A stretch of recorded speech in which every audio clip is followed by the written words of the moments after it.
At the border between the land of fire and the land of grass, a hidden area encircled on three sides by mountains suddenly saw a young man fall from the sky. He wore a cloak patterned with red clouds on a black background and plunged headfirst into the stream that flowed along the open side where no mountain stood. Driven by sheer survival instinct, the young man struggled to climb ashore, then collapsed on the riverbank, lying flat as he gulped for air in ragged breaths. Long Yu had been at home wearing an Akatsuki robe while live-streaming Naruto when a bolt of lightning suddenly appeared before him. His vision turned into a blinding white haze and he felt himself plunging downward without end. A resounding splash followed, and the bone-chilling cold of an early spring-fed stream made him instinctively swim toward the shore. After clambering ashore, the utterly exhausted Long Yu lay on the bank, panting heavily, his mind a complete blank. Who am I? Where am I? Have I died? Just as he drifted in perplexed confusion, a mechanical voice suddenly resounded in his mind. Farming system is currently binding. Progress 10. A system. Is this some kind of web novel? Long Yu was stunned, and while he was still in shock, the progress bar that had appeared before his eyes had already reached 100%. Ding. Farming system binding successful. The progress bar before Long Yu's eyes instantly transformed into a system panel. Host Long Yu. Age 16. Gender male. Strength battle power 1 utterly weak. Kekkei Genkai none. Mastered ninjutsu none. Attributes wind fire water. Rice points 5100. Village size 1 person. Staring at the panel before him, Long Yu found it all unbelievable. Kekkei Genkai and ninjutsu, weren't these abilities from Naruto? Could it be? System, where am I right now? Ding. The host is currently located at the border between the land of fire and the land of grass in the world of Naruto. As expected. Hearing this answer, Long Yu felt his heart collapse. Many people might dream of crossing into the Naruto world to experience the wonders of ninjutsu, but he had never entertained such a thought. Though an orphan, he still had many things in the real world he could not bear to part with. His figurines, the anime he had yet to finish, his games, his study materials. Now that he had arrived in the Naruto world with its rudimentary technology, he was practically severed from all of those things. Still unwilling to accept it, Long Yu continued asking the system. Then can I still go back? Of course. As long as the host can complete the task of unifying the shinobi world, the system will be able to transport the host back to his original world. Long Yu was at a loss for words. Was this something a reasonable being would say? Unify the shinobi world. Forget the 5 great nations, even the smaller hidden villages possessed formidable strength, not to mention future monsters like Obito, Madara, Naruto, and Sasuke, whose powers surpassed even the Kage. How was he, a lone individual, supposed to contend with them? Gazing at the patches of white cloud drifting across the azure sky, Long Yu finally yielded. After all, he did at least have a system. System, what can you actually do? This system is a farming system. The host can earn system currency rice points by farming or mining and selling the harvest or ores. Rice points can be used in the system shop to exchange for crop seeds as well as bloodlines and abilities that enhance the host's strength. Rice points can also be spent at the lottery wheel to draw items that do not exist within the shop. Then why do I already have 5100 rice points? Long Yu had noticed on his host panel that he currently possessed 5100 rice points. Rice points can also be obtained by selling goods that the system deems valuable or by exchanging real-world currency. At the time of binding to give the host a solid start, the system converted all of the host assets from the real world into rice points. Hearing this, Long Yu seemed to realize something and asked in a slightly trembling voice. By assets, do you mean my money or? Naturally, everything of value belonging to the host aside from the clothes on the host's body. At that moment, Long Yu felt as though his very body had been hollowed out. His figurines, his computer, his phone, his accounts, everything was gone. He no longer even wanted to ask why the exchange rate had been so abysmal. Right now, he only wished to be left alone in silence with no one prying into who this silence might be. After a while, still unwilling to die, Long Yu stood up and opened the system shop. He first checked the ninjutsu section, and the prices there delivered yet another heavy blow. A single crank ninjutsu costs 600 rice points. And the Flying Thunder God technique is 5 million rice points. System, how long do you think it will take me to save up 5 million rice points? If nothing unexpected occurs, the host should be able to save 5 million rice points in a few decades. Decades. The 4th Great Ninja War would probably be over by then. Suddenly, Long Yu realized he did not even know what time period he was in, so he quickly asked the system. What year is it now? It is currently year 35 of Konoha. In 2 years, the 2nd Great Ninja War will break out. It is recommended that the host first purchase crop seeds to avoid starving to death before considering matters of strength. With only 2 years left before the 2nd Great Ninja War erupted, Long Yu felt an intense sense of urgency. He remembered that the war was fought mainly along the borders of the Land of Rain, which bordered both the Land of Grass and the Land of Fire. He had no idea whether this place would be swept into the conflict when the time came. For now, the only option was to find a way to raise his strength as quickly as possible. As for farming, there was no way he was going to farm. The system, however, seemed to read his thoughts. If the host refuses to farm, a death penalty will be imposed. Without a word, Long Yu opened the crop section of the system shop and purchased a generous amount of barley and rice seeds along with various vegetable seeds. Fortunately, these were not very expensive. After these purchases, he still had 2600 rice points left. He then skimmed through the other sections of the shop and spent 600 rice points on a crank fire release ninjutsu. After all, fire was indispensable for survival, and possessing a fire release technique would make his early life significantly easier. Aside from the crop and ninjutsu sections, the system shop also contained a mineral section, filled with various ores including rare ones such as chakra ore. A ninja tools section. In addition to common items like kunai and shuriken, it held the 7 ninja swords of the hidden mist, the Kusanagi sword, the Uchiha fan, and other famed tools. However, Itachi's Tatsuka blade and Yata mirror were absent, as the system stated that only ninja tools with a physical form were included. A Kekkei Genkai section, Sharingan, Byakugan, Rinnegan, as well as special releases like Scorch Release and Storm Release. Long Yu had considered first buying a Sharingan, but even a single Tomo Sharingan cost 10,000 rice points, and the price rose even higher for subsequent evolutions, leaving him no choice but to give up. A technology section containing various medical instruments and machines powered by chakra, such as chakra cannons. Long Yu then opened the lottery wheel, and the items displayed there truly broadened his horizons. The system had arranged the potential rewards on the wheel in order of value, and at the very front was astonishingly a chakra fruit. Following that were the 8 gates, the Tatsuka blade, the Yata mirror, Hashirama's living cells, and an item he did not recognize, a chakra crystal converter. Skipping past that, he continued scanning and saw an all-attribute physique low-level ninjutsu mastery, 90 rice points, 50 rice points. Long Yu had a very clear understanding of his own luck. He did not dare hope for the high-tier items near the front. If he could simply draw a low-level ninjutsu mastery, he would already be more than satisfied. Beyond that were all manner of trivial goods with little real value, such as shampoo, body wash, and the like, which occupied by far the largest share of the wheel. A single spin cost 100 rice points. Gritting his teeth, Long Yu went straight for a 10-spin draw. Congratulations! You have obtained shampoo, 2 bags of salt, 3 bath towel, 1 tent, 1 compressed biscuits, 3. Seeing the items he had drawn, Long Yu felt they were not bad at all. At least he would not have to sleep out in the open tonight, and he had secured some food as well. This, in fact, was why he had been willing to spend his precious rice points on the lottery. He had noticed many daily necessities on the wheel. Though these things might be useless later on, for now they were extremely valuable to him. Without hesitation, Long Yu tapped the 10-spin option again. A blue light flashed, and as he watched with mounting anticipation, he saw the most precious reward of this round appear: low-level ninjutsu mastery. In an instant he had learned all ninjutsu below rank for every attribute, though he could only actually use those of wind, fire, and water release. Although this meant he had essentially wasted the 600 rice points he had spent earlier, Long Yu remained overjoyed. With mastery of these low-level ninjutsu, he at least possessed a certain degree of self-preservation. Calling up his character panel, he saw that his strength column had already changed to genin, and the ninjutsu entry was no longer 0. In high spirits, Long Yu hummed a little tune as he picked up the hoe granted by the system and began tilling the earth. Beneath the 3 hills of farming, grass grows past the knee. Where shall I sell my rice? In the shop for ninjutsu to boost my strength. Beating down the Otsutsuki will be no problem at all. In the 37th year of Konoha, severe imbalance in economic development among the nations led them to wage the Second Great Ninja War in their struggle over territorial sovereignty. In order to expand its territory and also to resist the great nations that were arbitrarily turning the Land of Rain into their battlefield, Amigekyo declared war on the Iron Country, Sunigekyo, and Konoha.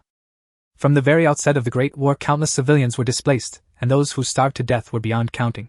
Among them, the Land of Rain, with its small territory and perpetual rainfall, suffered the most. Food within the Land of Rain had been driven to a terrifyingly exorbitant price. Some orphans had no choice but to rely on theft to survive.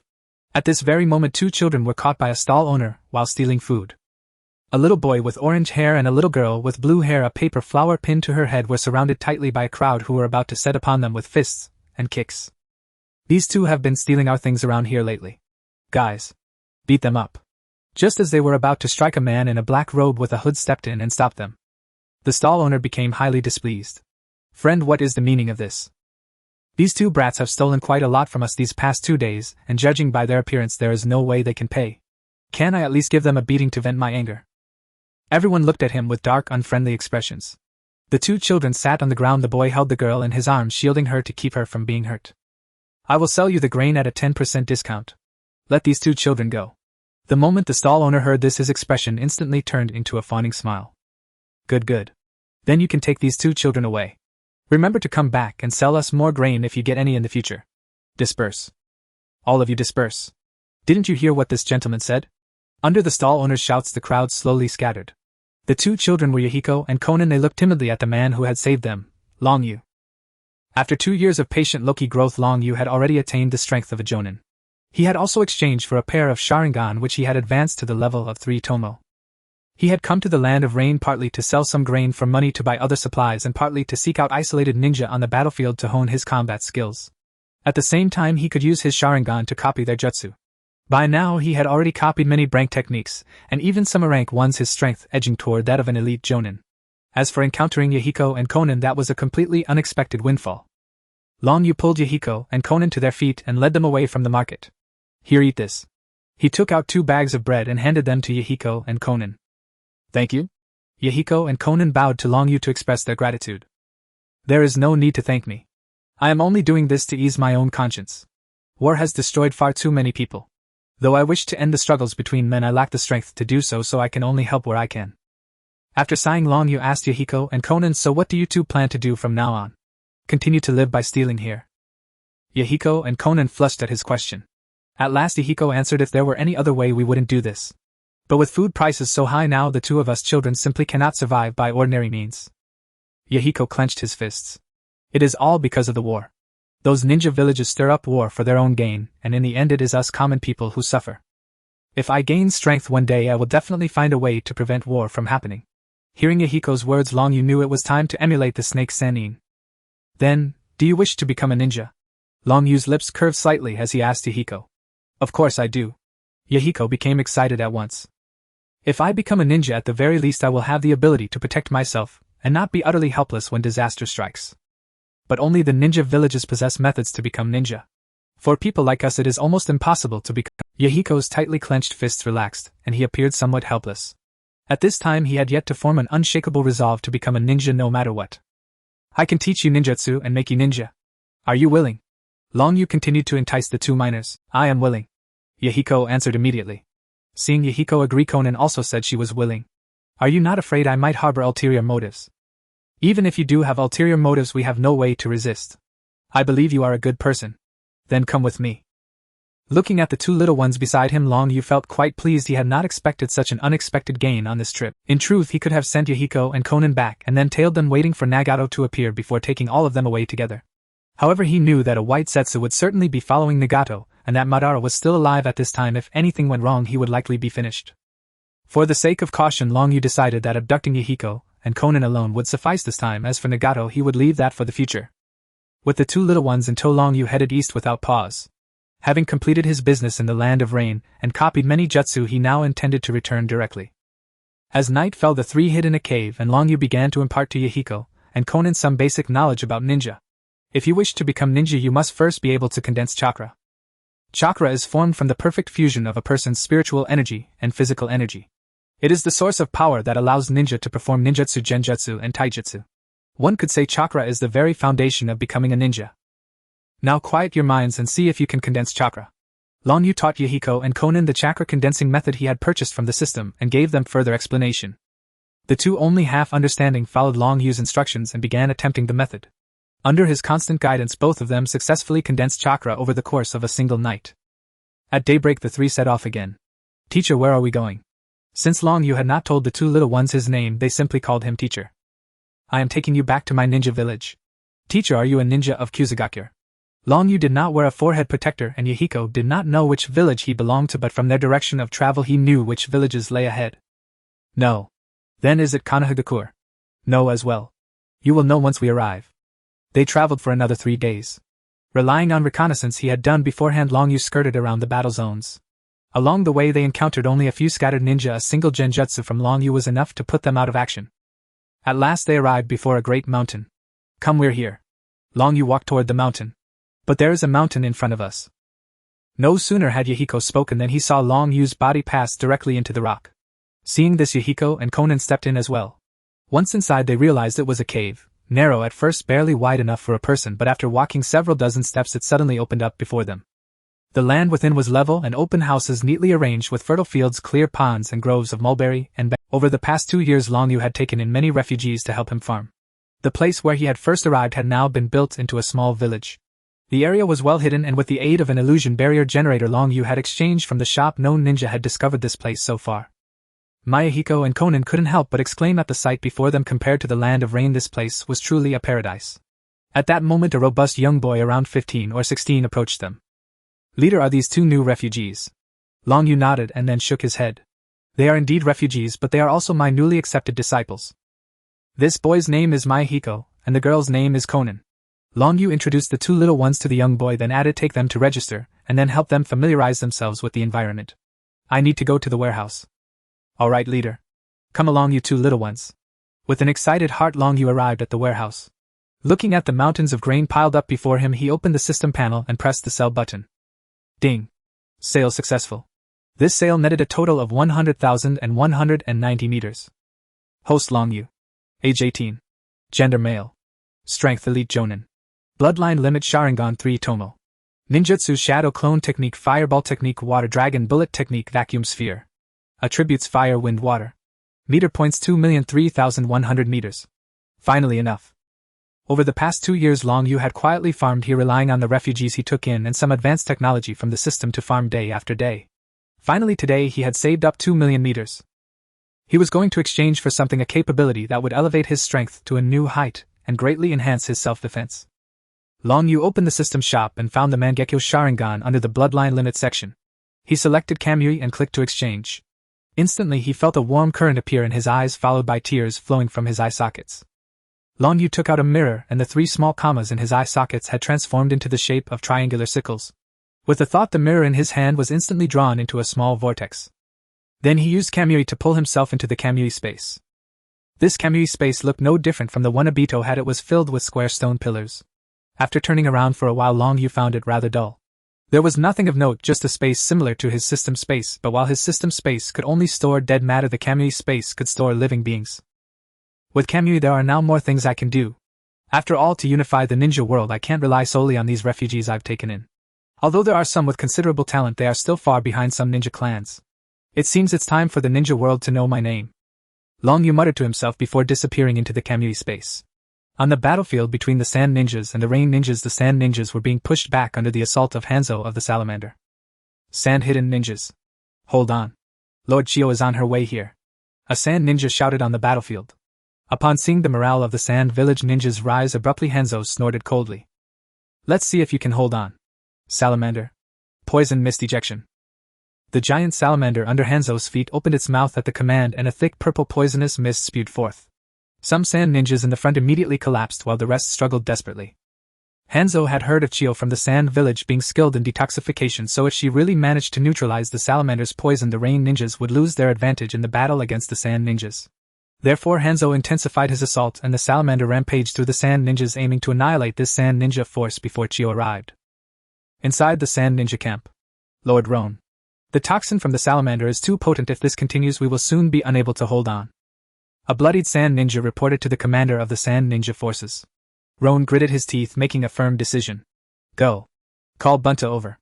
It's time to send a tailed beast into battle. We must hold out until Lord Chio arrives. Yes. Hanzo was enjoying the slaughter among the Sand Ninja forces when he suddenly noticed that the Sand Ninjas who had been fighting to the death began to retreat. Then a middle-aged Sand Ninja ran towards him. Hanzo seemed to realize something. Damn it. All Rain Ninjas. Retreat. Get out of this battlefield. Damn the great nation thinking they can act recklessly just because they have a tailed beast. Today I will kill your tailed beast and make everyone know that the Rain Ninjas are not to be trifled with. Jibutsu, the one before us should be the Sand Village's tailed beast. Are you afraid? What is there to fear? They are merely animals with a bit more chakra. Ha ha ha, indeed just a beast. Today we shall slaughter this beast. Hanzo instantly became filled with bravado, his battle spirit soaring, blue chakra faintly flickering around his body. Jibutsu executed a poison mist ejection towards the incoming Bunta. Sleep technique. Seeing the purple poisonous mist about to envelop him, Bunta swiftly formed hand seals. Shikaku come out to play. Bunta's originally frail body began to swell, and his skin, which was yellow with purple patterns, wrapped around him.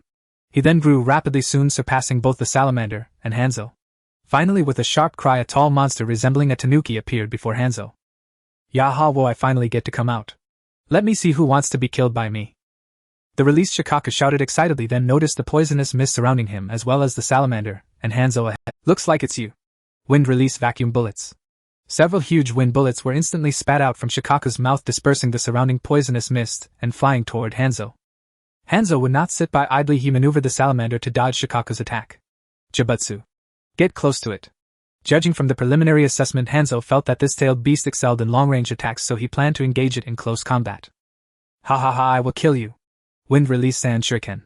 Shikaku clapped its hands on the ground. A pile of gravel flew up, and then it spewed out a strong wind, sending countless small gravel flying toward Hanzo. There was no dodging. Water release water flow wall. A tall water wall rose before Hanzo, blocking the countless grains of sand attacking him. Sword technique 1 flash.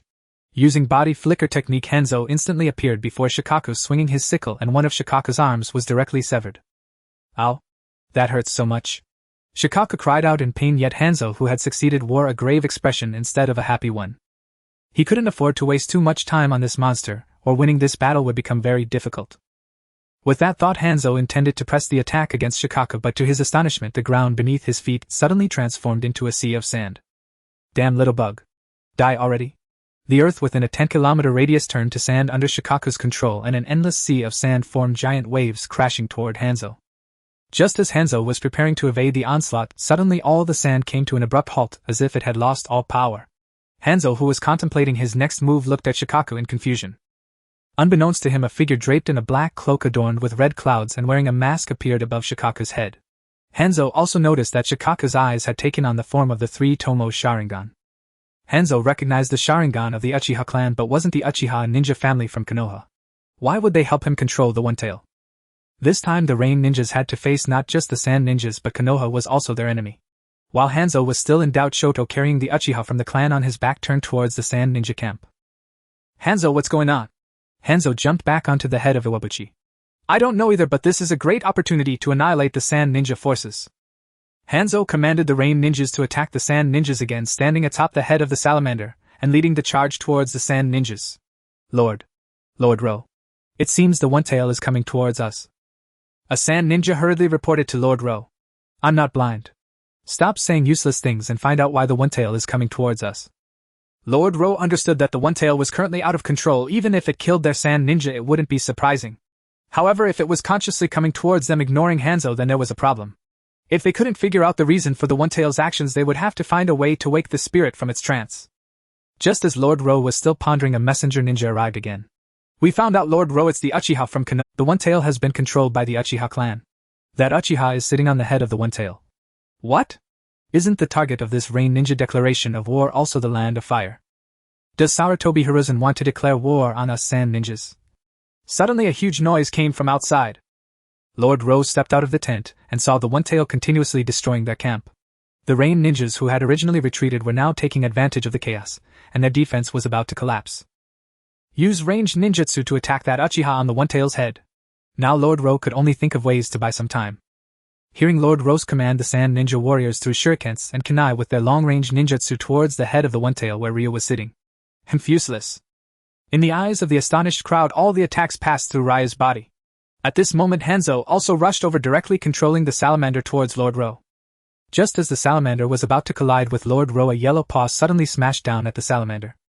While attacking, Hanzo also kept an eye on his surroundings. Upon seeing the One Tail's paw, he swiftly used body flicker technique to evade, simultaneously lifting the summoning technique to prevent the salamander from taking damage, and then took out his scythe to continue his assault on Lord Ro. He had never believed that this Uchiha would help the rain ninjas, but this Uchiha's actions were still beneficial to them. Sword technique flash. In a hurry, Lord Ro could only cast an earth wall, but Hanzo used body flicker technique to appear behind him. Just as Hanzo's scythe was about to strike down on Lord Ro's head, a white puppet suddenly appeared to block Hanzo's scythe. Then another white puppet wielding a large blade swung at Hanzo, forcing him to retreat. Ro, are you all a bunch of useless fools? How could you let the One Tail loose in your own camp? A middle-aged woman controlling 10 white puppets angrily questioned Lord Ro. Lady Chiyo, you've finally arrived. The One Tail is being controlled by the Uchiha clan from Konoha. Lord Ro reported truthfully, and upon hearing this, Chiyo calmed down. What happened? Did Konoha and the rain ninjas form an alliance? Doesn't seem like it. That Uchiha also attacked Hanzo and the rain ninjas. After understanding the situation, while controlling the 10 puppets to guard against the One Tail and Hanzo's attacks, Chiyo shouted towards Ryo on the One Tail's head. Uchiha ninja, are you from Konoha planning to declare war on the sand ninjas? Upon hearing Kyo's shout, Ryo thought it was time to sell the blame. Ha ha ha ha, declare war. You sand ninjas are not worthy. I'm just here to reclaim the tailed beast that belongs to us from Konoha. You lie. The one tail clearly belongs to us, the sand ninjas. A sand ninja jumped out and shouted.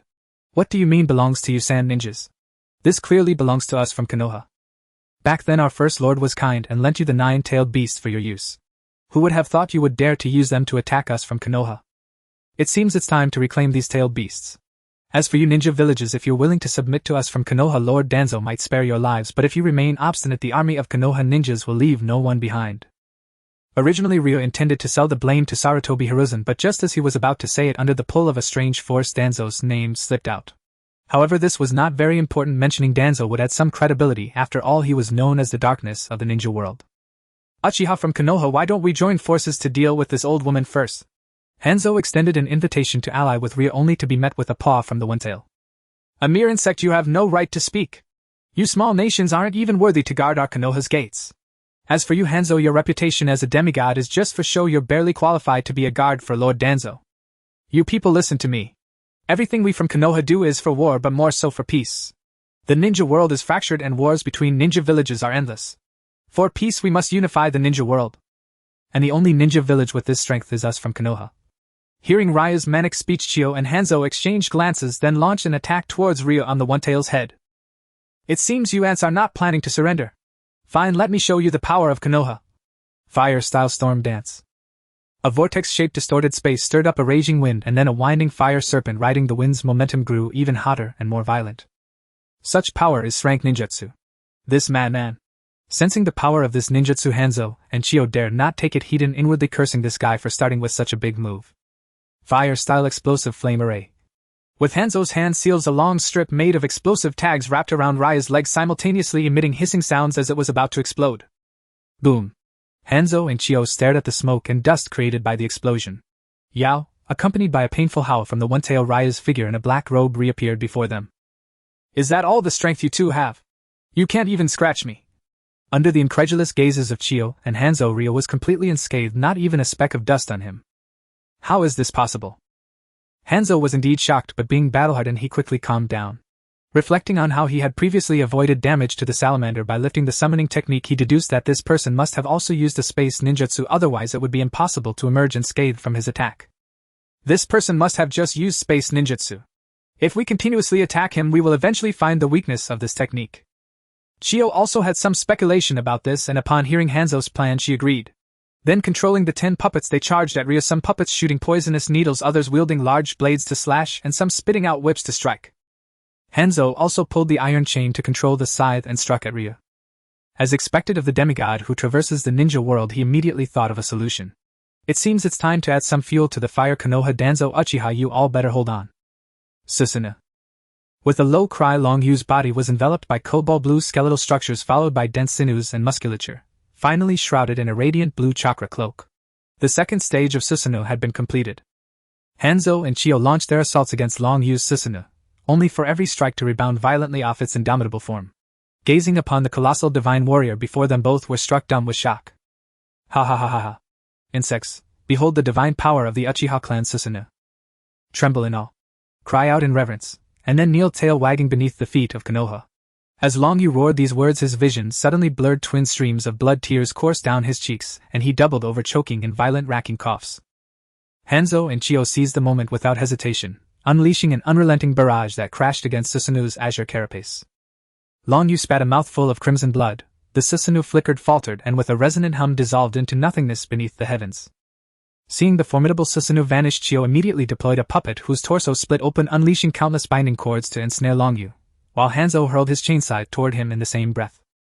Just as the cords and scythe neared his body, Long Yu's figure vanished, swallowed whole by a spiraling vortex. For now I spare you both, but when Konoha's legions descend next, your tailed beast shall be reclaimed and your villages trampled beneath our feet. Remember well, I serve Danzo of Konoha and my name is Long. His arrogant voice faded into silence. Freed from Long Yu's control, the Jinchuriki Bunpuku stirred awake, and the weakened Shikaku retreated back into his vessel, leaving Bunpuku collapsed unconscious upon the earth. Staring at the spot where the masked man had vanished, Hanzo and Chio stood frozen in stunned silence. Let us suspend hostilities, for now, Sand and Rain. Chio turned to Hanzo and spoke. I concur. With that, both Sand and Rain shinobi withdrew from the battlefield.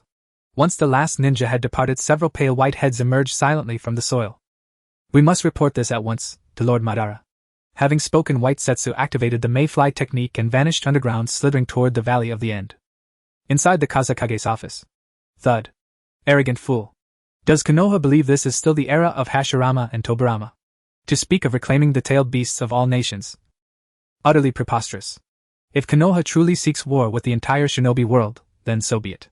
Upon hearing Chiyo's report, the third Kazekage slammed his fist onto the desk and surged to his feet, incensed. Hebakura. At the name, Hebakura rose from his seat at the council table.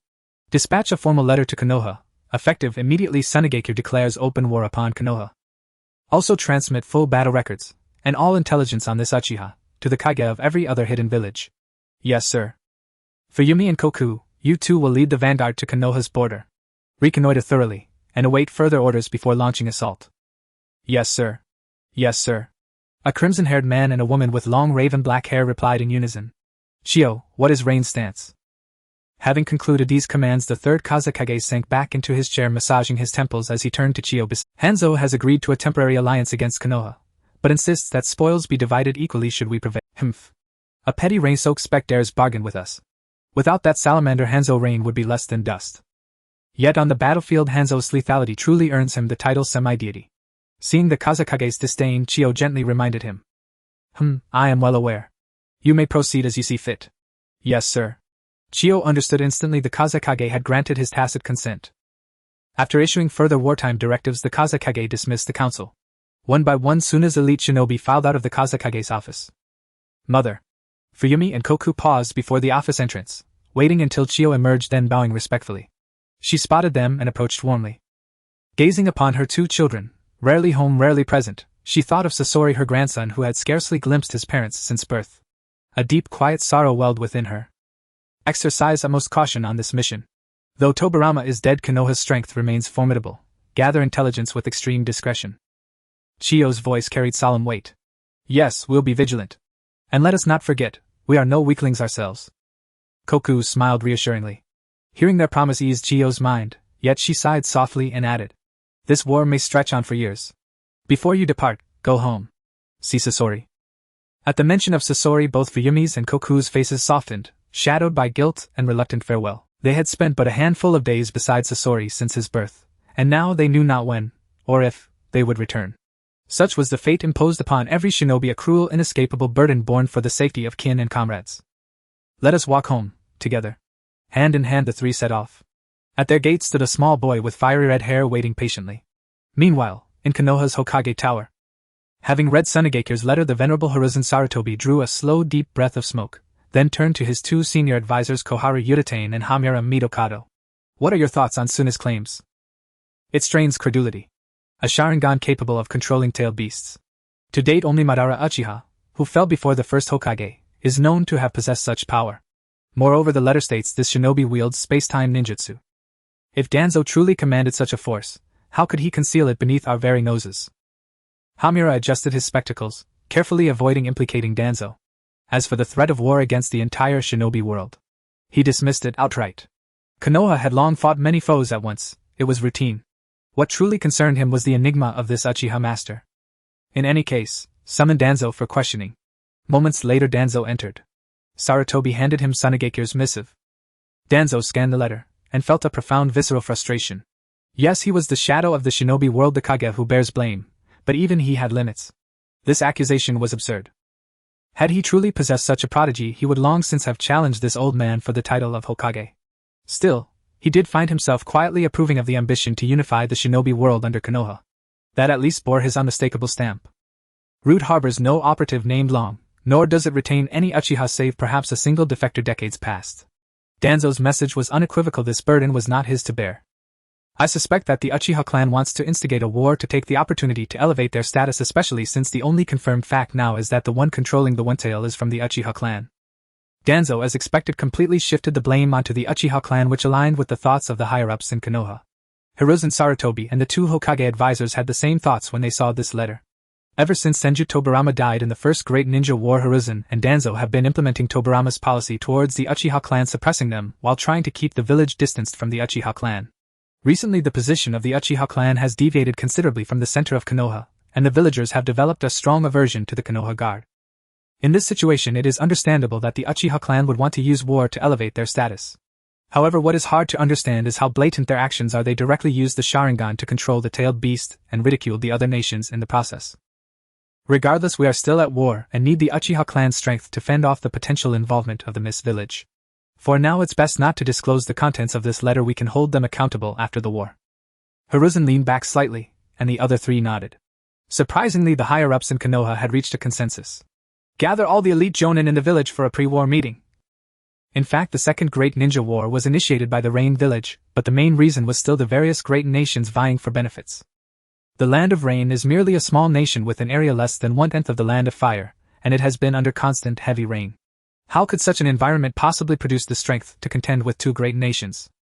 While Konoha and Suna were preparing to confront the Rain Village, they were also looking for ways to take a piece of the pie for themselves, but they just hadn't found a suitable excuse yet. Subsequently, Konoha's white fawn Hatake Sakuma was dispatched to the Land of Rivers to fend off the Suna ninja, while Hiruzen's disciples Tsunade, Jiraiya, and Orochimaru were sent to the battlefield of the Rain Village. A war involving at least 3 ninja villages was on the brink of breaking out. Meanwhile, the Cloud Village, the Earth Village, and the Mist Village showed no reaction after receiving the letter from the Suna village. It was clear they were just waiting to observe. Under the Kanabi Bridge. If someone were to see the elderly man before them, they would likely be terrified to the point of collapsing. Though his hair was completely white, and his face was lined with wrinkles appearing as if he were on the verge of withering away, his fearsome reputation had long since been etched into the hearts of every ninja. Uchiha Madara. The strong figure who instilled fear in all ninjas now sat feebly in a chair connected to numerous tubes behind him, barely sustaining his life through the vitality provided by the outer path golem, making even standing a difficult task. Suddenly several white setsu appeared in front of Madara, who slowly opened his eyes. Speak, what is it? Another war has erupted in the ninja world and 3 ninja villages are already involved. White Setsu reported the significant recent events in the ninja world to Madara in his unique voice. Just as I expected. The peace that Hashirama spoke of is merely the naive fantasies of a child. His methods are completely unreliable. Furthermore, a pair of Mangekyo Sharingan has appeared in the ninja world capable of controlling tailed beasts and releasing the second stage of Susanoo. Moreover, the abilities of those eyes seem to include rare space-time ninjutsu.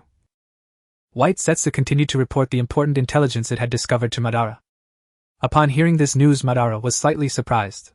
His White Setsu were spread across the ninja world and he was well aware of the intelligence from nearly every village. To his knowledge, no one from the current generation of the Uchiha clan seemed to have awakened the Mangekyo Sharingan. This person seems to have appeared out of nowhere. We had not discovered anyone of this caliber in the ninja world before. Did you follow him? No, this person is very cautious. As soon as he appeared, he controlled the One-Tail, then merely used a jutsu and Susanoo before escaping with space-time ninjutsu. We didn't have time to plant a spore on him. Madara developed some interest and asked White Setsu to tell him the detailed circumstances of that time. To unify the ninja world to maintain peace. Although it's not as naive as Hashirama, it's still just the thoughts of a child. The only way to achieve peace is to cast the infinite Tsukuyomi. However, if his abilities can be utilized by me, he might become a force to aid in my resurrection. White Setsu for now set aside all other intelligence and focused entirely on searching for information on this person. Yes, Lord Madara. Several White Setsu then burrowed back into the ground. Madara closed his eyes and the subterranean chamber returned to silence. The major nations were on edge due to the emergence of that mysterious powerhouse, while the instigator of it all was currently doing achoo. Long Yu lay on his bed and unconsciously sneezed. Boss, are you okay? A little girl with red hair inquired with concern. Behind her stood several others who had come to visit Long Yu, including Yahiko and Konan, who looked at him with worry. Why don't you just bite me, boss? I'm from the Uzumaki clan and my chakra can quickly heal your injuries. The girl extended her arm toward Long Yu, showing several scattered bite marks on it.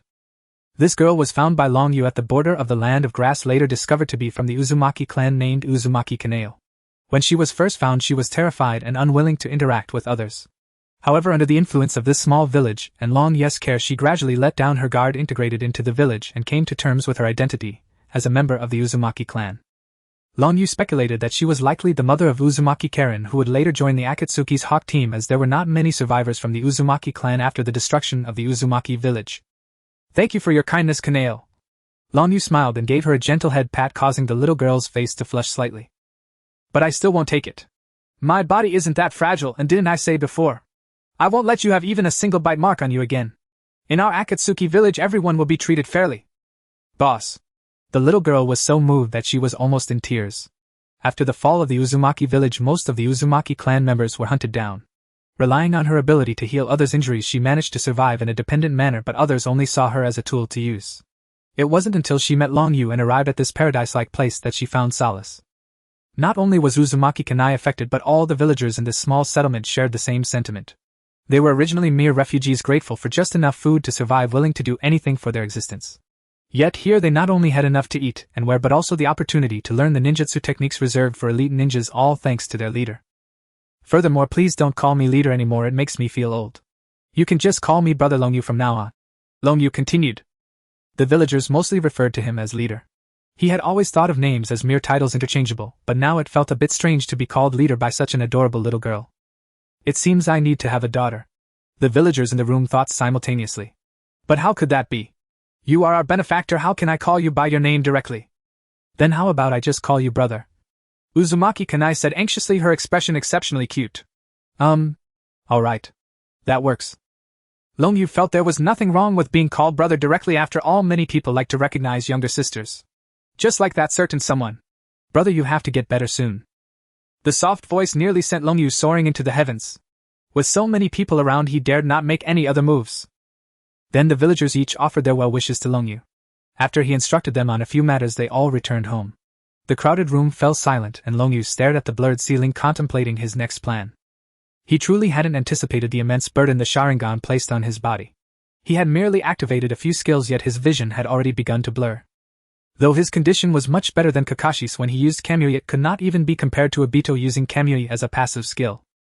It seemed that until the Sharingan evolved into the eternal Mangekyo Sharingan, or until Senju's cells were implanted, Kamui could not be used continuously. Next would be Konoha fighting against the rain and sand ninjas simultaneously. According to the plot, Konoha should emerge victorious in this war, with the rain ninjas gaining little while the sand ninjas would likely be cut down by Hatake Tsukumo. As expected, Konoha would not target the Uchiha clan during the war, but post-war it was almost certain that Konoha's higher-ups would hold the Uchiha clan responsible. The Uchiha would inevitably split from Konoha, and all he needed to do was expedite this process. When the time came and they were left with no options, he would extend an olive branch. However, that alone was not enough. He needed a certain standing in the ninja world, otherwise those proud Uchiha would never heed his commands. Sigh, there's still so much to do. Long Yu sighed helplessly and summoned the system panel to open the lottery page. After purchasing Kamui, he had 3,100 meters left, and he planned to do a 30 consecutive draw. The pointer on the wheel spun continuously before finally stopping, and Long Yu was delighted to receive a daily necessities gift pack, 30 items in total. Despite being mentally prepared, he was still infuriated by the outcome. A lottery without a guarantee truly did not suit his luck. Looking at the remaining 100 meters and his personal information, Long Yu had no desire to save it, and went for a single draw. Moments later, a red light burst forth. Long Yu covered his mouth in disbelief. Indeed, single draws were prone to miracles. He had actually drawn the 8 gates. This could be considered a divine technique capable of unleashing several times, even dozens of times, the combat power by unlocking the limitations within one's body. Opening the final death gate could enable a lower-ranked ninja to possess the strength of a strong shadow. The 7 ninja swordsmen of the mist were decimated by this technique, and even Uchiha Madara, who achieved the 6 paths, almost met his demise under it. Although the cost of opening the death gate was exorbitant, requiring the sacrifice of one's life, Long Yu did not need to reach that level. The first 7 gates were sufficient. The method of using the 8 gates appeared in Long Yu's mind. Like usual, he intended to test it out first. Opening just one gate wouldn't cause too much commotion, so he planned to try it in the room. With excitement, Long Yu shouted in the room, "Open the first gate, open!" Long Yu's chakra surged toward his brain, intending to impact the brain to open the gate. However, after a minute nothing happened. Long Yu could even feel a flock of crows flying overhead, loudly cawing. "Baka! System, what's going on? Why can't I use the 8 gates that I drew from you?" Long Yu questioned the system, angrily feeling cheated. Ding! The prerequisite for using the 8 gates is extraordinary, excessive, and prolonged training beyond limits. This is to train various parts and organs of the body to adapt to the load endured after activation, minimizing the massive energy's destructive impact on the body. However, the host's current physical condition is too weak and does not meet the conditions to use the 8 gates, or even the conditions to open the first gate. Hearing the system's explanation, Long Yu calmed down. It seemed he had not specifically trained since arriving in the ninja world, entirely relying on the system's advantages. It made sense that his use of Kamui wasn't sustainable. Awakened, Long Yu immediately decided to start training from today, setting aside a specific time each day for it. After resting for a day, Long Yu's vision finally cleared up. The world before him was so clear that he never wanted to return to the state of yesterday. There are currently 2 ways to avoid the drawbacks of the Mangekyo Sharingan. The first is to spend 3 million meters in the system mall to evolve the Mangekyo Sharingan into the Eternal Mangekyo Sharingan, but this method takes too long. Accumulating 3 million meters would likely take another 2 years. The other method is to implant Senju cells just like Obito did back then. However, he currently does not have Senju cells here and he cannot perform the transplantation, so it would depend on Orochimaru. Currently, Orochimaru should not have experienced the death of his disciple yet, and should not have developed a desire for immortality. He likely hasn't begun researching Senju cells, but by the end of the Second Great Ninja War he probably will. At that time he would have to pay Uncle Snake a visit. Longyu thought this as he pushed open the door and stepped outside. At present, Longius Akatsuki Ninja Village was still under construction. Although the villagers had places to live and did not worry about food and clothing, some basic infrastructure was still lacking, such as a ninja school, hospital, restaurant, etc. The primary reason for all this was that the population of Akatsuki Ninja Village was still relatively small, and the villagers had to farm, leaving them with no extra energy to build these facilities. This Akatsuki Ninja Village was his foundation for unifying the ninja world in the future. Without these, how could he become stronger? However, Longyu had already thought of a solution. Although the neighboring Grass Ninja Village was a bit poorer, its population was quite substantial. Moreover, this Grass Ninja Village had no shadow-level combat power, and was a complete soft target. Longyu planned to emulate Obito's approach. Master! Yen and Konan, holding a water jug and bread, stepped out of the door and joyfully called out upon spotting Ryu. Ryu had originally planned to house the two at his own place. This would grant him more time to instruct them, for once properly trained both would surely rise to at least cage-level strength. Yet shortly after their arrival, a warm-hearted woman invited them into her home for a meal. During their conversation, Yen and Konan learned that her husband, child, and parents had all perished in the war, leaving her utterly alone. Moved by compassion, the two decided to stay with her, and Ryu reluctantly agreed. Well, it's Yen and Konan. Up so early. Where are you two off to? Ryu approached them. Truth be told, he felt rather inadequate as a teacher. Aside from teaching them chakra condensation during the journey back, he hadn't imparted a single lesson since. Reflecting on it, he felt a pang of guilt. Honestly, with the sun already so high, how can it still be early? Has Master lost his wits? The villagers have long since headed to the fields. Yen glanced up at the sun and sighed, exasperated. Ryu likewise tilted his head skyward. The sun hasn't even reached the western horizon yet. How could this possibly count as rising late? Honestly, these kids are utterly unadorable. Konan stepped in to ease the awkwardness. We're taking lunch to Aunt Ryoko. Master, is your injury fully healed? She asked with genuine concern. Konan truly is adorable, always thinking of her teacher unlike someone else. Ryu beamed and affectionately ruffled her hair. Humph. Yen huffed, turning his head away in mock indignation. My injury has completely healed, thank you for your concern. That's wonderful. Then if you're quite recovered, we'll deliver lunch to Aunt Ryoko right away. Hearing his reassurance, Konan's face lit up with delight. Go ahead, you'll find me later by the riverbank. I've set aside time these days to teach you some ninjutsu. Really? Yen's eyes instantly sparkled with excitement. He had always yearned to become a shinobi. After Ryu brought them back, he'd entrusted their training to a villager named Okita, but Okita's chakra nature was earth, limiting him to earth-based techniques. Yan's own nature, tested earlier, proved to be water. Konan's astonishingly encompassed three natures: earth, water, and wind. As a result, these past days had seen Konan progress visibly, while Yan was relegated to physical conditioning alone. Though he bore no jealousy, a quiet imbalance stirred within him. Of course it's true, off you go.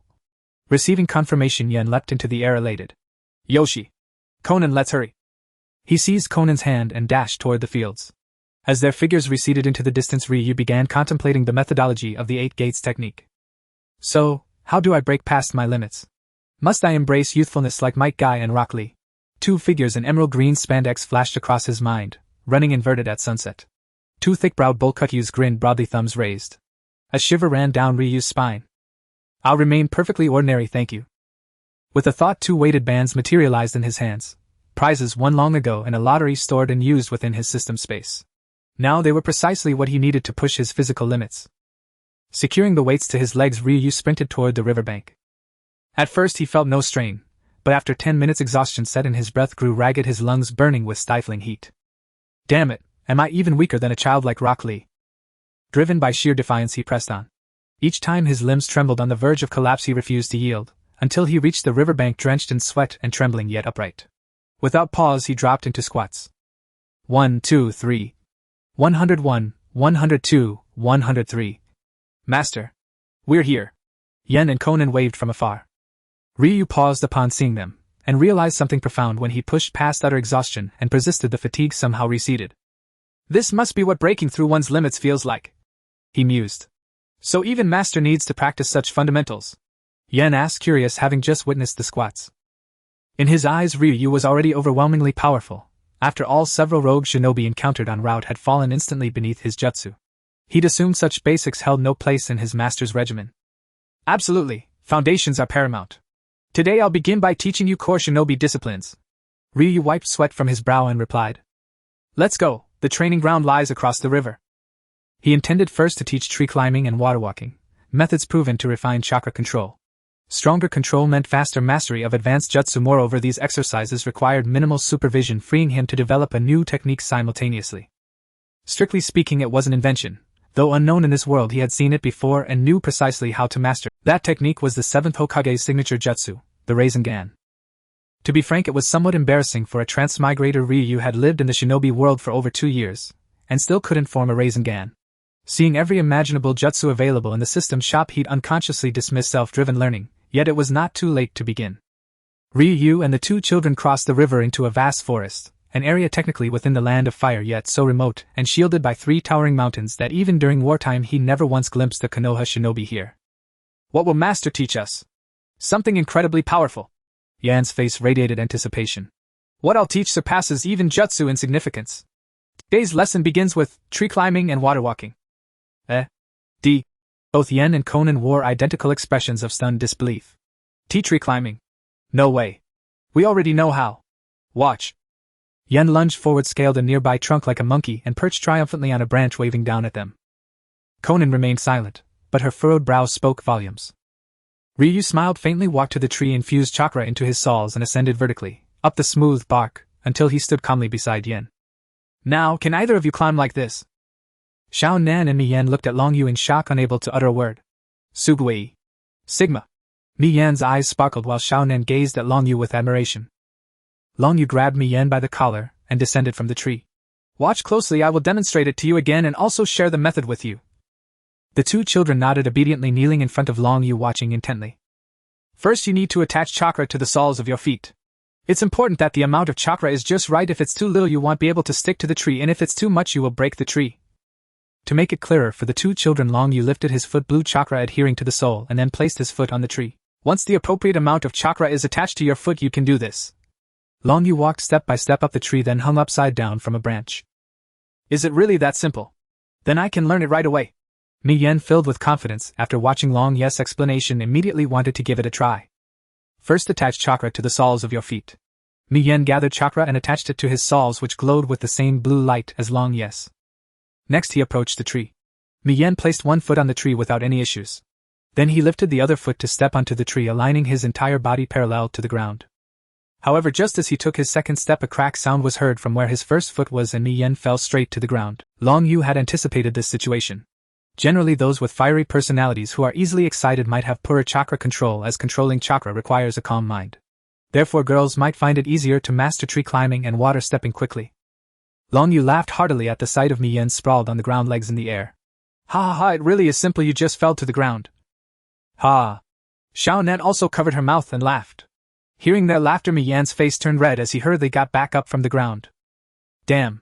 Last time I wasn't prepared. This time I can definitely do it, he declared before attempting again. Then you keep trying. Long Yu turned to Xiao Nan and said, You should give it a try too. Xiao Nan nodded and chose a tree next to Mi Yan and began her attempts. Seeing the determination in their eyes, Long Yu felt relieved. He then took out a water balloon filled with water, ready to start practicing the first stage of the Rasengan. He thought about it and felt that learning the Rasengan using Jiraiya's method was the most reliable approach, as it was the easiest to progress gradually. Although Konohamaru successfully learned the Rasengan using Naruto's method with damage potentially exceeding Naruto's, that was mainly due to Konohamaru's own talent. He didn't believe his own talent was that exceptional. Long Yu released his chakra into his hand and then controlled the flow of water within the water balloon. The water balloon immediately began to swell, and as Long Yu injected chakra into it, he attempted to make the water flow in different directions randomly. However, when he tried to control the second flow of chakra, the first lost control and dissipated, causing the water balloon to bulge in one direction before stabilizing again. It seems my chakra control ability isn't strong either. Do I need to control multiple flows of chakra? And I have to keep them all on different trajectories, which is indeed not easy. Long Yu pondered for a moment, planning to continue trying, when he suddenly heard Mi Yan's exclamation. Wow! That's amazing! Long Yu looked up and saw Xiaonan steadily walking on the tree, reaching a height of 6 to 7 meters. This scene excited Miyan, who shouted as he began to run up the tree. After running 3 or 4 meters he fell due to insufficient chakra adhesion. However, he had experience now and performed a backflip, landing steadily on the ground before immediately trying again. Alright Xiaonan, you've completed this training, come down. I will start teaching you the next exercise. After seeing that Xiaonan had completed her tree climbing training, Long Yu planned to teach her the second exercise, water stepping. For the next 2 weeks Long Yu continuously taught Miyan and Xiaonan while also training hard himself. Both children had now completed their training in tree climbing and water stepping. He also taught them some ninjutsu, and he himself learned the Rasengan, which took him 3 days, slightly faster than Naruto. However, this was also because he had witnessed Naruto learning the Rasengan in full, not to mention that Naruto had the Ninetales interference at that time. After mastering the Rasengan, Long Yu began his physical training. He had already changed his weights once as the previous load was no longer suitable for him. He could now open the first 2 gates of the 8 gates, indicating significant progress. Notably, during the training, Xiaonan unexpectedly developed her unique ninjutsu, paper ninjutsu. The fragile paper under her precise chakra control acquired hardness and sharpness comparable to steel ninja tools, perhaps even exceeding them. Additionally, he discovered that Miyan had a talent for swordsmanship, so he reluctantly bought him a katana. Perhaps in the future, if he had money, he could exchange it for a Kusanagi sword in the system shop. After all, Miyan is his disciple and his weapon needs to be presentable. At this moment, Miyan and Xiaonan stood on either side of him, each adopting a fighting stance. Miyan held the katana he had given him firmly in hand. Fight. Begin. Long Yu commanded, then jumped onto a tree to watch their battle. Upon hearing Long Yu shout to start, Xiaonan immediately gathered chakra to form several paper shurikens that hovered around her. Miyan knew his advantage lay in close combat with taijutsu, so he began to approach Xiaonan with his sword drawn. Paper shuriken technique. Xiaonan waved her hand forward and several paper shurikens flew swiftly towards me. Miyan raised his sword and struck the paper shurikens that were already in front of him, producing a sound of clashing metal. The shurikens were cut down by Miyan's blade and fell to the ground. Xiaonan, you better be careful. Miyan was almost at Xiaonan's side, warning her as he approached. Sword technique, rain stab. This is a sword technique that Miyan developed himself. As for why he used sword techniques while holding a katana, it seems there is no clear distinction between knives and swords in the ninja world. Sometimes a knife is referred to as a sword and sometimes a sword is called a knife. Miyan's speed suddenly increased and in no time he was in front of Xiaonan, followed by a direct thrust. Xiaonan couldn't dodge Miyan's suddenly accelerated speed. Just as his sword was about to stab her, her body suddenly transformed into countless paper pieces, evading Miyan's attack. The countless paper pieces flying in the air reassembled to form Xiaonan's upper body. Seeing this scene, Long Yu on the tree couldn't help but nod. Xiaonan's paper ninjutsu is indeed effective for self-preservation, reminiscent of the elemental transformation powers of the Logia-type devil fruits in the world of One Piece. However, its weakness lies in being vulnerable to ninjas proficient in fire release. For instance, when Jiraiya fought Xiaonan, she had no ability to fight back. I'm not that weak, you better be careful this time, Miyan. Paper ninjutsu, paper feather. A paper-like feather-shaped spike suddenly appeared in front of Xiaonan. With a low shout, Xiaonan sent the spike, which was faster than the paper shurikens, hurtling towards Miyan. The spike struck Miyan, but his body transformed into a broken piece of wood, and his real body was nowhere to be found. A substitution technique. Xiaonan thought. Where could his real body be? The airborne Xiaonan looked around but did not find any trace of Miyan. However, Long Yu on the tree saw everything clearly. After Miyan used the substitution technique, he hid behind a tree next to Xiaonan, secretly forming hand seals. It seems he wants to use water release to counter Xiaonan's paper ninjutsu. Long Yu thought. This is indeed a method to counter Xiaonan's technique. Paper loses its original toughness when it meets water, becoming wet and soft. It seems I need to remind Xiaonan later to avoid falling into this trap in the future. Miyan finished forming his seals on the tree and then jumped up. Water release, water surge wave. Appearing behind Xiaonan, Miyan unleashed a torrent of water, catching Xiaonan off guard. The water soaked the paper, making it heavy, and Xiaonan had no choice but to drop back to the ground. Seizing the opportunity, Miyan rushed towards Xiaonan. Though Xiaonan's paper ninjutsu was rendered ineffective, she still possessed water, earth, and wind chakra attributes. Using some low-level ninjutsu, she managed to keep pace with Miyan, and neither could gain the upper hand, resulting in a draw as they both exhausted their energy. Long Yu jumped down from the tree ready to give feedback when he suddenly heard footsteps behind him. Quick! It seems there are ninjas fighting ahead. Long Yu hurriedly used Kamui to bring the 2 children into the Kamui space, and then he hid in as well. After a while, 3 ninjas wearing Konoha headbands approached. Strange, I clearly heard sounds of battle from this direction. One ninja scratched his head, puzzled. I think you're just too nervous. We're only at the border of the land of grass. How could there be ninja battles here? The battlefield is in the land of rain. Surely the ninjas from the grass village wouldn't dare to fight us from Konoha. That's true, I guess I've been too on edge lately. Don't be nervous this time, we are led by the 3 disciples of the 3rd Hokage, we will definitely defeat those rain ninjas. You two hurry up, we still need to rest in the land of grass. The 3 Konoha ninjas left. Long Yu stepped out from the Kamui space and upon seeing that no one was around released Miyan and Xiao Nan. Is war about to start again? Xiao Nan lowered her head looking somewhat unhappy. The war has never stopped. I'll take you back now, the teacher has some matters to attend to, so you two should stay well in the village for these 2 days. The 2 children nodded obediently. The grass ninja village is not bad. Long Yu's triangular sighed and his eyes transformed back into 3 Magatama. The plan can begin. In the land of grass, the daimyo and his ministers held a rare meeting regarding the request from the land of fire's Konoha to support their war against the rain village. As for how to support them, it naturally involved providing resources and the cooperation of the grass village ninjas. The middle-aged daimyo of the land of grass yawned, listening with little interest as his attendant read the letter from the daimyo of the land of fire. After the attendant finished reading, the daimyo idly toyed with the maid sitting beside him. The maid's face turned crimson as she occasionally let out soft moans, while the ministers below felt a wave of heat, hoping the meeting would end soon so they could rush home to sleep. Yes, very seriously sleep. Do you think we should heed the proposal of the Konoha ninjas? The daimyo of the land of grass inquired of his ministers with a voice that had become effeminate due to indulgence. Just then a minister with a handlebar mustache stood up. The daimyo raised his eyelids slightly. Does the right minister have any insights? The mustachioed minister bowed to the daimyo and addressed the assembly. The land of fire is a major nation. Moreover, the strength of the Konoha ninjas is the strongest among the various ninja villages. In contrast, what of the land of rain? Its territory is less than 1/10 that of the land of fire, and it rains all year round. Its overall strength cannot compare to that of the land of fire. The rain village is also a small ninja village. Forget about Konoha, even our grass village might be able to defeat them. The daimyo subtly grew interested upon hearing the right minister's words. Oh, then how about we let the grass village declare war on the rain village, and we ourselves attack the land of rain? A country that rains all year round seems quite interesting. The daimyo was completely oblivious to state affairs akin to a blank slate. Everything was managed by the ministers while he merely indulged in pleasures like a useless layabout. Ah! The mustachioed minister panicked. The daimyo was ignorant, but he knew that while the land of rain was indeed inferior to the land of fire, it was still far superior to their own land of grass. His words were merely to make the daimyo believe that the land of fire was significantly stronger than the land of rain. Ahem, daimyo, we need not go ourselves. Did not Konoha already declare war on the rain village? We just need to let the grass village follow Konoha, and if we provide them with some resources, won't that allow Konoha to conquer the land of rain? Then we can discuss with the daimyo of the land of fire, and wouldn't the resources of the land of rain also belong to us?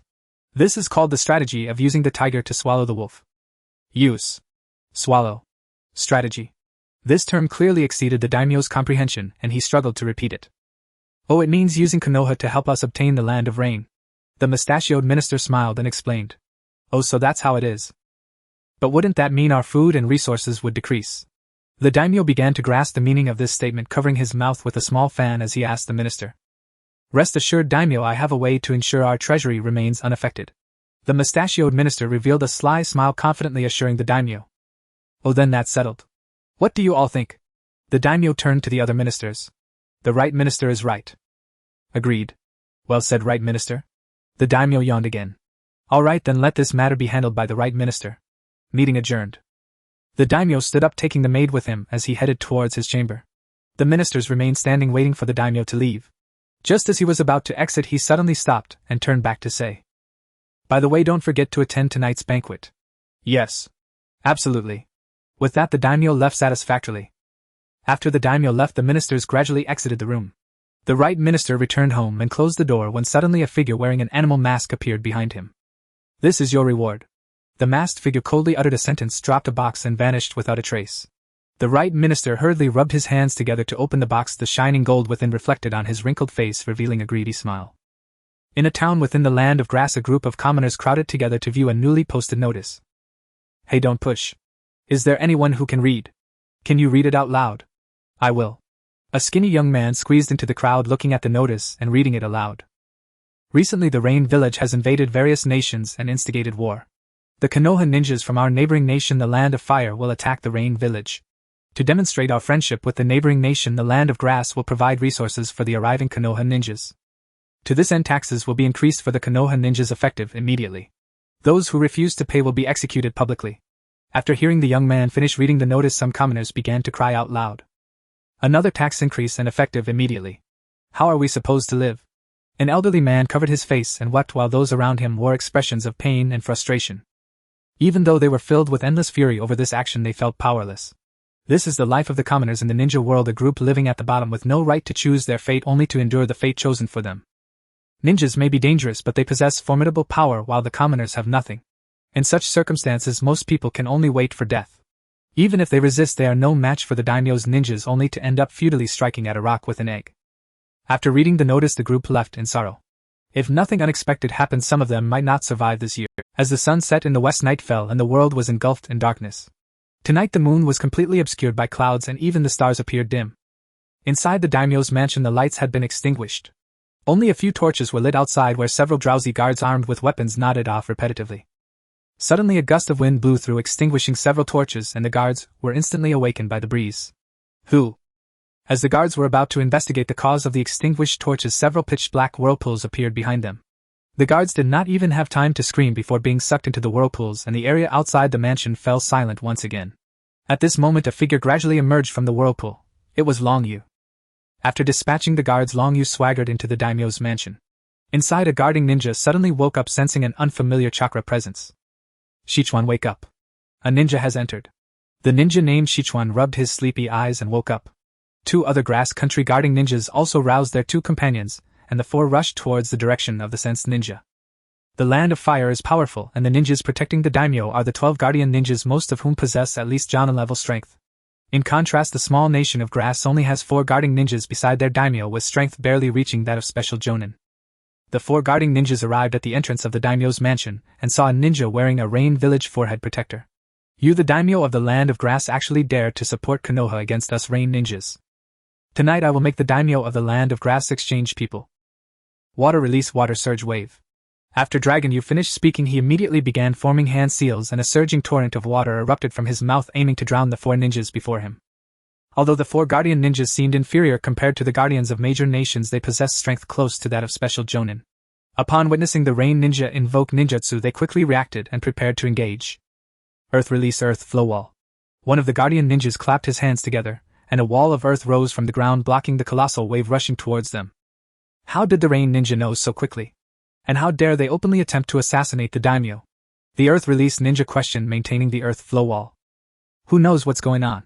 Let's confront them first. I sense that this person possesses at least Jonin level strength. The ninja who had sensed Dragon Yu replied, quickly producing a paper umbrella and opening it, directing the tip of the umbrella at the rain ninja before him.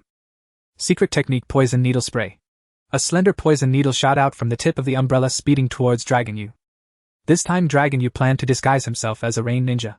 He couldn't let the abilities of his previous identity be seen, so he could only use powers similar to those of a rain ninja to avoid being suspected.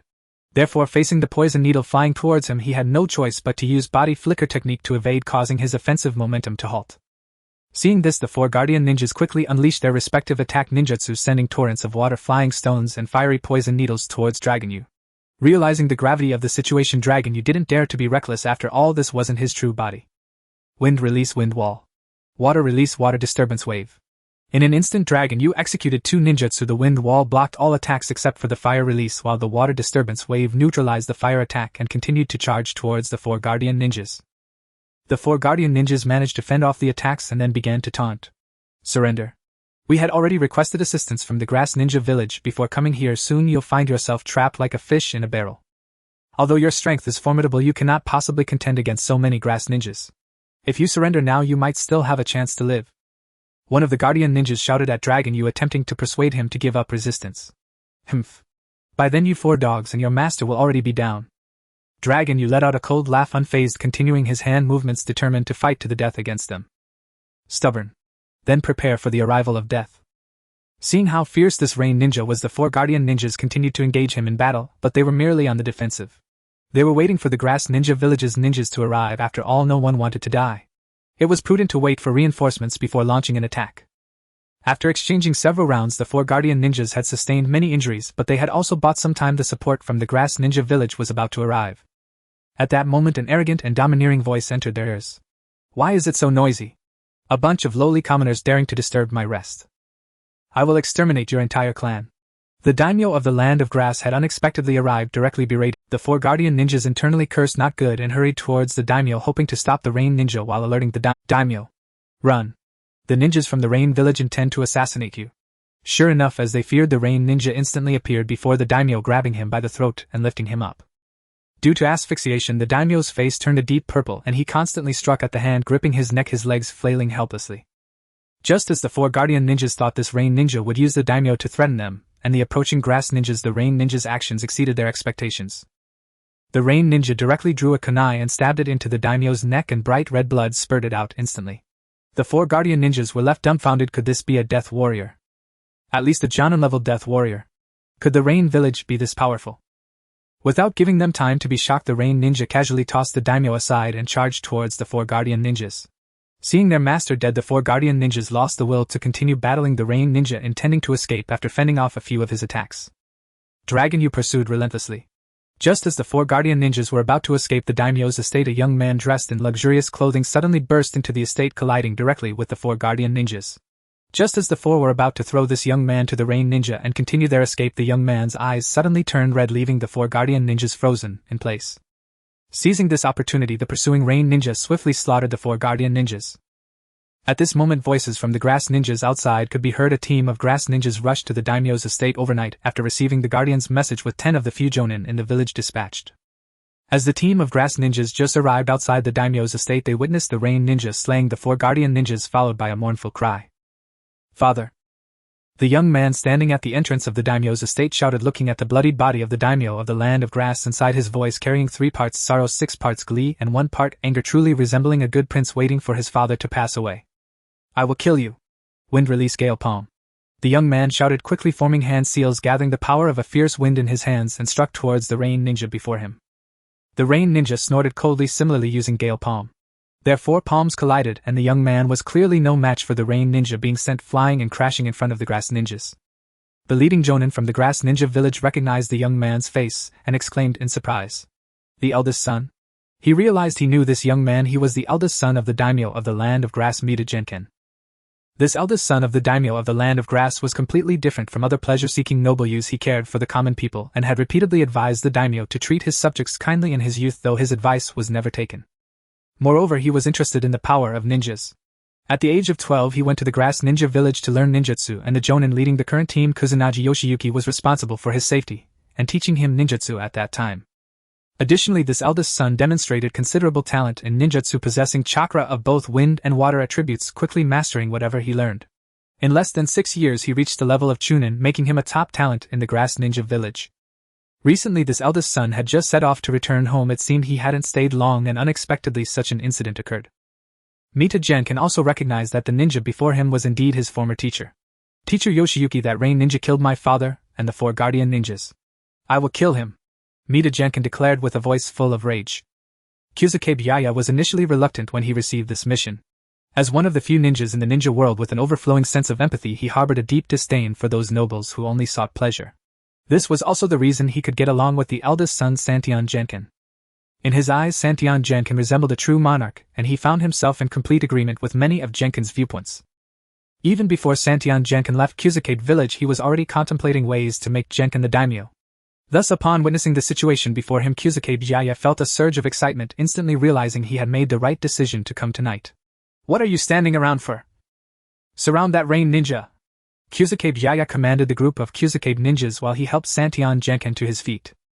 A group of Kyusuke ninjas rushed forward to encircle the daimyo's residence, remaining vigilant against the escape of the rain ninja. After being helped up, Santion Genkan took a step back, refusing to let Kyusuke Jiraiya continue supporting him. "Teacher, I'm fine. You don't need to worry about me. Capturing the thief is the priority." "Alright, just be careful." Kyusuke Jiraiya, not sensing any problem, agreed. "Well, I'm a ninja myself, so I'm not that fragile." After hearing the eldest son say this, Kyusuke Jiraiya felt relieved and instructed the outside Kyusuke ninjas to keep watch for the rain ninja's escape, while he led 4 jonin into the daimyo's residence. As the 5 entered the daimyo's residence, they saw a water dragon roaring toward them. "Fire style, great dragon fire technique." Kyusuke Jiraiya quickly formed seals, and a fire dragon appeared, crashing into the water dragon that flew toward them, causing water and fire to blend into steam that enveloped the entire daimyo's residence. The figure posing as a rain ninja, Long Wang, chuckled. "Mission accomplished. I won't play with you anymore. This was just a warning. If you Kyuzuke ninjas remain obstinate next time, it won't just be me who comes. Kyuzuke Jiraiya inwardly cursed, quickly ordering the 4 Jonin to attack the spot where the water dragon had just appeared. He also threw several shuriken and kunai before charging into the mist. But it was too late. The mist held no trace of the rain ninja, and the shuriken and kunai struck the wall. Damn it! Kyuzuke Jiraiya helplessly punched the wall in frustration. Outside, Santion Genkan suddenly smiled, sensing the disappearance of the shadow clone. The real Santion Genkan was still lying in the Kamui space. All of this was merely a play orchestrated by Long Yu to quietly seize the land of grass. For the past 2 years, Long Yu had done more than just farming and rescuing refugees. He had also been gathering information about various countries and ninja villages, mostly obtained from the mouths of refugees. After learning about the situation in the land of grass, a plan formed in his mind. He had been preparing for it, and finally awaited the right moment, the start of the Second Great Ninja War, and Santion Genkan was about to return home. Thus he first disguised himself as a mysterious powerhouse from the Uchiha clan of Konoha, intensifying the conflict between the Rain Ninja village and Konoha. Then tonight he played 2 roles, turning his shadow clone into a Rain Ninja to assassinate the daimyo, inciting hatred toward the land of grass. He took advantage of the night to sneak into the prince's residence, quietly capturing Santion Genkan into the Kamui space. Then he used the transformation technique to assume his appearance, and utilized genjutsu to read Santion Genkan's memories, allowing him to imitate him more accurately. However, since this elite jonin had spent considerable time with Santion Genkan, Long Yu was cautious not to interact too much, fearing exposure. Kyuzuke Jiraiya emerged with the 4 jonin. Long Yu hurriedly approached. "Teacher, where did that rain ninja go?" "He escaped. It seems he used the reverse summoning technique. He should be in the land of rain by now," Kyuzuke Jiraiya said helplessly. At that moment the mist had been too thick. All he heard was a bang before the rain ninja vanished. The only techniques he knew that could enable instant movement were the reverse summoning technique and the flying thunder god technique developed by the second Hokage of Konoha. However, the rain ninja obviously couldn't use Konoha's flying thunder god technique, leaving only one possibility. Upon hearing Kyuzuke Jiraiya's words, Long Yu immediately feigned anger, gritting his teeth as he said, "I will never rest until I find this rain ninja. I swear I will avenge my father." Jiraiya walked up to Genkan and patted his shoulder. "Take heart. This is not your fault. The most important thing now is to ensure the daimyo receives a proper burial. Moreover," at this point Jiraiya paused and leaned closer to his ear, "you should start preparing for succession matters." Long Yu's expression remained unchanged as he discreetly nodded. It seemed the eldest son had grown up, learning to conceal himself. "I understand, teacher. I will do well. It's good that you understand. Dreams cannot be achieved by mere dreaming and wishing. Don't forget our initial agreement." Jiraiya looked at Genkan before him, feeling as if he had returned to that night long ago. At that time Genkan had just arrived at Kyuzuke village, and the leader had designated him as Genkan's teacher. Initially he was very reluctant, as he despised those nobles who viewed human lives as mere weeds. Thus on the first day he did not teach Genkan how to gather chakra, but instead made him train in taijutsu, as in the eyes of most ninjas ninjutsu was prioritized over taijutsu. He thought that this noble would be unable to endure such fatigue and would choose to abandon becoming a ninja, allowing him to say that he had taught him, but the boy had given up. However, to his surprise, this noble youth actually persevered, and throughout the process he did not complain of fatigue, which made Kyuzuke Jiraiya realize the uniqueness of this eldest son. What truly changed his view of Genkan was their exchange that evening. "Teacher, just speak directly, there's no need to call me that." At that time he still did not acknowledge Genkan as his disciple. Genkan smiled helplessly. "Alright, I just wanted to ask you, why does this world allow commoners to live in such pain?" This first question from the eldest son left him at a loss for words. He could not answer it. He had also pondered this question, having seen the commoners who were indiscriminately killed by ninjas during war, and others who starved to death due to heavy taxes during peacetime. Before he could respond, Genkan continued, speaking to himself. "I have advised my father many times to lower the taxes so that the lives of commoners would improve.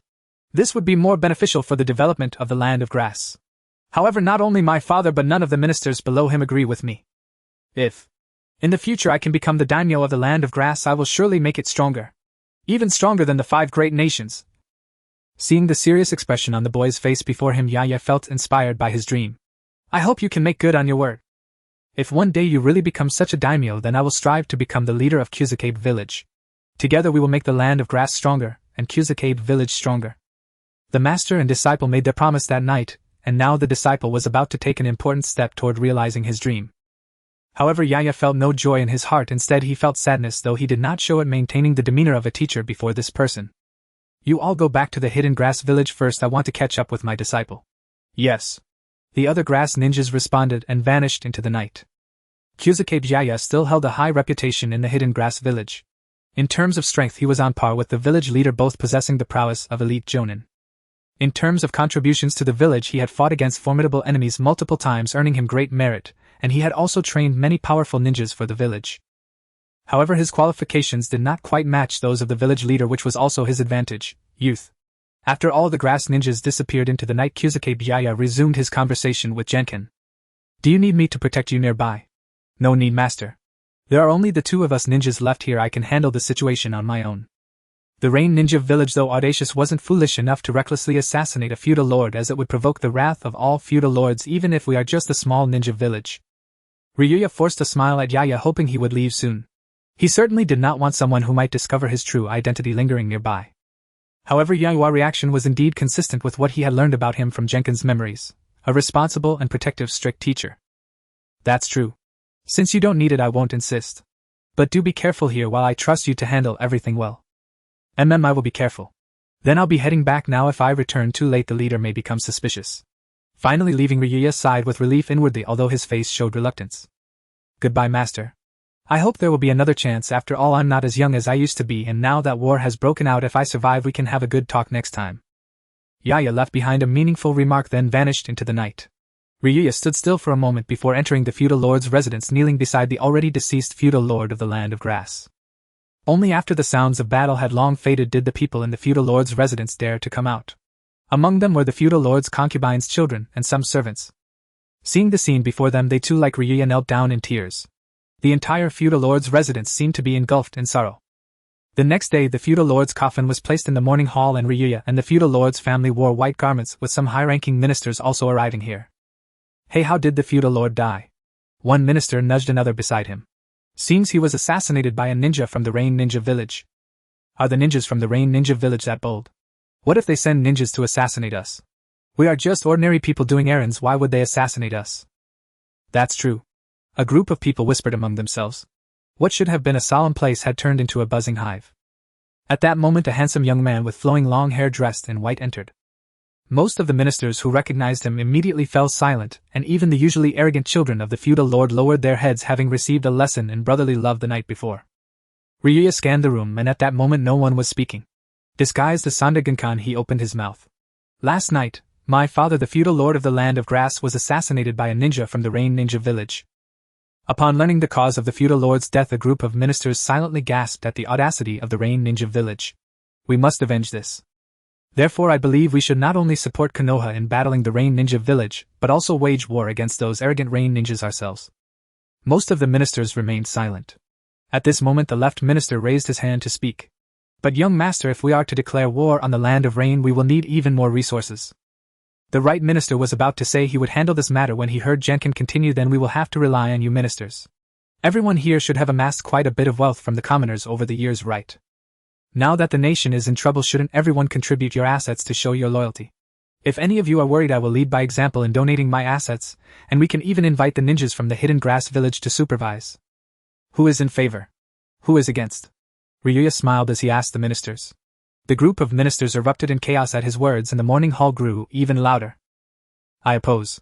You are not the feudal lord. Why should we listen to you? The right minister with a mustache took the lead in opposing. Yeah. A group of ministers immediately chimed in. Oh. I'm not the feudal lord. Ryuya scoffed and pointed at the other children of the feudal lord. You can ask them if I am the feudal lord. The group of ministers looked at the princes and princesses, who all had their heads lowered, still showing traces of fear on their faces. Only the eldest brother is qualified to inherit the title of feudal lord. We voluntarily withdraw. Isn't the eldest brother the feudal lord? The right minister was astounded by the reaction of the usually arrogant princes and princesses. How the hell did you guys surrender right from the start? Helpless, the right minister had to reason with Ryuya. Then you can't decide the use of my property without my consent. That belongs to me. The right minister glared, determined not to donate. Oh. Is that so? Ryuya smirked, and then in a flash appeared in front of the right minister, and kicked him. The weak right minister stood no chance against Ryuya's kick, being sent out of the morning hall, landing on the ground, his mouth bleeding as he died. A group of ministers watched with wide eyes. They had never seen such a young master, or rather a feudal lord. Shouldn't a feudal lord be in worse shape than them? Shouldn't they struggle to even wield a fan? Seeing this scene, those who had originally intended to support the right minister wisely fell silent. The right minister has close ties with the village of Konoha and even dared to sell information about our land of grass already committing treason. Now I sentence him to death. Do you have any objections? Ryuya's expression was cold as he surveyed the ministers with sharp eyes. If it weren't for the fact that keeping them alive would aid him in concealing his identity, he would have long since eliminated them and replaced them with ninjas from the Akatsuki village. No objections, no objections, the feudal lord is right. A traitor like him should be sentenced to death. Under Ryuya's oppressive presence, the ministers quickly made their choice. Now about the donations. Donate. We will certainly donate. Laughter followed. Ha ha ha, splendid. It seems you are all loyal subjects who care for the realm. Surely you would never betray the country like the right minister. Of course not. Rest assured, my lord. If anyone colludes with the enemy, I will be the first to strike. Some of the shrewd ministers had already changed how they addressed him. Then I am relieved. Stay and join us for a meal at noon. No need, please do not trouble, my lord, our families await us at home for dinner. Yes. Yes. The ministers smiled amiably, nervously rubbing their hands. Very well, if none of you wish to stay for a meal, I will not force you. Long Yu, tired of staring at those bloated bellies, waved his hand to indicate they might depart. The ministers, as if granted pardon, slowly withdrew from the morning hall, and then hurried away. They did not even dare glance at the right minister lying outside. Only Long Yu and the former daimyo's wife and children remained. Throw that corpse outside to feed the dogs, Long Yu said coolly. The nobles hurriedly replied, yes, and prepared to carry the body away. I ordered the guards to carry it. Why are you in such a rush? Long Yu wondered, did these nobles truly take pleasure in carrying corpses? People's motives are hard to fathom. Several froze, awkward and unsure what to do. No. Nothing, big brother, we like carrying, we are happy to do it, they stammered. The second prince smiled with studied politeness, his features slightly stiff. Yes, yes, this is what we enjoy, the others echoed in haste. What a peculiar predilection, I suppose I could never be a noble. Very well, go then. They answered and hurried out, hoisting the right minister from the courtyard and running off. Seeing their haste, Long Yu concluded they truly loved to carry corpses. That night he returned to Zanjian's former bedchamber. Only servants and guards remained, for this elder prince cared little for women. Cho Su Chen Zi Su Hai Si In. Long Yu formed a sequence of hand seals with the final sign complete. A man identical to him materialized with a muted pop. Send that man back to Sharon village. The shadow clone nodded and departed swiftly. The man in question was Santian Xianjian. Long Yu had not slain him but had kept him within the Shui space, believing he might yet be useful. His mind seemed decent, and he could help Sharon village develop, perhaps a free laborer in time. After attending to these matters, Long Yu lay in bed pondering his next move. The three shinobi should soon arrive at Chaoran village, or may already have. He coveted the ninja world scientist to Shiwan. If he could somehow lure him over, everything would become far simpler. He must find a way to follow. Long Yes shadow clone returned to Chaoran village under cover of night. Dawn had already come and most villagers were at work. Upon seeing Long Yu, they greeted him warmly, and he returned their smiles. Mi Yen and Xiao Nan, practicing swordplay and ninjutsu, saw Long Yu and called, "Teacher," as they ran to him. "Teacher, are you finished with your affairs?" Xiao Nan clung to Long Yes' leg. They had long regarded him as family. "Not yet.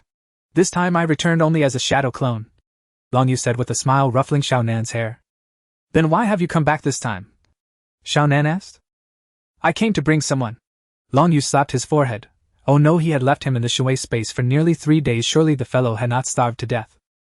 He hurriedly opened the Shui space and a bound, long-haired, handsome youth fell out. Long Yu reached to Zanjian's nose and found a faint breath. Good, this free suitable laborer could not die so quickly. He doesn't look like a refugee, does he? Mi Yen, curious and puzzled, poked Xianjian. He is of course not a refugee, on the contrary, he is the son of the daimyo of Caoji country. Long Yu withdrew a bottle of water from his system space and poured it into Zanjian's mouth. Coughing, Xianjian slowly opened his eyes. Seeing the three before him, he felt bewildered. That night he had been struck unconscious before he could see his attackers. When he came to, he found himself among a forest of square pillars. No matter how he shouted, no one answered.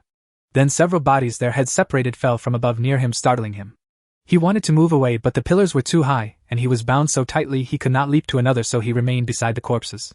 Fortunately, his resolve was strong, and he felt little physical discomfort. He had assumed his kidnappers sought ransom. After all, they had not killed him outright. But as time wore on, no one came, only headless corpses and severed heads kept him company, and he began to unravel. What do you want? Speak up. Kill me or don't. Why leave me here like this? 2 days later he was weak with hunger and fainted upon the pillar. When he awoke, a man about his age and 2 children stood staring at him. Xianjian made no struggle, he had no strength left. Why did you kidnap me? Say it. Did teacher abduct him? Mi Yen exclaimed in surprise. Mi Yen was astonished. He had not expected teacher to do such a thing. Why kidnap a prince? Mi Yen's thoughts ran wild. The young man was delicate-featured. Could teacher be? After all, so many of the village's pretty women adored teacher, yet he seemed indifferent to everyone. At that idea, Mi Yan's gaze toward Long Yu grew strange. Long Yu did not notice he was thinking how to persuade Xianjian to work for him. After a moment, Long Yu spoke, his expression solemn and suffused with ardor and compassion. Young man, do you yearn for peace? Do you wish the common people no longer to suffer injustice? Do you long to see children cared for and the elderly honored? I have a dream. Long Yu placed a hand on Xianjian's shoulder and looked at him with tender intensity. What do you actually want? Xianjian asked weakly. If he could, he only wanted to eat. He had gone nearly 3 days without food. Long Yu found Xianjian's reaction puzzling. Aren't those the very things you desire? He thought. Why no response? Before Long Yu could answer, Xianjian murmured. Those are indeed my dreams, but what does that have to do with you kidnapping me? Also, I'm starving. He then fainted once more. Looking at the fainted Xianjian, Long Yu felt a bit embarrassed. Was his verbal escape not strong enough? Ahem. Long Yu awkwardly coughed twice, retracting Xianjian back into the divine might space. He then walked towards the office area. Although it was called an office, it was merely a small wooden hut. Since there weren't many people in the village, yet there wasn't much to handle, mostly matters related to farming and searching for minerals. Long Yu had been searching for mineral resources here for quite some time, as minerals were also a way to obtain rice points for the farming system. However, there were no talents in this area among the refugees he received, so he had yet to find anyone. Yahiko and Konan watched Long Yu's swiftly departing figure, feeling increasingly confused about their teacher. Upon arriving at the office area, Long Yu saw Okitani sitting at the desk, head down, dealing with recent affairs of the Akatsuki ninja village. Okitani was the young man who had initially familiarized Yahiko and Konan with the village. He was one of the first refugees Long Yu had taken in and was rather talented, possessing dual chakra attributes of water and earth, which was perfectly aligned with farming. Moreover, Long Yu discovered that Okitani was quite capable of handling affairs, so he appointed him as the acting village chief to manage village matters when he wasn't around. However, even when Long Yu was present, he often entrusted most affairs to Okitani. It was only after Long Yu walked in that Okitani looked up. The leader is back. Please have a seat first. There have been quite a few matters in the village lately. Okitani lowered his head again. He felt completely overlooked. How could he treat his superior so lightly? Shouldn't he at least serve tea upon seeing him enter? Unbeknownst to him, Okitani was quite surprised inside this carefree boss actually stepped into the office. This time I brought a talent to help lighten your burden. Thinking about how adults shouldn't hold grudges, Long Yu pushed open a door beside him and walked straight in. What talent? Okitani raised his head, somewhat puzzled. What the heck? Why did you enter my room? Okitani felt speechless as he watched his superior walk into his room without any hesitation, so he had no choice but to put down his work and follow him in. Upon entering, Okitani saw Long Yu placing a long-haired beautiful youth who was tied up onto his bed, then began to untie the ropes. What was going on?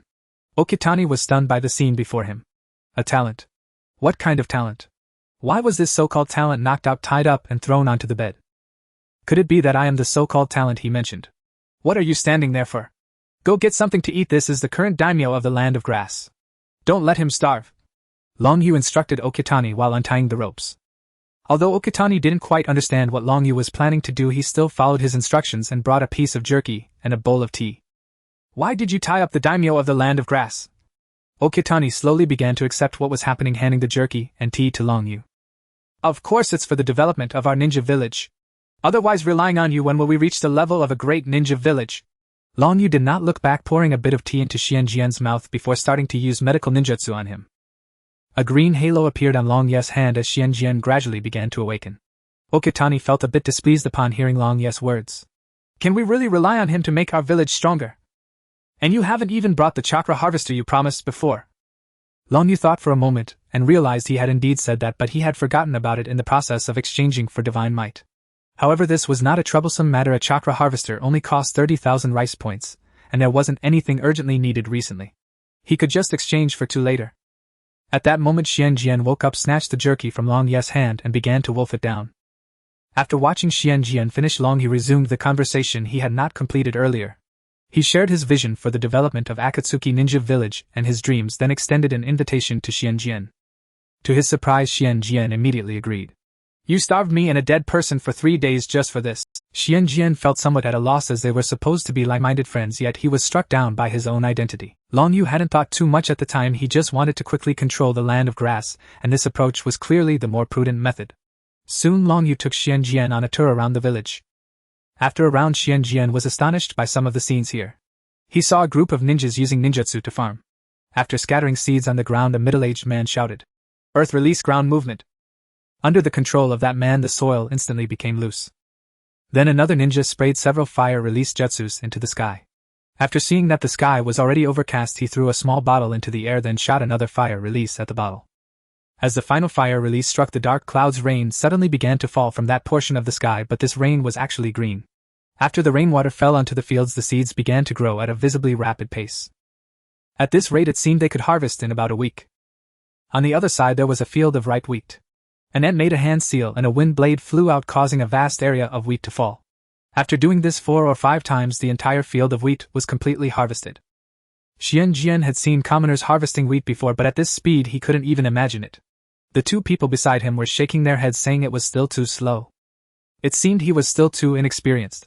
On the other side, the former daimyo of the land of grass had been properly buried, and with the full support of all the ministers and the princes and princesses, Long Yu smoothly inherited the position of daimyo. He then held a meeting reducing taxes across all regions of the land of grass. All the ministers unanimously agreed, cheering in support, and the common people in the country developed a favorable impression of the new daimyo. During the meeting, he also collected the donations from the ministers. When Long Yu returned to his palace that night, he opened the system, finding that his shadow clone had already sold the accumulated food, giving him over 90,000 rice points. Opening the system store just as he was about to exchange for a few chakra harvesters, Long Yu's attention was drawn to a bloodline limit. 80,000 rice points didn't seem too expensive. He could exchange for the harvesters next time. After thinking for a moment, Long Yu decided to purchase this bloodline. From now on, he wouldn't have to worry about insufficient chakra. This bloodline was the unique physique of the Uzumaki clan, Chakra Ton. The next day, looking at the letter in his hand, Long Yu smiled. Orochimaru and the others had already arrived at the grass ninja village, and Mayumi was receiving them. He quickly summoned his ministers for a meeting. At the meeting, Long Yu passionately declared, "This time I will personally take the field."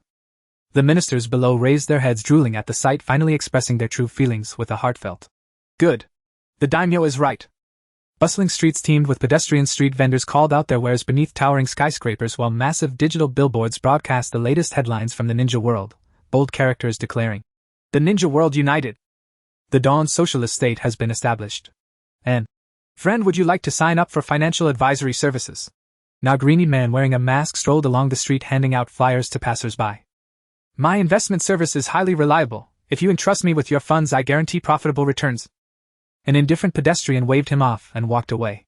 Undeterred, the greeny man immediately turned his attention to the next passerby. Just as he was immersed in his brisk sales pitch, a white-haired youth wearing a triangular ring approached him.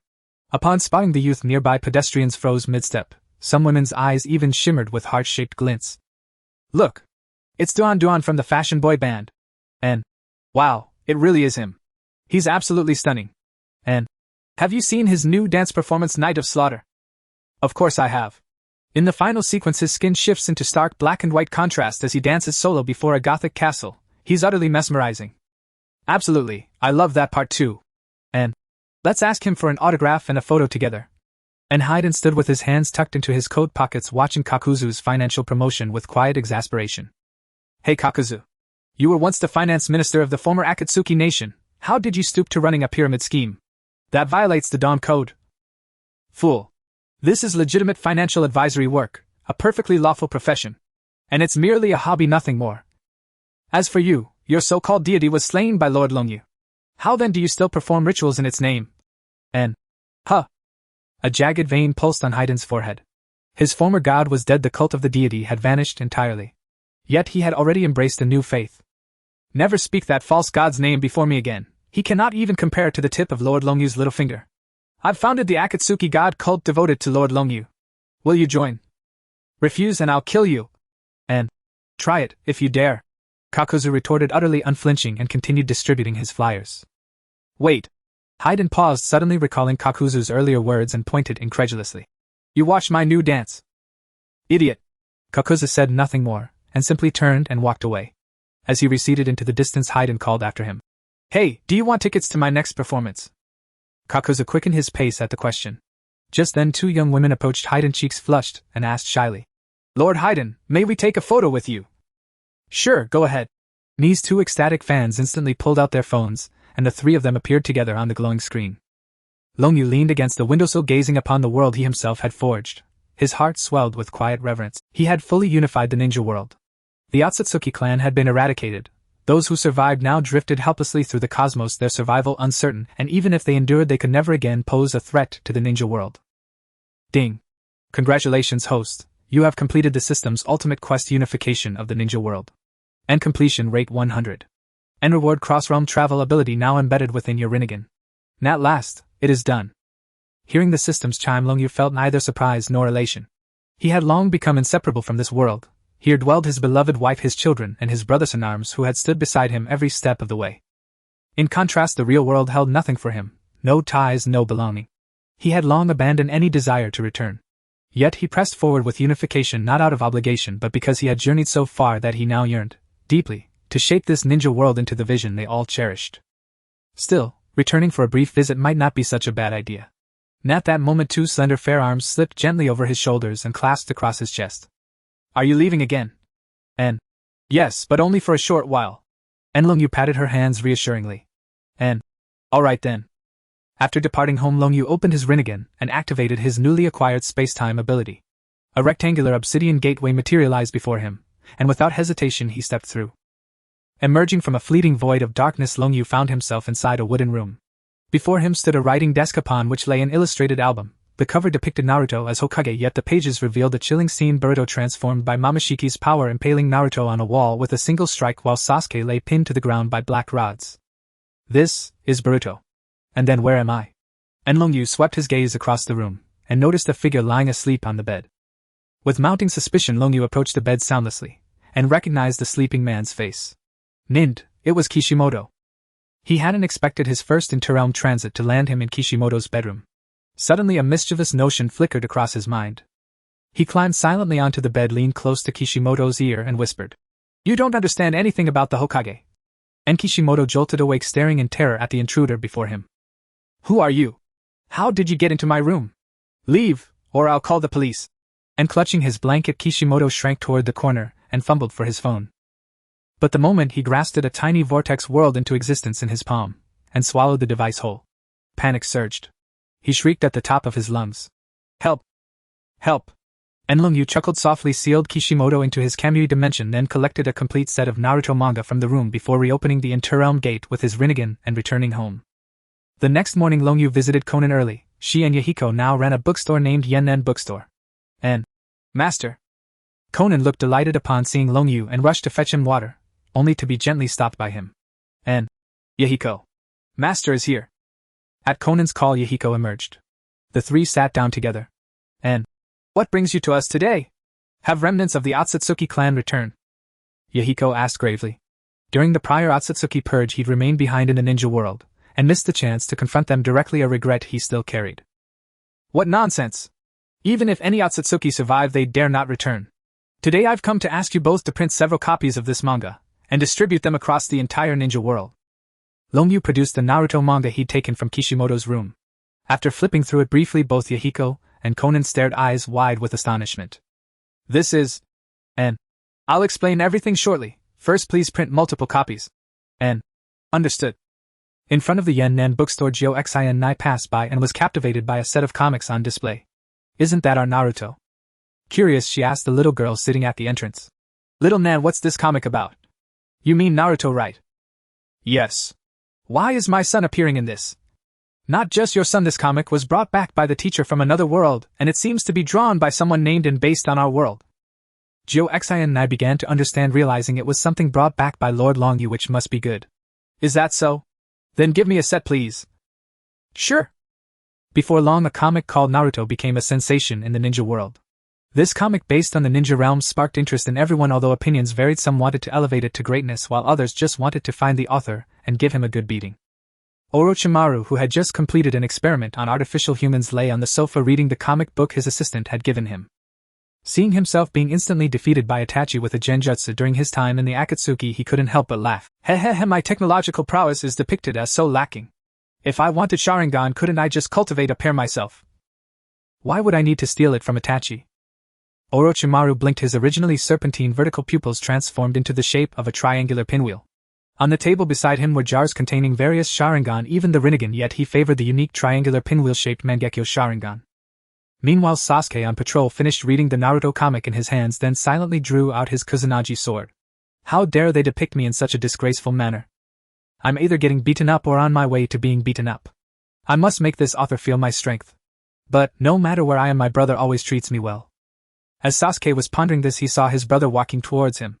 Although he was no longer a child, Sasuke still sheathed his Kusanagi sword and sweetly called out, "Nizan!" running towards Itachi. Itachi gently ruffled the hair of the little girl. Udo. "Patrol is over, Sasuke. Let's go have dango together." "Sure. Will Sister Izumi come along too?" "Yes, I'll go find her soon and also call Shursui. In that case, Sister Izumi might be unhappy." "How could that be?" The two chatted and gradually walked away, and Sasuke completely forgot about the earlier unpleasantness, happily heading off with Itachi to enjoy dango. Meanwhile, and woke up to find everything had changed. Wasn't he just asleep at home? He recalled having a nightmare where a person with a Mangekyo Sharingan appeared in the real world and wanted to take him away. But when he woke up, he discovered he was in a forest. Did he sleepwalk last night? And adjusted his glasses and got up to walk forward, calling out as he went, hoping to encounter someone who could tell him where he was. Before long, he walked out of the forest and onto a large road. Seeing the road after exiting the forest made him feel somewhat relieved. It seemed that it was indeed just a dream. Now he just had to wait for a car and call the police to go home. Luckily, he hadn't undressed while sleeping last night, and he still had money in his pocket. And secretly rejoiced and sat by the roadside to wait. Whoosh! He seemed to see something swiftly disappearing. He took off his glasses, rubbed his eyes, and found nothing there, shaking his head before putting his glasses back on. "Hey, didn't I just see a glasses-wearing guy sitting by the roadside? He looks a bit familiar." Niji had already freed himself from the constraints of a caged bird. With his Byakugan, he had a 360-degree view, and when the car passed by, he saw someone sitting by the roadside. "Is that so? Then let's go back and take a look." The girl with the bun pressed the brake and the wheelless vehicle came to a steady stop. Then she shifted into reverse and the vehicle quickly sped backward. Niji was accustomed to such speed, sitting comfortably in the passenger seat, and was still waiting by the roadside when suddenly a wheelless vehicle stopped in front of him. He hadn't even seen how it got there. What is this new high-tech invention? Then he saw two people descend from the vehicle, two people he was very familiar with. "Hey, what are you doing sitting by the roadside?" Niji felt that this person seemed very familiar, but he couldn't recall where he had seen him, and was already numb at this point. His mind was a chaotic mess, a whirlwind of questions that rendered him incapable of thought. "I was just at home," and replied blankly. "Oh, you must have been brought here by a space jump. Although the Akatsuki clan has been defeated by us, that battle has left some space jump nodes in the ninja world, causing some people to be taken to unknown places without realizing it." Niji suddenly understood, and then asked him, "Where is your home? We'll take you back." "I don't know." Niji looked at him, puzzled. "I remember space jump shouldn't affect the brain, right? Maybe we should take him to Dawn City first and have the security department handle it," the girl suggested, and Niji nodded in agreement. And whose mind was a muddle was confusedly thrown into the car by Niji and the girl, and then they sped towards Dawn City, and was pressed against his seat by the momentum, barely able to move. The girl parked the car at the entrance of the security department, and Niji pulled the limpin out, complaining, "Are there really people with such weak physiques in the ninja world? Isn't everyone supposed to have injected the physical enhancement serum developed by Orochimaru?" "I don't know." The girl shrugged, indicating she had no idea. The two dragged in into the security department, where they found Uchiha Fugaku sitting behind the desk, looking rather displeased, dark circles under his eyes with a hint of anger radiating from him. Fugaku was indeed in a bad mood. He had stayed up all night reading the comic his second son had brought home, and then he was furious. This author actually made his most prideful eldest son slaughter their entire Uchiha clan, leaving even him and Mikoto unharmed. His eldest son was very gentle and caring. How could he possibly do such a thing? This author was truly deranged. If he ever caught this author, he would make him pay dearly. "Uncle Fugaku, we found someone on the road." Inside the Grass Ninja Village, the main force of Konoha had already stationed itself at the border between the Land of Grass and the Land of Rain, ready to launch an attack on the Rain Ninja at any moment. The Rain Ninja were equally prepared for battle. At this moment, the commanders from Konoha gathered in a tent where the leader of the Grass Ninja Village and Kusanagi Ayam were also present. "We must thank you for your help this time, otherwise our camp wouldn't have been established so quickly, haha." Jiraiya was always very optimistic and enthusiastic, laughing heartily in the tent while occasionally glancing at Tsunade, who sat beside him. Orochimaru remained silent and cold, lost in thought. "It's no problem, this is also the order of our Land of Grass daimyo. Perhaps thanks to you the daimyo has even increased the military funding for our grass ninja village. The leader of the grass ninja village chuckled, showing strong support for the daimyo. He had already heard that the new daimyo was not only a competent ninja but also quite ruthless. Moreover, he had a close relationship with one of the 2 elite jonin of grass ninja village. He could envision a future where the land of grass was completely under his control and it would be better to ride the wave. Perhaps after retirement, he could even secure a position without worrying about food and clothing, as being a ninja was still too dangerous, especially for a village leader, none of whom seemed to end well, not even the legendary ninja of the past. I've heard that your daimyo was attacked by the rain ninja. Tsunade spoke up. Konoha's intelligence-gathering capabilities were quite strong. They had learned of the assassination of the daimyo before even arriving at the grass ninja village. The current daimyo was the first son of the previous daimyo. Her question was partly to gauge the sincerity of the grass ninja village and partly to confirm their true stance on the rain ninja. The leader of the grass ninja village was not particularly surprised that Tsunade knew about this matter. After all, Konoha was a major ninja village, and the incident had occurred several days ago. Your village is indeed impressive. This incident has just happened, and to be honest, the rain ninja has been exceedingly bold. The leader furrowed his brows, unable to comprehend why the rain ninja would dare to act in such a manner. The assassination of a daimyo and national ministers was a tacit agreement upheld among the ninja villages, and such actions risked inciting the wrath of other nations. If it was merely for venting anger, then Hanzo, the salamander of the ninja world, was being far too reckless. That rain ninja took advantage of the night to assassinate our daimyo and 4 guarding ninjas, then used reverse summoning to escape after we dispatched ninjas from our grass ninja village. This incident has completely ignited the anger of the new daimyo, and he has ordered our grass ninja village to fully cooperate with Konoha against the rain ninja, even declaring direct war on them, hoping that when we invade the rain ninja village we can deal with that rain ninja ourselves. Tsunade exchanged glances with Orochimaru, realizing that this time the grass ninja were not merely going to play a passive role but were genuinely intending to join forces against the rain ninja. That is naturally acceptable. Even if we cannot breach the rain ninja village, we will find a way to make Hanzo hand over that rain ninja. Seeing the sincere intentions of the grass ninja, Tsunade felt it would be unreasonable not to agree to such a small request.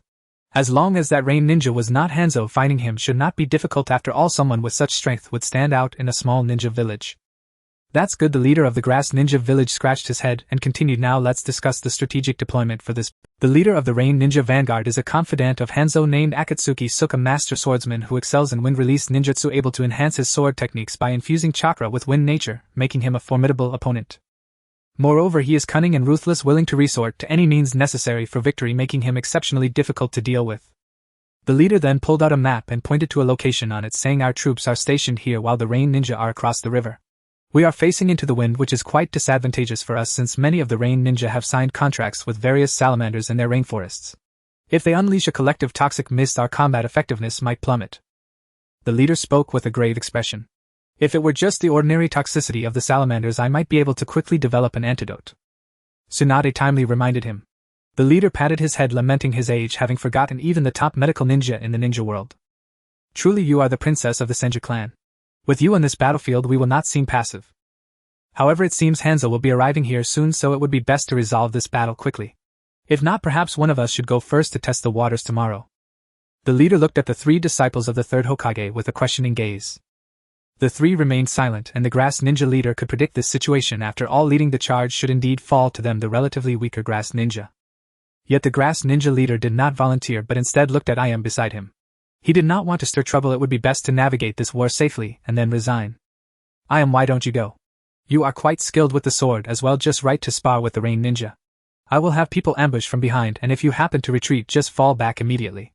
This half-truth might lure Sook and the rain ninja into our ambush. The grass ninja leader circled a forest behind the riverbank filled with tall trees and a narrow path in the middle suitable for an ambush. Even if the rain ninja do not fall for it, we will gauge their strength and then strike together to take down this group of rain ninja. Understood. Ayam agreed, realizing that the leader had intentions of resigning. Now if he could earn some merit in this war, it would facilitate a quicker takeover of the grass ninja village. Jiraiya, Tsunade, and Orochimaru nodded after hearing the grass ninja leader's plan, as it was in line with their thoughts. They could not afford to expend too much energy, especially since they did not know when Hanzo would arrive. They had to remain vigilant. Alright, let's call it a day. I wish you all a good night's sleep. The first pre-battle meeting concluded, and the 3 left the tent, intending to discuss the subsequent deployment further. Sister. Master. At this moment a boy with brown hair and wearing a crystal necklace waved his hand, running toward them. Shinshu. Tsunade was surprised to see her brother here, as she had clearly left him at home. Worried about the only remaining heir of the Senju clan encountering any danger, Tsunade did not want him to be involved in the war. Therefore, before leaving, she had asked Sarutobi Sensei to assign Shinshu a escort mission to the land of tea, which was in the opposite direction. How did you get here? Tsunade questioned angrily. Although Shinshu had already achieved the rank of Chunin, in her eyes he was still just a child. Shinshu was completely oblivious to Tsunade's emotions and felt very happy. The client for the escort mission to the land of tea suddenly cancelled, so I took a new task to escort supplies to the front lines and came to find you guys. Tsunade looked at him with a hint of pride, grabbing him and ruffling his hair. Ouch. Ouch. Sis, what are you doing? You know it hurts. Didn't I tell you to stay home and behave? Now that you've finished escorting the supplies, you must go back and stay there obediently tomorrow. Shinshu, dissatisfied, adjusted his hair that Tsunade had messed up and stubbornly said, I'm not going back. I'm going to become Hokage one day. This is the place where I will shine. Besides, I'm not a child anymore. I was promoted to Chunin last year. Shinshu adjusted the forehead protector on his head, his gaze resolute. This is a battlefield. It's not comparable to the tasks you did before. Even Jonin can die at any moment. You must return tomorrow, Tsunade said in an uncompromising tone. Seeing her so resolute, Shinshu had no choice but to look at his master and Jiraiya, hoping they could speak on his behalf and persuade Tsunade. Jiraiya looked at Tsunade and Shinshu and quickly made a decision. Ahem, your sister is right, Shinshu. The battlefield is very dangerous. You and your sister are the only remaining bloodline of the Senju clan, so you should listen to her and go back. Jiraiya spoke seriously, and Tsunade's fist, which was about to be raised, slowly lowered. At least you are sensed. Orochimaru chuckled softly, offering a different perspective. I think it's safer for Shinshu to stay here. Given the current situation, even if Shinshu wants to go back, he might encounter enemies on the way. Keeping him with us might be safer, and his current strength might be stronger than you think. As Shinshu's teacher, Orochimaru understood his strength best. Shinshu had already learned quite a few water release techniques left by the second Hokage, and combined with the Senju clan's powerful physique, his current strength was definitely not something an ordinary Chunin could match, and he could even contend with Jonin. However, this decision would lead to long-term regret. Tsunade, after hearing Orochimaru's words, found some truth in them and nodded in agreement after a moment of quiet thought. Yay! Shinshu jumped up in joy, secretly giving Orochimaru a thumbs up. But although Tsunade agreed to let Shinshu stay, she was still worried about his safety. After all, her brother was a troublemaker, and without proper supervision, who knows what kind of trouble he could cause. So Tsunade laid out a few requirements. You cannot run around here. If you want to go anywhere, you must report to me and be accompanied by either me or your teacher, otherwise you have to go back. And it's best not to get too close to Jiraiya. Jiraiya felt something was off upon hearing this. His strength was on par with Tsunade and Orochimaru. Why could he not accompany them? Also, what does it mean not to get too close to him? Does the sage of MT? Mayabo could not have any pride. Hey Tsunade, what do you mean by that? What do you mean by not getting too close to me? Tsunade shot Jiraiya a glance and coldly laughed. Don't you know why I say that? I don't want Shinshu to pick up your bad habits in the future. Jiraiya conceded he had initially wanted to say that she had bad habits too, but upon seeing Tsunade's fist he gave up the thought. After all, he still bore the scars she had left him years ago. Sigh. It's tough being a real man. Shinshu naturally agreed to these conditions, and in the end he did not forget to report to Tsunade about Jiraiya, as Jiraiya had secretly sought him out too many times for Tsunade's sake, even bribing him with adult books. Now he actually betrayed him for his sister. Does he think Shinshu has no temper? Thus Jiraiya suffered before the battle even began with 3 broken ribs, but it was not a big deal. Just as Tsunade and the others were about to return to their respective tents, a shout drew their attention. The new daimyo has assumed office. The land of grass is at peace. The new daimyo has assumed office. The sky is clear now. The new daimyo has assumed office. The commoners no longer have to suffer. New. Ouch. The shouting abruptly stopped with a cry of pain as a carriage appeared in the distance of the camp, surrounded by a group of grass shinobi. In front were 2 young nobles holding their heads, while behind them stood a long-haired handsome youth who was scolding the 2 young nobles. Are you 2 idiots? We're on a battlefield and you're still shouting. The 2 young nobles, having been hit, dared not retaliate, merely casting a disgruntled glance at their assailant. You were the one who made us shout all the way here. Do you think we wanted to shout? And now you're hitting us. The 2 of them could only swallow their anger, biting their tongues. A grass shinobi quickly ran into the tent of the grass shinobi village leader, and shortly after the leader and his companion Mei emerged. Seeing this, Tsunade and the others also stopped. After teaching the 2 young nobles a lesson, Long Yu also noticed the grass shinobi village leader and his teacher approaching him, as well as the 3 legendary ninjas standing in the distance. Daimyo, what brings you here? The grass shinobi village leader was somewhat surprised. He had not received any news and had no idea that the newly appointed daimyo of the land of grass would come to the battlefield. Regardless, I am also a grass shinobi. Moreover, the rain shinobi we are fighting killed my father. Can I just sit in the daimyo's mansion and enjoy myself? Long Yu smiled as he spoke. In truth, this was utter nonsense. Long Yu came this time solely to win the people's hearts. He had reduced the taxes of the land of grass and brought the two young nobles along to shout, making the common people of the land of grass aware that the new daimyo was going to the battlefield to protect them. The common people of the land of grass definitely held resentment towards the former daimyo, hence he claimed to come to protect the land of grass. Furthermore, he was not just trying to win over the hearts of the common people but also those of the grass shinobi village ninjas.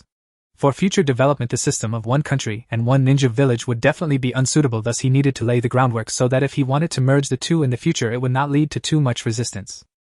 This is. The three legendary ninjas approached and Tsunade, pointing at Long Yu, felt a bit incredulous. This couldn't possibly be the kind of creature called a daimyo, could it? Oh, this is the newly appointed daimyo of the land of grass and also a chunin of our grass shinobi village, said the grass shinobi village leader. These three are the commanders of the battlefield at the Konoha ninja village. After getting to know each other, Orochimaru said in his hoarse voice, I hope it won't affect our future plans and commands. They were completely indifferent to the matters of the grass shinobi village, but the grass shinobi village was currently their ally stationed together. If there were any issues with the grass shinobi village's commands, Konoha would be greatly affected on the battlefield. Rest assured, everyone from Konoha, I have come here merely as a chunin of the grass shinobi village and will not interfere in other matters.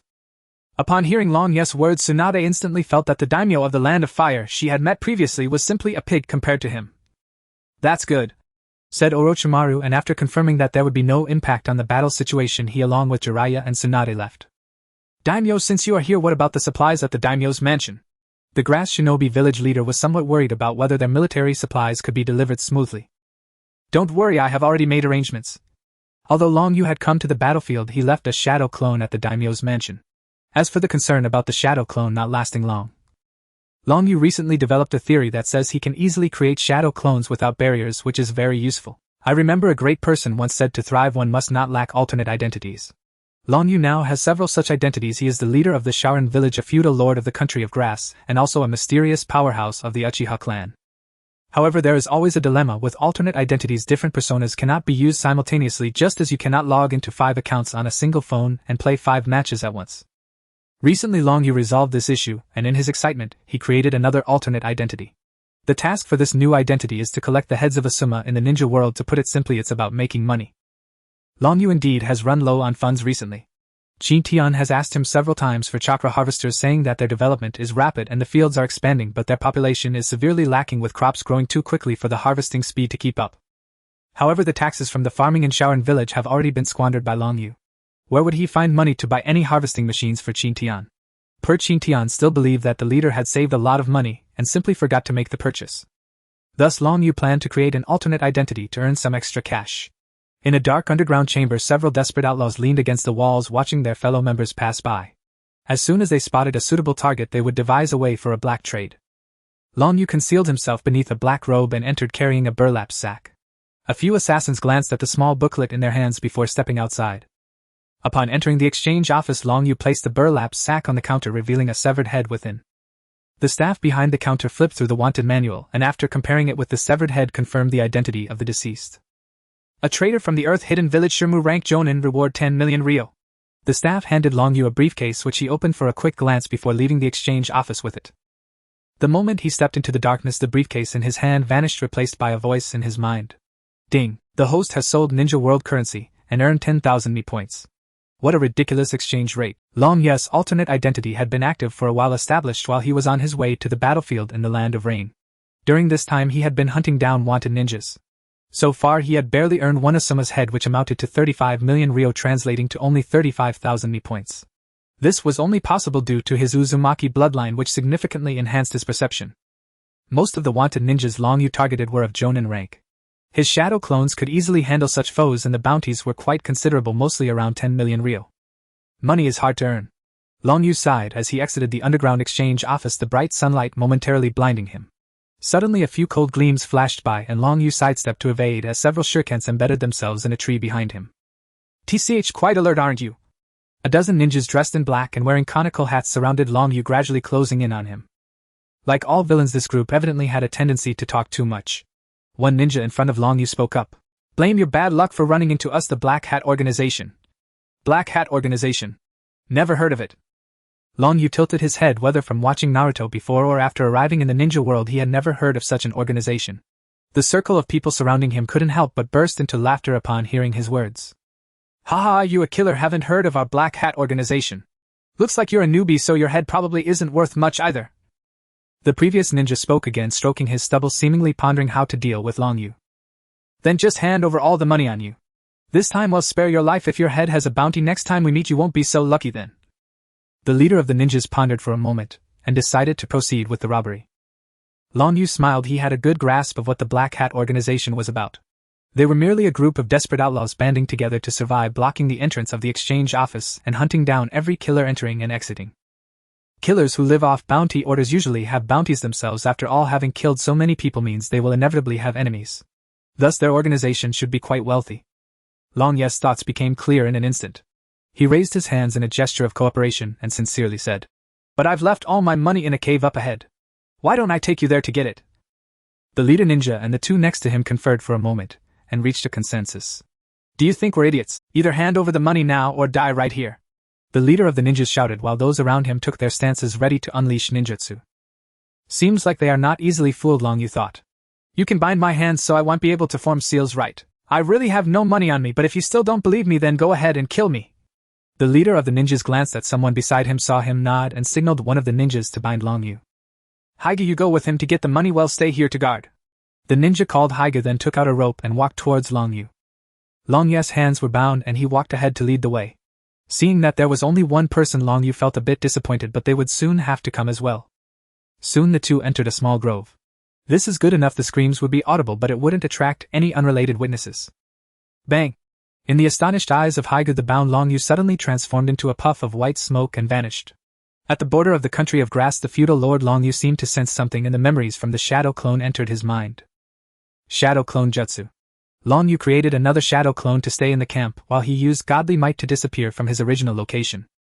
Although godly might doesn't leave a permanent mark like Flying Thunder God, it can still temporarily leave spatial nodes at places he passes, allowing him to use godly might to reach those locations as long as the nodes have not vanished. What is this? Shadow clone. Haiga picked up the rope that had fallen to the ground, still in disbelief. He then saw the figure that had just disappeared reappear, now holding a blue pill. This is godly might phase 2. Long Yu pressed a pill onto Haiga's body. Ah! A sharp chilling scream echoed throughout the forest, startling a flock of birds into flight. The members of the Black Hat organization who had just hunted a prey at the entrance of the exchange house all heard this cry. It's the black dog, the leading ninja frowned. Can this black dog not even contend with a ninja who can't form seals? Maybe that person is a master of physical techniques. Let's hurry and check it out. The advisor beside him spoke up. So a dozen people hurriedly placed the fallen assassin into a sealing scroll, then rushed towards the source of the scream. When they arrived, they saw that the ropes binding that person had disappeared, and he was now sitting on their companion's corpse, waving at. "You're a bit slow. I've been waiting for you all for quite some time. Can someone like you even be a killer?" Long Yu taunted them dismissively, spinning a kunai in his hand. "Damn it. How dare you look down on us and even kill a member of our organization? You little brat, even if you beg for mercy, we won't let you off." The leading ninja spoke fiercely, then drew his ninja blade and charged at Long Yu, while the others followed suit with their weapons drawn. "Die, brat." The leader sneered as he struck with his blade. Long Yu stood up, dodging the attack, confident that he wouldn't need to use his divine might against this group. After Long Yu stood up, the leader kicked the corpse of the black dog behind him. Seal the black dog's body. In fact, he didn't need to remind them. The others had already taken out a sealing scroll to start sealing the black dog's body. This group was truly frugal. Long Yu felt he should learn from them. If these people couldn't make money, it would be a travesty. However, he had no time to think further, as the group was already attacking him. Water release water chaos wave. Lightning release ground walk.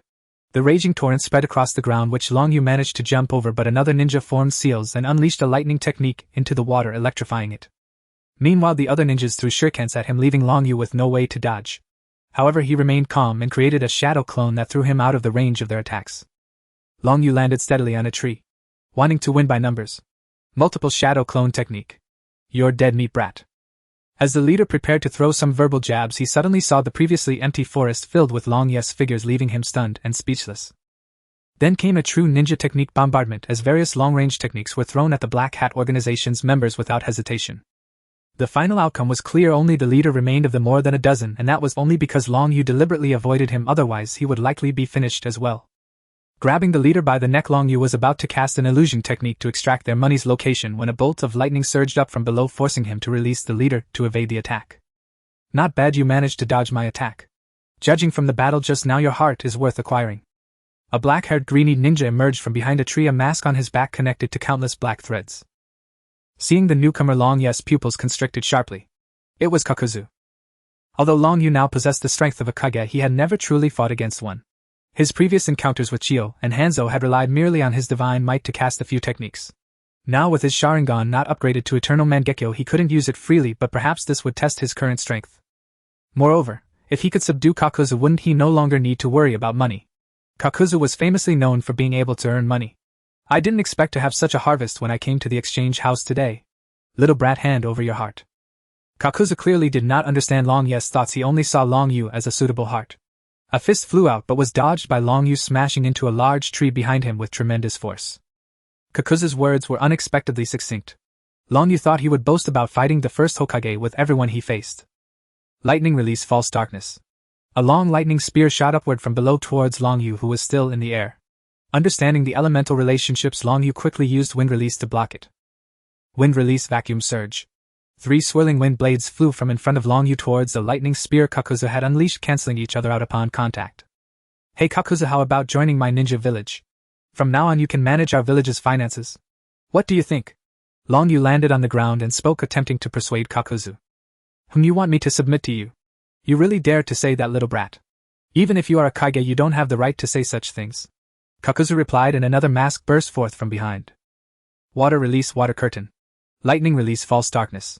A water column surged from the ground towards Long Yu, while the false darkness lightning spear intertwined with the water column, greatly increasing the power of the techniques. How strong! Only after genuinely engaging did Long Yu realize that he had overestimated himself.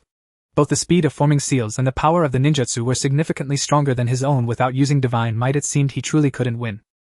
Removing divine might, Long Yu's current strength should be on par with Naruto's after 2 years of training. At that time, Naruto had a powerful technique like wind release Rasengan, while Long Yu possessed the 3-Tomo Sharingan and a plethora of ninjutsu. As for the 8 gates, he could only open up to the 3rd gate, which wasn't very significant for actual combat. Sharingan activate. 3-Tomo appeared in Long Yu's eyes, and he still did not use divine might. With the insight of the 3-Tomo Sharingan, Long Yu barely dodged Kakuzu's recent attack, but a strand of his hair was still singed by the lightning spear. This is troublesome. Touching his singed hair, Long Yu felt inexplicably that he now resembled the second Hokage. The sky cleared and the rain stopped. Long Yu felt he was back in the game. Upon seeing the Sharingan in Long Yu's eyes, Kakuzu visibly became more excited. The Uchiha clan's Sharingan. It seems that not only your heart but you yourself are quite valuable. Kakuzu paused, seemingly reminiscing before slowly speaking. It seems you are a ninja from Konoha. Every time I see Konoha ninjas, I am reminded of the first Konoha ninja I fought, the first Hokage. Seeing Kakuzu seemingly lost in thought, Long Yu couldn't help but scoff. You must think of everyone you see as a reminder of your battle with the first Hokage. I heard that your so-called battle with the first Hokage was just you throwing a shuriken at the first Hokage's would clone from 800 miles away, and then you were scared off by a glance from that clone. Is that true? Long Yu couldn't hold back from asking his burning question. He certainly had no intention of mocking, he simply sought the truth. In an instant, a murderous glare shot toward him, and the surrounding atmosphere thickened with killing intent. Though Kakuzu remained silent, his fury radiated with unmistakable intensity. This reaction, had he truly struck upon the truth? Kakuzu tore off his garments, revealing a body crisscrossed with grotesque sutures. Prepare to die. Countless black threads surged from Kakuzu's body, and 5 masks floated into position around him, manifestations of the forbidden art he had stolen from Takigakure Earthgrudge Fear. An endless torrent of black threads lashed toward Long Yu, while 3 of the 5 masks flickered ominously. Wind release, pressure damage. Fire release, head crushing technique. Lightning release, false darkness. 3 devastating jutsu erupted simultaneously. Massive beams of light, each 3 to 4 meters in diameter, instantly engulfed Long Yu's form. The area-wide assault raged for several moments, obliterating everything in its path. As the blinding light receded, leaving only desolation before him, Kakuzu slowly retracted the black threads from his body and deactivated Earthgrudge Fear. A pity. That heart would have been quite exceptional. After sealing the fallen assassins within a storage scroll, Kakuzu calmly returned to the bingo book exchange office. Within the Kamui dimension, Long Yu rose slowly to his feet. Though unharmed physically, his confidence had taken a subtle blow. He had not anticipated being overwhelmed so swiftly by Kakuzu without deploying Kamui. Perhaps, however, this was inevitable. Kakuzu had opened with overwhelming force from the very first strike. One day, if he ever managed to recruit him, he would spend every last coin Kakuzu possessed. After brief reflection, Long Yu decided to return first to the Akatsuki village to deliver the chakra harvesting machine, long awaited by Okada, to its intended recipient. Nothing urgent had occurred recently in the grass country. Given his status, he faced no immediate danger there. Beside a golden wheat field, the few villagers of the Akatsuki village had gathered, gazing up at the colossal contraption with murmurs and pointing fingers. What in the world is that? No idea. They say the leader brought it back, claims it can harvest crops far more efficiently. A hulking iron beast like this can harvest crops. Does it move on its own? We harvest just as fast using wind release techniques. It probably does. After all, the leader brought it, and lately our manpower has been severely stretched. Long Yu stood before the so-called harvester speechless. It bore little resemblance to what he had imagined. The system shop offered no visual previews, only a name and description. The entry stated it could process mature crops faster and more efficiently. He had assumed it would resemble real-world machinery merely powered by chakra instead of fuel. Yet now he realized these two were fundamentally different, for this machine was alive. A fusion of advanced technology and bioengineering, it bore strong resemblance to the puppetry of Sasori of the Red Sand. Is this thing truly as capable as you claim? Okada eyed the machine skeptically. Long Yu himself felt uncertain. He had never seen it operate before. Who knows? Let's test it. With that, Long Yu stepped forward and placed his palm against a panel inscribed with the character core, then began channeling chakra steadily inward. The core required chakra infusion to awaken. After a long moment, he sensed the internal reservoir reach saturation, and withdrew slowly. The harvester stirred to life. Two lens-like eyes flickered open, and four massive wheels beneath it began rotating smoothly. Powered entirely by chakra, it emitted no exhaust or fumes. Grill. Gidge is ready to roll. A deep, resonant voice boomed from its chassis, startling everyone near. What was that? Even Long Yu recoiled slightly, startled by the sudden outburst, and couldn't help but note the peculiar elegance of its chosen name. Villagers watched with rapt fascination. Children chased after it gleefully while adults exchanged animated commentary. Children darted alongside it, chanting, "Guh, guh, guh, guh," a sound that sent shivers down Long Yu's spine. Yet the name proved unexpectedly effective. Within moments, an entire wheat field lay fully harvested. Grill. May I inquire where the storage warehouse is located? After harvesting several more fields, Gidge's internal storage compartment appeared full. Right over there, I'll guide you. To Long Yu's surprise, Yahiko dashed forward, eagerly volunteering to lead the machine to its destination. Leader Gidge is absolutely incredible. Absolutely.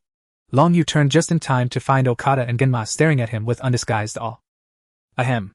Naturally. This divine artifact consumed the village's entire savings over the past 2 years, commissioned from a reclusive master whose genius remains unmatched across the shinobi world. Had I not possessed a personal connection with him, he would never have accepted the commission. Long Yu delivered the fabrication without so much as a flush of guilt.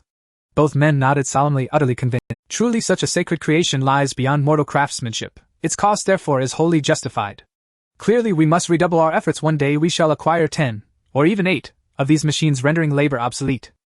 Currently, most of their agricultural effort went into sowing and harvesting. While wind release techniques accelerated harvesting, subsequent processing remained time-consuming. This machine eliminated those steps entirely, requiring only a steady chakra supply, then operating autonomously, effortless, efficient, and profoundly liberating. Just then Genma tapped Long Yu lightly on the shoulder. Leader, may I speak with you? It was likely about Miseo and the grass country. Long Yu paused briefly, then surmised Genma's lingering concerns centered precisely on those two matters. Nodding, he fell into step beside Genma as they walked toward a secluded grove. They did not retreat into the Kamui dimension, not because secrecy demanded it, but simply to avoid going blind. Once concealed among the trees, Genma hesitated a moment before speaking. Leader, I've heard of what transpired in the grass country and at the grass ninja village. Was it your doing? Yes. It was my doing. Long Yu offered no evasion, his answer direct and unflinching. Though I do not know your ultimate aim, having lived here for some time, I have come to understand your nature. I am certain your intentions serve the common people of the entire shinobi world. Yet still I beg you, spare my master. Genma bowed deeply, his sincerity so palpable that Long Yu almost felt ashamed. Was he truly perceived as a capricious killer? And shouldn't a disciple by tradition aspire to betray his own master? Was that not the shinobi way? So that's what troubled you. The Akatsuki village urgently needs skilled hands, and your master is an elite jonin. Why on earth would I kill him? You're overthinking this. Then I am relieved. Relief washed over Genma's face. Though he had integrated quickly into the village, concern for his master had weighed heavily upon him. Now, with Long Yu's assurance, that burden finally lifted. Genma strode back toward the village, lighter, freer, unburdened. At that moment Long Yu sensed developments in the grass country. The Rain village vanguard had been repelled. During Pursuit 2, rain squads launched surprise assaults on Konoha. Tsunade and Masao Gunma's master each led a defensive unit. Meanwhile, the Grass Village leader and Jiraiya remained at base camp overseeing logistics and supply transport. Orochimaru led a separate detachment in continued pursuit of the enemy commander Himura Sosuke, and per Long Yu's own request he had been assigned to Orochimaru's unit. They were now closing rapidly on the fleeing forces. Was the hour upon them? Orochimaru's pivotal turning point. Long Yu dispatched a shadow clone to remain behind, and with his true body activated Kamui to teleport directly to Amigakure, where the battlefield now raged. Gunma, hurry! We resume pursuit of the Rain Ninja any moment now. Orochimaru-sensei said the terrain ahead will slow them drastically. If we delay they'll be wiped out before we arrive, and how then shall I earn merit to become Hokage? A heavy silence settled, broken only by the distant drumming of rain. Ah, you're here. Long Yu stepped out from a thicket while Shingshu's face was filled with displeasure. In recent days the two had grown very close, often sparring together. Gang Shou and the others said nothing. After all, Long Yu was now the esteemed lord of Chao country, and Shingshu, as the sole surviving heir of the Qianshou clan who had studied under the former Hui Ying's most favored disciple, was unquestioningly of noble lineage. At only 12 he already surpassed some Chunin, so it was hardly surprising that a future Hui Ying might be in his destiny. Cultivating good relations with the lord of Chao country could only be advantageous. Long Yu was 6 years older than Shingshu and slightly stronger. That advantage came largely from his display of the Loxunwen Spiral Sphere. The unmarked rank ninjutsu had elevated Xian Jian standing considerably. Shingshu had now set his sights on overtaking him. Really, you take so long just to use the latrine? If I can't beat you because of that, it'll be a disgrace.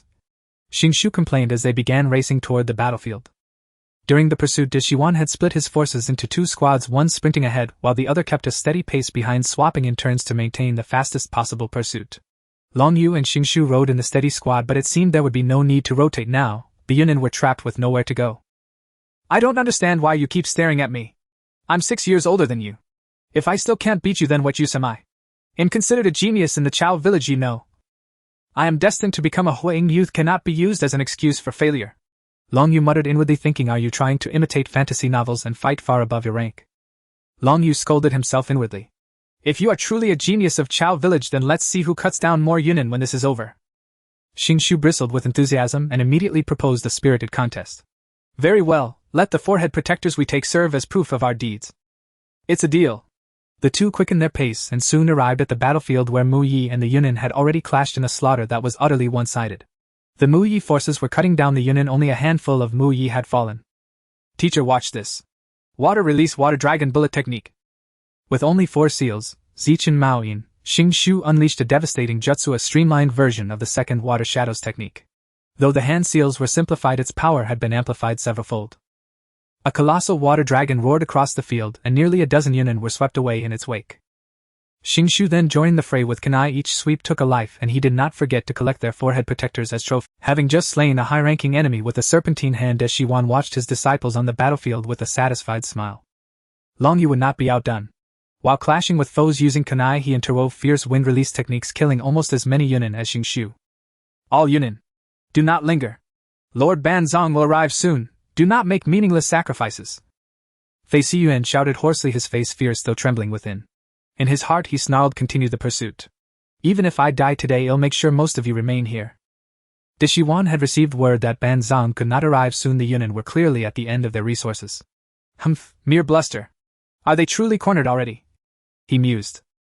Shuriken, shadow clone technique. Spying Fei Siyuan locked in combat with 2 Mu Yi ninjas, Deshiwan hurled a shuriken. The shuriken multiplied into 2, then 4, until countless shuriken filled the air and streaked toward Fei Siyuan. This is bad. Fei Siyuan sensed the danger the moment Deshiwan formed the seals, but 2 Mu Yi ninjas clung to him, and there was no way to evade the onslaught. As expected of the cold-hearted Deshiwan, he spared not even his own village's fighters. A storm of shuriken passed through Fei Siyuan, and the 2 Mu Yi ninjas' Fei Siyuan finally collapsed to the ground spent. Just you wait, Deshiwan, this won't go unpunished. Earlier they had sent a small squad of Yunin ahead to lay explosive tag traps disguised among the remaining detonators, hoping that their deaths might cause the Mu Yi to let down their guard. With that thought, Fei Siyuan closed his eyes. Fei Siyuan Zongjie is dead. Slay the remaining Yunin with your full strength. Deshiwan's voice, thick with killing intent, rolled across the battlefield. The remaining Yunin lost their will to fight and fled in disarray. They'll go first. At Deshiwan's command, Shingshu slashed the throat of the Yunin before him with a kunai, then raced after the fleeing ones. Their morale crushed, the Yunin scattered. Shingshu had become a warrior capable of holding his own. Watching him sprint ahead of all the Muyi ninjas to hunt down the Yunin, Deshiwan felt a swell of pride for his pupil.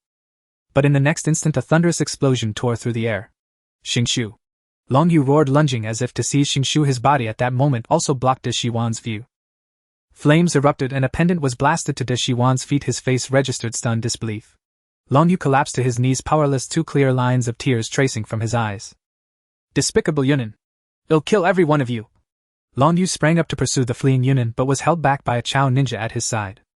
My lord, calm yourself. There may still be explosive tags ahead. If you chase them now, you will only bring yourself into their trap. After several days together, all the Chao ninjas had fully accepted him as their newly appointed lord. In their hearts he had already earned a high place. The contrast only enhanced the effect. Aside from Long Yu, the other lords were considered competent enough as long as they did not commit grievous errors, especially compared to Long Yu, who personally took to the battlefield. Deshiwan shook himself back to action and sprinted toward the site of the explosion, but there he found only fragments of Xingshu's clothing. A thick curtain of clouds finally broke and a heavy rain began. Deshiwan stood stunned for a moment as droplets slid down his face. He could not tell whether they were rain or tears. A few venomous snakes crawled from Deshiwan's sleeves and flew after the retreating Yunin. More explosions followed. The remaining Yunin were blown into bloody fragments by the buried explosive tags, and some were turned to ash. At last Deshiwan picked up Xingshu's necklace. Fu Yu raised his head and saw Ning's Tian and Fu Yu's eyes suddenly brightened. Wasn't this the author of that comic? What a coincidence. I know this person, so you should hand him over to me, Fu Yu said in his deep voice as he got up to take the person Ning Xi was carrying. It's good that Uncle Fu Yu knows him. Well, leave him to you. This person has extremely poor physical fitness. It's best to inject him with a strengthening agent. Otherwise, after another spatial jump, he might not survive. This is too weak. Alright, we still need to see Lady Hinata and Naruto. Ning Xi handed the person over to Fu Yu, unable to resist another sarcastic comment before taking Tian's hand and leaving the security department. At this moment the person was still dizzy from the high-speed driving, feeling his mind clouded. After leaving a shadow clone behind the desk, Fu Yu carried him into the interrogation room. Only when he was handcuffed to the interrogation table did he slightly regain his senses. He then saw a middle-aged man with tear troughs holding a syringe ready to inject him. Instantly he felt an overwhelming fear and began to struggle. What? What do you want? If you keep this up, I will call the police. Hearing the nonsense from the person in front of him, Fu Yu felt that this man's mind wasn't quite right. Call the police. You are currently in our security department's interrogation room. I am the head of the entire security department. Fu Yu glanced at him with a caring look for the mentally challenged, and then continued to inject the syringe into him. Moreover, this is a body-strengthening agent. With your current body you cannot withstand much turmoil. I am doing this for your own good. In the end he couldn't escape the injection, but soon he stopped struggling because the sensation was too comfortable, warming him all over like soaking in a hot spring. However, while a hot spring only warms the outer skin, the syringe made him feel as if all the cells in his body were bathed in the hot spring, making him want to moan. At the same time he felt his weak body weaken from years of staying home becoming strong and powerful again. In other words, I feel like I could take down a bull. However, before he enjoyed it for long, he heard the man in front of him speak. Comfortable, isn't it? Now we should discuss business. For some reason the person trembled suddenly. He felt that this business probably wasn't a good thing. Sure enough, Fu Yu waved his hand in the air and suddenly a comic appeared in his hand. He opened the comic and threw it onto the table. Isn't this yours? Fu Yu asked coldly. The person felt that the temperature around him seemed to drop a few degrees. Looking at the book that was once his pride, he fell into a dilemma, especially upon seeing his own big head photo on the first page. He really wanted to tear it off. It should. Maybe. Possibly. Be mine. He hesitated to respond. Having just encountered a pair of white eyes now facing the Uchiha clan leader he had written made him believe that he was truly no longer in his original world. However, this place didn't seem to resemble the Naruto world he had created. Something felt off. But this man in front of him had a high probability of possessing the Sharingan he had created. Under the gaze of the mind-reflecting eye, he felt he couldn't tell a lie without being exposed, so he simply decided to tell the truth. As long as you admit it, that's enough. Let me ask you, why did you write my gentle and caring eldest son as a villain who slaughtered the entire clan? Fu Yu glared coldly at him. In his heart, his eldest son was the most admirable and worry-free, not only exceptionally gifted but also detected by Lord Long Yu to have awakened the Mangekyo Sharingan at the age of 12, and even personally helped him awaken it. He understood empathy and had helped his parents take care of Sasuke since he was young. In his eyes, it was more likely Sasuke who would do something like that.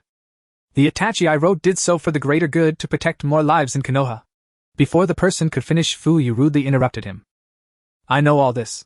What I want to say is, why resort to this method to solve problems? to persuade the clansmen to collectively betray the village. Forget it, you merely drew a comic based on our world, so let's consider this a small punishment for you. Fuyu paused halfway through his words, recalling that he seemed to be the one who urged the clansmen to betray the village back then. He remembered that day when Lord Longyu opened the space link between the two villages with the power of the Mangekyo, and held on for quite some time. Let him receive a small punishment. Genjutsu Tsukuyomi. After so much time of development, the ninja world has now discovered the essence of breaking through the eye techniques. It is merely a special chakra generated by the brain. The conditions for generating it are relatively difficult, but this has already been overcome, so now anyone can use any eye technique at will. A blood-red moon floated in the sky, and the person found himself bound to a cross. In the Tsukuyomi world, time, space, and everything here is controlled by me. In this world, even if 3 days pass outside, it is just a moment for you. As he spoke, Fuyu had already plunged a knife into the person's body. The piercing scream was immediately drowned out by Fuyu's voice. Then several shadow clones began to stab the person with knives in turn until 3 days later. The person was drenched in sweat, having been stabbed for a full 3 days and nights. Slumped exhaustedly in the interrogation room chair, the person only wanted to go home. After stabbing him for 3 days and nights, Fuyu felt refreshed and unlocked his handcuffs. Name: identity, otherworldly visitor. After entering the person's information into the Ninja World Network, Fuyu let him go. If his information was not in the Ninja World Network, he might be brought back by his 2 sons again. The person, having been tormented by Fuyu, was sent out of the security department. Standing on the street, he felt everything was extraordinarily unfamiliar. Originally, as the author of this book, he should have been swimming in the waters of this world, but this was completely different from what he had written. Just when the person was at a loss as to where to go, an advertisement poster on the street caught his attention. Do you want to earn over $1 million a month? Do you want to have both men and women in your arms? Do you want to become a star? We sincerely invite novel, comic, and film authors to join Jiraiya's creative team and turn dreams into reality. Below was a half-length portrait of Jiraiya. After seeing this advertisement, the confused person seemed to have found direction. Jiraiya and Tsunade rushed over, panting after receiving the news. In an abandoned wooden house in the land of rain, Tsunade approached Orochimaru but was held back by Jiraiya. Orochimaru took out a necklace crafted by the first Hokage. Because we are currently at war. He naturally felt guilt in his heart. After all, Shimoku was his disciple. It was he who left Shimoku on the battlefield, and when Shimoku died, it was right before his eyes. He failed to protect Shimoku, but he was not the type to express his emotions, so he merely spoke this one line. His companions did not blame him, only taking the necklace and sobbing while holding it in their hands. Jiraiya stepped forward and patted her shoulder. The war is still ongoing. Hanzo is approaching fast. Though they felt immense sorrow for their companion's plight, the war was still ongoing. An unprecedentedly powerful enemy was about to reach the battlefield, and there was no time for them to grieve. If they could not achieve victory in the war, more friends, brothers, and family would fall into such a state. Although she would cry, Tsunade was not the kind of weak woman.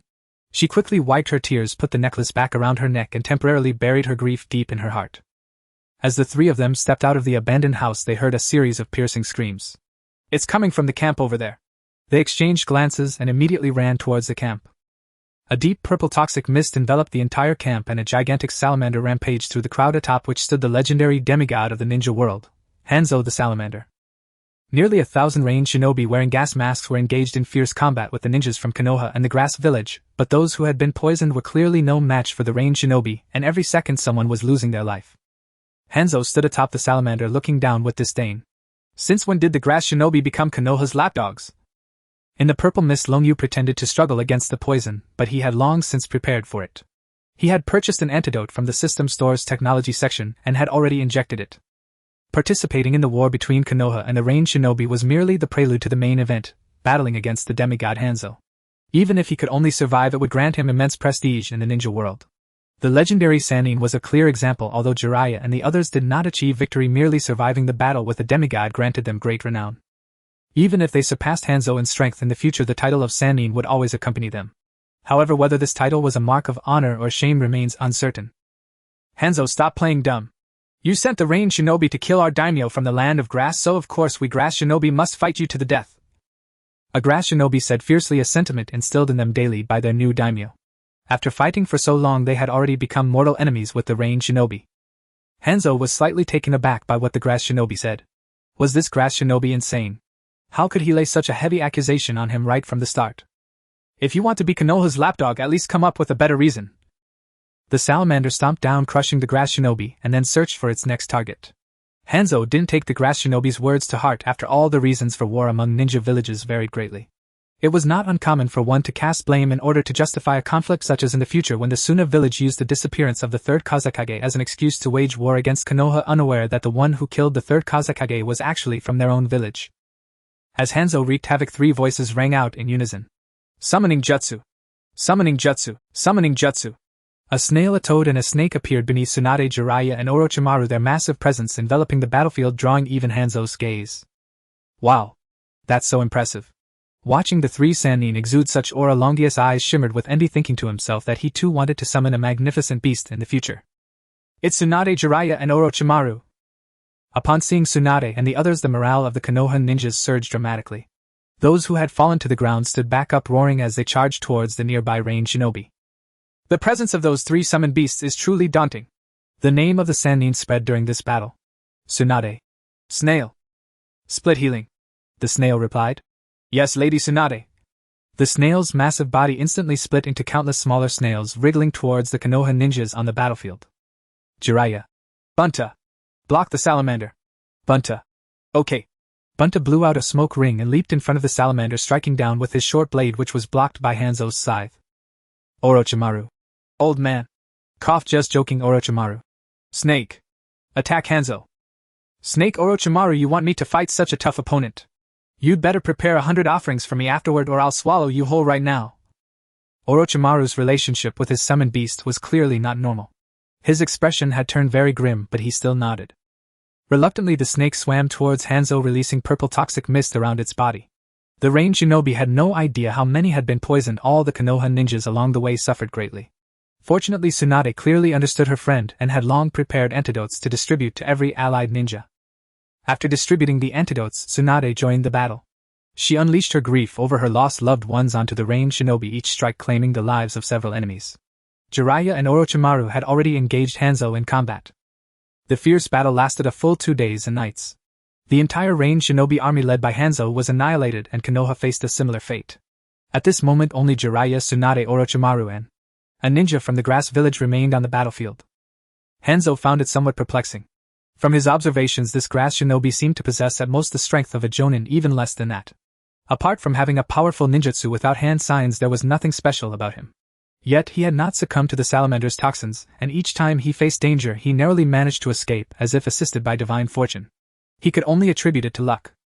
Tsunade supported the injured Jiraiya, while Orochimaru beside them was also exhausted. The 3 of them used all their strength, yet could merely hold their ground against Hanzo, unable to gain the upper hand in battle. At that moment, a small salamander approached Hanzo's feet, causing a slight change in Hanzo's expression. It seems this war may end with Konoha's victory. I will let you go this time. Hanzo crossed his arms in front of his chest, his expression indifferent. We do not need your sympathy. We can still continue to fight. Jiraiya shouted loudly. He had just been burned in battle while saving Tsunade and could barely stand, yet he still did not want to be pitted by the enemy. Stop talking, Jiraiya. Tsunade quickly urged, fearing that Jiraiya's injuries would worsen. Hanzo ignored their cries and continued to speak slowly. You 3 are quite formidable, and you have managed to survive even in such an environment. From now on I shall refer to you as the legendary 3 of Konoha. Then Hanzo paused, glancing at the long-haired grass ninja beside the 3, feeling somewhat troubled. He did not want to admit that such a person could survive under him, but he had no choice but to retreat. Konoha had completely defeated the Sand Ninja, and if he did not retreat, the Rain Ninja would face a full-scale attack from Konoha, which would be a catastrophic disaster for the Land of Rain. So he suppressed the feeling as if he had eaten a dead fly and continued. As for this grass ninja, as the price for your lives, you shall bear the weight of your own reputation from now on. Afterward, Hanzo was unwilling to stay on the battlefield any longer, and used the reverse summoning technique to disappear from everyone's sight. The Second Shinobi World War thus came to a temporary halt. The Sand Ninja's advance unit was completely annihilated by the troops led by Konoha's Kakashi Hatake. The arriving Chiyo was also heavily injured by him, and the third Kazekage had no choice but to announce Konoha's surrender. Konoha's White Fan once again demonstrated his might to the world. On the battlefield of the Land of Rain, the 3 disciples of the third Hokage along with the Grass Ninja Village's ninjas infiltrated the Land of Rain and ultimately encountered the demigod of the ninja world, Hanzo of the Salamander, holding out for 2 days and nights under his command, earning the title of the legendary 3 of Konoha. It is worth mentioning that there was even a Grass Ninja who held out until the end. After the war, people learned that he was the new daimyo of the Land of Grass. Although Hanzo did not grant him any title, the people of the Land of Grass spread the moniker Benevolent Lord, because the daimyo lowered taxes to allow the people to recuperate, and even personally took to the battlefield to defend the Land of Grass. Upon learning of Zankian's identity, everyone in the ninja world acknowledged this title with a sense of poignant admiration. Although the war had temporarily ceased, the hatred and pain of the people had intensified. In the land of rain, a red-haired boy looked in disbelief at the couple collapsing beside him. Their bodies were pierced with kunai and shuriken, and the splattered blood stained the boy's face. Nagato. Stay alive. We love you. The woman reached out to touch the boy's cheek once more, but before she could, she fell helplessly, tears rolling down her face, her gaze filled with reluctance and helplessness, ultimately collapsing at Nagato's feet. Nagato knelt on the ground, his vacant eyes shaking as he stared at the couple's corpses. And Miko. Uncle Nakashige. His voice trembled, his lips quivered incessantly, tears welling in his violet eyes, but this could not awaken the couple before him. He had originally been a commoner living in the land of rain. Although life was difficult, he could still survive. However, war broke out. Not long after, Konoha ninjas invaded the land of rain. Struggling with food shortages as they penetrated deeper into the territory, they began to scour every house for food. Soon 2 Konoha ninjas barged into his home. His parents hid him in a cupboard and went out to confront the 2 ninjas, only to be mistaken for rain ninjas and killed. Witnessing all this, Nagato cried out in agony before losing consciousness. When he awoke again, both his parents and the 2 Konoha ninjas lay dead in the house. Filled with anguish, he used all his strength to bury his parents, and then left home to survive, accompanied only by a dog he named Little Dot. Soon the food he had taken from home was consumed. Fortunately, he encountered a group of civilians forced to migrate due to the war, but their leader was unwilling to take him in because he was just a child. In the group, Miko and Nakashige had just lost their child in the war. Seeing Nagato, who was about the same age as their child, they ignored the objections of others and took him in. Since the couple were the main laborers in the group and possessed many survival skills, the leader said nothing further. Miko and Nakashige treated Nagato as their own child, and Nagato loved this kind couple, even considering them as his parents. Just when Nagato thought they would live together forever, a change occurred today. The leader planned to head towards a prosperous city far from the war within the land of rain, and their group set out at dawn. As they passed through a forest, an explosion suddenly erupted. Some of them triggered a booby trap, and more than half of the group was immediately killed. But that was not the end. The immense force of the explosion propelled countless kunai and shuriken hidden in the trap, claiming the lives of the remaining survivors. He could have been one of them, but Miko and Nakashige shielded him with their bodies. The shuriken and kunai pierced through Nakashige's body, finally coming to a stop in Mika's body, blood splattering onto Nagato. Nagato's Rinnegan trembled constantly, emitting a strange wave around him, causing all living beings in the forest to seem to lose their souls and collapse. Why? Why does war exist? What is this world really about?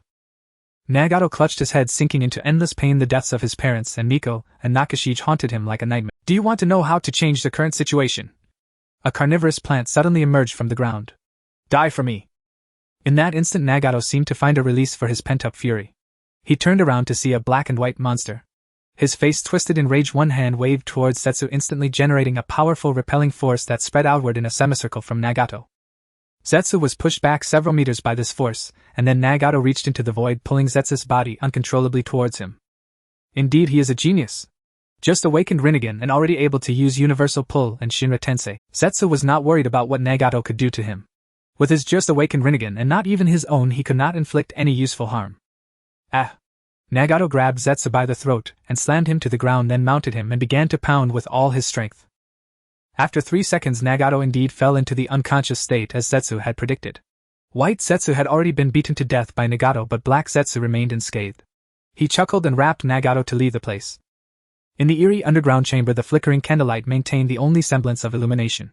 A red-haired youth lay on the ground, trembling incessantly, his head shaking repeatedly as his hands seemed to grasp at something in the air, murmuring continuously. No. No. Don't go. Changmen suddenly sat up, his forehead drenched in cold sweat, a look of anguish on his face. He dreamt once more of the scene of his parents and the Jinzi couple's demise, wishing fervently that it were merely a dream. However, the black creature beside him made him acutely aware that this was all too real. You're awake, huh? What do I need to do? Changmen lowered his hands, revealing his purple Rinnegan, coldly questioning Heiju. What? Heiju seemed unaware of what he was referring to. The method you mentioned for changing the current situation. Tell me or I'll kill you. Changmen's face twisted with ferocity, his eyes filled with brutality. Of course I will tell you how to do it. However, before that you must first listen to a story from me. After saying this, Heiju began narrating without concern for whether Changmen was listening. In the past, during the Warring States period, there were 2 powerful clans in the ninja world perpetually at odds with each other. One was the Uchiha clan possessing the powerful Sharingan, a bloodline limit of mind reading, while the other was the Senju clan, known for their remarkable physical regeneration abilities. By chance, the son of the Uchiha clan leader Madara encountered the son of the Senju clan leader Hashirama outside the battlefield. They were unaware of each other's identities, as in those days unfamiliar ninjas could not disclose their surnames upon meeting, otherwise they could easily become enemies. Unaware of each other's identities, the two became friends due to their shared dream of peace, practicing ninjutsu together and discussing their aspirations. However, it wasn't long before their fathers learned of their friendship. At that moment they also discovered each other's identities, and both fathers demanded that they lure one another out and ambush to kill. Even though each clan had previously slain members of the other, they could not bring themselves to harm their friend, and warned each other, yet from that moment on they became enemies. Years later both grew into the most powerful figures within their clans, inheriting leadership roles. They engaged in battle every year, and Madara's younger brother perished in their conflict, leaving him heartbroken, but it was then that he awakened a new power. Ultimately the two clans faced off in the final battle. Madara held his own against the two strongest brothers of the Senju clan, but ultimately fell short due to exhaustion. However, after witnessing his friend Hashirama's sincere demeanor, he softened and agreed to Hashirama's request for a handshake of reconciliation. Soon after, they established the village they had dreamed of in their childhood, naming it Konoha. Upon hearing the name of Konoha, Changmin clearly harbored murderous intent, yet he did not interrupt Heiju, as he was now captivated by the story. Hashirama Senju served as the first leader of Konoha, the first Hokage. However, the peace they envisioned did not materialize. Madara discovered that war still raged beyond the village, and the peace they had established was merely a facade within their small village, while Hashirama was entrapped in this hypocritical and narrow peace. Ultimately, Madara began to seek a true method to achieve peace on his own. By chance, he discovered the true method to achieve peace inscribed on a stone tablet passed down through his family for generations: infinite Tsukuyomi. At this point, Changmin grew somewhat impatient with Heiju's incessant talk of peace. "What does your notion of peace have to do with changing my current situation?" Heiju chuckled darkly and explained. "Do you think your life turned out this way because of what? It is war. As long as war exists, you will never be able to live the life you desire, and your nightmares will never fade away. Moreover, infinite Tsukuyomi allows you to forever be together with your parents and the Jinzi couple." "What did you say?" Changmin seized Heiju, his purple Rinnegan fixated upon him. Heiju, unfazed by the grip, continued to explain to Changmin. "Infinite Tsukuyomi can recreate a world that fulfills everyone's wishes. In that world, whether it be the people you wish to see or the things you want to do, all can be easily realized. Resurrecting the deceased loved ones will not be a difficult task. To bring back the deceased, the people he wished to see, the things he wished to do, could all be easily realized." The voices and faces of his parents and the Jinzi couple appeared in his mind, and he seemed to envision scenes of joy with them. It must be very joyful. Changmin thought dreamily, momentarily entranced. Heiju's voice roused him from his reverie. "However, infinite Tsukuyomi requires the combined might of the Uchiha and Senju clans, as well as the collection of all 9-tailed beasts to realize it." Though Madara wished for peace, he could not bear to harm his friend. Thus he chose to wander the ninja world while searching for news of the 9-tailed beasts. Ultimately, he found the most powerful of the tailed beasts, the Kyubi, and after much contemplation decided to return to seek out Hashirama once more. Upon their reunion, both their powers had greatly evolved, and they engaged in a decisive battle at the Valley of the End.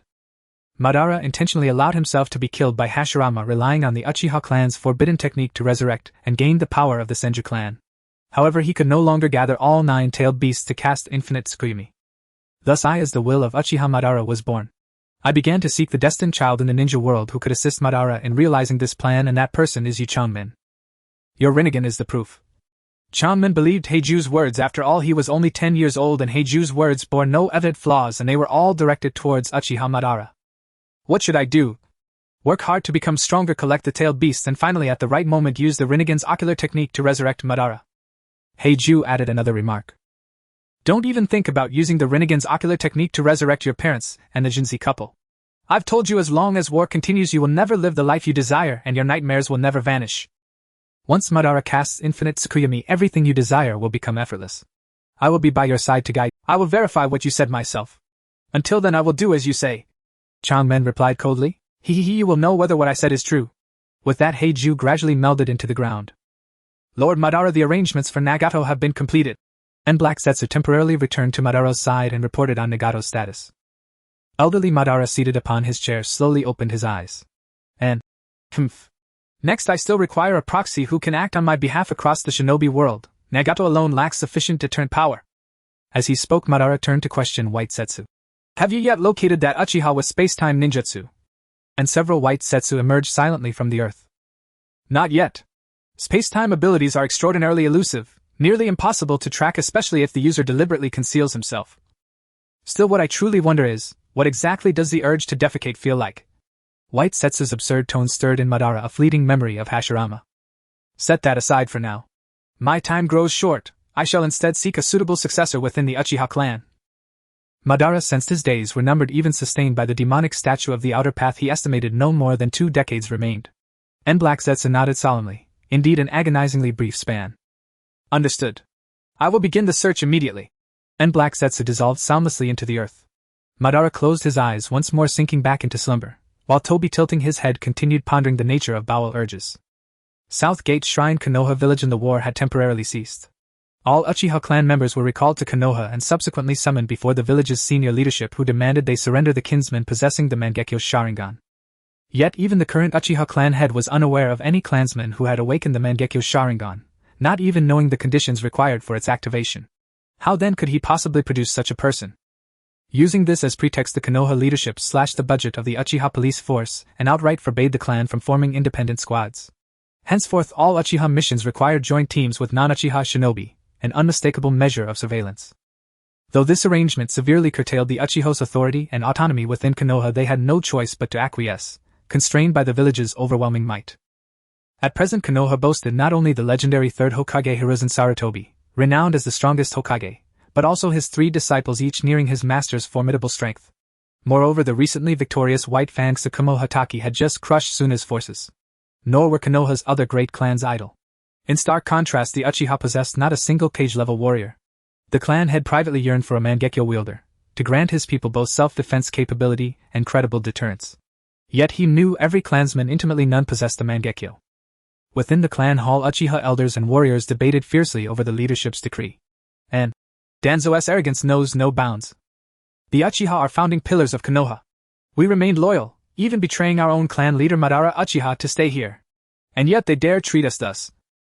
An impassioned clansman leapt to his feet, spittle flying finger jabbing the air.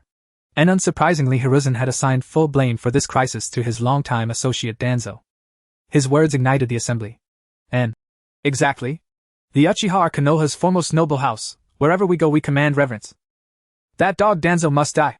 And our comrade Itachi sacrificed his life for Danzo and Hiruzen, and yet they show no gratitude, only scheming to destroy their benefactor's kin. Precisely. Not only Danzo, but Hiruzen himself. As Hokage, he indulges his allies with reckless favoritism. Let us assassinate them both, and install an Uchiha as Hokage. Yes. Agreed. And from his seat as clan head, watching his kinsmen roar with defiant fury, he felt a deep, chilling certainty the Uchiha were doomed. None among them grasped the true balance of power. What in the world are you thinking? You intend to confront Hiruzen and Tsukumo. Even combined, your entire clan would barely last 5 minutes against those two. The current clan had finally understood why Madara Uchiha had abandoned his people and left Konoha alone. Their collective judgment was profoundly impaired. Exhaustion weighed heavily upon him. And then a young Uchiha with pronounced troughs rose and called out firmly, "And clansmen, please hear me for a moment." Recognizing the speaker, the assembly fell momentarily silent, curious to hear what the Uchiha heir had to say. Even the seated clan head leaned forward, intrigued, eager to hear his son Fugaku's perspective. Fugaku stood among the few Uchiha who retained clarity of thought, unclouded by the blind arrogance infecting so many of his kin. This village decree undeniably disadvantages us. Yet the leadership dares impose it not only due to the unsubstantiated claim of a Mangekyo wielder, but because our strength remains insufficient. Fugaku's words ignited immediate uproar. And we are the Uchiha. And we are Konoha's greatest noble house. We possess the supreme bloodline limit, the Sharingan. And, young lord, have you grown fearful of the village elders? Clansmen vied to proclaim Uchiha supremacy. Some might as well have branded themselves supreme under heaven. One even mocked Fugaku openly. Yet Fugaku did not flinch. He simply continued, voice calm and measured in. Yet not a single pair of Mangekyo Sharingan exists within our clan. This time silence fell, broken only by faint murmurs. That power is legend among the Uchiha. Yesterday we confirmed definitively no clansman possesses the Mangekyo Sharingan, as claimed by the village leadership. Whether such a person truly exists remains unknown. But the Mangekyo Sharingan is undeniably an awakening attainable by our bloodline. Historically, nearly every generation produced at least one bearer. Yet today, no Mangekyo exists among us. Imagine if even one had awakened, would the village leadership dare press us so relentlessly? Seeing no reply, Fugaku added quietly in. Let us revisit these proposals, once our clan has produced a Mangekyo Sharingan. Fugaku spoke without belief that such an awakening was possible. After all, since Madara Uchiha, not a single Mangekyo had emerged within the clan. He could not foresee how these very words would later entrap him, compelling him to conceal his own long-hidden power and inadvertently accelerating the clan's fatal rift with the village. Fugaku's address finally quieted the assembly. And meanwhile, within the village leadership, fierce discord erupted. Danzo stormed into the Hokage's office, immediately shouting at his old friend. Hiruzen, why didn't you consult me about such a significant matter as forming an alliance with the Grass Ninja and exchanging students? Originally, Danzo had just been pleased to further uphold their teacher's legacy with Hiruzen. Little did he know, as soon as he stepped into the route, he was informed by his subordinates that Hiruzen had agreed to ally with the Grass Ninja and exchange students. He had been planning on ways to weaken the Grass Country upon learning of the new daimyo's ascent, but now his old friend had immediately turned to befriend his enemies. Thus he had come over early in the morning to clarify things directly with Hiruzen. Hiruzen leisurely puffed on his cigarette, watching his weary old friend as he exhaled 2 smoke rings. Does a Hokage need to report to you about my actions? The Grass Country has provided us with so much food and resources, and the Grass Ninja have aided us in combating the Rain Ninja. Do you really think we cannot meet such a small request? How will the ninja world perceive us, the Leaf? Hiruzen had already been briefed by his disciples about the battlefield events. The Grass Ninja had helped the Leaf significantly, and the request for an alliance and student exchange had even been personally conveyed to him by the daimyo, granting him much face. After discussing with his 3 disciples, he had agreed. Danzo was infuriated by Hiruzen's attitude. You should understand what kind of person the new daimyo of the Grass Country is, right? Not only is he powerful, but more importantly, he is extremely enlightened, even allowing the common people of the Grass Country to refer to him as the benevolent ruler. In contrast, what about our Fire Country's daimyo? They are completely incomparable. At this rate, the Grass Country will eventually pose a threat to us in the Leaf. Instead of thinking of ways to limit their development, you want to ally with them. Even if the Grass Ninja village becomes stronger, they won't be our enemies. Foolish. There is no possibility of ninja villages not becoming enemies. You are digging a grave for the Leaf. Hearing Danzo's relentless accusations, Hiruzen also grew angry and slammed his hand on the table, shouting, Enough. Danzo, I am the Hokage. Danzo was left speechless by Hiruzen's declaration, glaring at him with malice. Hiruzen, you will regret this. With that, he stormed out. Watching his old friend slam the door behind him, Hiruzen sat back down and took a couple more puffs on his cigarette, ignoring it. Inside the Grass Ninja village, after the war ended, Long Yu did not return immediately but stayed in the Grass Ninja village. Although the Grass Ninja had established a good relationship with the Leaf, they had also paid a considerable price for it, with their treasury nearly emptied and over half of the participating Grass Ninja had died. However, under Long Yu and Mi Sheng's declarations, their objectives for participating in this war had been achieved. The Rain Ninja who attempted to assassinate the daimyo had been slain in the conflict, and everyone in the Grass Country believed their words. After all, only they had seen the face of that Rain Ninja and survived. If they said the Rain Ninja was dead, then he was dead, and no one could refute it. At this moment, to help the Grass Ninja village quickly regain its vitality, Long Yu, Mi Sheng, and the village leader convened a meeting. Our Grass Ninja have sacrificed a lot in this war, and we need to replenish quickly. The village leader was the first to voice the issue. Throughout this war, he had been guarding the transport of supplies from behind, remaining unscathed, while Mi Sheng had retreated to the rear after repelling the ambushing Rain Ninja. They were the 2 strongest combatants of the Grass Ninja village. Long Yu had already thought of a solution to this problem. When I return, I will issue a notice encouraging the common people of the Grass Country to enthusiastically sign up, and you can select those with the potential to become ninjas and train them to quickly form a fighting force. That way the Grass Ninja village should be able to recover quickly. The leader contemplated for a moment, and found this method indeed feasible. Then he asked, Sir, how should we determine the candidates for the exchange students to the Leaf? Since coming down from the battlefield, the Grass Ninja village leader had already changed how he addressed Long Yu. Initially, he thought Long Yu was tough in methods yet open-minded, but realized after hearing that he had persisted alongside the Leaf's 3 ninjas until the end against Hanzo that this daimyo's strength was also not to be underestimated. He had never expected that even he could last so long under the semi-divine being of the ninja world. You don't need to worry about this. I have already found suitable candidates. You just need to think about how to entertain the ninjas coming from the Leaf in a couple of days. Long Yu decided to send Yahiko and Konan to the Leaf. After all, this student exchange was not only for mutual learning of each village's ninjutsu but also to gauge each village's strength through the exchange students. Although showing too much can be detrimental, a weak nation has no diplomacy. If they cannot demonstrate a certain level of strength to the Leaf, they will remain in a disadvantageous position in their alliance. This time I will trouble the leader to escort the exchange students to the Leaf. Long Yu said to the leader of the Grass Ninja village with a smile. In truth, he also wanted to visit the Leaf, but the possibility of being discovered was too high.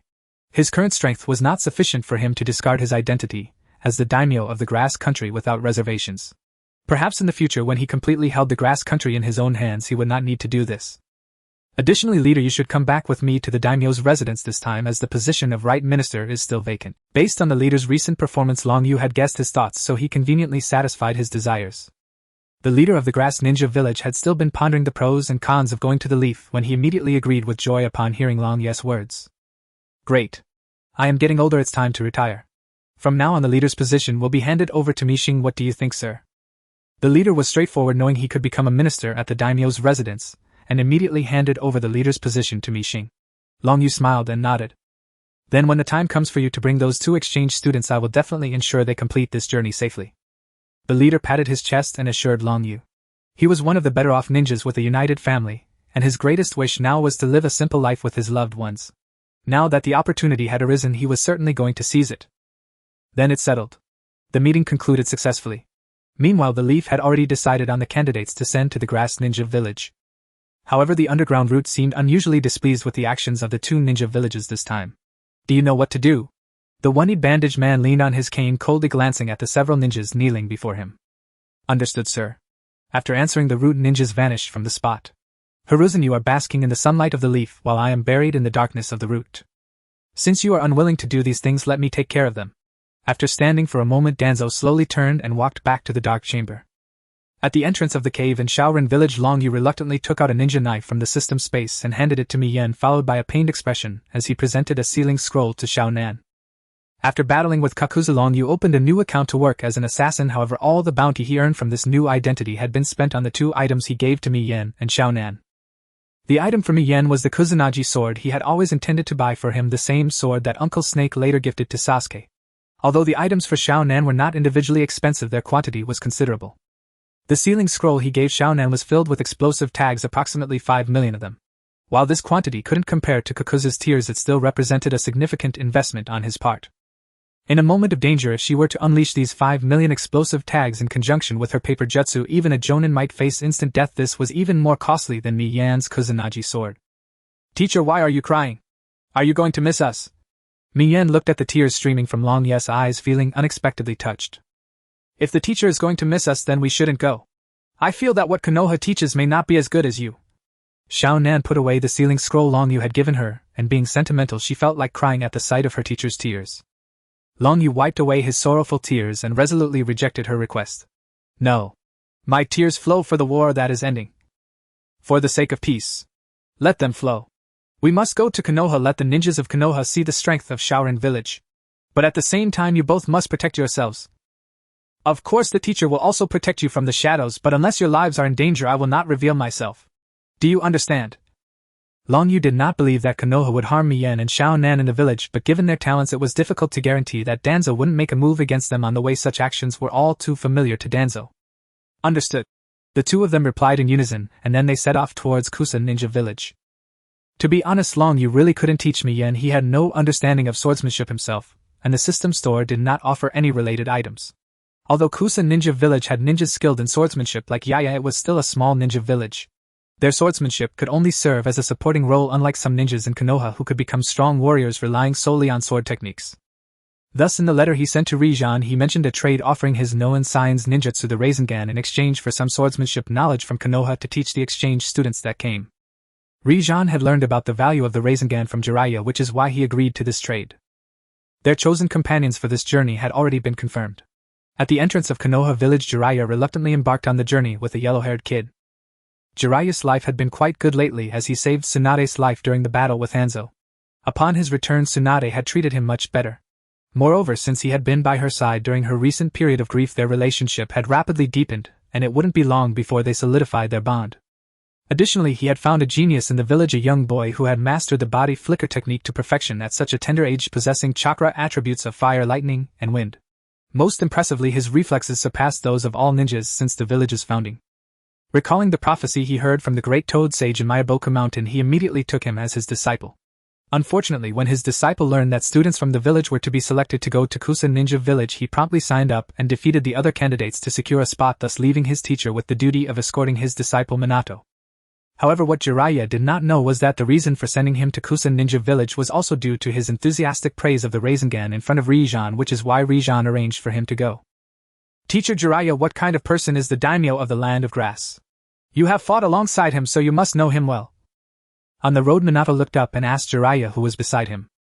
The reason he chose to sign up for Kusan Ninja Village was to meet the daimyo of the Land of Grass. He had heard stories about him while he was at the Ninja Academy. As a commoner, he was deeply interested in this daimyo who cared for the common people, hoping to learn more about him through this opportunity. He seems to be someone who despises nobility, cares for the common people, values loyalty, and possesses considerable perseverance. He feels less like a ruler and more like a ninja. Jiraiya reflected briefly before speaking.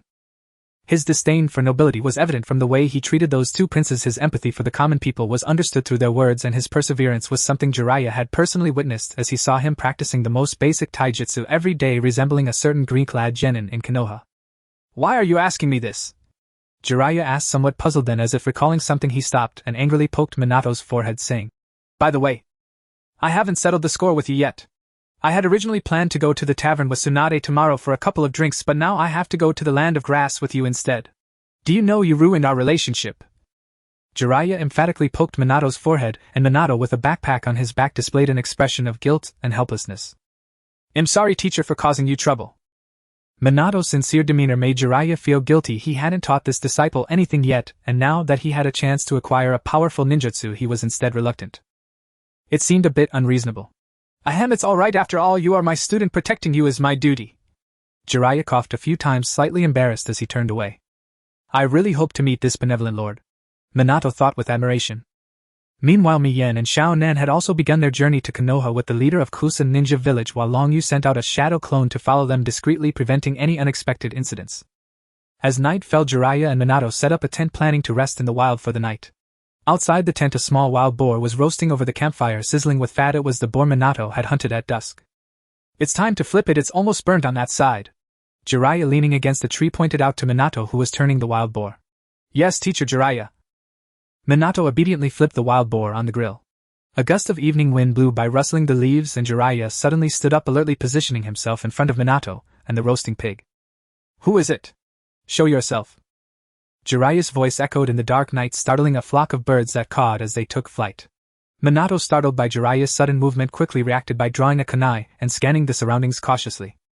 However, aside from the sound of the wind, there seemed to be nothing else, yet Jiraiya and Minato remained on high alert.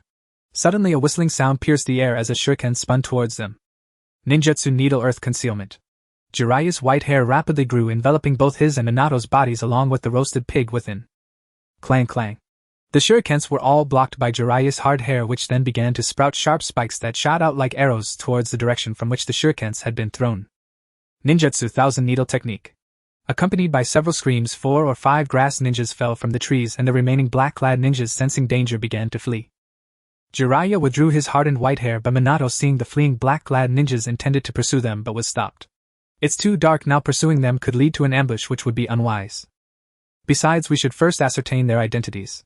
After explaining, Jiraiya and Minato approached to investigate. In the moonlight, the forehead protector of the black-clad ninjas was distinctly visible. Are they from the Grass Village? Minato asked. Not necessarily. Nowadays, the ninja world is well aware of our village's alliance with the Grass Village, which significantly enhances Konoha's security. This is something other ninja villages do not wish to see, so it's plausible that ninjas from other villages might try to stir discord between us.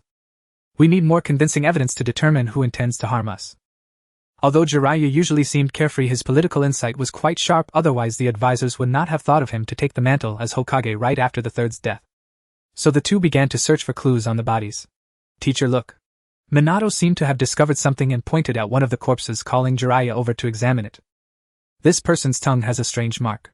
Minato exclaimed as he removed the veil from the corpse's face, revealing a peculiar mark on the tongue. Jiraiya stepped closer to inspect, his expression darkening. Tongue of deceit, marked Danzo. Jiraiya truly did not expect that the assassins would be from his own village. Not good. Upon discovering that this group was affiliated with Danzo, Jiraiya immediately grasped his intention. Danzo is a person filled with suspicion, completely distrustful of others. Just look at the tongue of deceit mark he has branded onto his subordinates. If he doesn't trust even his fellow villagers, he certainly wouldn't trust an alliance with the Grass Village. Instead, he might try to exploit the fact that the Grass Village just experienced a major battle to push Konoha's defensive line deeper into their territory. Now that the old man's actions are completely contradictory to his intentions, he would send people disguised as grass ninjas to assassinate us, aiming to worsen the relationship between Konoha and the grass village. If his goal is to sow discord between Konoha and the grass village, then the people from the grass village might also be in danger. What's wrong? Teacher Jiraiya. Minato, unaware of the significance of the mark, looked puzzled at Jiraiya's changing expressions. Let's return to Konoha at dawn. Though Jiraiya could see through the implications, the attacked grass ninjas might not understand it, and if any grass ninja on their way to Konoha were to perish, it would be dangerous for them to head to the grass village afterward. A major battle has just concluded and all nations are still on edge. Moreover, the Uchiha clan member who controlled the One-Tail had offended all the other ninja villages in the name of Konoha, so there is no goodwill towards us from other villages in the ninja world. The grass village may not be significant, but if this incident leads to another large-scale conflict, it would be troublesome. We should return and discuss it with the old man. Well, fine. Minato, though reluctant, agreed after hearing Jiraiya's decision. After finishing the roasted pig, the two took turns keeping watch and rested, planning to head back to Konoha the next day. However, Jiraiya was clearly overthinking. The root operatives sent to assassinate Yahiko and Konan were resolved by Ryo without even encountering anyone. The next day, after Jiraiya and Minato packed up, they were about to return when three figures suddenly appeared ahead, 2 children and an elderly man. Look, Konoha ninjas! Konan! Yahiko exclaimed, holding a knife and chewing on an unknown herb. Hey! Are you Konoha ninjas heading to the grass village? Yahiko waved vigorously at Minato and Jiraiya. This blondie-haired kid seemed pretty weak, Minato thought as he observed Yahiko's demeanor. Jiraiya, I didn't expect to see you again so soon. The leader of the grass village approached Jiraiya with a smile. Seeing their unharmed appearance, Jiraiya couldn't help but doubt his own judgment. I didn't expect it would be you coming to the grass village this time.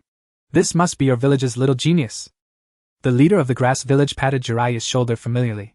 The two had initially worked together to oversee resource transportation, so their relationship was quite good. I also didn't expect your grass village would send you. Don't you need to stay in the grass village? Seeing they appeared completely unharmed, Jiraiya began to chat with him, genuinely curious as to why the grass village would send out its leader.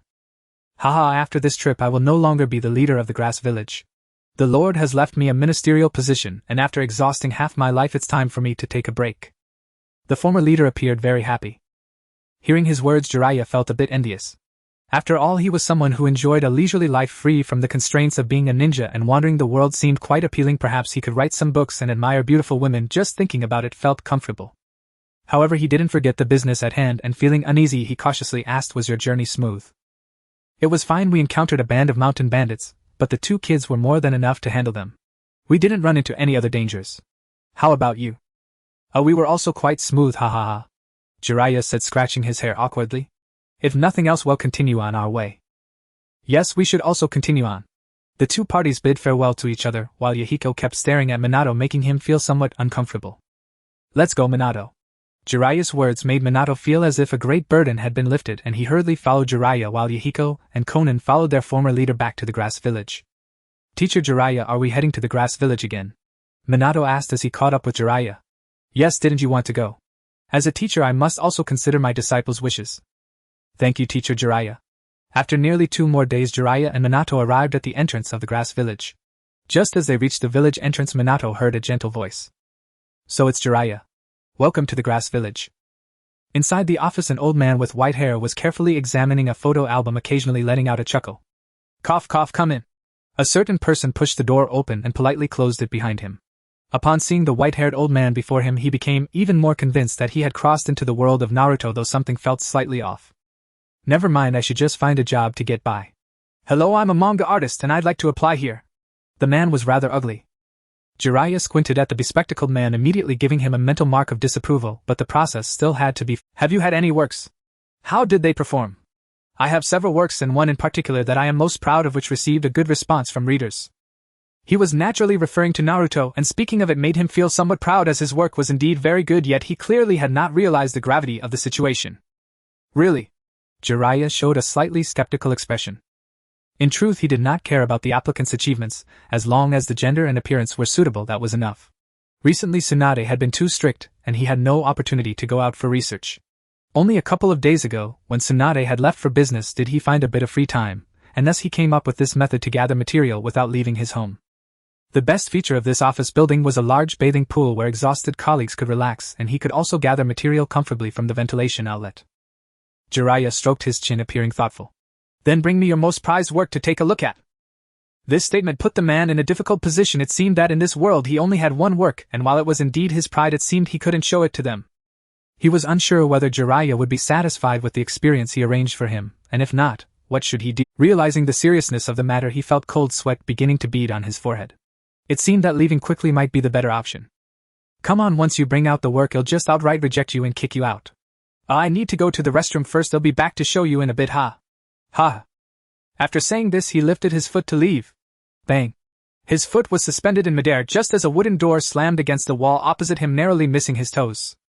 Struggling to turn his head, he saw a voluptuous woman with golden twin tails burst through the door, emanating a terrifying aura. Jiraiya immediately stood up, looking terrified, beads of cold sweat pouring down his face. Tsunade. You're back. Was the trip smooth? Tsunade completely ignored what Jiraiya said and leaped straight into a kick, smashing the office desk in front of Jiraiya into pieces, creating a large crater in the floor. This was precisely why Jiraiya had set up the office on the first floor. Then Tsunade grabbed Jiraiya by the collar. Bastard Jiraiya. You've been doing pretty well these past 2 days. Jiraiya turned his head, not daring to meet Tsunade's gaze. What are you talking about? I've been thinking about you so much at home that I couldn't sleep. Oh. Really? Tsunade scoffed twice, took out her phone and displayed a photo showing a white-haired old man crouched at a building's ventilation outlet with a sign hanging, that red bathhouse of the land of soup. That person looks rather familiar, who could it be?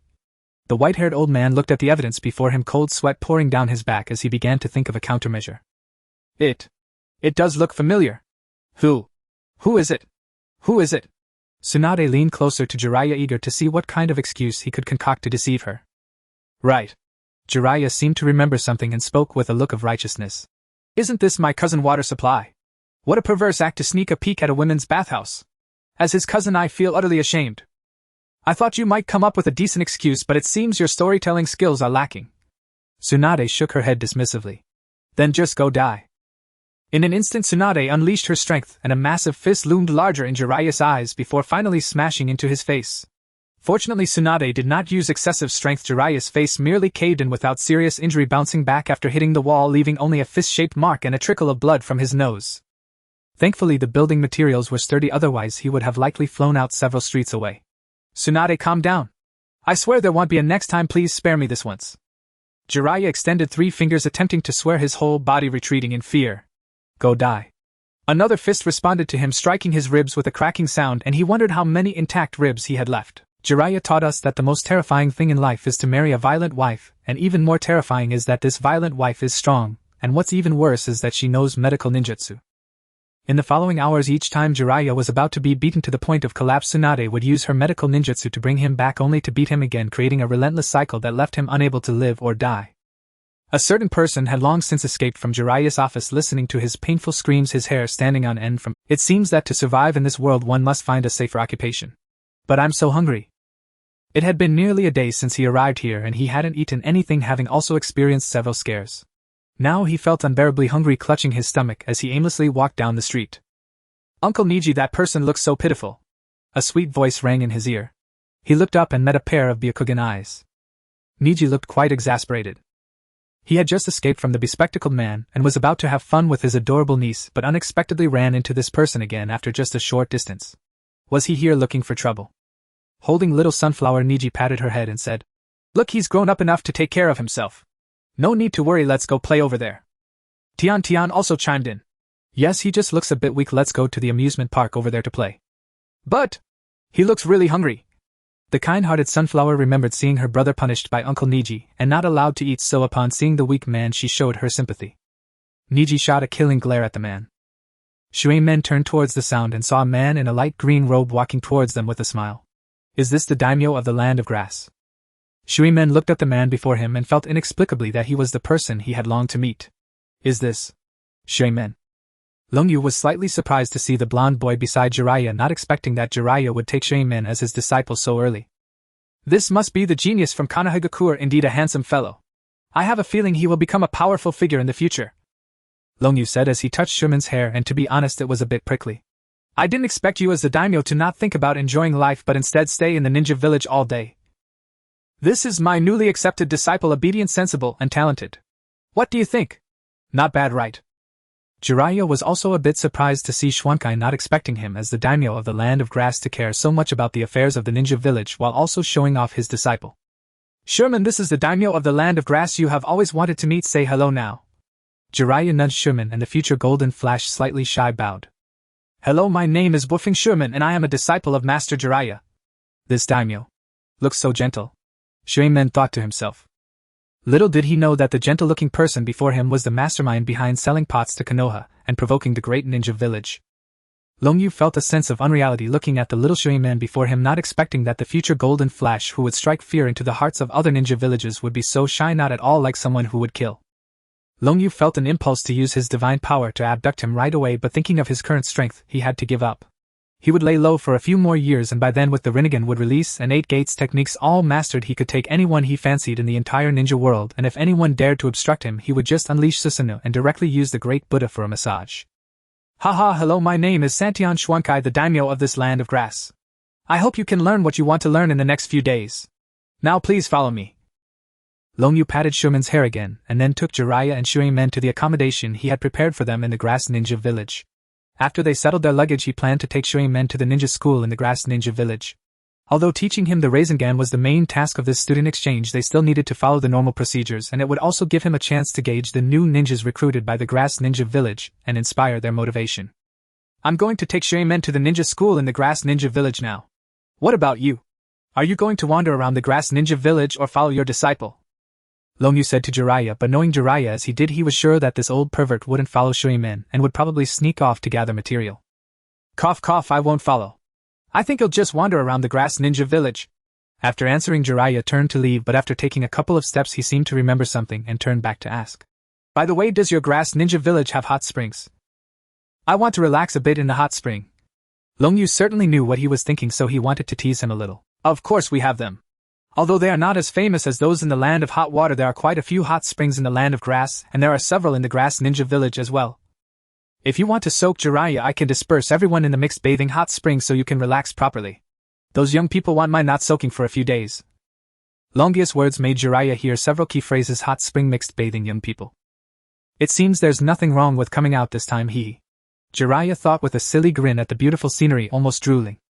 Longyu helplessly waved his hand in front of him. Hey, do you need me to disperse them? Jiraiya snapped back to reality and said solemnly. No. It's not necessary. Soaking in a hot spring is very important for young people. I can't let the young people of the Grass Ninja Village miss out on that just because of me. I would feel bad. Let me relax with them instead.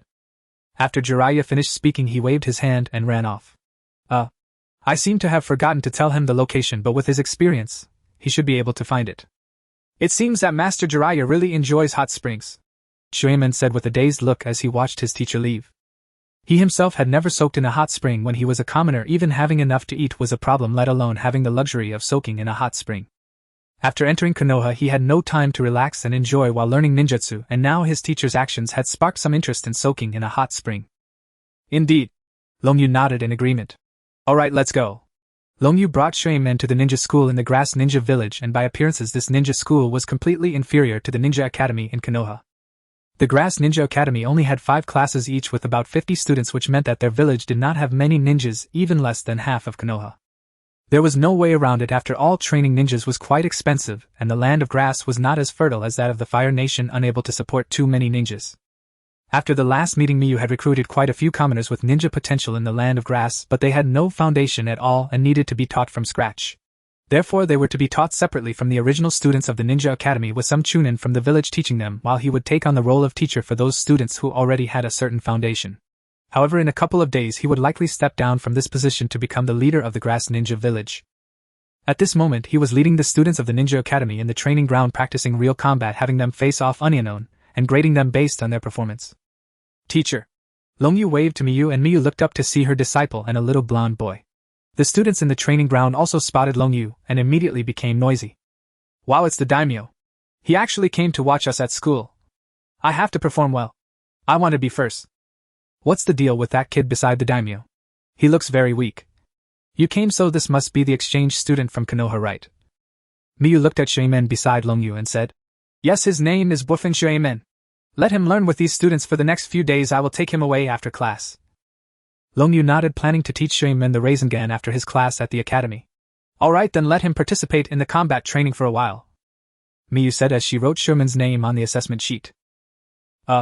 This shouldn't be necessary. He is Jiraiya's disciple and quite strong, so let him take the stage. Anyone who wants to challenge him can step up a few at once is fine. Sherman, listening to Longye's words, felt quite confused. Am I that hated? Why am I being told to get challenged as soon as I arrive?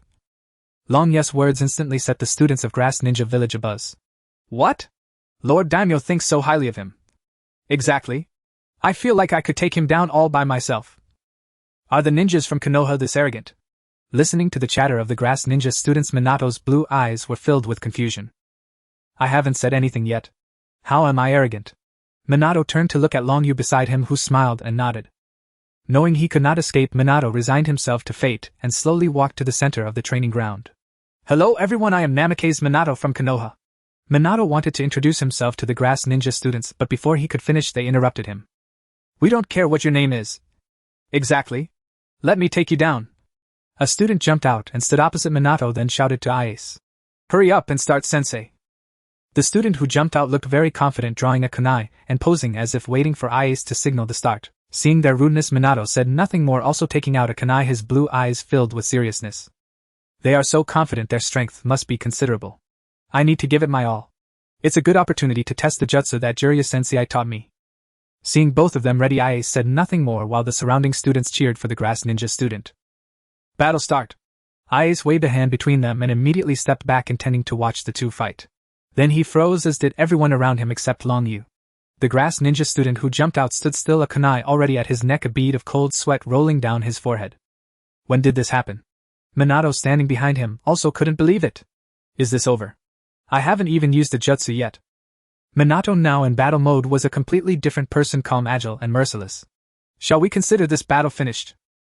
Minato then reverted to his originally harmless, gentle demeanor, smiling as he spoke. The Grass Ninja student with the kunai at his neck stammered. I can. He couldn't even see the form of the blonde boy behind him, just a flash of golden light, and then a kunai was at his neck accompanied by a faint aura of killing intent. He was frightened. This seemingly harmless blonde kid was surprisingly strong. His original appearance must have been a disguise. Despicable outsider. After he surrendered, Minato put away the kunai and walked back among the students, feeling resentful. Ace was shocked. He knew his students couldn't match the talents from Konoha, but he hadn't expected them to be so utterly defenseless. The student who had gone up was one of the top performers in their school, particularly skilled in throwing shuriken, yet he hadn't even had a chance to draw his shuriken in front of this Konoha student. The Grass Ninja students standing nearby were also stunned, feeling a tinge of fear towards Minato in the center of the field. However, Ace didn't forget this was a tournament, and he called out loudly. Does anyone want to challenge Minato? No one responded. The surrounding students knew that the one who had just gone up was already one of the stronger ones among them, but he had been defeated so quickly that they figured no one else would fare better. Seeing no one respond, Minato thought the confrontation was about to end and was about to walk among them to learn together. To be honest, he didn't know what he could learn here. He had initially thought Jiraiya sensei would guide him, but he hadn't expected Jiraiya to vanish as soon as they arrived. At this moment, Longyu spoke, somewhat sternly addressing the Grass Ninja students. Now do you realize the gap between you and real geniuses? Weren't you just a few days ago looking down on those civilian students? Why is it so quiet now? Let me tell you, Minato is actually a civilian student too. A group of children showed expressions of disbelief. Just a few days ago they had mocked the civilian students for their lack of foundation when they entered the ninja academy. They hadn't expected this powerful genius from Konoha to also be a civilian. The group of students looked at Minato in the center of the training ground with questioning eyes. Upon hearing Longye's words, Minato immediately understood his intention, not only forgiving him for unilaterally letting him stand in the ring but also developing a favorable impression of him. When he first entered the Konoha Ninja Academy, he too had faced disdain from the other students because he wasn't a native of Konoha but a civilian from outside the village. However, he ultimately caught up to the other students through his efforts, even surpassing them quickly, and was noticed by Jiraiya to become his disciple. Moreover, his warm and sunny personality allowed him to make many friends, deepening his bonds with Konoha. Understanding Longye's intent, Minato calmly said to the Grass Ninja students, with a probing gaze. I really am a civilian. The training ground instantly erupted in noise. That's a lie. How could those civilians who can't even throw a shuriken become so strong? So we are that weak? The clown was actually me. The civilian students upstairs were also crowded at the windows, watching the situation on the training ground below, all feeling admiration for Minato, while also planting a seed of striving to become stronger in their hearts, with the goal being the figure in the center of the training ground. Almost there Long Yu saw that the pride in the eyes of these grass ninja students had mostly disappeared, and as they were about to deny themselves he began to encourage them again. But you don't have to be too disheartened. After all, Minato is the disciple of Jiraiya, one of the legendary three of Konoha. It's only normal that you can't defeat him unknown. After Long Yu finished speaking, Minato could roughly predict what he was going to do next and smiled helplessly, yet he didn't resist this move by the daimyo of the land of grass. Sure enough, Long Yu continued. If you can't beat him unknown, you can team up since he is that strong. Moreover, if any of you can team up and defeat Minato, I will have your teacher teach you a jutsu. Hearing Long Yu's words, the students' enthusiasm was reignited. They couldn't even access cool and powerful jutsu yet, and now they could learn one just by ganging up on a Konoha student. It was simply too profitable. They hadn't even thought that with so many of them ganging up they still couldn't defeat Minato alone, and enthusiastically surround. In the end, they were indeed able to compete with Minato when they all attacked together, but once Minato used the jutsu they quickly fell behind. However, to prevent them from losing confidence, Long Yu still had Ice teach them a crank jutsu, and he then took Minato away. Once they were in a secluded area, Long Yu said to Minato, "Thank you for today, you've helped those kids realize their mistakes and shortcomings." Long Yu's words made Minato feel a bit embarrassed. "It's alright, I am also a commoner. I am very happy that you can think of us. I believe those students will also be grateful to you. I wish we in the land of fire had a great lord like you." This was indeed Minato's true feelings. Although the land of fire is vast and fertile, their great lord is also someone who only cares for pleasure. When war strikes, the taxes become terrifyingly high. It was because of this that he ended up in Konoha, thus he couldn't help but feel this way upon seeing a great lord like Long Yu. Long Yu was delighted to hear this. "Then why not join our grass ninja village? As long as you are willing, the future leader of the grass ninja village will definitely be you. I believe that under your leadership the grass ninja village will surely prosper, and it might even become the 6th largest ninja village." The 6th largest ninja village? Kage of the Grass. What a shabby title. Hokage is better. Minato did not expect that the Lord of the Land of Grass would personally extend an olive branch to him. If he had heard these words when he first entered Konoha, he would have probably agreed. However, he had been in Konoha for a long time now, formed deep bonds with it, and learned the will of fire. Therefore, he had already decided to pursue his dream of becoming Hokage. Minato bowed to Long Yu and said, "Thank you for your kindness, but I am already a part of Konoha. It seems I am too late. Have I already embraced the will of fire?" Long Yu thought helplessly. However, Kage of the Grass does sound rather unappealing. Well, it will eventually be changed to Akatsuki village anyway. Since you said so, I won't press the issue any further. Moreover, there is another matter.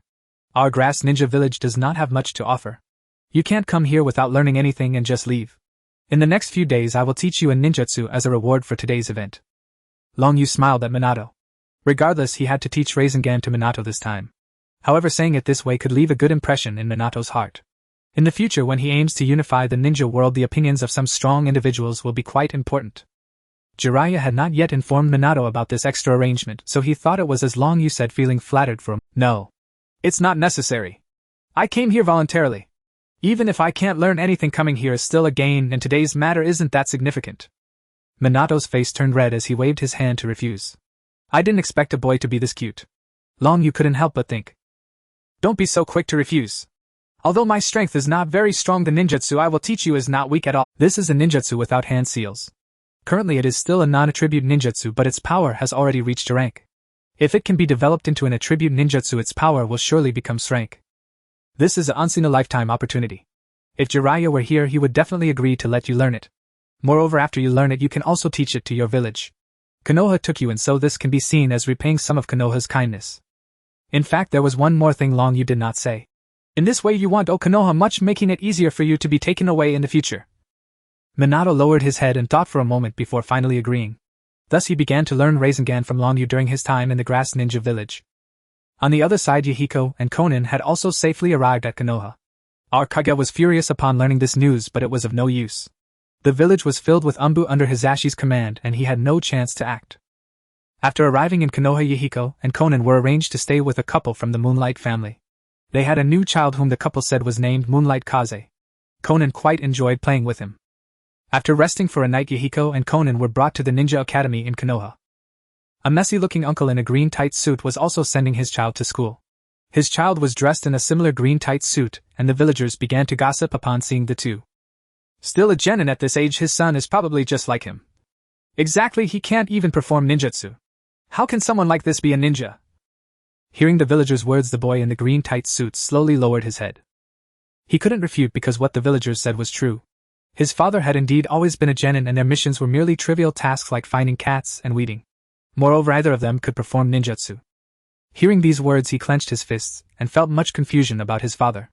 At that moment a hand reached out to him. "Hey, my name is Yahiko. What's your name?"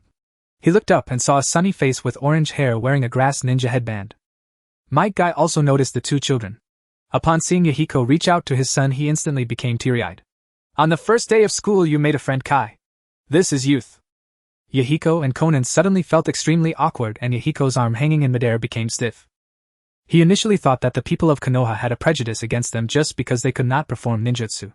His own ninjutsu was not strong either. Seeing that little boy's dejected mood made him want to help him, but now it seems his father does have some issues. Kai also felt a bit awkward at this moment, but his mood was no longer as low as before. He grasped Yahiko's hand. "My name is Mike Guy." Just as Yahiko and Kai finished shaking hands, Guy embraced Kai tightly with tears in his eyes. "Kai, you made a friend just when you started school. Your youth will definitely be more passionate than mine." Yahiko and Konan quickly escaped into the ninja academy during this moment. Fortunately, he was quite a bit older than Kai, so they couldn't possibly be in the same class. Yahiko thought to himself with relief. "That child's father is so strange." Konan couldn't help but speak up when she thought of Guy's expression. "Indeed, but it seems that Teacher Long, you said that some strong individuals are indeed unconventional. He couldn't possibly be the strong person the teacher mentioned, right?" Yahiko thought for a moment and said, "After this experience he probably wouldn't casually reach out to strangers again." "I don't know, but that child looks quite pitiful with all those injuries. It should be from training in taijutsu. Teacher Long, you seems to often be covered in injuries like him." As they chatted, the two arrived at their class. The upper grades start their classes a bit earlier than the newly enrolled students. By this time the students had already arrived in the classroom. The teacher had evidently received news from the village. Upon seeing Yahiko and Konan, he brought them to the podium and began to introduce them. "These two are exchange students from Grass Ninja Village, Yahiko and Konan. They will study with us for a while starting today. Let's welcome them." At this moment a student wearing a shirt with a fan print stood up. "Teacher, do students from such a weak village even qualify to attend classes with us?" Yahiko became interested upon hearing his words. "What if you are weaker than me?" The Uchiha displayed a disdainful expression. "Indeed, a country bumpkin from a small ninja village probably doesn't even recognize our Uchiha clan. But since you said that I must show you the gap between us, the dignity of the Uchiha cannot be infringed upon." After saying this, the Uchiha was ready to head to the training ground with Yahiko to spar. The teacher at the podium, witnessing their actions, found himself in a dilemma. He was just a lowly chunin and didn't expect such an incident to occur at the start of the school year. "Uchiha Chingya. It is class time now." The teacher knocked on the podium trying to get his attention. Uchiha Chingya responded nonchalantly. "Since we are going to have the entrance assessment soon, why not let us have a practical exercise in advance?" "Sigh." The teacher sighed helplessly. Students from prominent clans were well aware of the assessment information at the Ninja Academy. There were no secrets to be had. But since they were already aware, he might as well go along with their wishes, considering he was instructed to get to know the background of these two exchange students from the small ninja village during the teaching period. "Alright then, since you both agree, I will arrange for you two to have a practical exercise. But remember to hold back, do not harm each other." Now all students assemble at the training ground. Upon hearing the teacher's words, some were delighted while others were worried, as this entrance assessment was not something that could be easily passed. Some students might even face expulsion. Uchiha Chingya cast a provocative glance at Yahiko and was the first to step out of the classroom. Yahiko, Konan, and the other students followed the teacher out to the training ground. Uchiha Chingya and Yahiko stood apart in the center of the field with other students surrounding them. The teacher drew a circle around them. "If one side loses the ability to resist or steps out of the circle, it counts as a loss. Do you understand?" "Understood. Understood," the two replied. With the teacher's command, Uchiha Chingya immediately drew 3 shurikens and threw them. The 3 shurikens flew accurately toward Yahiko's vital points, and the precise technique drew gasps of admiration from the surrounding students. "Wow! As expected from the Uchiha clan, their shuriken throwing technique is truly impressive." However, the teacher nearby was not as relaxed as the students. He focused intently on the battle between the two. If either side was unable to hold out, he would step in to save them. Hearing the admiration from those around him, Uchiha Chingya felt a sense of vanity, satisfied, revealing a disdainful smile at the still motionless Yahiko. "Weakling, I have won." However, Yahiko clearly would not be easily defeated. At the last moment, he drew a kunai. With a series of clinks, the 3 shurikens were all deflected by the kunai in Yahiko's hand. He chose not to use the Kusanagi sword, firstly to avoid revealing too much, and secondly this person in front of him was not worthy of him using the Kusanagi sword. Seeing this scene, Uchiha Chingya was slightly surprised. "Not bad, you actually managed to block one of my attacks. But it won't be so easy next." Uchiha Chingya swiftly drew a kunai and approached Mayahiko, engaging him in a taijutsu duel. The Uchiha clan is nothing special, can't even deal with a country bumpkin from a small ninja village. Mayahiko exchanged blows with Uchiha Chingya for over 10 moves, roughly gauging his strength. Based on his current performance, he was probably nearing the level of a genin, but he was unsure if he could use ninjutsu. Upon hearing Mayahiko's taunt, Uchiha Chingya's anger was instantly ignited. He didn't expect that a student from this small ninja village would be so troublesome. He was the best student in their class, a true Uchiha. Uchiha Chingya blocked Mayahiko's kunai with one hand and kicked toward him. Though Mayahiko reacted quickly and managed to block, he was still kicked back a fair distance, although he remained outside the circle on the field. Blame yourself. The dignity of the Uchiha cannot be infringed upon. Uchiha Chingya was clearly enraged. After kicking Mayahiko away, he immediately began forming seals. Fire-style fireball technique. A fireball the size of a person erupted from Uchiha Chingya's mouth. The surrounding students were left stunned. Such power should be stronger than an average genin. As expected from the Uchiha clan. Noticing the astonishment of the students nearby, Uchiha Chingya felt a surge of pride. It took him a long time during the break to learn this, aiming to amaze everyone during the entrance assessment, and showcase the strength of the Uchiha clan. The teacher was also shocked by this sudden turn of events. Although it was just a crank ninjutsu, it was not something a student at a ninja academy could usually master. Moreover, the power of this crank ninjutsu was comparable to some brank ninjutsu. The observing teacher immediately planned to go rescue Mayahiko, but he saw that Mayahiko was also swiftly forming seals. No way. Just as the teacher was about to act, his body froze, although he found it hard to believe the student from the small ninja village had already begun forming seals. Water-style water chaos wave. A torrent of water like a waterfall erupted from Mayahiko's mouth, blocking Uchiha Chingya's fireball and dispersing into steam. How could this be? Seeing that Mayahiko was also using ninjutsu, Uchiha Chingya displayed an expression of disbelief. He thought his connection to the Uchiha clan and his talent allowed him to learn ninjutsu at such a young age. How could this kid from a small ninja village also manage it? What he didn't know was that although Mayahiko indeed came from a small ninja village, his teacher was significantly stronger than the members of the Uchiha clan. Although Lung Yu had few high-level ninjutsu, or even claimed to have none, he was not lacking in low-level ninjutsu. The first reward he drew was proficiency in low-level ninjutsu. In the enveloping mist of water, Uchiha Chingya scanned his surroundings vigilantly. He hadn't yet activated his Sharingan, and in this situation he was no different from an ordinary ninja. Suddenly he felt a chill at his neck. You have lost. Mayahiko's calm voice came from in front of him as the surrounding mist gradually dissipated, revealing the tip of a kunai aimed directly at his neck. A little further, and it would pierce his artery. Uchiha Chingya swallowed hard. I actually lost. The teacher was also taken aback by this reversal, but judging from the current situation, it was this exchange student from the small ninja village who had won. In the unknown practical exercise, the winner is Mayahiko. The teacher announced, somewhat surprised. The battle between these two students was even more intense than that of some genin. Although it was expected, upon hearing the result, Konan still happily applauded for Mayahiko. Mayahiko also lowered the kunai pressed against Chingya's neck and turned to return to Konan's side. Wait! Uchiha Chingya called out to Mayahiko's back. Mayahiko turned back in confusion, seeing Uchiha Chingya clenching his fists, seemingly reluctant, and as if he had unspeakable words. What's wrong? Mayahiko asked in confusion. He had heard from Teacher Longyu that the Uchiha clan couldn't stand losing. He hoped he wasn't like that. Uchiha Chingya stood there for a moment, still gripping his fists, then he seemed to have made a decision and spoke. How did you perceive my position in the mist? Though Uchiha Chingya possessed the pride of the Uchiha clan, he was not someone who couldn't accept defeat. The person before him had indeed won through sheer strength, leaving no room for argument. However, what puzzled him was that both of them had been engulfed in the mist, unable to discern each other's forms, yet he could accurately find his own position, which left him in confusion. He felt that this was a secret belonging to others, and asking about another ninja's abilities was a taboo. Thus he struggled to voice his curiosity, but he genuinely wanted to know the reason for his defeat, so he eventually spoke up. Oh, so that's what you wanted to ask? Mayahiko felt relieved. It seemed this Uchiha could still accept defeat. That's a sensory ninjutsu I created myself called the Rain Tiger Free Technique. It allows me to sense all the chakra of people within the surrounding rain and mist, but right now the range is still quite small. Sensing the situation within this area is already my limit, Mayahiko said nonchalantly. The Rain Tiger Free Technique was inspired by the constant rain in his hometown, the Land of Rain, and was completed with the help of his teacher. After listening to Mayahiko's explanation, Uchiha Chingya's eyes widened in shock. On one hand, it was because Mayahiko's talent was evidently far superior to his own, being able to create ninjutsu at such a young age, and such a powerful ninjutsu at that. If combined well with his water release, it could kill silently, earning his complete respect.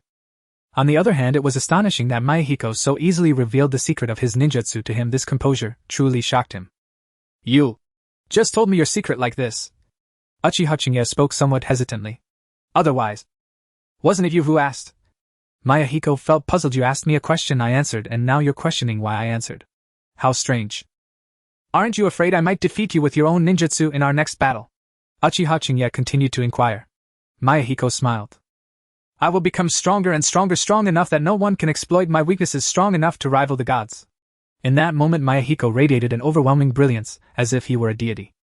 Uchiha Chingya stared blankly at this person who was about the same age as him, momentarily stunned by his aura. Strong enough that no one can exploit my weaknesses. Strong enough to rival the gods. His confidence, his strength, his imposing presence inspired Uchiha Chingya. His own conviction to become stronger was now constantly reinforced. Suddenly Uchiha Chingya felt a warm flow in his mind heading toward his eyes, and then his vision changed. Everything around seemed to slow down. Teacher Longyu, watching Uchiha Chingya, displayed a shocked expression. He had experienced this sensation countless times today. This is... Uchiha Chingya's eyes turned red, both pupils holding a tomo. Sharingan. The teacher gasped. Uchiha Chingya seemed to be only 10 years old yet had awakened the Sharingan. Such talent. Uchiha Chingya touched his eye socket, feeling that to awaken this power he should thank the person before him. Mayahiko also noticed his difference. His teacher seemed to have such eyes as well. Could it be that teacher Longyu was also from the Uchiha clan? It seems you've gained quite a bit of power. Should we compete again? Mayahiko was interested in Chingya's newly acquired strength. He hadn't had enough from their earlier contest. However, Chingya no longer wished to battle Mayahiko. The two had just fought fiercely. He must have consumed a lot of energy. If he were to defeat him using this newly acquired power, it would be a hollow victory, especially since this power was obtained because of him. Chingya thought to himself. Then Uchiha Chingya said earnestly, "Thank you for solidifying my resolve to become stronger. Today we both lack energy, let's leave it for another day." Mayahiko thought he was tired after hearing this, so he didn't insist and nodded, returning to Zionin's side. The surrounding students clapped in unison. So impressive. Yeah. Both of them are so strong. The teacher also recorded Mayahiko's strength information at this time, then began the school assessment with the students. However, Mayahiko and Chingya were certainly exempt from the exam. After a day of learning, Mayahiko and Xiaonan returned to their residence in Konoha. I'm back. As soon as Mayahiko and Xiaonan entered, they saw a stern-faced man dressed in black, someone they hadn't encountered yesterday. Only a gentlewoman named Tsukikage Nagaki had been present. They had heard Aunt Nagaki mention the head of the household named Tsukikage, who seemed to be a very powerful ninja. Upon seeing Mayahiko and Xiaonan, Tsukikage approached them. Who is Mayahiko? Mayahiko had already heard from Longyu about this additional transaction, so he stepped forward. Tsukikage looked at him and said indifferently, "Follow me."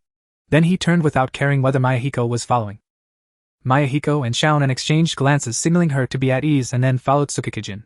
When Mayahiko arrived at the backyard, Tsukikage was already there, eyes closed, waiting for him. After Mayahiko arrived, Tsukikage opened his eyes. "These days I will teach you how to integrate chakra attributes into sword techniques. I will teach, and how much you learn depends on your own abilities, understood?" Tsukikage maintained his indifferent tone. Mayahiko nodded. Then Tsukikage continued. Integrating chakra attributes into sword techniques is an extremely effective method to enhance swordsmanship. The easiest to understand is wind release. By utilizing the cutting characteristics unique to wind release, blades become sharper, and the attack range can also be increased. This is the most common approach. Next is lightning release. Infusing lightning chakra into sword techniques allows all your attacks to carry a paralyzing effect, and both attack speed and power will increase as well. The most representative example of this sword technique is the White Fang from our village. Then there's fire release. The explosive and burning characteristics of fire release greatly enhance the power of sword techniques, and can also impart a spreading effect to attacks. The representative technique for this is the Uchiha style swordsmanship. Additionally, there are two that are the most difficult to comprehend and least common: earth release and water release. Tsukikage glanced at Mayahiko as he said this. What is your chakra attribute? Water attribute. Looking at the murderous gaze of the genius, he had penned and slowly swallowed hard. Actually, I'm not hungry at all. And immediately straightened his posture, displaying an appearance full of energy. Seeing him so perceptive, Ning Xiai withdrew his gaze and turned to look gently at the little sunflower. "See, I told you he wasn't hungry. Hurry up and go play at the amusement park ahead." However, despite being small, the sunflower did not seem that easy to deceive. "That's because Uncle scared him, so he said that. Let's buy him some takoyaki, Uncle." The sunflower called out cutely to Ning Xiai, then planted a kiss on his face. Ning Xi's heart was instantly warmed by the adorable little human, and he affectionately said, "All right, my kind little..." The little sunflower had her reasons for wanting to buy takoyaki. There was a stall selling it nearby. Ning Xiai turned around and ordered 4 takoyaki from the vendor, who responded and got busy. At this moment, the little sunflower began to educate in You're already so grown up you need to find a job to support yourself. Brother Mokuyawaru became a teacher at the ninja middle school in Breaking Dawn City when he was 15. You're already in your 40s, right? How can you not find a job? And look at how starved you are. You must go find work tomorrow, do you hear me? The sunflower assumed a fierce expression, but at her age no matter how she looked she was simply adorable, making Tian unable to resist giving her a kiss. I never thought he would be lectured by a 3-year-old for not being able to find work. He remembered how back in the day he managed to secure a job that could support him even before finishing school. But now, he found himself in a desolate world, unable to use even his most proficient abilities, and constantly at risk of encountering malefactors with ill intentions. Thinking of his plight and couldn't help but sigh. However, his sigh was noticed by Ning Xiai. In Ning Sis' eyes, not accepting the reprimand from his cute niece, and still daring to sigh was akin to showing disdain for her words. Wasn't this slapping his own face? Are you looking down on my niece's words? Ning Xiai said coldly, his gaze once again locking onto him. Hearing this, Tian also shot a cold look at an already planning to take out a sealing scroll to unleash her ninja tools. No, absolutely not. Please don't misunderstand, I was merely reflecting on my experiences over the past couple of days. I will definitely listen to this little angel's words and go find work tomorrow. Ning Xiai caught an important piece of information from An's words, his experiences over the past few days. Hadn't he just been transported to the wilderness by a spatial jump node? And then brought to the security department by Ning Xiai. So you are dissatisfied with my action of bringing you to the security department? Ning Xiai said coldly once more. And looked at Ning Sis' pure white pupils sweating profusely. If he had known, he would have written him as a weakling. No. I'm very grateful for you bringing me to the security department. I am leaving right now, I won't eat anything. And didn't expect to encounter such an incident after just wandering outside for a while. If he stayed here any longer he felt he might be killed by Ning Sis' glare. He just wanted to escape quickly. So you don't want to accept my niece's kindness? Ning Xiai coldly said once again. I am wrong. At this moment and truly felt the frustration of being unable to argue. No matter what he said now would be wrong. So he stood there feeling stuck, unsure whether to stay or leave, to speak or remain silent. 4 takoyaki are ready. Here you go. Oh, alright. Just as he found himself in a dilemma, the vendor's shout rescued him. Ning Xiai turned to grab a skewer of takoyaki while Tian took out her phone to pay and received the other 3 skewers, handing one to An. An looked at the takoyaki handed to him, caught in a dilemma. After hesitating repeatedly he still accepted it. Ning Xiai was still feeding takoyaki to the sunflower, slowly walking forward with Tian not paying any more attention to An. An's anxious heart finally settled at that moment. What kind of situation was this? Being scared by the characters he created to the point of not daring to breathe. And took a bite of the takoyaki and turned to walk in the opposite direction of Ning Xiai and the others, not wanting to see those white eyes again. Slowly night fell and An finished the skewer of takoyaki, no longer feeling so hungry. Actually, he shouldn't have ended up this way after being hungry for a day, but when he was at the security department, Fuyu injected him with a body enhancement agent. Although this agent did enhance his physical attributes significantly, it also consumed the nutrients in his body, making him feel hungry. Now that he wasn't so hungry and realized a more serious problem, he still didn't have a place to stay. So An continued walking forward, hoping to find a place to spend the night, even if it was just a park bench. Fortunately, he didn't walk far before spotting a park, and he hadn't encountered anyone he knew along the way. At this moment he didn't want to meet anyone he knew at all, because meeting familiar people here meant encountering the characters he had created. He had no idea if those people were satisfied with the endings he had arranged for them. If they were not satisfied, he might very well lose his life on the spot. Even better, the park not only had benches but also recliners. Excited, and immediately found a recliner and lay down. These recliners were slightly different from those in the vanished world. These chairs were fixed. Lying on the recliner, exhausted from a day of shock, and quickly fell into a dream. In his dream he seemed to hear a few people talking beside him. Is this the person? That's right. His photo is on the back cover of that comic book. Good, let's take him away. Yes. At this moment An really wanted to wake up to see who these people were, and what they wanted to do, and if he could escape. But no matter how hard he tried, he couldn't open his eyes or move his body. Even with his awareness wide awake, he couldn't do any of that, as if a ghost were pressing down on him. No. Yueguangying frowned slightly upon hearing the chakra attributes of Mayahan. Compared to the 3 attributes mentioned earlier, the water and earth attributes are indeed quite difficult to integrate into sword techniques, and there is no precedent for it in the ninja world. Seeing Yueguangying's expression, Mayahan felt a bit nervous. He wondered if he would return empty-handed this time. Uncle Ian, can't water attribute chakra be integrated into sword techniques? Mayahan asked cautiously. Yueguangying shook his head. No, in theory any attribute should be able to be integrated into sword techniques.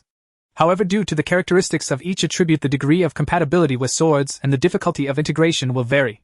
So far it seems that there hasn't been a case of water attribute chakra being integrated into sword techniques. Hearing this, Maya-han breathed a sigh of relief. He wasn't afraid of difficulties as long as there was a chance of success. Then it's no problem. As long as there's a possibility, no matter how hard it is, I will definitely succeed. Maya-han said confidently. Yue Guangyin was moved by Maya-han's confidence. Since you are so confident, let's get started. Yue Guangyin gestured for Maya-han to sit down, and Maya-han walked over and sat beside him. First, let me tell you the characteristics of water attribute chakra. Only after knowing these can you determine the direction for developing sword techniques. Maya-han nodded, and Yue Guangyin continued. The characteristic of water attribute chakra is impact. Most water release ninjutsu relies on impact to cause damage to the enemy. Additionally, water release can not only cause impact but also mitigate it. Water is gentle, so when you integrate water attribute chakra into sword techniques, you might consider developing defensive sword techniques. Moreover, although water itself is gentle, fast-flowing water can be ferocious. High-speed flowing water can even be sharper than blades. This is another direction. Yue Guangyin suddenly paused and asked Maya-han a question. How is your chakra control ability? Maya-han thought about his experience learning tree climbing and water walking with Konan, and replied. Not very good, but I have practiced tree climbing and water walking. That should be enough for now. Yue Guangyin thought. Take out your sword. Maya-han complied, but only took out the Tang sword he had used before, not the Kusanagi sword given to him by Long Yu. After all, when out in the world one must be cautious. Although Yue Guangyin didn't seem like a schemer, it's always good to be on guard. Now try to use chakra nature transformation to manifest water surrounding your sword like this. As Yue Guangyin spoke, he took out a long sword. Under Maya-han's gaze it appeared that something was flowing on the sword in Yue Guangyin's hand, accompanied by a sharp whistling sound of wind. My chakra attribute is wind. This is the effect of manifesting wind attribute chakra onto my long sword and controlling its flow speed. Yue Guangyin said as he plucked a leaf from a bush in the backyard and let it drop from above the long sword. The green leaf turned to dust before it even touched the sword and scattered on the ground. This is the cutting effect brought by the wind attribute. You try it yourself. Maya-han was amazed by the sight. He could sense the sharpness emanating from Yue Guangyin's long sword. The sword's lethality had significantly increased after merging with wind attribute chakra, which piqued Maya-han's interest. Maya-han held the long sword upright, cautiously controlling his chakra for nature transformation. Clear water gradually appeared around his sword, but its distribution was uneven, resembling the sword being drenched by rain. Increase the chakra input, Yue Guangyin reminded from the side. Yes. Maya-han responded and immediately covered the sword with chakra sufficient to perform a crank ninjutsu. The long sword in Maya-han's hand was now enveloped in water. The clear water around the blade constantly changed form, and beads of sweat began to appear on Maya-han's forehead. Controlling such a large amount of chakra with such precision was indeed a significant burden for him. Try to control the shape of the water, making it cover your sword like a water blade. Yue Guangyin seemed oblivious to Maya-han's strain and continued to guide him. Yes. Maya-han's response this time was noticeably weaker. His attention was intensely focused as he struggled to control the clear water surrounding the sword, trying to transform it into a blade-like shape. Huff! Huff! Maya-han gasped for breath, sweat beads falling from his face and bloodshot veins appeared in his eyes. I must succeed, Maya-han shouted in his heart. The clear water around the sword gradually took shape, first wrapping around the long sword like a swaying rectangular column, then the blade began to narrow and sharpen, but it still seemed far from becoming a water blade. Narrow it down a bit more. Sharpen it a bit more. Maya-han stared intently at the long sword in his hand, his mental strength gradually depleting and his consciousness began to blur. Suddenly everything in front of him went dark and the clear water on the sword lost its power, scattering to the ground as his body fell backward. Yue Guangyin seemed to have anticipated this situation. He steadied Maya-han with one hand while catching the falling long sword with the other. This child truly is a genius. Yue Guangyin couldn't help but exclaim in his heart. To nearly master this method on the first attempt is remarkable. He himself had spent an entire day controlling chakra nature manifestation, while Maya-han only took a few minutes, and he was even close to completing chakra shape transformation. What he admired even more was the child's perseverance. Maintaining high-intensity focus is incredibly mentally draining and quite painful. Most people simply can't hold out for long. Yet this child managed to persist almost twice as long as he did during his first attempt. The pain this child experienced should be about the same as an ordinary person, but he was able to grit his teeth and endure, while maintaining high-intensity focus, which was truly impressive. With talent and perseverance, it's hard for such a person not to become a powerhouse. It's a pity he is from the grass ninja village, otherwise he would definitely take this child as his disciple. His own child Jifeng was born sickly, and would likely struggle to inherit his legacy in full, but this child excelled in every aspect. With that thought, Yue Guangyin sighed, holding Mayahan as he walked toward the house. Yue Guangyin gently carried Yahiko back into the house, and the leader of the Grass Ninja Village who had just entered looked on with some confusion. The leader of the Grass Ninja Village was assigned to a room next to Yue Guang's home after entering Konoha. He had just finished dinner and planned to check on Yahiko and Konan. After all, these two children were disciples of a renowned figure and possessed exceptional talent. What is this? Konan, who was playing with little Kaze, ran over looking worriedly at Yahiko in Yue Guangyin's arms. It's just excessive mental strain, he just needs to rest. Yue Guangyin handed Yahiko over to the leader of the Grass Ninja Village, as his current state would indeed raise suspicion. After examining Yahiko, the leader of the Grass Ninja Village found that it was indeed as Yue Guangyin had said, and he said nothing further, simply carrying Yahiko back to his room. Konan, wanting to take care of Yahiko, was taken aback by an unexpected sight. That cold Yue Guangyin was actually wearing an apron and walking into the kitchen. Could he really cook? Konan couldn't help but wonder. However, this thought didn't hold her attention for long, and she immediately rushed into Yahiko's room. After placing Yahiko on the bed, the leader of the Grass Ninja Village checked him again, and finding nothing amiss, finally felt relieved. Let's not send Yahiko to school tomorrow, let him rest well for a day, the leader said to Konan. She nodded, not wanting Yahiko to overexert himself. After giving his instructions, the leader left. Konan looked at Yahiko with concern just as Yue Guangyin, wearing an apron and holding a spoon, walked to the door. Dinner's ready, Yue Guangyin coldly declared before leaving Konan bewildered in the wind. Hokage's office. Sarutobi Hiruzen puffed on his smoke, listening to the report from Yahiko's teacher beside him. How do you think Yahiko's talent compares to Jiraiya's disciple Minato? After hearing the report from Yahiko's teacher, Hiruzen asked him. The teacher pondered for a moment, and replied. Although Yahiko's talent is indeed strong, he still pales in comparison to Minato. Even against Uchiha Kage, he should only manage a narrow victory. Alright, you may go now. Yes. After the teacher left, Sarutobi Hiruzen sat back in his chair, lost in thought. The deal proposed by the daimyo of the Land of Grass was about swordsmanship, indicating that Yahiko had talent in this area. However, he hadn't even used his sword in today's battle, which clearly showed his exceptional abilities. I need to find a time to call Yue Guangyin and ask about this. Sarutobi Hiruzen exhaled a smoke ring, feeling somewhat puzzled. When did the Grass Ninja Village produce such a In his memory, the Grass Ninja Village had always been weak, struggling to find someone who could become a jonin. Yet this student they sent over had a talent that could almost rival that of the same age geniuses in Konoha. It seems that allying with the Grass Ninja Village was the right choice. Perhaps we can rely on them to fend off the Rock Ninja Village in the northwest. However, we can't allow them to develop too well. Danzo's words do hold some truth, we must strike a balance. Sarutobi Hiruzen thought. After contemplating for so long, he felt tired. It was time to relax. The third Hokage set down his smoking pipe and moved a crystal ball in front of him, beginning to channel chakra into it with both hands. An image began to appear on the crystal ball, and the third Hokage leaned closer, hoping to see more clearly, while laughter occasionally echoed in the office. Ha ha, I did it! I did it! In the Akatsuki village, Long Yu laughed heartily. What did he achieve? That was of course the eternal Mangekyo Sharingan. He initially thought it would take another 2 years to gather 3 million points, but after purchasing a few harvesting machines he managed to gather enough so quickly. Of course, the newly discovered chakra mine also contributed significantly. In any case, he could now use Kamui freely, and his Susanoo was likely to become more durable as well. After laughing, Long Yu began to analyze the current situation. Having just experienced the Second Ninja World War, a brief peace had settled among the ninja villages, but this peace would not last long. The impact of the Kinkaku and Ginkaku defection incident from the Cloud Village had likely been resolved. Moreover, with two-tailed beasts in their village, the Cloud Village's strength should be second only to Konoha. They probably wouldn't stay too quiet. The situation in the Stone Village should be similar. Anoki was also an unsettled person. After learning of Madara's death, he frequently conducted military drills. In the Mist Village, under the Blood Mist policy of the third Mizukage, the 7 ninja swordsmen should have emerged. The Sand Village. As the third Kazekage wasn't dead yet, they likely wouldn't be too active. Long Ye's goal was to unify the ninja world and shape it as he desired. His own strength was already quite good, but the strength of his own village seemed lacking. Long Yu opened the system panel. Host Long Yu. Age 19. Gender male. Strength Kage. Points 193200. Bloodline limit Sharingan Eternal Mangekyo Uzumaki Bloodline. Attributes Wind, Fire, Water. Ninjutsu Great Fireball Technique, Shadow Clone Technique, Vacuum Wave, Water Dragon Bullet Technique, Rasengan. Ninja Village Scale 311 people.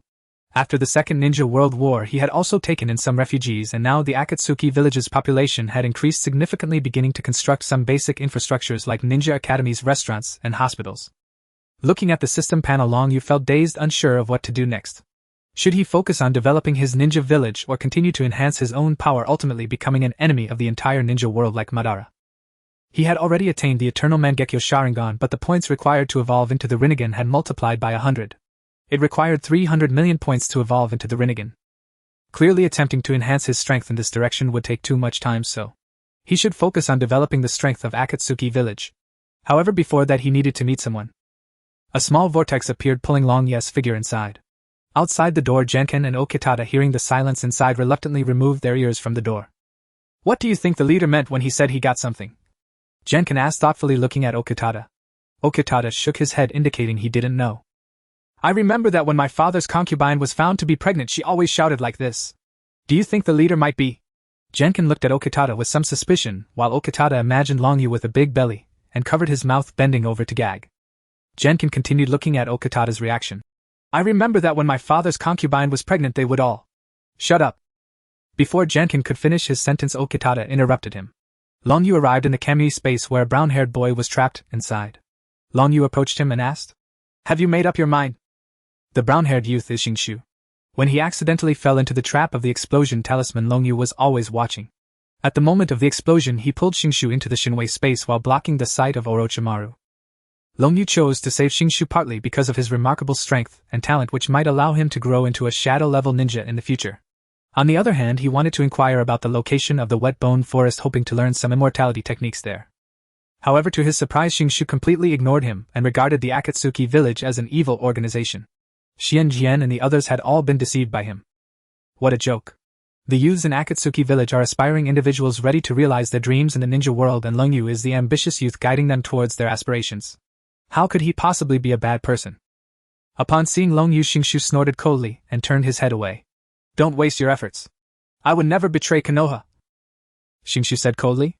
Long Yu was somewhat puzzled by his words. He hadn't mentioned anything about dealing with Konoha. Why did this kid think that way? I never said I wanted to deal with Konoha. Why do you think that? I just want to know where the wet bone forest is, and even if you don't want to tell me, you still owe me some land to repay the meals you've had these past few days. Long Yu earnestly tried to persuade him, but Shingshu shot him a sidelong glance. Do you think I'm a 3-year-old child? You are the so-called Uchiha powerhouse who controlled the One-Tail and framed Konoha, right? You have gone to great lengths to provoke the anger of other ninja villages against Konoha. Isn't that wanting to deal with Konoha? Shingshu shouted at Long Yu in anger, now convinced that Long Yu was an incredibly hypocritical person, one who claimed to shelter civilians for the sake of peace while instigating war that led to civilian persecution. On one hand, he said he did not want to deal with Konoha, and on the other, he was crazily blaming Konoha. Upon hearing Shingshu's words, Long Yu understood the problem. It turned out he thought he wanted to deal with Konoha for this reason. Long Yu had nothing more to say. Although his actions aimed to accelerate Konoha's suppression of the Uchiha clan, allowing him to take over the Uchiha clan afterward, it indeed seemed like he was dealing with Konoha. Fine, since you are unwilling, I won't force you. But I won't let you go either. After all, I saved your life, so you should stay here and think things over. Think about whether what I said before has any truth to it. After Long Yu finished speaking, he exited the Shinwei space. He had already shared his thoughts with Shingshu about maintaining relative peace through unifying the ninja world.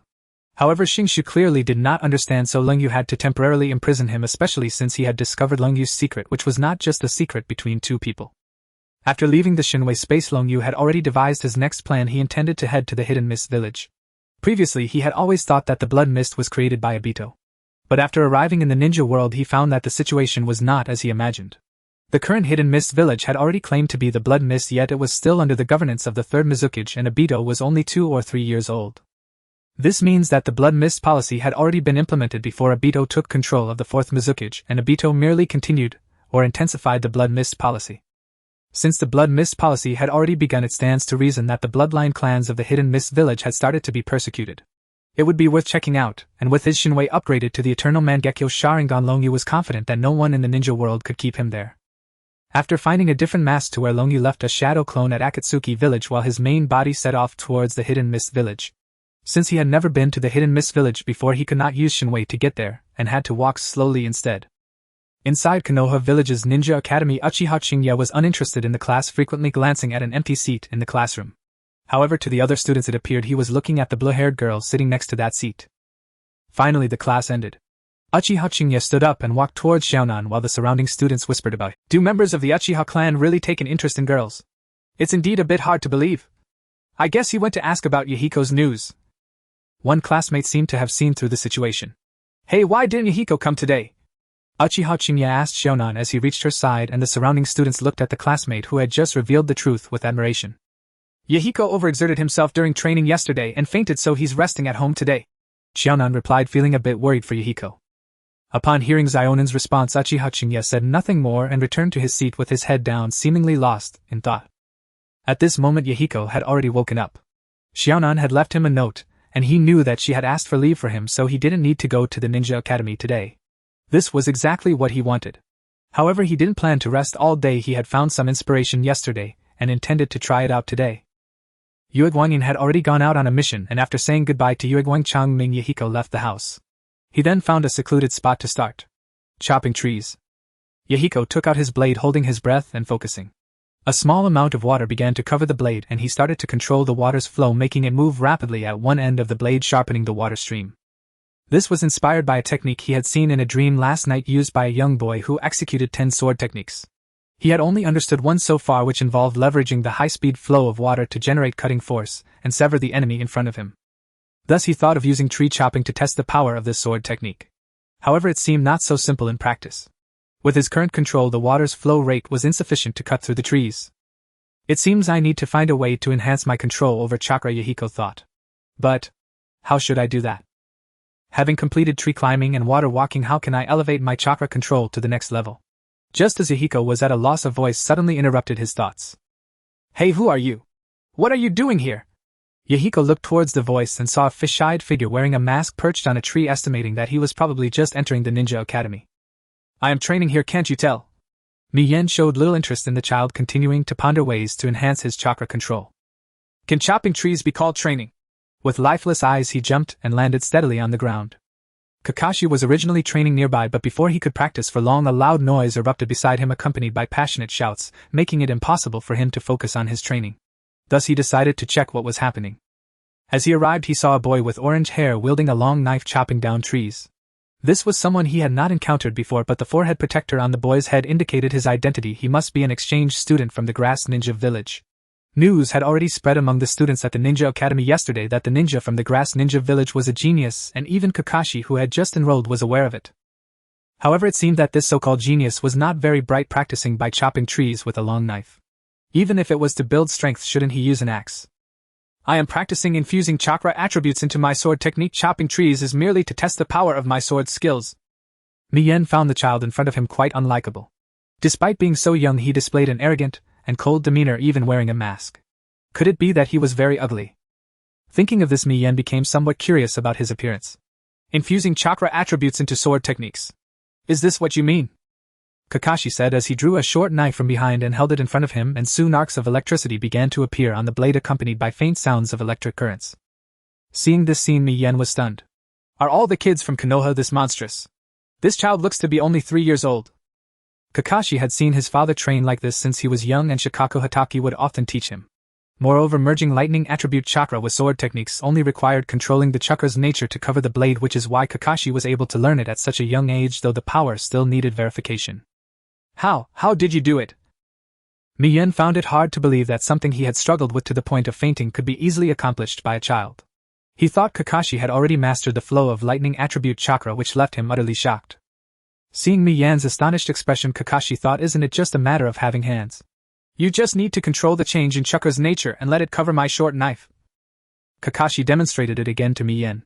After hearing Kakashi's explanation, Miyen let out a sigh of relief. He thought he was a king, but it turned out he was just a gold.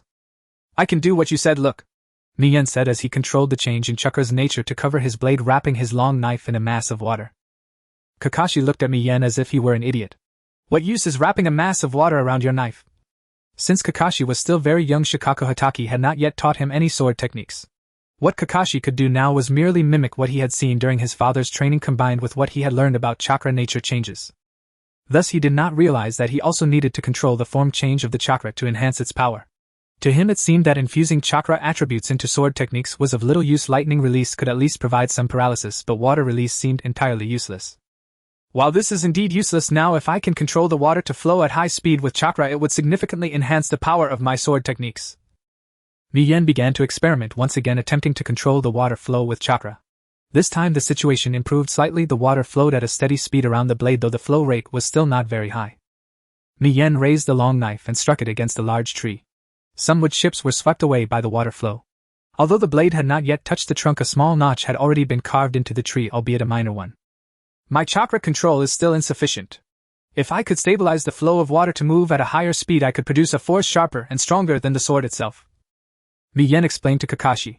After hearing Mien's explanation, Kakashi understood the reason behind his father's sword technique's immense power lay here, prompting Kakashi to follow Mien's suggestion. The electric arcs on the short knife were no longer moving erratically but flowed around the knife under Kakashi's chakra control. Soon beads of sweat appeared on Kakashi's forehead.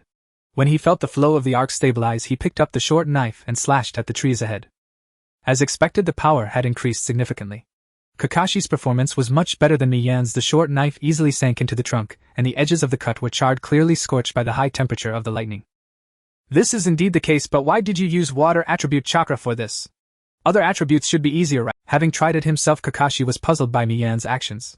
He possessed 5 types of chakra and could use the appropriate chakra attributes for any task, so he couldn't relate to Mien, who only had one type. I only have this one chakra attribute, and if I can master the fusion of water attribute chakra with sword techniques, it won't be weaker than any other attributes. Mien replied helplessly, wondering how this child could say such a thing. Isn't it normal to have just one chakra attribute? Kakashi looked surprised after hearing Mien's explanation. Isn't a chakra attribute something that starts with at least? My name is Hitaki Kakashi, what about you? Boys always prefer to play with older kids, especially those who seem knowledgeable. Kakashi took an interest in the orange-haired boy. Mien. After answering, Mien continued to contemplate methods to enhance his chakra control. After thinking for a while, he still could only come up with the clumsy method of repeatedly trying to stabilize the high-speed flow of water and return to the state he was in when he first arrived, chopping down trees vigorously. Upon learning Mien's name, Kakashi fell silent and began practicing the incorporation of lightning attribute chakra into sword techniques beside him.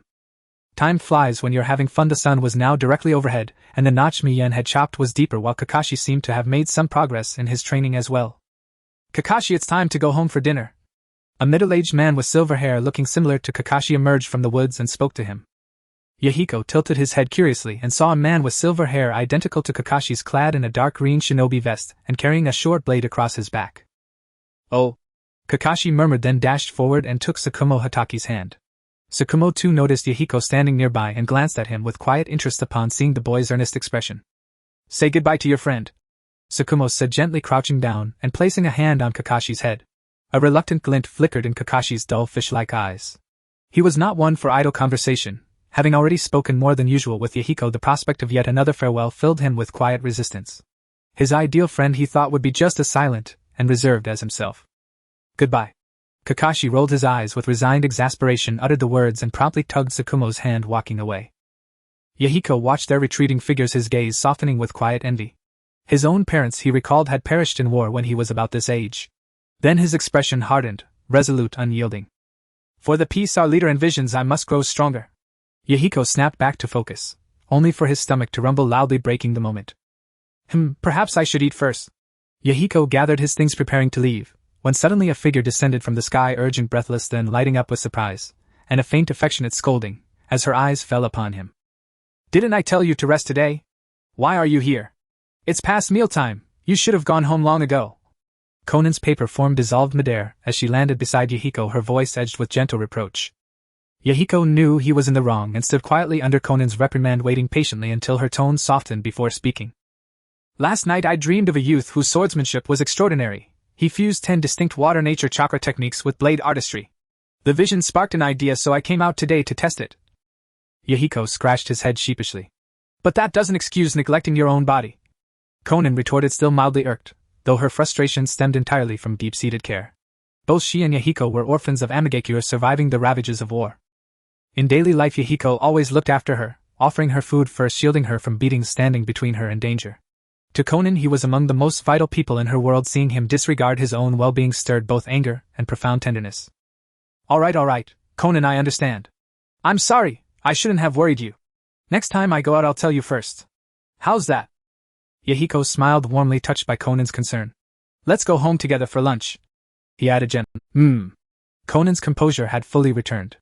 At his words, she stepped forward and took his hand, and together they walked out of the forest. How shall one put it?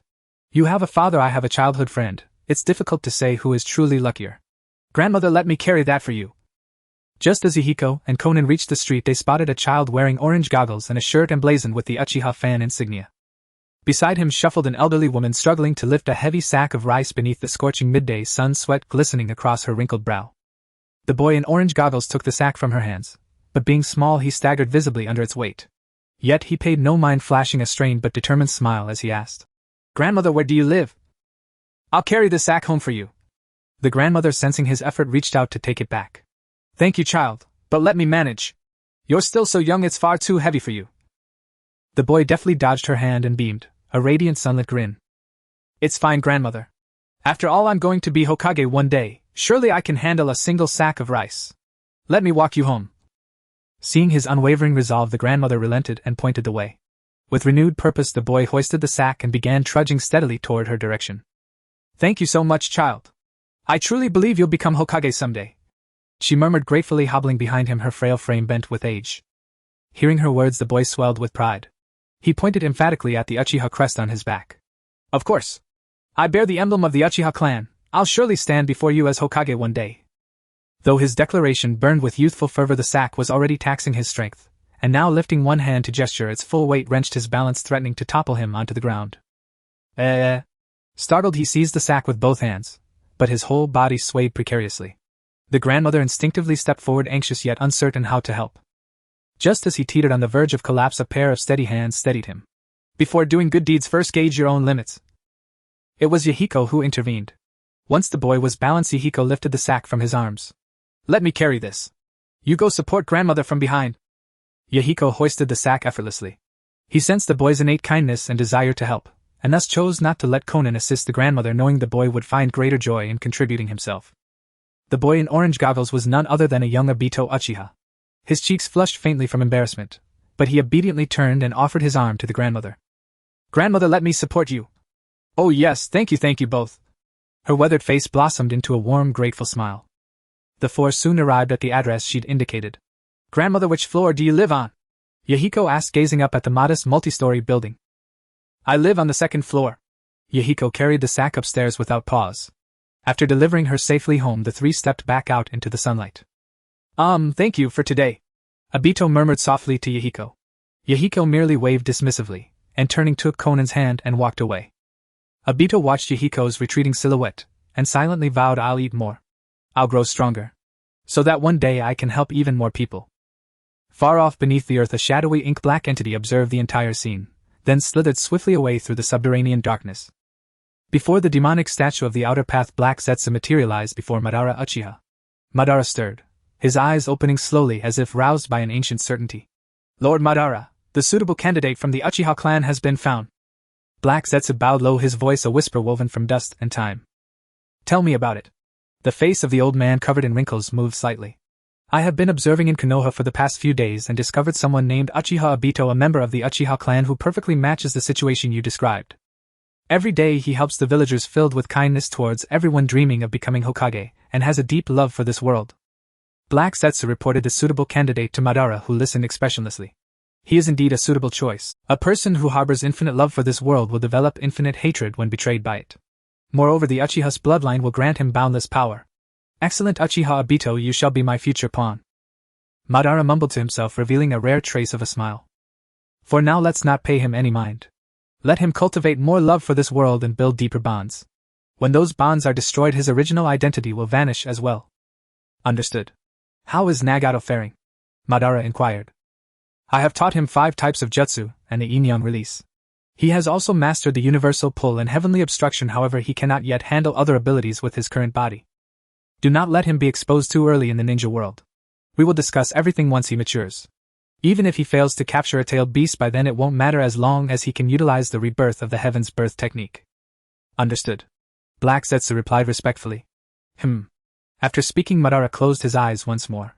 Subsequently, Black Zetsu melded into the ground and disappeared. At the port on the eastern border of the Land of Fire, after several days of travel, Long Yu arrived at the port heading to the Land of Water, but the scene here seemed rather unusual. He had asked countless boatmen, but not a single one was willing to venture out to the Land of Water. Even offering them more money did not change their minds. The mere mention of that place brought looks of fear to their faces. Finally, through persistent inquiry, Long Yu uncovered the reason. Over the past few months, all ships heading to the Land of Water had been robbed midway. Their money was completely plundered and many had died or been injured. Moreover, it was said that the group of robbers were ninjas. To be fair, ninjas are not typically short on money. Even the lowest rank missions pay between 5,000 to 50,000 real, while the highest rank missions pay at least 1,000,000 real. Hence, normal ninjas would not engage in robbery, as the money earned in a few months would not compare to a single mission. Thus it can be inferred that the group of robbers were not typical ninjas or were unable to undertake missions, meaning they were rogue ninjas. Long Yu lowered his head in contemplation, struggling to understand the background of these rogue ninjas who dared to sever the connection between the land of fire and the land of water. Did they not fear the major ninja villages sending people to hunt them down? Never mind, that's not the priority. Finding a ship to sail is what matters now. Long Yu continued his search at the port for a vessel willing to head to the land of water when suddenly an elderly man with white hair approached him. Are you looking to go to the land of water? The old man asked Long Yu directly. Long Yu examined the old man and found nothing particularly unusual. He was just an ordinary person. Yes, can you take me? I can, but my asking price might be a bit high. Price is not an issue, however, why is it that others are afraid to go yet you are not? Long Yu looked at the old man with suspicion, instinctively feeling that something was off about him. Sigh. Upon hearing Long Yu's question, the old man sighed deeply, tears streaming down his face as he began to weep. My son is gravely ill and is waiting for medication at home, but the medicinal materials needed to cure this illness are extremely precious, and a regular job won't earn that much money. So I wanted to take this opportunity to earn some money. Dying at sea is better than a white-haired person sending off a black-haired person. Fortunately, during these past few months I have gone out to sea multiple times and finally found a route without robbers, successfully taking several groups to the land of water. You can rest assured. The old man told a very ordinary story, but the pain he expressed when mentioning his son seemed genuine. Long Yu sensed that the old man was hiding something, yet he did not care much as long as the old man could take him to the land of water. Moreover, should anything arise, he could immediately return to Akatsuki village using his divine power. Alright, as long as you can take me to the land of water, all this money is yours. As Long Yu spoke, he pulled out a stack of bills roughly amounting to almost 1,000,000, equivalent to the reward of a low-level rank mission. The old man gazed at the money in Long Yu's hand, revealing a greedy expression, responding repeatedly. Soon the old man led Long Yu onto his ship. Long Yu was surprised that despite the old man appearing so shabby, the ship was quite nice, clean and tidy, and not small in scale, making him feel even more suspicious of the old man, though he did not show it. The old man set sail, and then an unexpected incident occurred. Long Yu, who had not encountered any robbers, found himself succumbing to seasickness as soon as they left the harbor. Having lived inland as a recluse, he had never been on a boat, and since arriving in this world he had never gone to sea. He did not expect to experience seasickness on his first voyage. Long Yu leaned over the side of the boat, vomiting a mysterious substance into the sea, feeling as if the entire world was spinning uncontrollably. Feeling exceptionally unwell, he began to complain about the system. Useless system, you give me a task to unify the ninja world, yet all I can do is enhance myself. How can I unify the ninja world alone? Ding. The host suffers from seasickness due to his inadequate physique, which has no relation to this system. Please do not vent your anger on it. Additionally, all abilities sold by this system can be bestowed upon others. Upon hearing the system's words, Long Yu's eyes widened and even the feeling of seasickness temporarily faded. Why didn't you mention this ability sooner? Ding. This system will only answer the questions posed by the host. The host did not ask this question earlier. Long Yu felt extremely speechless, but realized that the system's words were not wrong. However, if the abilities sold in the system shop can also be given to others, does that not mean I could create my own bloodline clan? Soon a scene appeared in Long Yu's mind where he gathered all the bloodlines in the ninja world to Akatsuki village Uchiha Hyuga Kagaya Hozuki. At that time he could simply sit in his office and watch his troops unify the ninja world. Long Yu continuously imagined thrilling scenes, suddenly realizing something. These bloodlines must be extremely costly, right? He had only acquired 2 bloodlines so far, which had already cost him all the savings he had accumulated over 3 years. If he wanted to create a bloodline army. At this thought, Long Yu felt as if he had lost all hope, confirming that this system could make him broke. Just as he regained his senses, Long Yu sensed an immense chakra presence ahead. Old man, why did you only bring one person this time? Suddenly 2 large ships appeared on the fog-laden sea with many people standing on board. As the 2 ships drew closer, Long Yu could see their appearance. Each person wore the headband of the mist-hidden village, yet these headbands were marked with a long slash indicating they were rogue ninjas from the village. Upon seeing their attire, Long Yu was slightly puzzled. The number of these rogue ninjas could easily be that of an entire large clan. How could they all come out as traitors? Has the blood mist policy deteriorated to such an extent? However, as the 2 ships got even closer, Long Yu discovered something. These rogue ninjas seemed to indeed belong to the same family. The 2 ships were now very close, and Long Yu finally saw the clothing and appearance of the people on board. They all shared a common trait: green hair and purple eyes, and most of them had baby faces with only a small portion resembling normal adults. Seeing their appearances, Long Yu thought of someone from Naruto, the fourth Mizukage Yagura Karatachi. Yagura's looks were quite similar to these people, with the same green hair and purple eyes and the same baby face. But Yagura Karatachi was the fourth Mizukage. If these rogue ninjas are his kin, how did he become the fourth Mizukage? The opposing side didn't give Long Yu much time to think. 3 or 4 rogue ninjas jumped onto his ship, and for now Long Yu chose not to act rashly, wanting to see what they intended to do. The 3 or 4 rogue ninjas seemed to completely disregard him. One rogue ninja came up and threw the old man steering the ship to the ground. How much money could one person have? Old man, don't forget that your son is still in our hands. If you can't bring wealthy people here, your son's life won't be guaranteed. The rogue ninja said viciously to the old man on the ground. Upon hearing these words, the old man hurriedly rushed forward to grasp the rogue ninja's thigh. Sir, this person is truly wealthy. He can even offer 1 million real for my boat fare. He must have even more money on him. I did as you said, please don't harm my son. The old man pointed at Long Yu and quickly explained to the rogue ninjas. After hearing the old man's words, the way they looked at Long Yu changed from indifference to surprise mixed with a hint of aggression. I didn't expect this kid to look unassuming yet be a wealthy person. Hey, kid, take out all your money. That way we can let you live a little longer. The rogue ninja shouted at Long Yu, but another rogue ninja beside him couldn't stand it anymore. This guy isn't wearing a headband, he's just an ordinary person. Just go over and take his money and take him away, right? Why bother talking to him? After saying that, he instantly appeared in front of Long Yu, attempting to make a move on him. Long Yu instantly grew angry. He originally wanted to observe a bit longer, engage in some small talk, and see if he could extract some information. Unexpectedly, this guy came up and coveted his looks, wanting to lay hands on him. Although he indeed looked quite good, he was a man. I don't want to be touched by a man. With that, Long Yu kicked towards the rogue ninja, who intended to act inappropriately. After a long period of physical training, his martial arts skills had improved tremendously. The kick he delivered was so fast it was barely visible. The member of the Karatachi clan didn't expect that the ordinary person he thought would have such swift movements. In a panic, he had no time to evade and could only cross his arms in front of his chest to block. Such great strength. As soon as they made contact, the Karatachi clan member felt the extraordinary prowess of the person before him. The force of this kick sent him flying, crashing against the edge of the ship. San Yen, another member of the Karatachi clan, exclaimed, hurriedly helping the fallen clan member up. The other Karatachi members fixed their wary gazes on Long Yu, drawing kunai to hold in front of them. The Karatachi clan member who was kicked away lay on the ground, spitting out a mouthful of blood, and with great difficulty spoke to the clan member who came to help him. Springtree, this person is probably a martial arts type ninja, don't engage him in close combat. San Yen reminded Springtree. Springtree turned to glare at Long Yu, filled with anger. What a despicable person. Pretending to be an ordinary person. Then he shouted to the other clan members who boarded the ship. Don't get close to him, attack with long-range ninja techniques. Upon hearing this, Long Yu was stunned. Are there really such naive people in the ninja world? They treat him as an ordinary person just because he isn't wearing a headband, and even scold him for not being searched. What nonsense.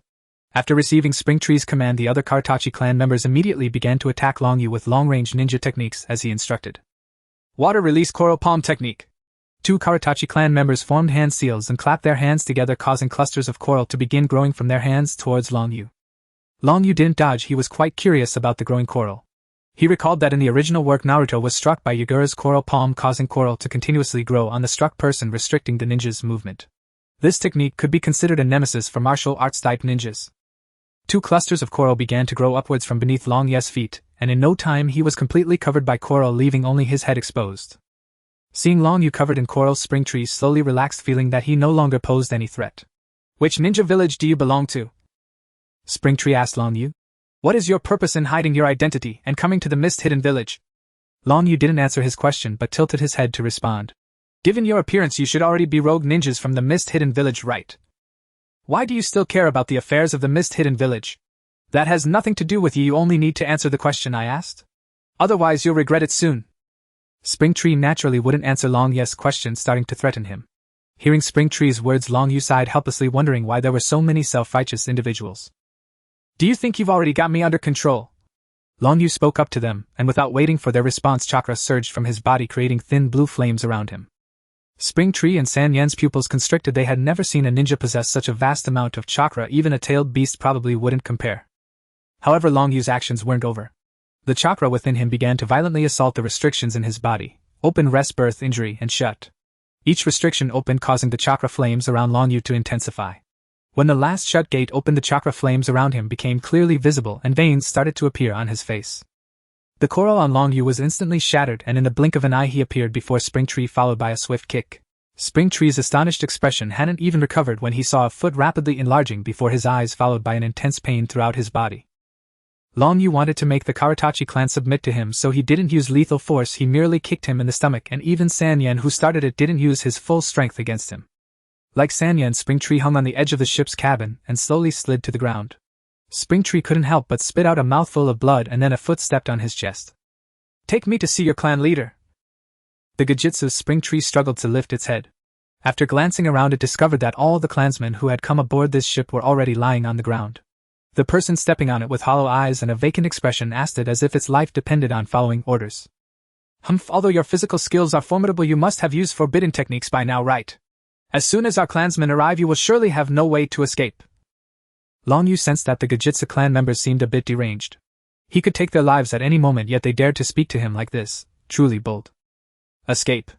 If your clansmen were to start fleeing now, they might still have a chance, but if you have no chance at all." Since he was unwilling to talk, Long Yu had no intention of entangling further. With an illusion technique, he rendered them all incapable of resistance. Now Long Yu planned to have a proper conversation with the Gajitsu clan members. The old boatman, seeing Long Yu defeat these ninjas in a short time, became immensely terrified. When he saw Long Yu approaching, he immediately knelt down and kept bowing his head to him. "Master, it's my fault for not recognizing your stature. Tu truly did not do this willingly, they forced me. I beg you show mercy and spare my life. My son is still in their hands, I cannot die." The old man cried with tears streaming down his face, banging his forehead one after another until blood began to flow, yet he did not stop. Long Yu ignored him and walked past, leaping onto the deck and jumping into the sea. It was only after Long Yu left that the old man stopped, but he did not sail away. Perhaps this time he was indeed speaking the truth. On the large ship of the Gajitsu clan, due to obstructions, they could not see what was happening on board. Some clansmen were starting to become impatient. "Lord Yaozai Chanshu and the others have been gone for so long, shall we go check on them?" The person addressed as Lord Huazai was no different from the other clansmen in most aspects, except that he carried a uniquely shaped weapon on his back. This was a staff-type weapon with a hooked front and adorned with green flowers. Due to the height of the Gajitsu clan, the length of this weapon even exceeded Huazai's height. Just as Gajitsu Huazai was about to say something, he suddenly saw a figure appear on the surface of the sea. Due to the mist, he could not clearly make out the person's appearance. It didn't quite seem like Chanshu and the others. Huazai frowned in thought. Wind release typhoon. After forming a hand seal, Huazai placed one hand in front of him. A gust of wind swept through, dispersing the mist on the sea, and he finally saw the person's face clearly. "Everyone be careful, the arriving ninja are not Chanshu and the others." Huazai turned to remind his clansmen. He did not attack the individual as he was still unclear about the situation and did not know the condition of Chanshu and the others. Therefore he planned to observe the person's intentions. If this person harbored ill intentions, his entire clan was basically here, and this individual could not possibly be there. In the blink of an eye, Long Yu had already reached the two boats. He stomped heavily on the surface of the sea, creating a patch of dry water beneath him, and used the recoil to leap onto the largest ship. Upon jumping onto the deck, Long Yu immediately spotted the Gajitsu clansman at the front holding the uniquely shaped weapon.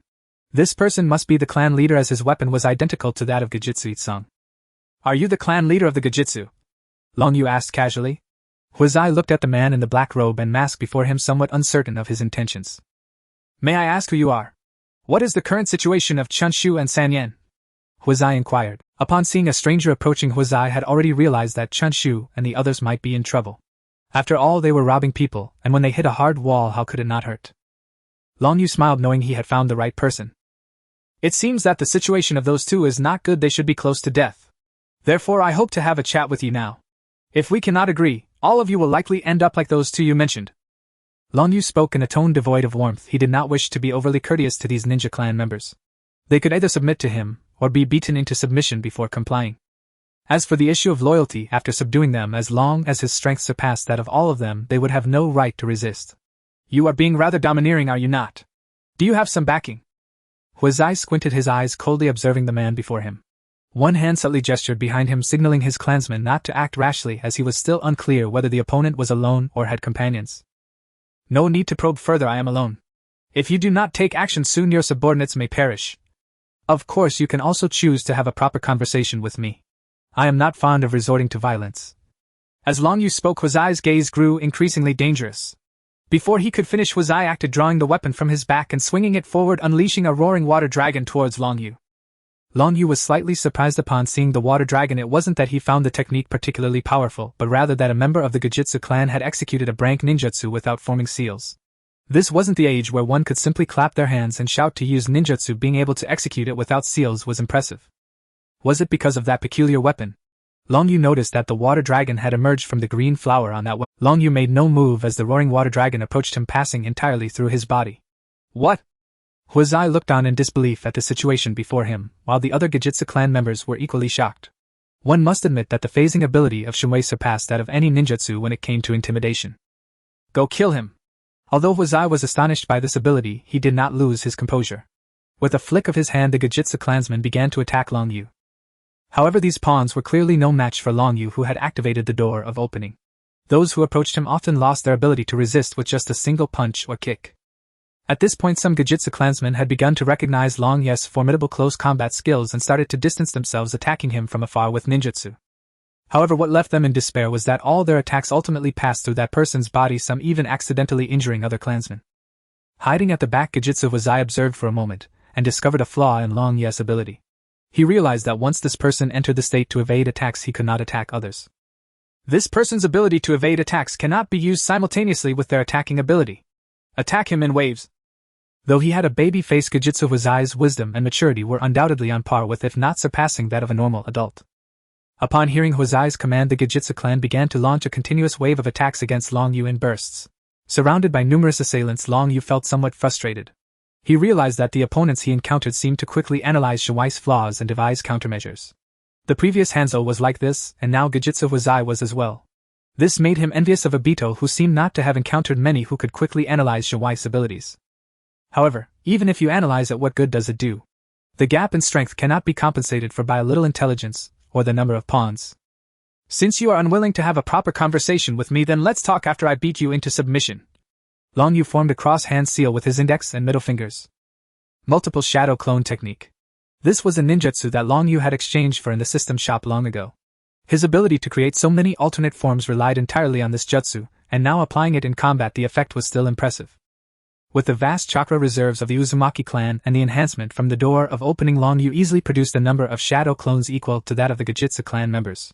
This was also because Long Yu feared that this ship could not withstand too much weight, otherwise he could have let all the Gejitsu clansmen experience what he had just done. As soon as the shadow clones appeared, the Gejitsu clansmen surrounding Long Yu were immediately blocked, creating an open space between him and Gejitsu Huizai. Now it's time for you to show me your dance as the clan leader. The triangular sickle in Long Yu's eyes rotated slightly, and the soul of the Chunibu burned fiercely. A pitch-black vortex materialized behind Gejitsu Huizai.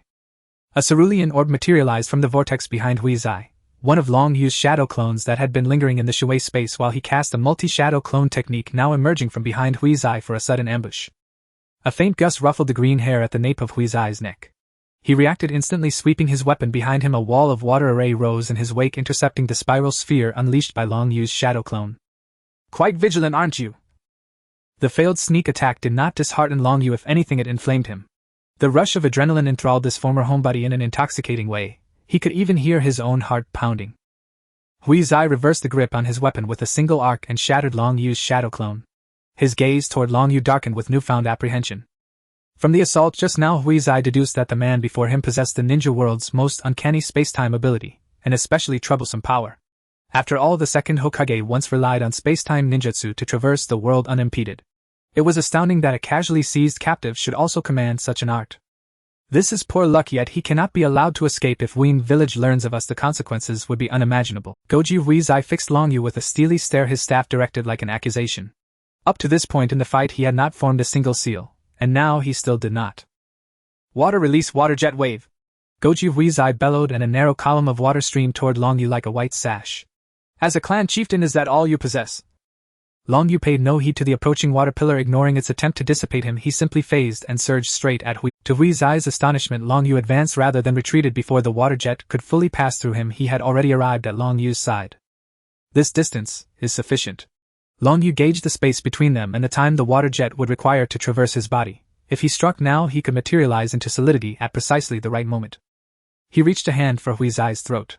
From their prior exchanges, it was clear that the Goju clan's taijutsu was weak, and although Long Yu could not fathom why Huizai dared charge him, he pressed the attack. But he had misjudged it. Just as Long Yu's fingers neared Huizai's neck, Huizai made his move. He stepped back a fraction and placed his staff before him. A water mirror blossomed between them, its surface reflecting Long Yu's form with crystalline clarity. Yet the reflection did not manifest the 8 gates or any extraordinary state, it appeared wholly ordinary. So this was the jutsu he intended to use. Only then did Long Yu grasp Huizai's purpose, and closing the distance, staring at the mirror image about to emerge, he felt neither alarm nor contempt but a curious intrigue at what measure of his power the technique might reproduce. The shadow that stepped from the mirror seized Long Yu's reaching hand with one grip, while the other hand condensed a spiral sphere aimed squarely at Long Yu's chest. At the same moment, the Guja-made copy of Long Yu also discerned the true nature of his abilities. So that was how his evasive ability worked. Remarkable. Yet such a copy could not endure long, its lifespan would be brief. Knowing the extent of Long Yu's art only deepened Huizai's unease. A cold sweat beaded at his brow. Undeniably, the water mirror technique was a formidable jutsu. Wielded via a Goju clan weapon, it could be summoned in an instant. The duplicated shadow possessed the original's full strength. However, as the original's power increased, the shadow's duration diminished, and the technique demanded close proximity to the target. Even so, by any measure, this art bordered on a forbidden technique.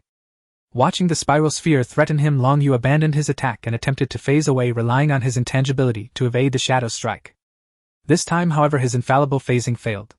Within the Shui space, Long Yu had barely manifested when the shadow's spiral sphere struck him. Could even Shui be replicated? Long Yu was genuinely astonished by the scope of this ninjutsu. Long Yu ceased his Shui intangibility. A blue skeletal frame sprouted about him. The shadow's spiral sphere impacted upon his Susanoo without leaving even a mark. Muscle and sinew rapidly clothed the azure bones, and a blue Susanoo emerged, instantly ascending into its second stage. Wrapped in the reassuring embrace of that blue armor, Long Yu felt invigorated.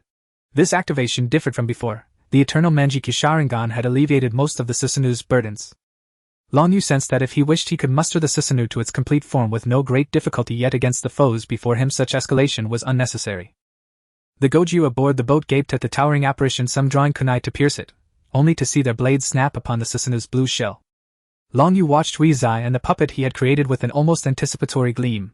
He wondered whether the shadow could replicate even more astonishing feats. The technique was sold in the system shop at a high price. If it could even copy his Susanoo, it would be a bargain beyond measure. Under Long Yu's scrutiny, a blue Susanoo skeleton began to form around the shadow as well, followed by sinew and muscle. At the sight, Long Yu laughed aloud. Ha ha ha, impressive. To wield such strength, you are truly worthy of your clan's leadership. Yet Goju Huizai did not share that mirth. Seeing the shadow summon the same jutsu only tightened his anxiety. Others might not perceive it, but he knew the mimic could not hold much longer. Sure enough, just as the shadow prepared to unleash Susanoo's second stage, both the construct and the Susanoo dissolved into a pool of water. Long Yu's laughter vanished, replaced by bewilderment. What on earth? Did my laugh really undo his Susanoo? The Goju clansmen stood stunned, terrified by Long Yu's methods. For years afterward, they would recount this battle as the time Long Yu's single laugh shattered a Susanoo. Seeing the shadow now nothing more than a puddle and many clansmen already strewn upon the deck, Goju Huizai forced a bitter smile. He had no means left to threaten this man, and the enormous specter before him recalled the fearsome Shura of old. I surrender. What do you wish to discuss? Although Koki Huizai appeared youthful, he was only slightly younger than Sarutobi Hiruzen of Konoha, thus he had the fortune of witnessing those two godlike figures from back in the day. At that time, Uchiha Madara had wielded such power, a destructive force that remained deeply etched in his mind. Therefore, upon seeing Long Yu unleash the same ability as Madara, he was ready to abandon any thoughts of resistance. This was a power beyond their grasp, and they had truly kicked a hard nail. Hearing Koki Huizai's words, Long Yu contentedly released his Susanoo. Although there had been an armed intimidation process, it ultimately achieved its purpose. If they preferred to die in battle rather than engage in conversation, there was little he could do. He would have to toss them into the sea to feed the fish. Long Yu walked past the Koki clan members lying on the ground until he reached Koki Huizai. Though their condition looked poor, there were actually no serious injuries. After all, they were about to become part of the Akatsuki village's forces. Long Yu had gone easy on them during the confrontation. At most they would just be bedridden for 10 days to half a month. Koki Huizai is quite perceptive. Long Yu patted Koki Huizai's shoulder, saying that this person's strength was likely nearing that of a cage-level ninja. Moreover, his uniquely styled weapon was indeed impressive, allowing for instant ninjutsu without the need for hand seals. It was just unclear whether he could only use water release techniques, or if he could employ other nature transformations as well. Such a person was undoubtedly a vital asset for the development of Akatsuki village, and must be brought under his command. At this moment, Long Yu had also undone the 8 gates, and thanks to his Uzumaki lineage, he experienced no backlash. Even if there had been backlash, his mask would conceal it from view. Koki Huizai bitterly said, "Your strength is beyond our ability to resist. What other options do we have besides compromise? Just speak your mind." It seems physical means are indeed more effective. See, they have complied. Shall we talk here? The environment is not very suitable. Long Yu frowned, looking at the Koki clan members lying around him, pointing at the ground. You. Sigh. Koki Wise Eyes I wanted to say something but held back, sighing instead. Let's go talk below. At this moment Koki Wise Eyes I wanted to curse, you have beaten my clan members like this, and now you complain about the environment. However, Wise Eyes I restrained himself. The situation was dire. Just moments ago all of them together could not defeat him. Now with so few remaining he had no choice but to comply. Koki Wise Eyes I instructed the conscious clan members to treat those lying down, while he led Long Yu to the cabin below, sitting across from him at a table. Now we can talk. Koki Wise Eyes I felt uncomfortable all over, wanting this person to finish quickly. Whether to kill or torture, he was at his mercy. Alright, let's start with the first matter. Upon hearing this, Wise Eyes' head felt heavy, wondering how many matters Long Yu planned to discuss. I want to know how far along the blood mist policy of your Kirigakure has progressed, along with all the details surrounding it. Long Yu began, then added, of course you can choose not to tell me. I can use genjutsu to control you and find out myself. I just don't want our relationship to become too strained because of the second matter I wish to discuss. Koki Wise Eyes I swallowed his words of refusal. He fully believed that this person possessed such capability, as the genjutsu of the Sharingan was renowned in the ninja world. Even outsiders are already aware of this matter. Fine, I will tell you. Koki Wise Eyes I seemed to have exhausted all his strength, letting out a heavy sigh, his youthful face revealing a look of reminiscence. The blood mist policy was proposed 2 years ago by the third Mizukage, and he implemented it without consulting other major clans or the higher-ups of Kirigakure.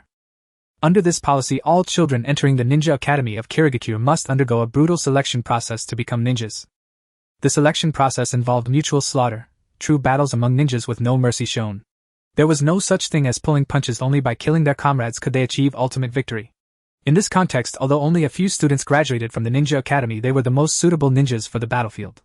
Kirigakure would pour all resources for the cohort into these few individuals. After the implementation of this policy, all ninja clans in Kirigakure began to voice opposition, though there were supporters as well, like the Kagaya clan, who fervently backed this policy. Regardless of support or opposition, the third Mizukage did not halt this policy. He claimed that the purpose of the Ninja Academy was to select true ninjas for the village, and that this policy was the most effective method. Though most ninja clans opposed this policy, its impact on some large clans was minimal.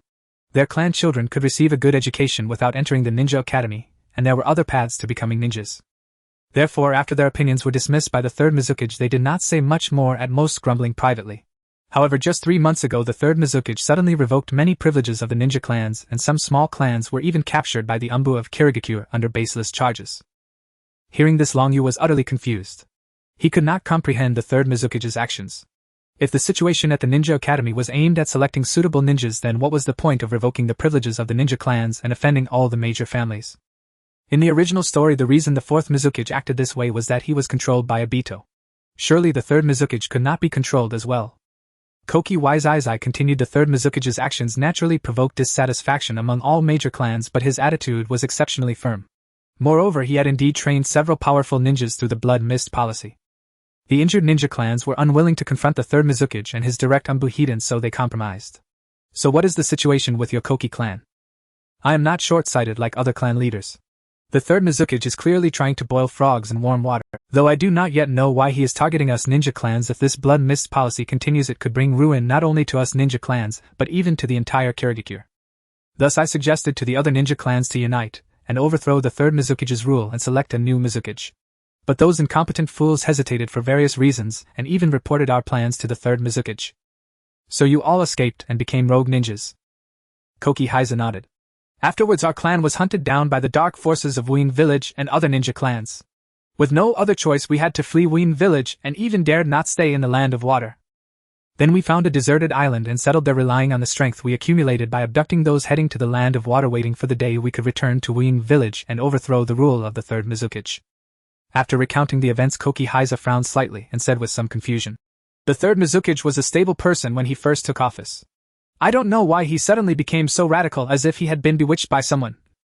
Koki Heiza's words also plunged Long Yu into contemplation. As a village leader, such actions were indeed irrational. Upon hearing the word bewitched, a name immediately surfaced in Long Yu's mind: Kuroju. This 1,000-year-old virtuous son is indeed a master at bewitching hearts. Indra from back then and Uchiha Madara in the present can be said to have both fallen under his influence. Currently Kuroju should still be disguised as Uchiha Madara's will in this world. Could it be that the situation in Wien Village is related to Madara? The more Long Yu thought about it, the more plausible it seemed. Madara's current body is no longer able to move, and he could rely on Kuroju to obtain intelligence from the ninja world.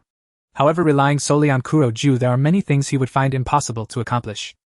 For example, a series of coincidences during the Third Shinobi World War. Minato just happened to leave his team to carry out a mission, and Obito and Kakashi just happened to encounter strong enemies, leading to Lin being captured. Then Lin was implanted with the Three Tails, and Kakashi rushed to rescue her, but was met with Lin willingly colliding with Kakashi's Chidori to avoid implicating Konoha, and this scene just happened to be witnessed by Obito, who arrived. So many coincidences could not have been orchestrated by Madara alone. Therefore, it could be said that Madara must have allies or puppets in the ninja world, and this person's status must not be low, otherwise these events could not have been achieved. And the Mizukage of Uin Village is obviously the most suitable candidate. Uin Village is located on an isolated island and can be said to be cut off from the world, making it very difficult for the outside to know what happens inside, which is very beneficial for Madara to hide himself. If we think about it this way, this third Mizukage may know of Madara's existence, and may even have reached a cooperative relationship with him. Do you have any other questions to discuss? Koki Heiza asked helplessly, seeing Long Yu keep his head down in silence. You'd better not think about returning to overthrow the third Mizukage's rule. There may be an ancient monster left over from the Warring States period backing him up. Even if you succeed, the losses would be severe, and there's a possibility that the person behind him could take advantage of the situation to control the newly appointed Mizukage. Long Yu did not immediately propose to subjugate them, but wanted to let them know that Uin Village was no longer a place to stay even if they overthrew the third Mizukage. After hearing Long Yu's words, Koki Heiza felt somewhat speechless. The Warring States period. Actually, if I had to say, I'm also a remnant of that era. Long Yu was somewhat taken aback. Whether during his anime watching days or now, he always felt that the Warring States period seemed very distant and had never seriously calculated it. Now that he thought about it, the Warring States period seemed to be just 40 years ago. If that's the case, Madara now seems to be just an ordinary long-lived person in the real world. Although I look relatively young, I'm almost 50 years old now. What's so strange about having experienced the Warring States period? Koki Heiza assumed that Long Yu was questioning his age. Well. Although Long Yu knew that the true age and appearance of the Koki clan members might not match, he didn't expect the discrepancy to be so great. He thought this clan leader was at most in his 30s. However, with such a constitution, many people in the real world would surely desire it. Regaining his focus, Long Yu continued to reveal a bit of information to him. Since you've experienced the Warring States period, you should know the two ninjas who ended that era. Upon hearing Long Yu's words, Koki Heiza instantly showed a look of shock, having witnessed the might of those two individuals. Are you saying one of those two individuals is still alive and now stands behind the third Mizukage? Koki Heiza asked incredulously, then shook his head. That's impossible. That member of the Uchiha clan had already died in the Valley of the End battle, which was confirmed by all 5 great ninja villages. And that member of the Senju clan also passed away after that battle. How could they still be alive? Is there some technique in this world that can bring people back to life?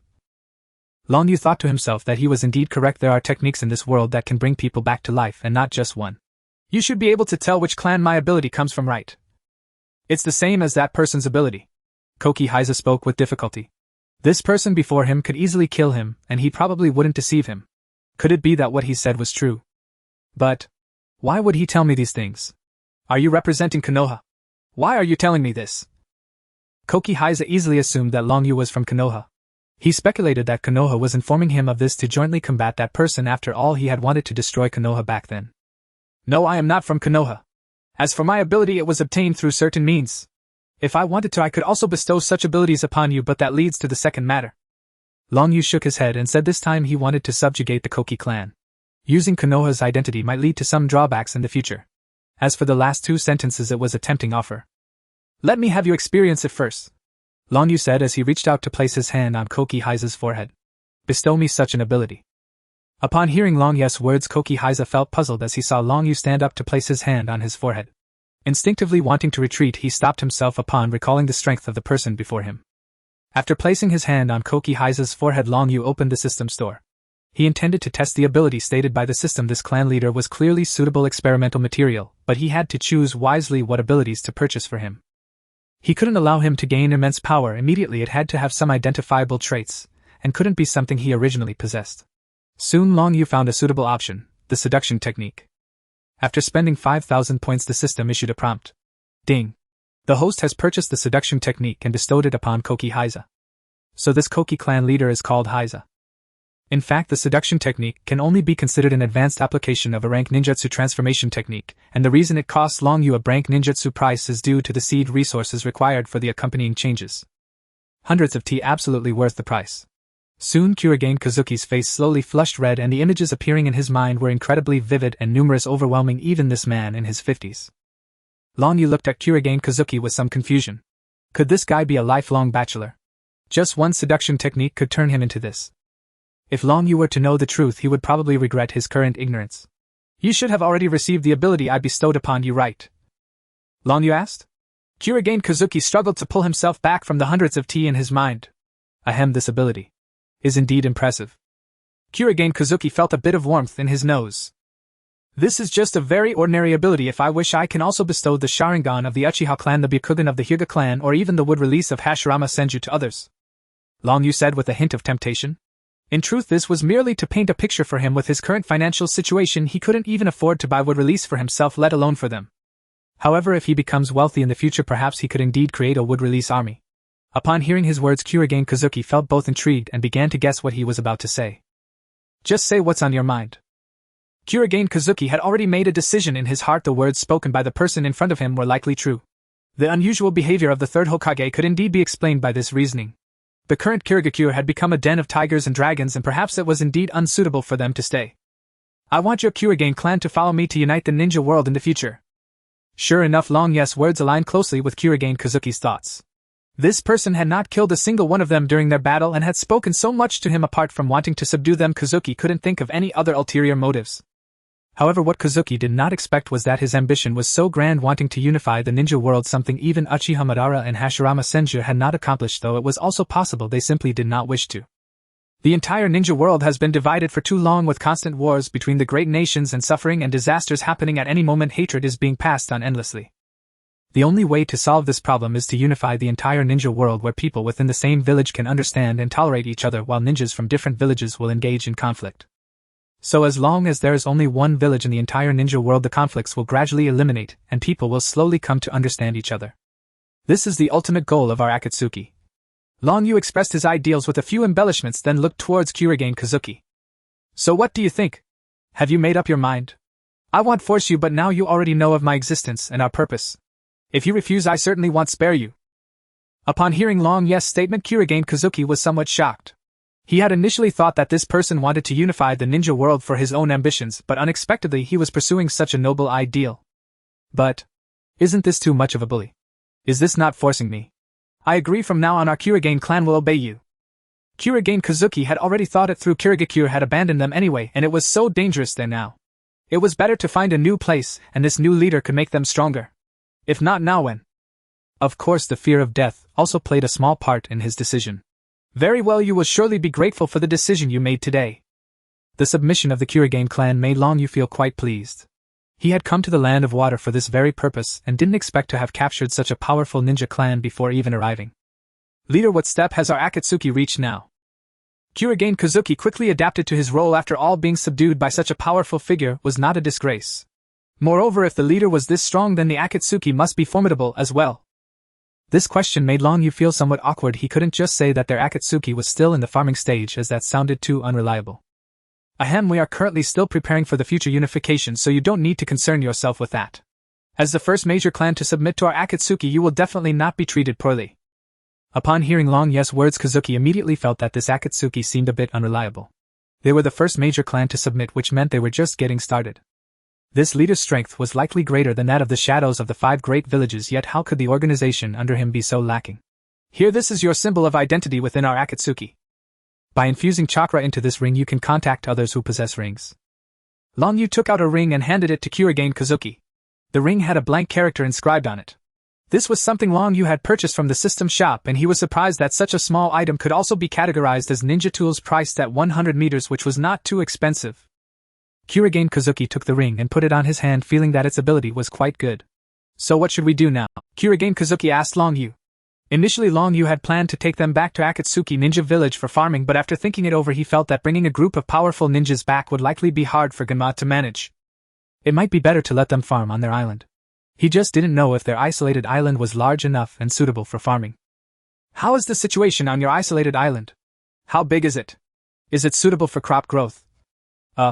We haven't measured its size, but it's enough for all our clansmen to live, though the land there is very unsuitable for crops.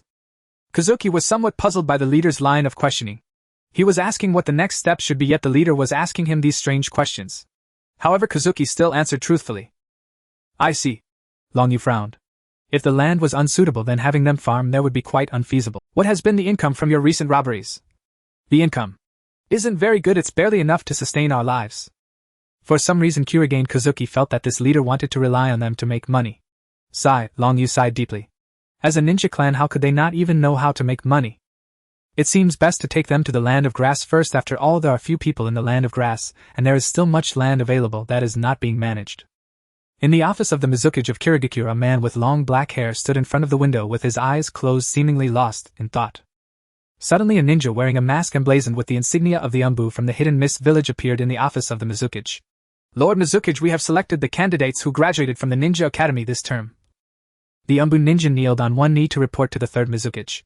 The third Mizukage did not turn around or open his eyes but calmly said, "And then just place their information on the desk." Keeping his eyes closed was a habit of his, and given his perceptive abilities the function of his eyes was not particularly significant. After all, he was not a main character in the legends of eye prowess. Yes. The Umbu respectfully placed a booklet on the Mizukage's desk, but after completing this task he did not leave immediately. Instead he stood there looking as if he had something to say but hesitated. The third Mizukage sensed his unease but did not speak. After a while the Umbu seemed to gather his courage and finally spoke up. "Father, isn't the current blood mist policy a bit too cruel?" This Umbu was none other than the son of the third Mizukage, who had recently witnessed the graduation assessment at the Ninja Academy, and the scene had left him deeply sympathetic towards those children who had to die at the hands of their comrades before even stepping onto the battlefield. Moreover, the complaints from their clan regarding the third Mizukage had given him the courage to voice this concern to his father. "Cruel, you say? Dying painlessly at the hands of their comrades now is far preferable than being captured and tortured to death by ninjas from other villages in the future. An increase in numbers means a decrease in quality. A group of mediocrity is far less valuable than a single elite. The blood mist policy is designed to weed out the mediocre and cultivate true elites. Ending the lives of those mediocrities now may not be a bad thing." The third Mizukage remained with his eyes closed. "But..." The Umbu ninja seemed to want to say more. "No more buts. It was those old fogies from the clan who sent you here, wasn't it?" The third Mizukage interrupted him with a question. "Yes." The Umbu ninja nodded, unable to lie to his father. "Those guys do not care about the graduation assessment at the Ninja Academy, they only care about their own interests. However, the village is a whole, not just an aggregation of individual clans. For the village's benefit, the clans should make concessions. Liang Xiu, your compassion has been exploited by them. Leave this matter be, it is not for you to worry about." The third Mizukage turned away but still did not open his eyes. "Yes, Lord Mizukage." Liang Xiu lowered his head in resignation. He had known from the start that he would not be able to persuade his father. Yet he could not bear to watch his former students kill each other over a mere chance to become ninjas, so under the encouragement of several elders from the clan he decided to give it a try. The third Mizukage turned away again and Liang Xiu paused at the door. "Father, I feel that the black creature does not seem like a good person and Uchiha Madara's words cannot be trusted. I still hope you can reconsider collaborating with them." His father had not always been like this. Ever since he met that old man 2 months ago, he had become exceedingly radical, ignoring all advice. Liang Xiu had overheard their conversations and learned the identity of that old man, one of the key figures who ended the Warring States period, Uchiha Madara.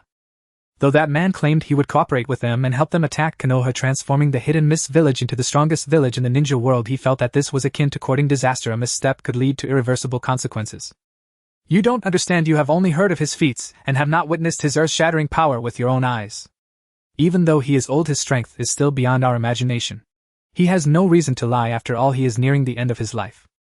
The third Mizukage had personally witnessed Uchiha Madara's strength during the Warring States era. The towering figure over 200 meters tall was still deeply etched in his mind.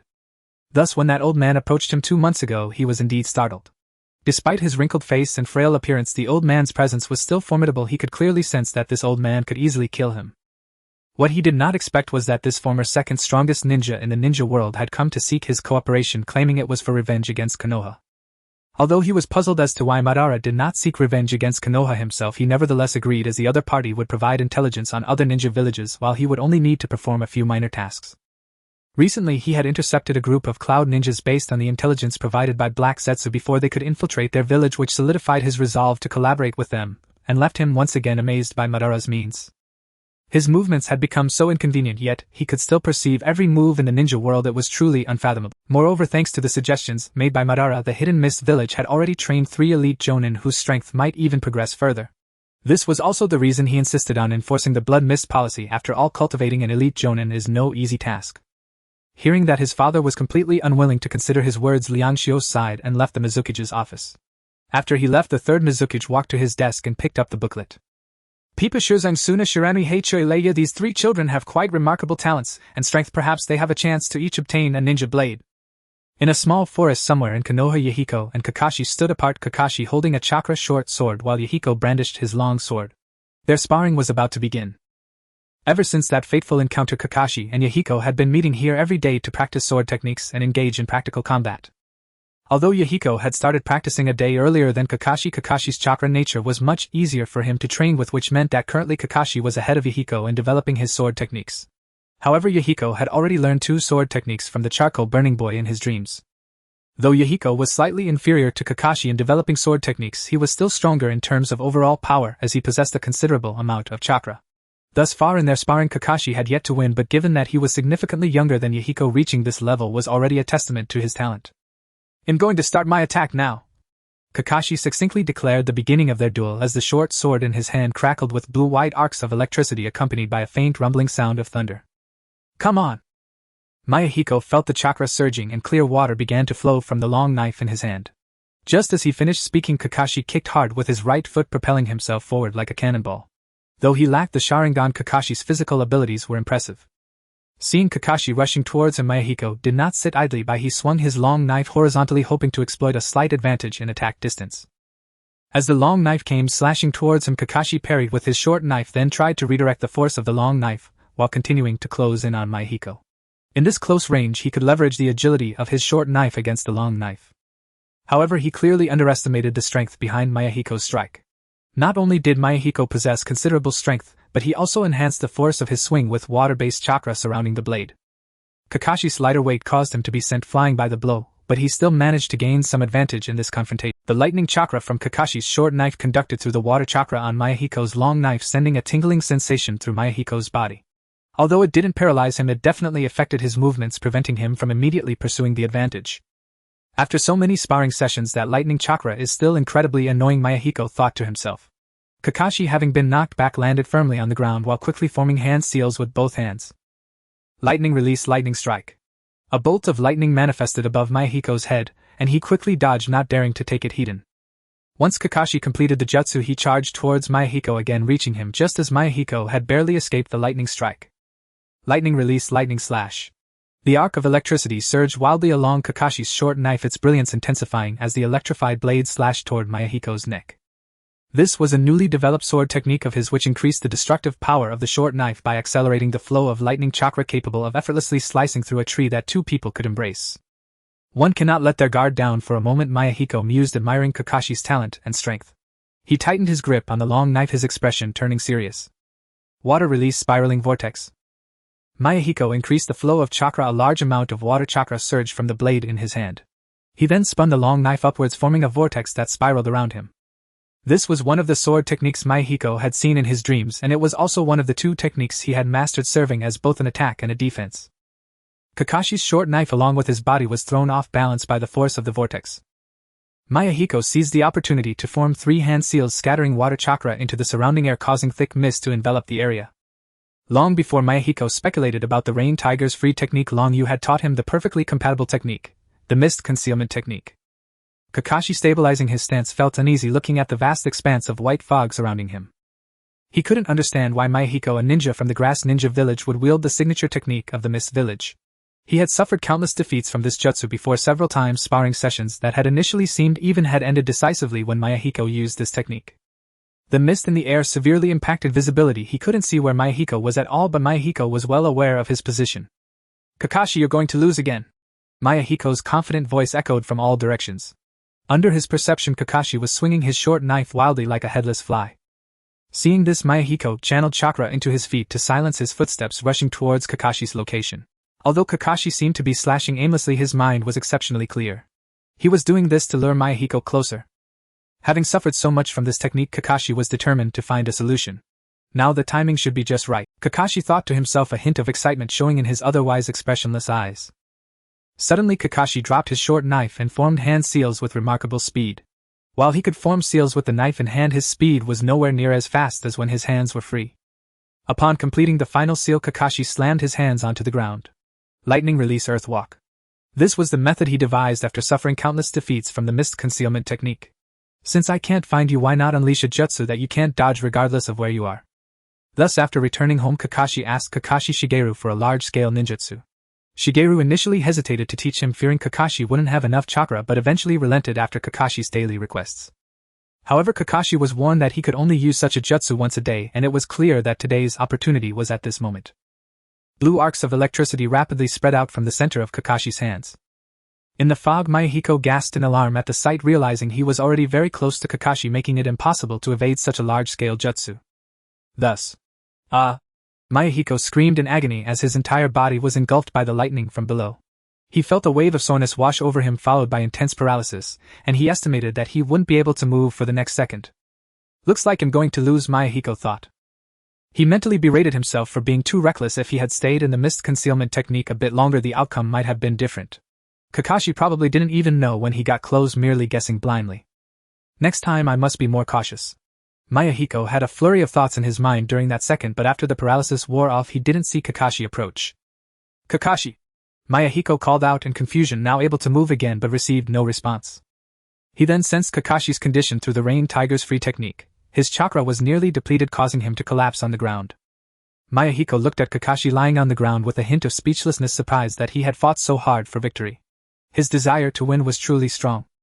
Mayahiko silently mocked Kakashi in his heart. He then sheathed his long knife, picked up Kakashi's short knife, and carried him on his back, heading towards the Hatake residence. In the Hokage's office, Sarutobi Hiruzen patted Hatake Shigeru on the shoulder. They had just finished discussing the ceremony to honor the fallen ninjas of the Second Great Ninja War.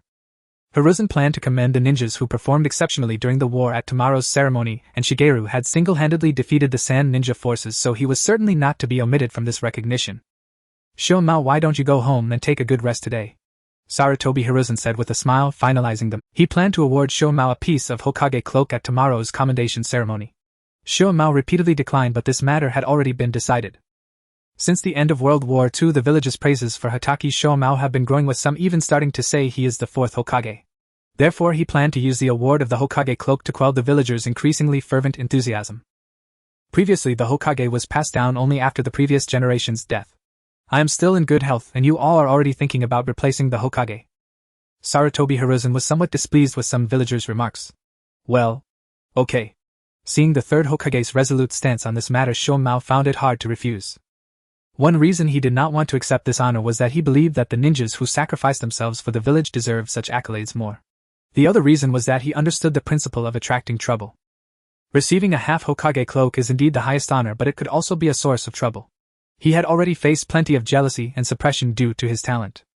During this time, the praise for him in the village could be heard almost every day. Some were merely ordinary commendations of his strength and achievements, but others even started saying he would definitely become the fourth Hokage. Hearing such words, Shomao felt no pride. Instead, he was somewhat worried. No matter how broad-minded a leader is, hearing others suggest that their subordinate should replace them would surely be disheartening. Moreover, those others were under his protection. Even if the leader did not think much of it, what about those eyeing the leader's position? Shomao felt that recently Danzo's gaze towards him seemed off, and he would snort coldly each time they passed each other. For these reasons, Shomao had no desire for this honor.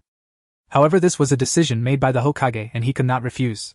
Shomao silently walked out of the Hokage office while Sarutobi Hiruzen sat back down and resumed smoking his pipe. After leaving the Hokage office, Shomao sighed and planned to head home, but his luck was evidently not good. A person with a bandaged chin and a cross scar approached him. Danzo shot Shomao a sideways glance, coldly snorting as he passed by, then turned his head towards the Hokage office. Shomao awkwardly halted his hand, which was about to wave. The power struggles among the upper echelons truly left him feeling exhausted. He only wanted to protect the people in the village, yet he did not expect to be resented for it. Shomao helplessly shook his head and continued walking home. Bang! The door to the Hokage office was violently pushed open and Danzo stormed in again. Seeing Sarutobi Hiruzen laughing foolishly while looking at the crystal ball made him even angrier. Sarutobi Hiruzen! Danzo shouted. Hiruzen was startled by the shout and hurriedly put away his crystal ball. Ahem, it's Danzo. What brings you here? Hiruzen coughed a couple of times, asking Danzo without a hint of embarrassment. The news outside is saying there will be a change of Hokage, and you can still sit here calmly watching this. Hiruzen quickly coughed a couple of times upon hearing Danzo's words, then shot him a meaningful glance. Although those in the Hokage office were people he could trust and nothing they heard here would leak outside, this was still his own disgrace, and he did not want others to hear about it. Danzo, looking at his old friend, ultimately decided to give him some face. These trivial documents. He slammed his cane down onto the ground, producing a loud clang. Hiruzen sighed in relief upon hearing Danzo's change of tone. Wasn't that from your roots department? Hiruzen looked at Danzo with some suspicion. Danzo felt incredibly indignant upon hearing Hiruzen's words. I just helped you keep a secret, and now you're turning around and putting the blame on me. Danzo would never use the matter of becoming Hokage to slander anyone. If I were to slander, it would be about me wanting to become Hokage. Speaking of which, I had previously sent the roots to spread the word that I would become Hokage, but who knew? Not a single person spread the news. Some even asked who Danzo was. Who is Danzo? I am the leader of the roots, the darkness of the ninja world, the disciple of the second Hokage, and someone aspiring to become Hokage. How could there be people who didn't know who I was? This is simply a grave sin. Back to the point, this is the responsibility Danzo least wanted to bear, so he directly pointed out the true culprit. Isn't this all you're doing? Since you announced this morning that you would award Shomao a half Hokage cloak, the villagers have begun saying Shomao is your designated fourth Hokage. This old friend is no longer consulting him on anything, wasting all the years Danzo spent bearing the blame for him. Sarutobi Hiruzen took a puff from his pipe and frowned. He hadn't expected that his actions not only failed to quell the villagers' enthusiasm but actually fueled their discussions. However, he was not too worried. These villagers were just talking. With his health, he could remain Hokage for several more decades without issue. Let them talk. This time Shomao truly accomplished great merit. When my body can no longer hold up, passing the Hokage position to him would be fine. After all, he also possesses the will of fire. Danzo really wanted to say, what about me when you're unable? But he held back. Hiruzen's words deeply pierced his heart. This friend no longer held much affection for him, and had long found someone else. Since that's the case, then don't blame me for being ruthless. Danzo's mood calmed down, and he said to Sarutobi Hiruzen, since you as Hokage don't mind, then I won't say anything more. After saying this, he turned to walk towards the door, already having a plan in mind. Wait, Danzo! Just as Danzo was about to open the door, Sarutobi Hiruzen called out to him, and Danzo turned around in confusion. Hiruzen averted his gaze, scratching his face a bit embarrassedly, and said, just don't let today's matter leak out. Upon hearing Hiruzen's words, several black lines appeared on Danzo's forehead, but he still replied, got it. Coldly stating this, Danzo walked out of the Hokage office, slamming the door shut behind him. Meanwhile, Hitachi Shomao arrived at his doorstep to see Yahiko carrying Kakashi heading towards his home. Kakashi fainted from excessive chakra depletion during our sparring session. Yahiko also noticed Sakumo and hastily explained, fearing a misunderstanding. Thank you for bringing Kakashi back. Would you like to rest indoors for a while? As he spoke, Sakumo gently lifted Kakashi from Yahiko's back. Having trained together frequently of late, Kakashi and Yahiko had grown close, and so too had Sakumo and Yahiko. No, it's already quite late. I must hurry home for dinner, Yahiko replied with a smile. Yet one unspoken thought lingered. If I'm late again, Konan will worry. With that, Yahiko dashed off toward the Tsukiyomi residence while Sakumo carried Kakashi back inside. The next morning, nearly every villager of Konoha gathered solemnly at the Memorial Stone Garden, honoring the shinobi who had fallen in war. Even the academy had organized student attendance. Clans stood in unified groups. Academy students formed their own clusters. Shadowy A and BU operatives lined the periphery. Hiruzen Sarutobi stood beside the flame monument. Closest to him stood Konoha's distinguished veterans of the Second Shinobi World War, Sakumo, Hataki, Orochimaru, Tsunade, and in Tsunade's hands a framed photograph of Jiraiya. Since Jiraiya remained in Takigakure and could not attend, Orochimaru had provided his portrait. Tsunade then placed it in a frame, holding it aloft as Jiraiya's symbolic presence. Under the gaze of thousands, Hiruzen, robed in the Hokage's mantle and crowned with its hat, began his address. Wherever the leaves of Konoha flutter, fire burns ever anew. After a grueling battle, Konoha's shinobi secured victory, defending our village. This triumph came at great cost. Many valiant souls sacrificed their lives for our home like maple leaves consumed by flame. Yet their sacrifice was not in vain. They safeguarded our village, and those they cherished. Their spirits shall nourish the great tree, enabling tender new shoots to flourish. Hiruzen concluded his abridged oration.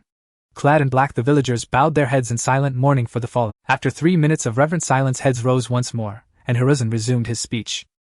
In this war, exceptional shinobi emerged, leaders whose prowess guided Konoha to victory. Today we honor them. A murmur rippled through the crowd as villagers whispered of heroic deeds. First, the white fan of Konoha, Sakumo Hataki, who led our forces to triumph on the Suna front. Hiruzen himself bestowed upon Tsukumo half of the Hokage's ceremonial sleeve. The crowd erupted, cheering Tsukumo's name. Kakashi watched his father with quiet, radiant pride. Yahiko, however, found the ceremony dull, and drifted into recollection the 10 sword techniques revealed to him in dreams. His time here was fleeting. He resolved to master all 10 before returning. After all, no one there would be able to guide him in such matters. When the sun reached its zenith, the ceremony finally ended. Yahiko exhaled deeply, determined to spend this rare stretch of free time practicing the remaining 8 sword forms. Though utterly indifferent to the event, Yahiko observed that Konoha's villagers were not. Even after dispersal, they continued animatedly discussing the honored shinobi.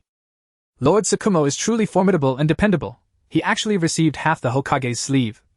Indeed, but so too are the third Hokage's 3 disciples. Precisely, especially Lord Orochimaru. In my view, Lady Tsunade is equally formidable. And so the villagers walked home, still immersed in conversation about the ceremony. At last, it's over. Yahiko stretched languidly. He had grasped the theoretical foundations of the remaining 8 sword techniques, only practical refinement remained. Will you train there again this afternoon? Konan asked. Would you like to join me? Since arriving, Konan rarely ventured outside, spending each day sequestered indoors tinkering with unknown projects. Yahiko sensed her secrecy but refrained from prying. Yes, I'd like that. I've been testing some abilities I've recently developed. For days Konan had studied the explosive tags gifted by Long Yu, first analyzing their construction principles, then achieving her first breakthrough just recently. She now hoped to replicate them herself, but such experimentation was far too hazardous for indoor work. A single misstep might reduce the Tsukiyomi residence to ash. Then let's go together. Yahiko blinked in mild surprise. He'd assumed Konan would remain indoors. As the two walked side by side, a voice called out from behind. Yahiko turned, to see a figure clad in the Uchiha crest approaching. It's Shuju. What brings you? The young man striding forward was Shuju, Uchiha Yahiko's classmate. Frowning, Shuju asked. I've been wondering, why have you been sleeping through class every day? Ever since awakening his Sharingan, he had drawn his clan's attention, receiving daily instruction in unique Uchiha techniques. Driven by an unyielding desire to grow stronger, he trained relentlessly. Yet lately he kept seeing the very person who had ignited his ambition, slumped asleep over his desk. Confusion curdled into disillusionment, as if his inspiration had betrayed him. I've been developing sword techniques, exhausting my mental energy daily, so I'm often drowsy in class. Yahiko didn't understand why Shuju asked, but answered honestly nonetheless. So, he's even more diligent than I am. Without another word, Shuju spun and sprinted away, determined to redouble his efforts. Yahiko scratched his head, watching Shuju's retreating figure with puzzled silence, ultimately abandoning the riddle altogether. He simply took Konan's hand and led her toward their usual training grove. Meanwhile, Minato had mastered the Rasengan, and now worked alongside Long Yu to develop its nature transformations. Since Minato himself had originally conceived the technique, collaboration promised unparalleled efficiency. After all, success would yield an entirely new rank jutsu, surely a reward worth pursuing. As for Jiraiya, he had long since lost himself in bliss, departing each dawn, returning each dusk, swaying unsteadily, nose plugged with tissue, his blood likely renewed entirely. This baffled Minato profoundly. He too had bathed in Takigaker's hot springs, yet never experienced such effects. Nor had he ever glimpsed Jiraiya in the men's bathhouse. At the entrance of the village of Mist in the Water Nation, 2 guards who were Mist ninjas idly checked the few villagers passing in and out. The number of people entering and leaving the village was not many, and they were mostly locals, so having just the 2 of them on watch was more than sufficient. At that moment, a young man dressed in plain clothes approached with a bundle on his back. Halt! One of the guards called out to the stranger. Who are you? What business do you have in the village of Mist? The young man obediently stood straight, a smile on his face as he replied. Sir, my name is Yulu, and I am a chef from a town in the northern part of the Water Nation. I have just learned my craft from my master and was thinking of opening a restaurant in the village of Mist to make a living. As he spoke, the young man took out 2 banknotes from his pocket and handed them to the 2 guards. A small token of appreciation. I hope you will accept it, sir.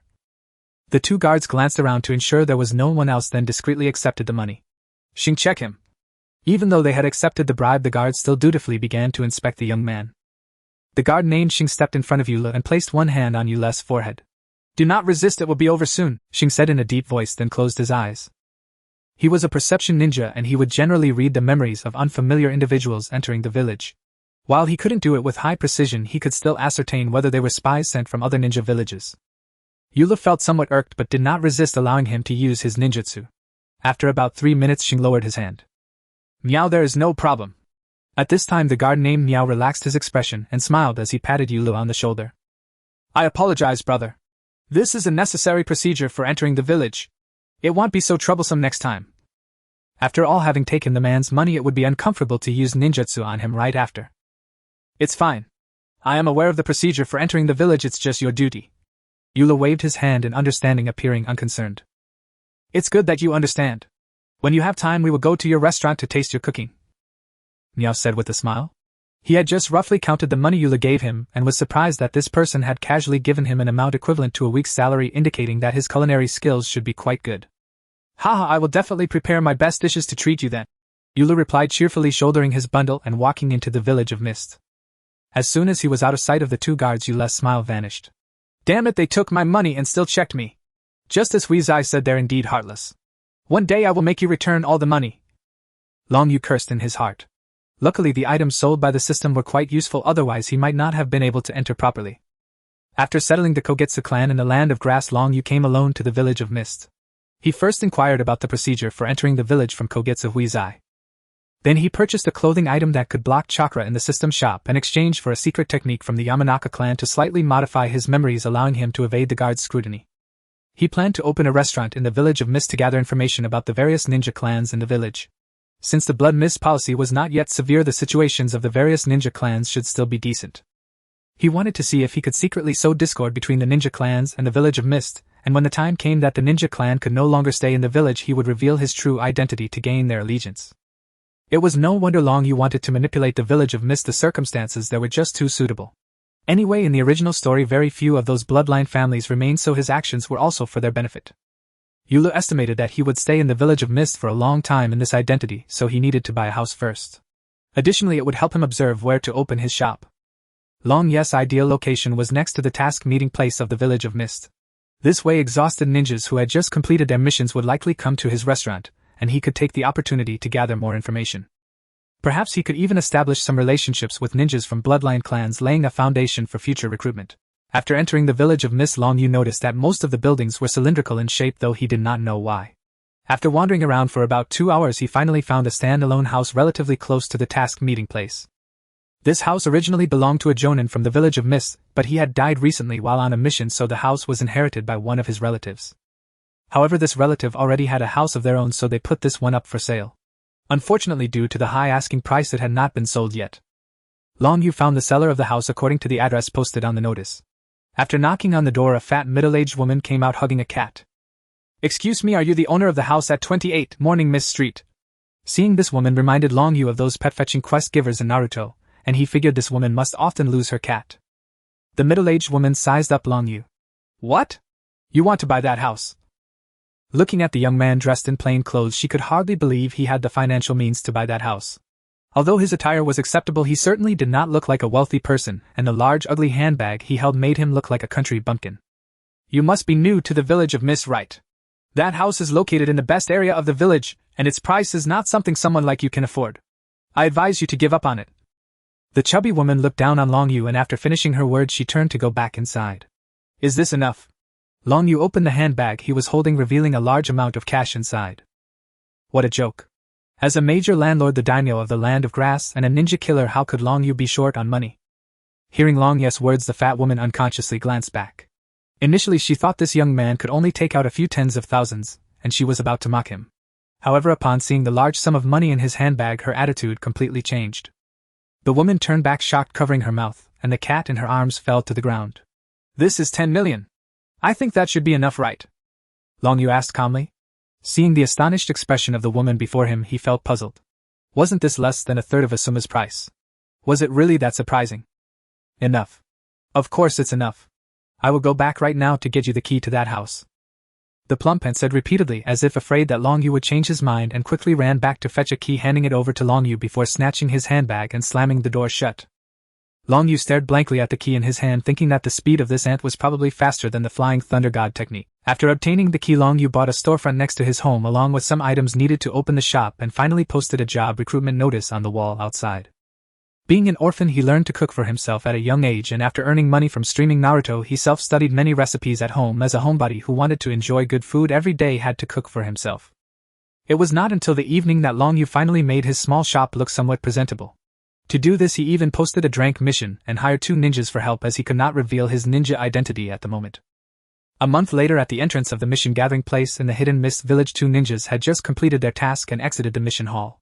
"It's already noon, let's go to Eula restaurant for some dumplings." One of the ninjas stretched and said to his companion. Hearing this, the other ninja asked curiously, "Is it the new restaurant opened in the Hidden Mist Village? I haven't heard of it. Besides, what are dumplings?"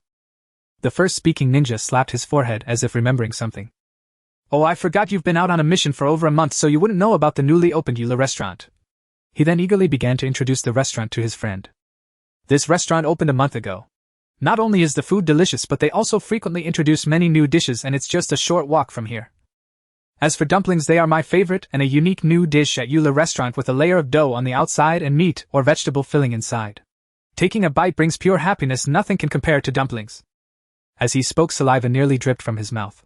Hearing his companion praise the restaurant so highly, the other ninja couldn't help but become interested, and they quickened their pace toward the little restaurant. The restaurant had a sign reading Eula restaurant. It was the lunch peak time and all the seats inside were occupied, but fortunately there were quite a few tables and chairs outside. The excited ninja pulled his companion into the restaurant. They became ninjas before the blood mist policy began, so their bond was strong. After the implementation of the blood mist policy, it could be said that the ninjas in the Hidden Mist Village had virtually no companions. Upon entering the small restaurant, the two noticed that the atmosphere seemed off. A ninja with 2 red dots on his forehead was currently causing trouble. "Hey, you sit outside, I want to sit here." It was easy to tell from his appearance that this was a member of the Kekkei clan, known as one of the most cruel and murderous bloodline families in the Hidden Mist Village, with almost all their members being unmitigated violent maniacs. At that moment, the Kekkei clan member was arrogantly addressing a seated customer in the restaurant.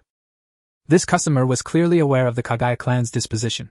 Upon seeing him, he was filled with fear and dared not resist, timidly saying, "I'm almost done eating, I'll give you my seat shortly."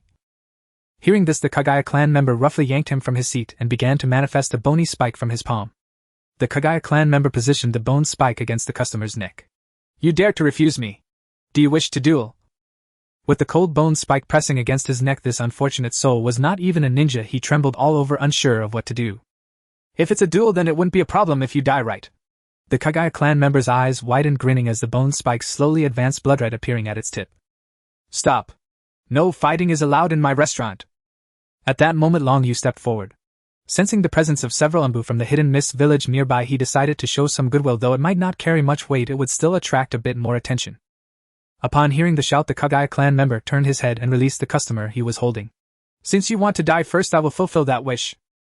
The Kekkei clan member madly charged at Long Yu with the bone spike in hand.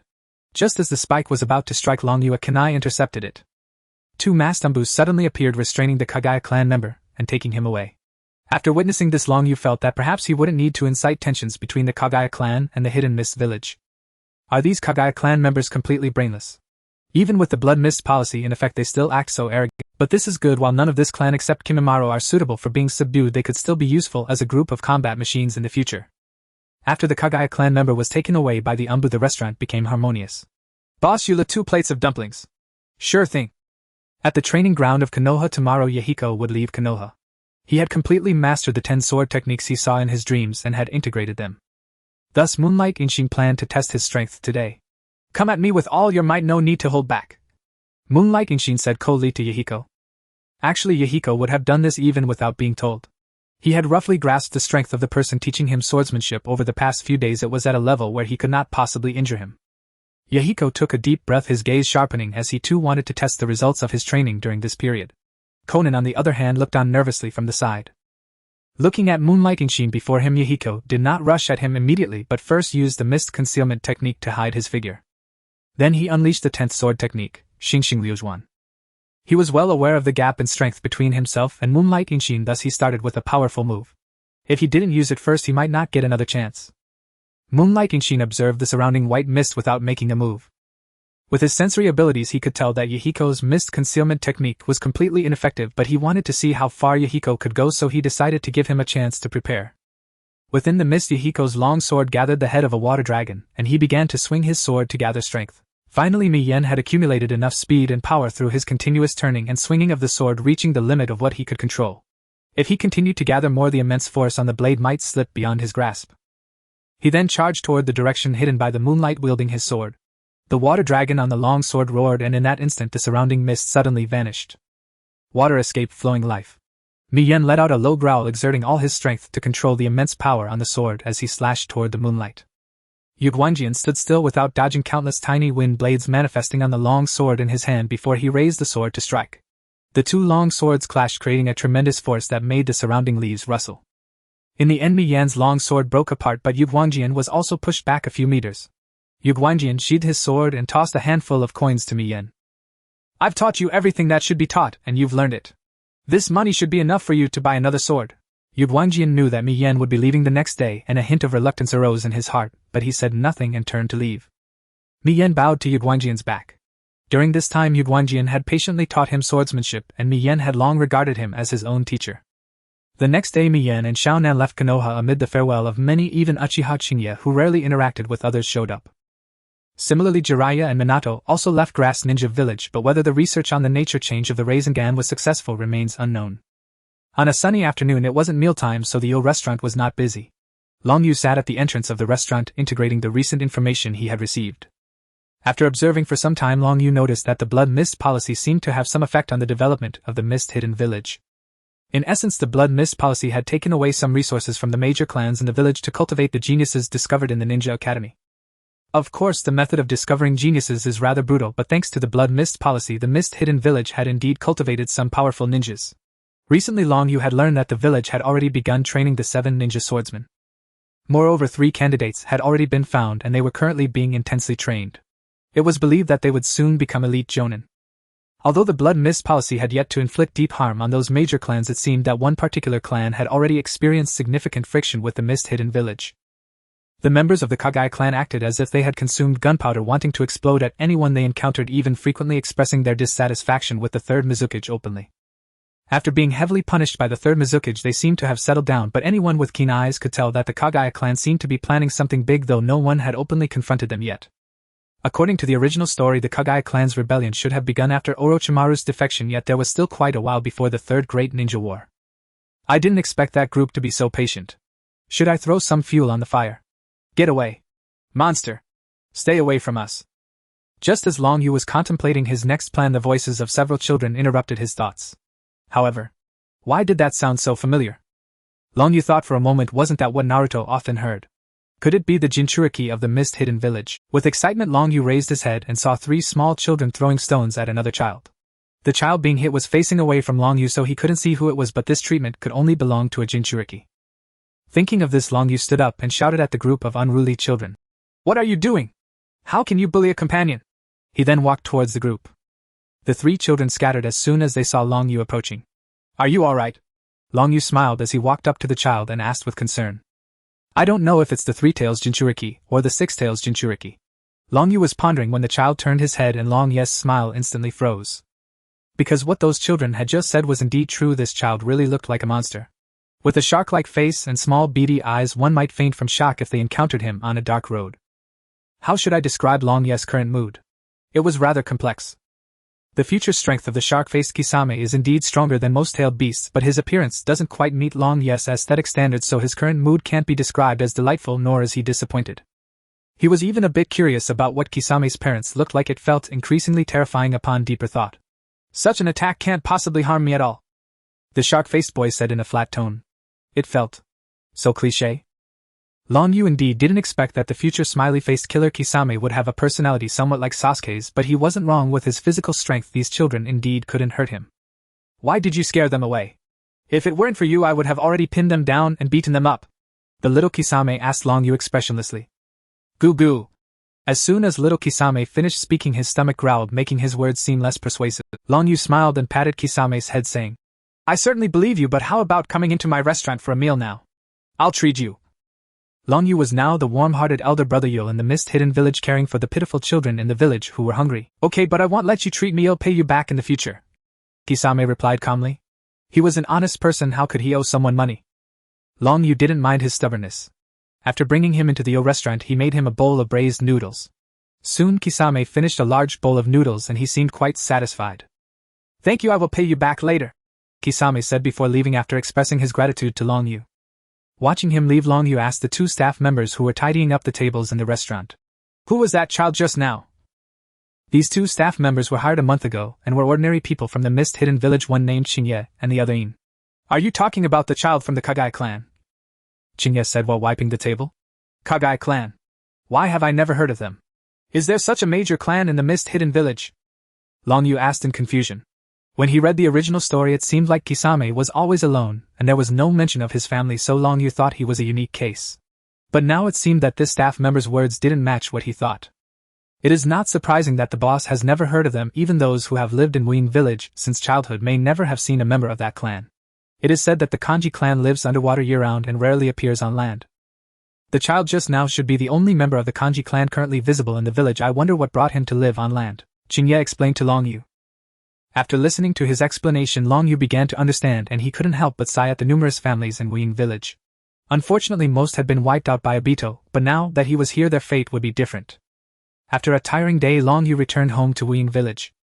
Today is the beginning of the month, and there is a habit of performing 10 consecutive draws at the start of each month. However, ever since he drew the 8 gates of Duinjia, he had not obtained anything useful.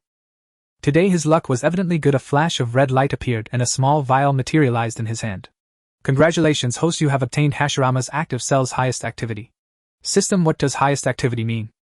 Long Yu certainly knew about Hashirama's active cells in the original story. They were quite a game changer. After Obito transplanted Hashirama's cells he could use would release, and Madara cultivated many white setsu using them. Even Danzo could use them to balance the power of the Sharingan, making it a very useful item, though not particularly rare. Previously, when Long Yu looked at the prize rankings on the Big Wheel, he thought that the ranking of Hashirama's active cells was a bit too high, considering that such things were plentiful in Konoha. However, it seemed that the system's Hashirama's active cells were somewhat different. Ding! What the system produced were all top-quality items. This Hashirama's active cell was from Hashirama's Sage Body at its peak. If the host operated it properly, he might even obtain Hashirama's Sage Body. The system's explanation instantly ignited Long Yu's passion. Hashirama's Sage Body could be said to be the most powerful physique in the ninja world, possessing not only exceptional regeneration abilities, but also enhancements to various sage techniques. Madara Uchiha may have evolved his eternal Mangekyo Sharingan into the Rinnegan precisely because he acquired the power of Hashirama's Sage Body. Now it seemed crucial to transplant Hashirama's cells as soon as possible. Once transplanted, no one in this era's ninja world would be able to threaten him, not even Madara Uchiha. But it appeared that Orochimaru had yet to begin researching this. He probably only started studying immortality after the Third Ninja World War, with the death of Shimura likely just giving him an opportunity. It seems I need to find a way to make Snake Uncle quickly believe in science. Long Yu's mind raced as he analyzed the reasons behind Orochimaru's pursuit of immortality in the original story. He remembered that Orochimaru's parents had died when he was very young, and while visiting their graves he found a shed skin of a white snake on his parents' tombstone. Then Hiruzen Sarutobi told him that the shed skin of a white snake represented luck and rebirth. It must have been at that moment that the seed of immortality research was planted in him.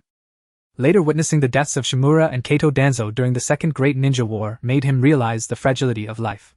Thinking about it this way, Orochimaru must have developed the idea of researching immortality at that time. However, it seems that Kato Danzo died during the war when the Sand Ninja attacked Konoha again after the Second Great Ninja War. Now, due to his intervention, the Sand Ninja had not launched another war and Kato Danzo was living well.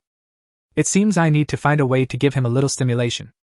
Since stimulation is needed, why not go all out? Yahiko and the others have already returned to Grass Ninja Village, and now there are no concerns in Konoha. Perhaps this time it could also accelerate the progress of the Uchiha clan. Long Yu's expression gradually shifted from uncertain to ruthless. He planned to summon the Ninetales in Konoha and then eliminate Hiruzen Sarutobi. As Hiruzen Sarutobi was Orochimaru's teacher, he should still be quite important to him. Although ultimately Orochimaru killed him, that happened after Orochimaru left the village. Hiruzen Sarutobi should still be quite significant to Orochimaru now. Moreover, he didn't have a good impression of Hiruzen Sarutobi either. After finalizing the plan, Long Yu began to consider the implementation of the plan. The Ninetales should still be inside Kushina, but it should be about to move into her body soon. That would be the best timing. So, should I infiltrate Konoha to gather information? With that thought, Long Yu created a shadow clone to stay here while his main body performed Kamui and vanished from the spot. Inside Konoha village, after 3 days of travel, Minato and Jiraiya returned to Konoha. Unlike when they left, Jiraiya now had 2 tissues sticking out of his nose. As soon as he returned, Jiraiya witnessed an extraordinary scene. Tsunade was walking with a man who had light blue hair, and they were chatting and laughing. Jiraiya was so furious that he instantly expelled the tissues from his nostrils and rushed towards Tsunade. Jiraiya-sensei. Minato stood awkwardly in place, unsure of what to do. Logically, shouldn't they report to Hokage-sama immediately? But with his teacher having run off, he couldn't go alone. Tsunade, who is he? Jiraiya asked, pointing at the man beside Tsunade. At the same time he shot a warning glare at the man, but to his surprise the man simply smiled at him. Provocation. It must be provocation. Ah, it's Jiraiya. You're back. Come, let me introduce you. Tsunade only noticed Jiraiya had returned after hearing his voice. This is Kato Danzo from the Kato clan, a friend I just met. If it weren't for him yesterday, my medical team proposal probably wouldn't have passed, so I plan to treat him to a drink today. Since you're back, let's all go together. This is Jiraiya. I suppose I don't need to introduce him to you. Tsunade introduced the man beside her to Jiraiya. Of course not, I've heard of Lord Jiraiya, one of the Sannin, for a long time. Kato Danzo said with a smile, extending his hand toward Jiraiya. Nice to meet you, please take care of me. Jiraiya snorted, refusing to shake hands with him. Kato Danzo displayed an awkward expression as he withdrew his hand and patted his hair. It seems Lord Jiraiya isn't in a good mood today, perhaps I should leave for now. Kato Danzo said somewhat helplessly, feeling a bit awkward. Jiraiya, this is very rude of you. Tsunade frowned and said to Jiraiya. She remembered that Jiraiya wasn't like this with other people. Why had he changed today? Was the trip to Grass Ninja Village not smooth? Jiraiya said nothing, grabbing Tsunade and walking away. Tsunade did not react in time as Jiraiya pulled her away from Kato Dan. However, now Jiraiya found himself at a loss for words.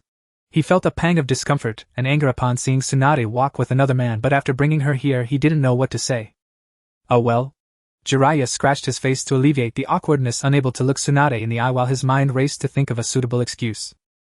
Oh right, I wanted to ask if anything significant has happened in the village lately, considering I've been away for so long. Yeah, that's it. After thinking for a moment, Jiraiya finally came up with what he believed to be a relatively fitting excuse. The only significant event was probably the second war commendation ceremony about a month ago. Shomo was awarded a half-length Hokage cloak and the three of us received our rewards as well, but you weren't back then and I used up your winnings. Tsunade said this without any shame, then looked at Jiraiya with some suspicion. Why did you want to avoid Kato Dan when asking this? With him around you could know more details, right? Don't tell me. Tsunade chuckled lightly at this point. Are you jealous, you guy? Upon hearing Tsunade say this, Jiraiya was left speechless, his usually thick skin turning slightly red. He did indeed like Tsunade, having started to like her when the three of them were still young. He had once made Orochimaru cooperate with him to stage a heroic rescue, but the beauty's strength was too formidable. She had defeated the acting villain Orochimaru before he could even make his entrance. He had continued to harbor feelings for Tsunade over the years, yet he had never voiced them. On one hand, it was because war could break out at any moment. He had long made up his mind to give his life for the village. If their relationship was confirmed and he were to sacrifice himself, it would surely sadden Tsunade. On the other hand, he simply found it difficult to express his feelings. Now that Tsunade asked him this, he felt an impulse to immediately tell her his true feelings, but he was also worried about whether she would accept it. No way, we're not even lovers, how could you be jealous? Tsunade said, looking at Jiraiya as if speaking to herself. In truth, she also had feelings for Jiraiya. After all, they had fought side by side for so many years. Every time she was in danger, Jiraiya would recklessly rush to save her. During the recently concluded Second War, Jiraiya had been injured multiple times while saving her. Moreover, she had just lost Shosuk. She was now alone in this world, needing someone to rely on. Yet she was also somewhat afraid. She felt as if she were under a curse with her loved ones leaving her one by one. She feared that Jiraiya might also be burdened by her. Thus she had never brought up anything regarding this. What if I said I wanted to be in that kind of relationship with you? Jiraiya suddenly spoke up. The impulse in his heart finally broke through his rationality. Now he just wanted to embrace Tsunade. Before him, everything else had been thrown to the back of his mind. You. What did you say? Tsunade seemed not to have heard clearly, or perhaps she couldn't believe it. I said I like you and want to be your lover. This time Jiraiya was very serious. Looking at Jiraiya's earnest expression, Tsunade realized he wasn't joking, leaving her momentarily at a loss. Is that okay? Jiraiya asked earnestly. I must say Jiraiya was quite handsome. He usually acted a bit silly, but when he was serious, he really looked quite charming. Tsunade was a bit flustered at that moment, but she was still willing, she just didn't know how to express it well. She had no experience in this regard, especially since it was her longtime friend who was saying such things. So, she punched Jiraiya. Jiraiya didn't have time to dodge and was sent flying to the ground by the punch. After throwing that punch, Tsunade instantly felt a lot better. Sure, but if you ever do something like peeking at the women's bathhouse again, I'll make sure your later years are spent in a wheelchair. Tsunade declared their relationship with a commanding stance. Lying on the ground, Jiraiya was now unsure whether to feel happy or sad and could only sit up and chuckle awkwardly. Haha, I definitely won't do that. How could I, the grand sage of Myobokuzen, possibly do such a thing? At these words, Tsunade snorted. She knew Jiraiya too well and completely didn't believe his nonsense. Nevertheless, she walked up to Jiraiya and used medical ninjutsu to treat him. Although she hadn't used much strength in that punch, Jiraiya still couldn't avoid some superficial injuries. Green light glowed around Jiraiya. He looked at Tsunade and began to grin foolishly. Jiraiya, Tsunade, Lord Sarutobi is calling us over. A hoarse voice came from nearby. Orochimaru had appeared at some point watching them.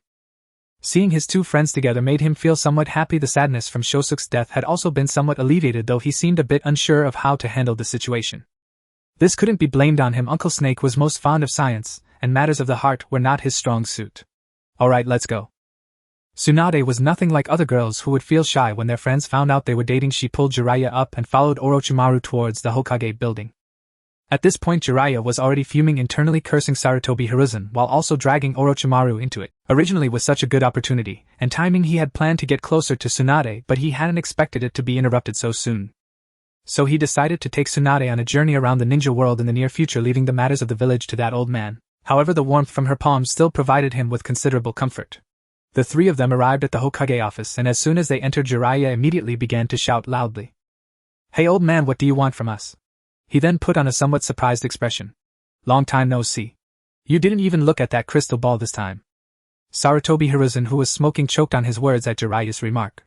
This rebellious disciple actually dared to expose my secrets. "You'll never be able to learn this telescope technique." Sarutobi Hiruzen shot a glare at Jiraiya. Jiraiya stood there at ease, feeling secretly pleased. "Who told you to be so poor at picking your timing?" Tsunade and Orochimaru had long been aware of their teacher's habits, and showed no reaction. Tsunade merely snorted, thinking all men were the same. "Ahem, Jiraiya, how was the trip to the grass village? How valuable is the ninjutsu you learned?" Sarutobi Hiruzen opened his mouth to ask Jiraiya. This question left him speechless. During his time in the grass ninja village, he had hardly stayed by Minato's side, only leaving a mark on him to sense danger before going off to play, and he truly had no detailed understanding of the value and power of that ninjutsu. He had to ask Minato. "Wait. Where is Minato?" Jiraiya suddenly remembered that he seemed to have left Minato alone again. "Knock knock knock, Lord Hokage, I've returned to report." Hearing this voice, Jiraiya hurriedly opened the door as if he had found a savior. A child with yellow hair stood outside, looking surprised upon seeing Jiraiya. "Teacher Jiraiya, you are here too?" Minato had waited at the village gate for a while without seeing Jiraiya, so he had no choice but to come report to the Hokage himself. Jiraiya quickly pulled Minato in and pushed him forward. "Minato, you're just in time. The Hokage was just about to ask you how the Rasengan ninjutsu is going." The other three people in the room were left speechless by Jiraiya's audacity, and Tsunade even covered her face, looking as if she didn't know this person. Minato, however, was unaware of what was happening and believed Jiraiya's words. He thought Jiraiya had informed the Hokage about the Rasengan. "I came to see Lord Hokage for this matter too," Minato said as he took out a scroll. "This is the learning method for the Rasengan, along with its power and various information about its form changes. If the villagers follow this to learn the Rasengan, they should be able to learn it faster." Minato handed the scroll to Sarutobi Hiruzen, which he had compiled during his free time while learning the Rasengan in the grass ninja village. After receiving the scroll, Minato continued to speak. "The Rasengan ninjutsu is extremely powerful and strong in various aspects. It can be said to be the pinnacle of chakra form change.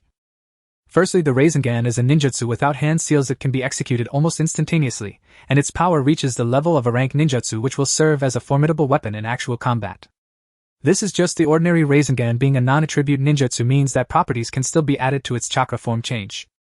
Upon hearing Minato's explanation, the other people's eyes in the room instantly lit up. It was well known that the power of a non-attribute ninjutsu enhanced with property changes would increase to a whole new level. If this technique already had the power of a rank ninjutsu in its normal state, then after adding property changes, wouldn't it be its rank forbidden technique? "Have you tried adding property changes?" Sarutobi Hiruzen couldn't help but ask. "I completed a property change with the daimyo of the Land of Grass. I confidently said we completed the wind attribute change for the Rasengan. I named it Wind Release Rapid Cutting Explosion Rasengan Type 1. Under the expectant gazes of others, Minato was the first to say the name of this ninjutsu, which was the aspect he was most satisfied with. When he and the daimyo of Genkan completed this ninjutsu, they were just about to set off, and the daimyo said that his contribution was greater in developing this ninjutsu, so he let Minato name it, though he hadn't thought of a name at that time before leaving. So on the way back he kept thinking about the name for this ninjutsu, ultimately choosing one he was most satisfied with. Upon hearing the name of this ninjutsu, everyone fell silent. "Minato, the name you chose, is it a bit too long?" Jiraiya pointed out with a head full of black lines, already imagining the scene where Minato would finish using the ninjutsu only to find he hadn't finished shouting its name. "Huh. Really? I think this name is quite good. I thought it up after racking my brain all the way here. Plus I plan to name other ninjutsu with property changes based on this template." Minato said blankly, a bit confused as to why they were dissatisfied with such a good name. Jiraiya, after hearing this, felt a headache coming on and tried to gently advise Minato. Minato, the most important thing about naming ninjutsu is to keep it short, this way more people can remember it, understand? Sarutobi Hiruzen quickly chimed in. What Jiraiya said is correct, why not think about it some more? Sarutobi Hiruzen didn't want the ninjas from his village to have to shout such a long ninjutsu name in battle. But I saw a ninjutsu in a book that the first Hokage developed called Taijutsu Ultimate Super Fire Release Illusion Technique / Great Shuriken Second Segment Technique, and isn't that name quite long too? Minato frowned, feeling puzzled when he saw this ninjutsu's name. He thought it was very cool and vowed that any ninjutsu he developed in the future would also have a similarly cool name. Ahem, Minato, let's discuss the name issue of this ninjutsu later. Sarutobi Hiruzen spoke up. He couldn't refute Minato's words as he couldn't say the first Hokage was wrong, so he could only steer clear of the topic.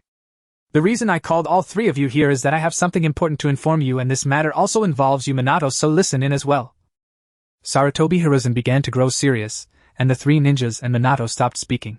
Lord Mito is nearing the end of her time, Sarutobi Hiruzen said with a heavy expression. The three ninjas clearly understood what this meant, and their expressions turned grave. Minato, hearing this, felt an extremely complicated emotion. He had met a girl at the Ninja Academy, a girl who was taken in by Konoha like him, and wanted to become Hokage, so he paid particular attention to her. Over time he accidentally discovered a secret about the girl. She was a surviving member of the Uzumaki clan from Yuzushiobikure, and Konoha had adopted her to seal a monster within her body for potential use in future wars. This was all told to him by the Hokage, although the wording was different at the time, the meaning was quite similar. And that monster was currently within Lord Mito. In other words, it was time to seal that monster within Kushina, Minato thought. The other students had a poor relationship with Kushina because they always mocked her red hair, and then got beaten up. He was the only one who could talk to her. Although he felt great sympathy for Kushina's plight, he also understood the importance of that monster's power to Konoha, so he couldn't oppose this matter. I have already summoned most of the strong ninjas in the village, and told them you all need to stand guard by the ritual to ensure that the Ninetales can be successfully resealed. Sarutobi Hiruzen said to the three ninjas, then turned his gaze to Minato. Minato, I know you should be the only one in the Ninja Academy who can talk to Kushina, right? I hope you can counsel her in the next few days. After all, this concerns the village's interests. You are a person with the will of fire and should understand the importance of this matter. I understand now, Watergate said, gravely nodding.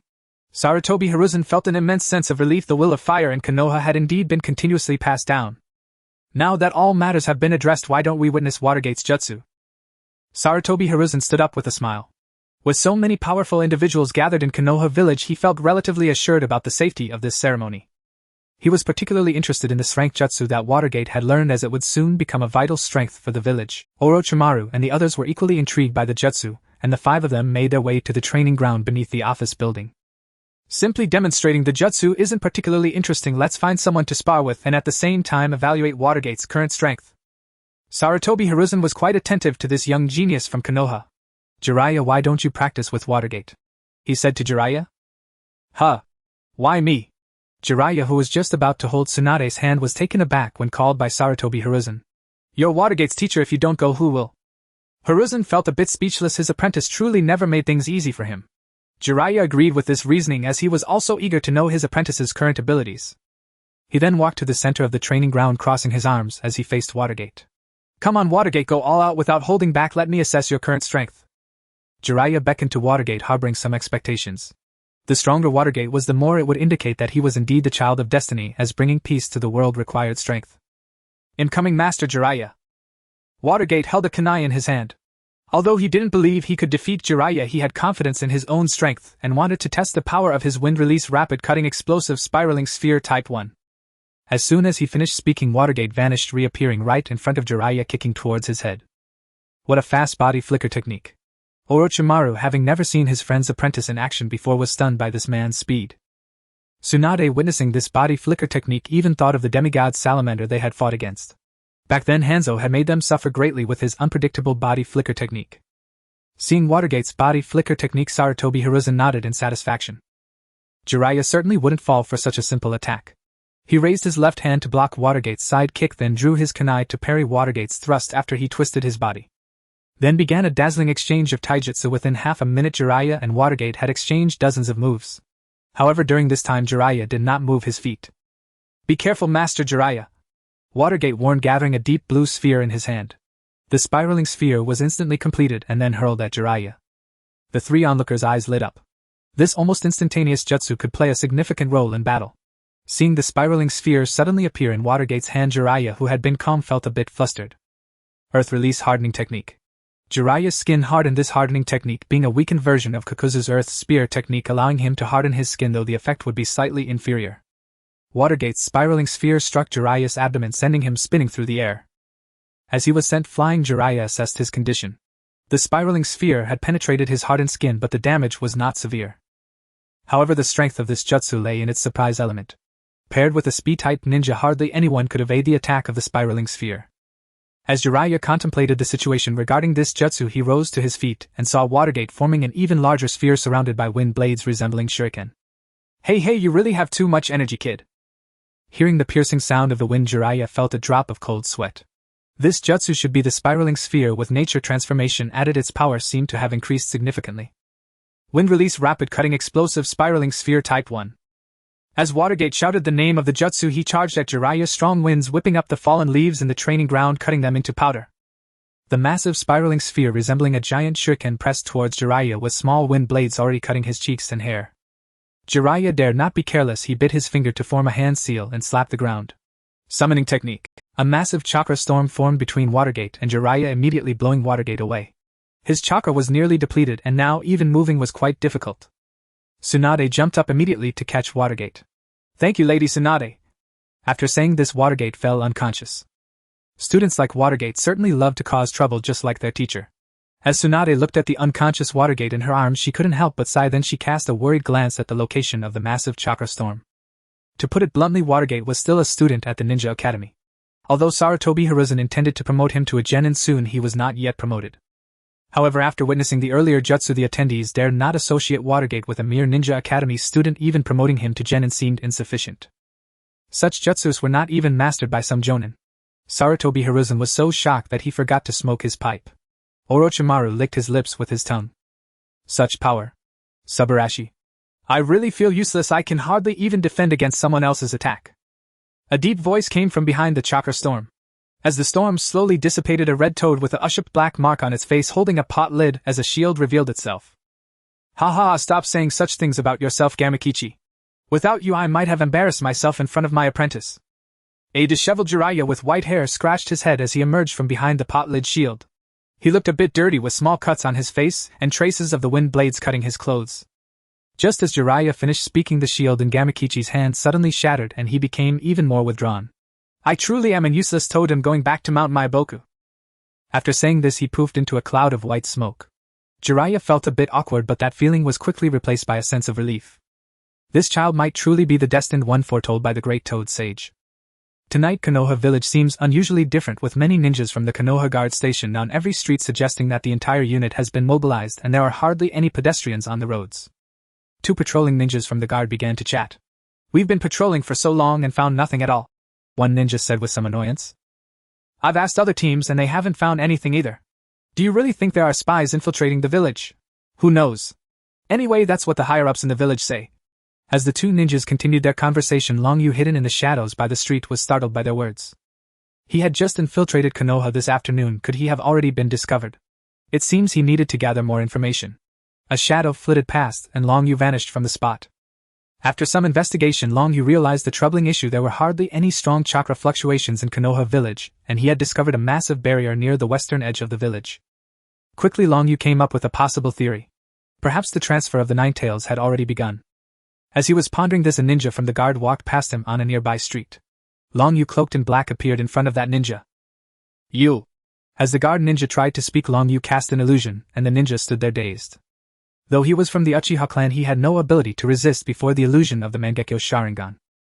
After pulling the ninja into the Kamui space, Long Yu changed into the uniform of the Konoha guard and emerged from the Kamui space, heading towards the barrier in the west. In a small house in the west of Konoha, the room was filled with candles, and outside stood numerous Anbu ninjas guarding the area. Even the legendary Sannin from the Second Great Ninja War were present. On the bed in the room lay an elderly woman with a head full of red hair, while a young girl with red hair was crying by her bedside. What would Grandma Mito? I don't want you to die. Uzumaki Kushina looked at the elderly woman before her tears streaming down her face in sorrow. Currently, the only warmth she felt in Konoha was from this elderly woman. The village's students largely ostracized and mocked her, and even those who didn't behave in such a way seldom spoke to her. Only near Grandma Mito, who belonged to her clan, did she feel at ease. But now the only person who could provide her comfort was also about to leave her. Uzumaki Mito struggled to touch Kushina's hair. Child death is something no one can escape. I have lived long enough, and being able to join Hashirama now is a kind of relief for me. As she spoke, Uzumaki Mito seemed to see the figure of the man who was always laughing heartily, and she smiled at his image despite her wrinkled face. I am about to pass, but the village he founded cannot fall so easily. The village still needs the beast within me, so I entrust the Ninetales to you. Uzumaki Mito turned to Uzumaki Kushina, offering her an apologetic smile. She understood well what it meant to become a Jinchuriki, but for the village that he had created she had to do this. Grandma Mito, I promise you, Uzumaki Kushina replied, her voice choked with tears.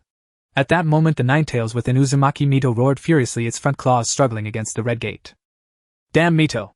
Are you planning to seal me inside this little girl? If I get out I will definitely eat you all. The Ninetales' movements caused Mito to show a pained expression. She could no longer seal the Ninetales effectively. Lady Mito, let the ceremony begin now. Sarutobi Hiruzen standing nearby expressed concern that Mito's body might not be able to complete the ceremony, and reminded her. However, Mito did not respond to him and continued to instruct Kushina. Although everyone says the Ninetales is evil, it is actually us humans who disturb its original life. If possible, I hope you can persuade it to fight alongside you. The Ninetales, listening to Mito's words, was utterly unmoved. You humans are all hypocritical. I am a conglomeration of hatred and malice and will never be able to coexist harmoniously with you. Give up on that thought. The Ninetales continued to assault the iron gate, sealing it, sensing that Mito's condition was deteriorating and that the seal could break at any moment. Monkey, after I die, be sure to take care of this child. She is not just a Jinchuriki, she is also a member of the Uzumaki clan, Mito said to Sarutobi Hiruzen, enduring her pain. Yes, Lady Mito, he replied, though at this moment Sarutobi Hiruzen could only agree. Hearing his response, Mito felt slightly reassured. 8 trigram seal release. At that moment the iron gate sealing the Ninetales opened, but the Ninetales did not gain freedom. Chains wrapped around its body, pulling it outward. Halt! No one is allowed to approach, including you guards. A squad of Umbu wearing animal masks appeared, blocking a ninja disguised as a member of the Konoha guard.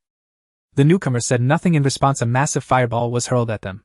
Seeing this, the Umbu ninjas charged at the Konoha guard ninja, and a minute later all of the Umbu ninjas lay lifeless. After discarding the corpse of an Umbu ninja, Longyu arrived at the barrier, and a small vortex appeared on the barrier, which was immediately torn open. The barrier has been breached. Outside, Jiraiya immediately sensed that the barrier he had set up was destroyed. Someone has entered the barrier. It's from the east.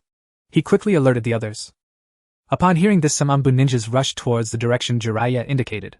This was a prearranged plan. If someone entered the barrier, a portion of the Umbu would go to intercept while the others would continue to guard the house. Can you sense the strength of that ninja? Tsunade asked Jiraiya. Jiraiya shook his head. Though I can't sense them, anyone who can break my barrier is definitely not an ordinary individual. The three of them grew even more serious. Inside the house, Sarutobi Hiruzen also heard Jiraiya's warning, but he could only feel anxious. The Ninetales had already been pulled out, and was now attempting to seal itself within Kushina. However, due to Mito's physical condition, this process was somewhat slow, and the Ninetales was struggling fiercely, further complicating the sealing process. Just as everyone was engulfed in tension, a figure clad in black robes, and wearing a mask appeared in the line of sight of Jiraiya and the others. The three had an unspoken understanding. Although they were shocked that this person could break through the encirclement of numerous Umbu so quickly, they still simultaneously launched an attack the moment the masked man appeared. Shadow Snake Hand Fire Style Fireball Super Strength Fist. The three attacks surged towards the masked man before them. Jiraiya's Fire Release and Orochimaru's Serpent Hand simultaneously pierced through the body of the masked man, while Tsunade's punch landed emptily. What? The three were taken aback, and just as they were stunned, Longyu had already passed through their bodies and kicked the wooden door in front of the small house. Inside the house, Sarutobi Hiruzen and others heard the commotion, and Mito's speed in sealing the Ninetales increased. Hiruzen instantly summoned the Monkey King. A figure clad in a black robe and wearing a mask appeared at the door. What's going on, Hiruzen? The old monkey with the Konoha headband was still trying to grasp the situation. There's no time to explain, transform quickly. Sarutobi Hiruzen shouted, his gaze fixed on the figure at the door, his expression grave. To break through so many defenses consecutively, this person was definitely not an ordinary individual, and the eyes behind the mask. Sarutobi Hiruzen could only clearly see the strange patterned eyes of the masked man, and instantly recognized them as the Sharingan of the Uchiha clan. Could it be that Hanzo and the Sand Shinobi were telling the truth? Or was this the hidden power of the Uchiha clan in the village? Sarutobi Hiruzen's expression fluctuated as he pondered the possible identity of this masked man. Fearing that the Uchiha clan might take the opportunity to control the tail beast, he had informed them early on that spies from other villages had infiltrated the village, mobilizing all capable ninja from the guard team to secure the village, both to prevent possible enemies and to disperse the Uchiha clan's forces. The Monkey King realized the urgency of the situation upon hearing Sarutobi Hiruzen's words and transformed into a long, completely black rod with golden rings at both ends. Sarutobi Hiruzen grasped the giant rod transformed by the Monkey King, and then one end of the rod began to extend, aiming to pierce the masked man at the door. Unsurprisingly, Sarutobi Hiruzen's attack also pierced through Long Yes' body, causing him no harm whatsoever. Sarutobi Hiruzen inwardly cursed the situation, quickly positioning his body in front of Uzumaki Mito and Uzumaki Kushina. The sealing ritual was not yet complete. He absolutely could not let this person approach. However, he had clearly underestimated the abilities of the masked man. He thought this person could only phase through attacks, but when the masked man passed through his body, he realized the gravity of the situation. "Step back, little monkey." Long Yu drew a kunai and pressed it against Uzumaki Mito's neck, mimicking the voice of Uchiha Madara as he spoke to Sarutobi Hiruzen. The sealing ritual was not yet complete. If Mito died, the Ninetales would be unleashed immediately. Now Sarutobi Hiruzen had no choice but to obey, stepping back. At the same time, Sarutobi Hiruzen's heart surged with a wave of turmoil upon hearing the masked man's voice. At that moment, Jiraiya and the others entered the room, watching the masked man by the bedside with vigilance. "You must be the son of Sarutobi Sasuke. I never expected that the little brat who used to be by Hashirama's side has now become the Hokage." The situation was now fully under Long Yes' control. With Mito's current speed, it would take a while to seal the Ninetales. He didn't mind throwing Madara under the bus. After all, his current identity was merely one of his many disguises. At worst, he could discard it, and after transplanting Hashirama's cells, he would have more than one ability at his disposal. "Who are you really?" Upon hearing the mention of his father's name, Sarutobi Hiruzen became even more convinced that this masked man was Uchiha Madara. However, he needed to buy as much time as possible to allow Mito to seal the Ninetales. He. Long Yu was about to say something else when he noticed that the sealing speed of the Ninetales was rapidly increasing and was about to be completed. The Ninetales now being sealed sensed the power of the Mangekyo Sharingan, which made it recall the person who had once controlled it with a mere gaze. As a result, it ceased all resistance and even helped Mito seal itself within Kushina. What speed is this? Long Yu was taken aback, no longer daring to linger. He casually tossed the kunai towards Hiruzen and the others, then quickly changed his hand seals. 8 trigram seal release. Although Uzumaki Kushina had also carried a copy of the village's sealing techniques, when escaping the village it did not include the 8 trigram seal. This was something Long Yu purchased from the system store specifically for this moment. Seeing Long Yes' actions, Sarutobi Hiruzen and the others were extremely anxious, but they had no means to stop him. Although killing Mito and Kushina now could prevent the Ninetales from appearing, it would also mean that Konoha would be without a tailed beast for a long time, a consequence they could not afford. Thus they would rather have the Ninetales released. In fact, the Ninetales had not played a significant role in the wars of Konoha, but it was an excellent deterrent, which was why it was so important. A massive orange-eyed fox appeared, breaking through the roof of the small house. Its 9 tails swirled and its red vertical pupils were filled with savagery and murderous intent. Then it spoke. Its first sound was not a powerful roar, but rather, the Ninetales knew it could not resist the power of the Mangekyo Sharingan, so at the moment Long Yu released the 8 trigram seal, it gave up its resistance, but it would not submit, cursing arrogantly before being controlled by the illusion. However, this did not spare it from the fate of being controlled by the illusion. Long Yes' Sharingan instantly reflected in the pupils of the Ninetales. Uzumaki Mito was already on the verge of collapse, and with the Ninetales fully separated from her, she immediately lost her vitality. However, Uzumaki Kushina was unharmed at this moment, as the Ninetales had not yet been sealed into her, and she had not yet become the Jinchuriki. Therefore, after Long Yu released the 8 trigram seal, she did not suffer any consequences. At the moment the Ninetales appeared, Jiraiya reacted quickly and immediately rescued Uzumaki Kushina. "Get the last of the Uzumaki clan members in the village to safety first." Jiraiya hurriedly handed Kushina over to one of the Umbu shinobi, who left with her upon receiving the order. Seeing this, Long Yu did not stop them. His goal was not on her. Kushina's escape might even help his future plans. Owl! The Ninetales, under the control of the Mangekyo, let out a long howl. Its 9 tails danced, and some Umbu were even killed by its tails. "Let me see what Konoha has left after Hashirama is gone." Long Yes' eyes glowed red, and the Ninetales howling behind him elevated his presence, significantly overwhelming the 4 opponents opposite him. Fire release, great fire annihilation. A massive wave of flames surged toward Long Yu, striking at Sarutobi Hizashi and the others. Thanks to the enormous chakra from the Vortex bloodline, this ninjutsu was unleashed with power rivaling that of Uchiha Madara. Earth release, earth flow wall. Vajra rod extend. 10,000 snakes formation. Facing Long Yu were indeed the strongest of the era, all 4 being future cage-level shinobi. Although the 3 Sannin had not yet reached that realm, their strength was already nearing it. As a result, Long Yes' ninjutsu was immediately countered, and then a black rod along with countless snakes surged out from the "You really don't learn, do you? Such attacks are meaningless against me." Long Yu did not dodge, allowing all the attacks to pass through his body. "Moreover, the greatest danger is not here," As Long Yes words fell, a black spherical object began to accumulate in the mouth of the Ninetales, surrounded by numerous dark small spheres. Sarutobi Hizashi recognized what was in the Ninetales' mouth and silently cursed. He extended the Vajra rod in his hand to jab at the Ninetales' chin. At the same time, the three Sannin coordinated to attack Long Yu in an attempt to disrupt his actions, preventing him from stopping Sarutobi Hizashi's assault on the Ninetales. Although they knew their attacks might still pass through that person's body, they had no better options at the moment. As expected, all attacks once again passed through Long Yes' body, and then blue skeletal structures began to appear around him, while a blue arm emerged to grasp Sarutobi Hizashi's Vajra rod. The tailed beast bomb from the Ninetales was ultimately launched. Boom! A tremendous explosion sounded as the tailed beast bomb landed in Konoha, instantly obliterating that area, turning the surroundings into a sea of fire. Crying and screams erupted, and the once quiet village became chaotic. Hurry! Hurry! The village is under attack! The Ninetales have been unleashed! The Umbu ninja had already transmitted the message to the village, waking countless ninjas from their slumber, who gathered their gear and rushed toward the Ninetales. The Hitaki clan. Hitaki Tsukumo had already donned his gear with his white fang blade strapped to his back. Kakashi, stay at home. Dad will be back soon. Tsukumo gently ruffled Kakashi's hair before resolutely stepping out of the house.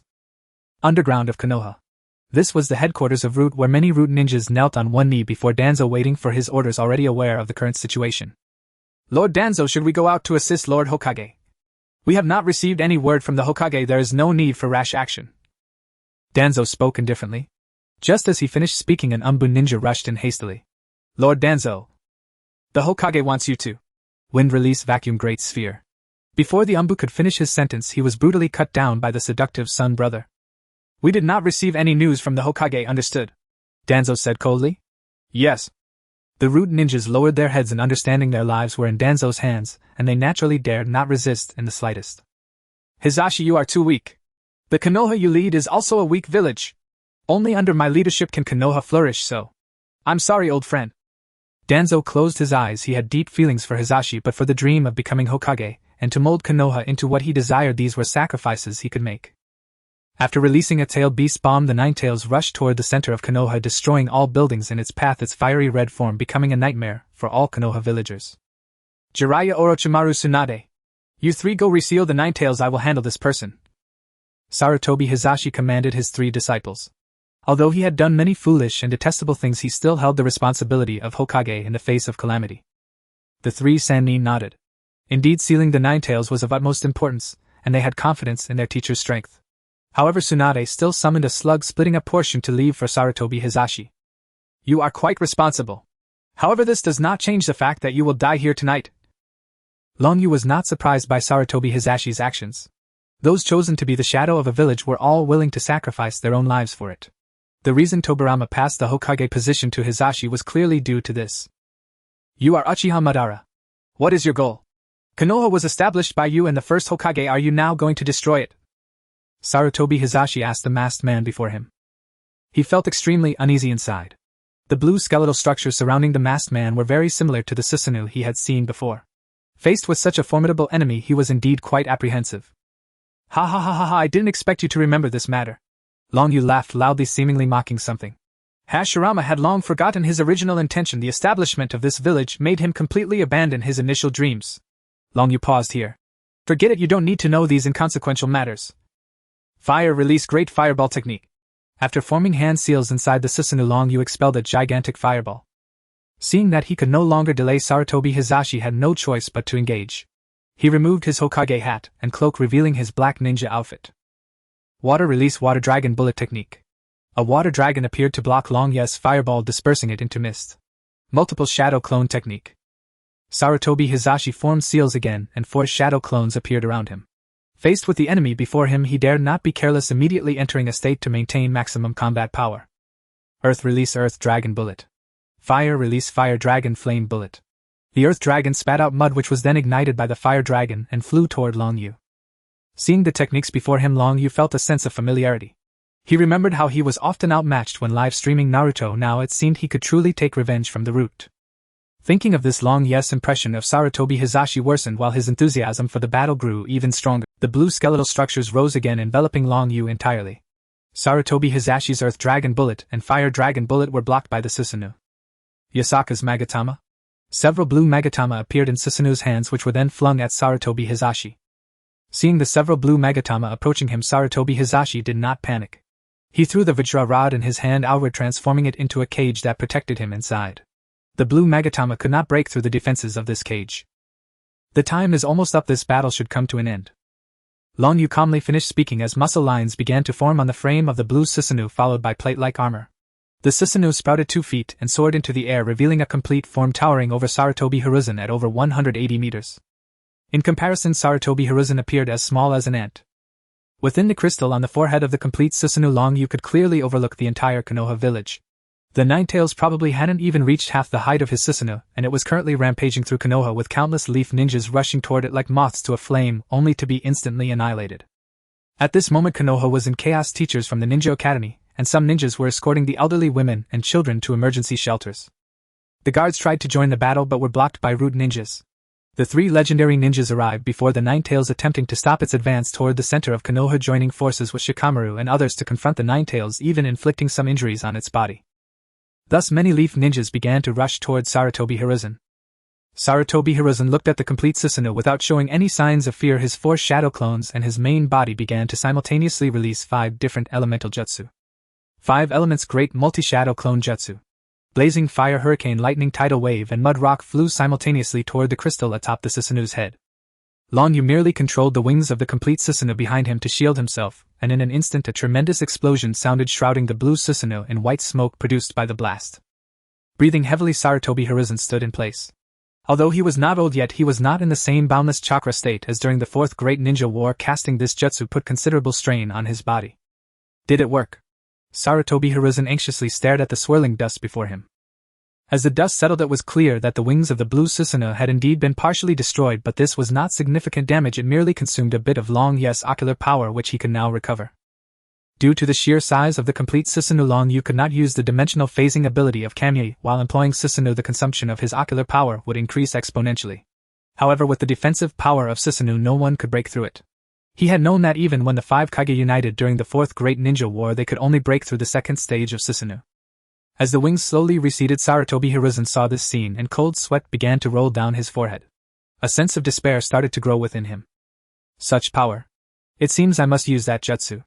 However, before he could think for long, a gigantic blue hand reached towards Sarutobi Hiruzen. Quick! The Hokage is here. Attack this blue monster. Just then a team of leaf ninjas arrived. Although they were filled with fear and despair upon facing Susanoo, they overcame their terror and launched an attack on Long Yu, unleashing a barrage of shuriken jutsu toward Long Yu's Susanoo. Humph, noisy. Kamui shuriken. 6 enormous black shurikens suddenly appeared in Susanoo's hand. Long Yu temporarily abandoned his attack on Sarutobi Hiruzen and threw the 6 Kamui shurikens. The arriving leaf ninjas quickly dodged, but after evading the shurikens, a black vortex suddenly appeared at the location of the 6 Kamui shurikens. Countless piercing screams erupted as that team of leaf ninjas were torn apart by the distorted space. After eliminating the approaching leaf ninjas, Long Yu turned his grasp towards Sarutobi Hiruzen, whose 4 shadow clones had now dissipated. Long Yu easily captured the exhausted Hokage. However, to his surprise, Sarutobi Hiruzen showed no signs of panic. Instead, he began to smile. Soon Long Yu understood why he was smiling. A massive white figure materialized behind Sarutobi Hiruzen with white hair beads in hand and a knife held in its mouth. It was the Shinigami. Let us descend into hell together. Uchiha Madara. Sarutobi Hiruzen shouted loudly as his soul left his body at that moment, bound before the Shinigami. Then a spectral hand extended from Hiruzen's body, reaching for Long Yu within the crystal atop the Susanoo. Upon seeing the Shinigami, Long Yu was slightly moved. He was entirely unfamiliar with the concept of souls. Although Orochimaru could toy with the Shinigami at will, he did not possess Uncle Snake's knowledge. Therefore, he needed to be cautious when facing this entity. The spectral hand extending from Hiruzen's body instantly penetrated Susanoo's form. Just as it was about to grasp Long Yu, his form suddenly vanished, and at that moment the blue complete Susanoo also dissipated. This is space-time ability. At that moment Sarutobi Hiruzen finally realized the abilities of the masked man, but he was already doomed. The Shinigami, having failed to grasp anything, showed a displeased expression and began to stuff Sarutobi Hiruzen's soul into its belly. Just then another team of leaf ninjas arrived. Hokage-sama. The leading jonin shouted. Sarutobi Hiruzen was falling to the ground while his soul was already mostly inside the Shinigami's belly. Cough cough, space-time ninjutsu. The enemy's ability is space-time. In midair, Sarutobi Hiruzen coughed up 2 mouthfuls of blood. After saying these 2 sentences, his soul completely entered the Shinigami's belly, and his pupils began to dim as the figures of the 1st and 2nd Hokage appeared before him. Lord First Hokage teacher, I'm sorry I couldn't protect the village. The leading jonin jumped up to catch the falling Sarutobi Hiruzen, but he had already lost his breath. The team of leaf ninjas fell silent, with some beginning to shed tears. Record the last intelligence left by Hokagesima. The battle is not over yet. The leading jonin, suppressing his grief, closed the eyes of the third Hokage. Leave 4 people to escort Hokagesima's body to a safe place. The others will head to the battlefield against the Ninetales. The leading jonin issued a solemn order. 4 ninjas remained behind while the others rushed toward the direction of the Ninetales. At the moment Long Yu entered the Kamui space, the Ninetales' eyes reverted to their original slitted form, as the illusion could not be maintained when they were not in the same space. Just awakened, the Ninetales felt intense pain. Its body now covered in countless wounds, and endless attacks continued to rain down upon it. Roar! The nine-tailed fox let out a pained cry, its heart brimming with hatred toward the Uchiha clan and Konoha. Hatred so fierce that even freed from the Genjutsu's grip, it immediately launched a savage assault upon Konoha's shinobi. Its razor-sharp claws slashed downward, only to be intercepted by a toad wielding a short blade. Then a colossal serpent coiled tightly around its body, while a gargantuan slug simultaneously spat torrents of viscous slime at it. Orochimaru, this tailed beast shall serve as today's offering. Fearless is Manda, the Serpent King, who knows no dread of the Ninetales. With those words, Manda roared with exhilaration and lunged forward, jaws agape, aiming straight for the fox's skull. Orochimaru's eyelid twitched sharply at Manda's reckless charge. Is this fool courting death? Then again, perhaps its demise would be convenient. I could always summon a more obedient one later. Hearing Manda's taunt, the Ninetales' pupils flared with intensified savagery and murderous intent. Worm! Be reduced to ash before me. It whirled its massive head, and from its maw erupted a searing chakra cannon, striking Manda's skull with devastating precision. A Biju Dama demands meticulous balance between yin and yang chakra, requiring deliberate preparation, but this chakra cannon was unleashed instantaneously, akin to the blasts Naruto once fired when manifesting 4 or more tails. Yet the Ninetales version bore vastly greater destructive force. Nanny! Manda stared in sheer panic at the colossal energy projectile hurtling toward it. Though long aware of tailed beasts' legendary might, Manda had never witnessed one firsthand, and thus grossly underestimated their true power. Summoned earlier by Orochimaru, it had watched the Ninetales repeatedly wounded by humans, concluding such beasts were overrated. But the moment that chakra cannon struck home, its arrogance shattered utterly. Boom! The crimson energy blast vaporized Manda's head, instantly severed from its cranium. The serpent's colossal body collapsed lifelessly onto the earth. Satisfied, the Ninetales ceased regarding Manda, and turned its burning gaze upon the toad and slug standing before it. Yet just as the fox pivoted its head, a second serpent, identical in appearance yet slightly smaller, burst forth from Manda's decapitated remains. Orochimaru! You dared pit me against such perilous prey. Next time you summon me, you'll owe me double the offering. With those words, Manda dissolved into a wisp of white smoke, refusing to linger here a single second longer. Having employed its skin-shedding technique, Manda's strength had diminished significantly. It would require an extended period of convalescence to recover, leaving it seething with resentment toward Orochimaru, who had summoned it into this calamity. Orochimaru watched Manda vanish without surprise. Its fate had been all but inevitable the moment it charged. Now the Ninetales fixed its lethal attention upon them. Jiraiya! Tsunade! Orochimaru's voice cut through the chaos, sharp and commanding. The Sannin exchanged a glance, and in silent accord nodded. Tsunade, perched atop the giant slug, suddenly leapt skyward, soaring high above the Ninetales' head. Die! She roared, a thunderous bellow of raw authority, as cerulean chakra blazed across her fist, and she drove it downward like a meteorite, crashing into the fox's skull. The blow staggered the Ninetales, sending its massive frame lurching forward, while Tsunade, harnessing the recoil, vaulted backward with effortless grace. At that instant, Orochimaru slammed both palms onto the earth. Mandaro no Jin. Countless serpents erupted from the ground, spiraling upward to form a towering cylindrical cage, engulfing the Ninetales' head entirely. Gamabunta! Jiraiya bellowed, and beneath him the great toad understood instantly. Fire released toad oil flame bullet. Gamabunta spewed torrents of flammable oil from its maw, then Jiraiya exhaled a torrent of searing flame. Where fire met oil, inferno bloomed, a roaring river of conflagration surging toward the Ninetales, now entombed in writhing serpents. Flames engulfed part of the fox's form, prompting cheers from nearby Konoha shinobi. Long live the San! But before their jubilation could swell further, a pitch-black Biju Dama pierced the blazing torrent, shattering the fire, dispersing the serpentine column, and revealing the Ninetales' scorched, snarling visage as it unleashed a deafening roar. Jiraiya broke out in icy sweat, and activated the substitution technique just in time. Beneath him, Gamabunta likewise dispelled the summoning contract, vanishing back to Myobokuzen. The Biju Dama, deflected by Jiraiya's evasion, soared into the distance, and detonated squarely upon Konoha's most iconic landmark, the Hokage Monument, obliterating the third Hokage's face and half the second Hokage's visage in a cataclysmic blast. How could this be? Moments earlier cheering the Konoha shinobi now dropped to their knees as if mourning a grave betrayal. To them the monument, carved with the faces of every Hokage, was sacred, a solemn testament to their village's enduring spirit. Its shattering by a single Biju Dama felt like the collapse of faith itself, a visceral soul-crushing despair. Having loosed one Biju Dama, the Ninetales showed no sign of relenting. Now it sought to vent the fury born of Uchiha control, and the indignity of being sealed within a human vessel.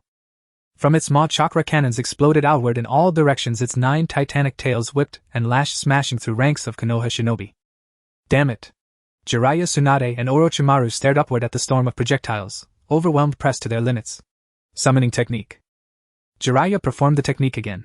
2 toads materialized, Gamaken, the same one as before, and another green toad bearing twin blades across its back. Gamaken. Gamma Hero. Intercept those chakra blasts. Jiraiya commanded, while he himself began weaving defensive jutsu, Tsunade and Orochimaru doing likewise. I may be weak, but I will do my utmost. Gamaken, now brandishing a massive bull-shaped shield, dashed forward without hesitation, intercepting a chakra cannon Hiden with a resounding clang. Gamma Hero said nothing, merely drew his twin blades and cleaved through incoming blasts with swift, precise strokes. Yet even their combined efforts failed to halt every attack. One chakra cannon veered toward a cluster of Konoha Chunin. They had exhausted their chakra battling the Ninetales, now utterly defenseless. On their faces flickered a haunting blend of despair, tender farewell, and eerie calm. Just as they resigned themselves to death, a streak of white and blue lightning rent the night sky, severing the chakra blast mid-flight. Before them stood a figure with silver-white hair, clad in a green flak jacket, gripping a short blade. When your chakra runs dry, retreat and replenish with soldier pills before rejoining the fray. Having delivered those words, he vanished once more, blurring toward other incoming blasts. Fleeting flashes of white and blue light danced across the darkness, illuminating his silver hair each time. That's the White Fang. As the lightning flashed, another figure emerged from the darkness, seemingly merging into the shadows unnoticed by all until the moment when one of the Ninetales' tails was severed, letting out a cry of pain. A figure clad in black with a Leaf Village headband appeared before the eyes of numerous Leaf ninjas, wielding a long blade that emitted a faint whisper of wind. Then it vanished once more. Several Leaf ninjas, exhausted from using up their chakra and resting with soldier pills, stared in shock at the scene before them. Was that black shadow also one of our Leaf ninjas? Such strength is likely on par with Lord Shomo, isn't? Of course. That is the Black Blade of the Leaf, known alongside Lord White Fang. If he wishes, he can silently approach anyone without being detected, and even if he stands beside you in broad daylight, you might not notice him. In the darkness, the enemy often perishes without seeing the flash of the blade. Alright, we've rested enough, let's continue on for the sake of our village. After the captain finished his introduction, he stood up and ran towards the Ninetales, followed by the other ninjas. The sealing team will arrive soon, we need to wear down the Ninetales first.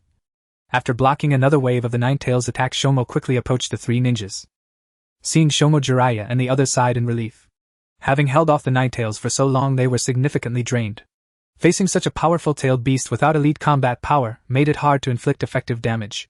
Now Shomo's arrival eased their worries considerably. The 3 nodded towards Shomo. With his support, holding off the Ninetales became much easier as its injuries continued to worsen and its movements grew more frantic.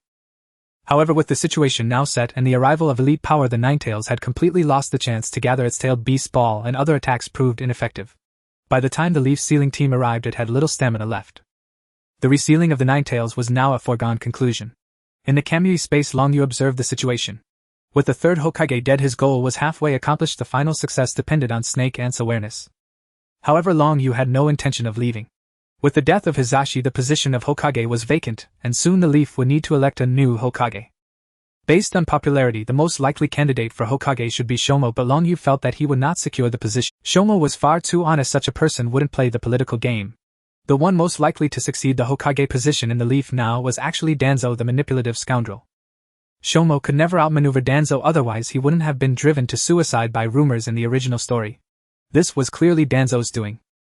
Although who succeeded to the Hokage position had no direct impact on Long Yu, if Danzo were to take over the Leaf Village's strength could likely decline a level. He was quite adept at persecuting his own villagers.